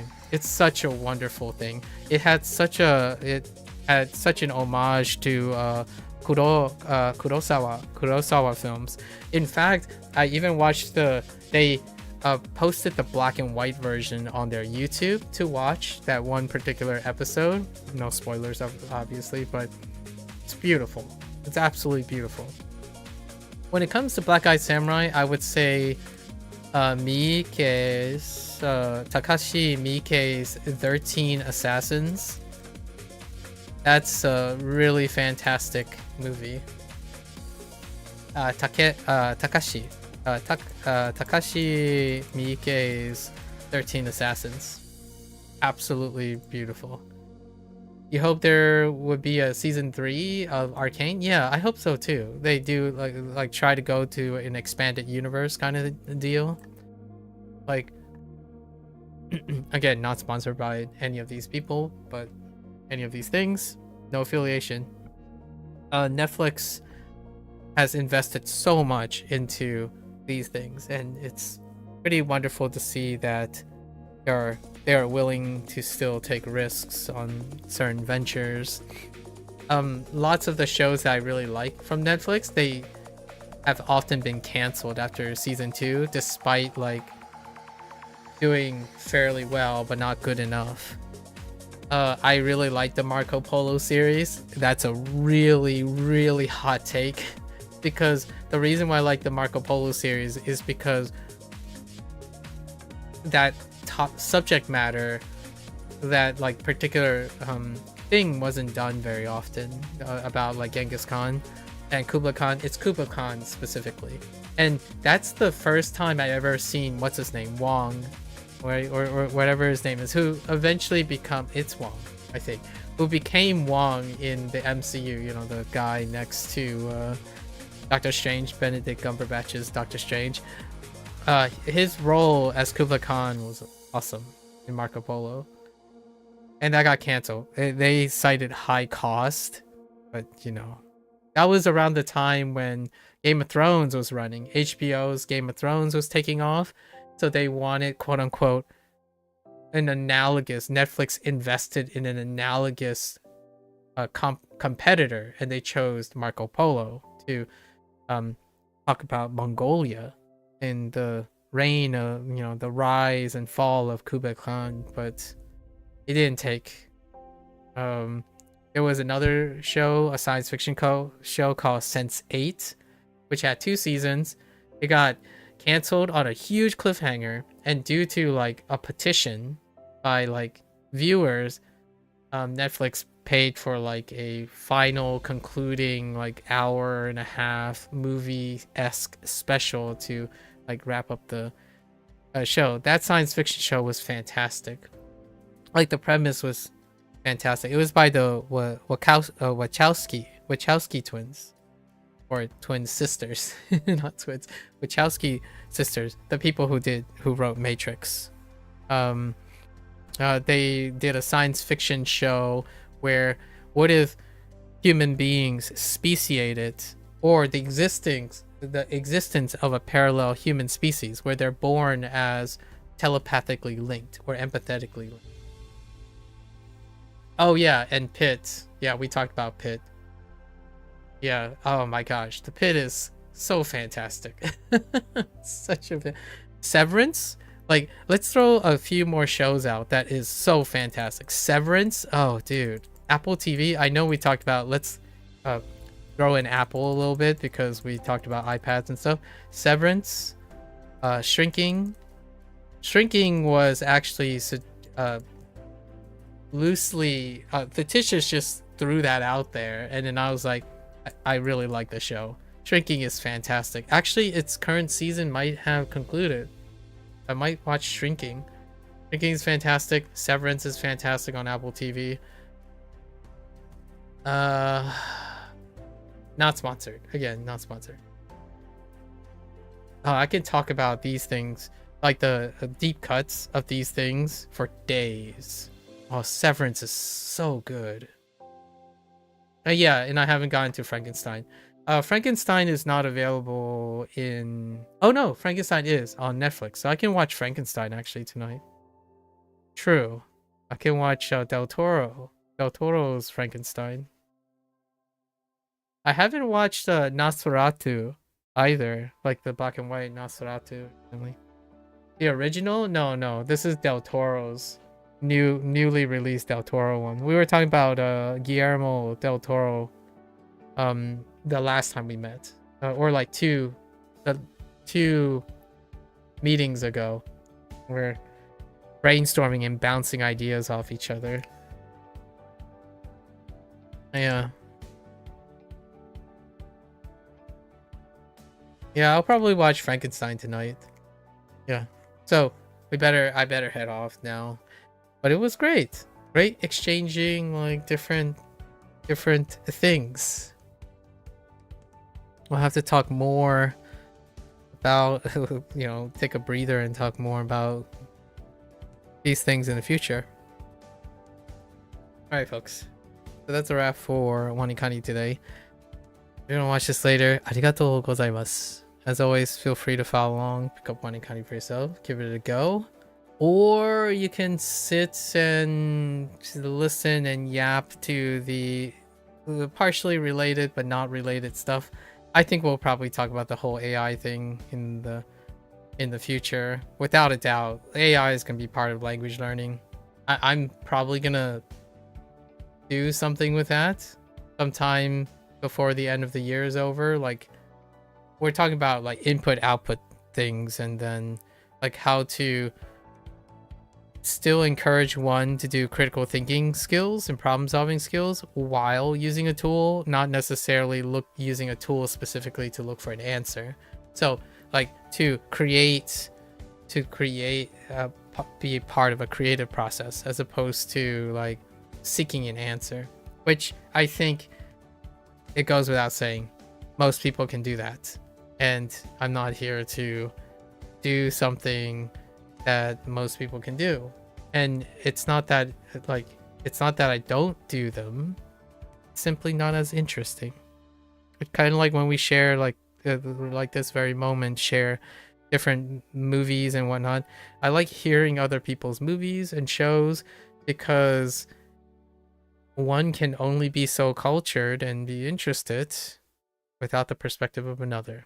Which is where when Procol hecking called me out on his point thing. Alright, folks. So until next time, 皆さんまたね。見てくれてありがとう. Thanks for watching. And I'll catch you guys on the next one. Bye bye.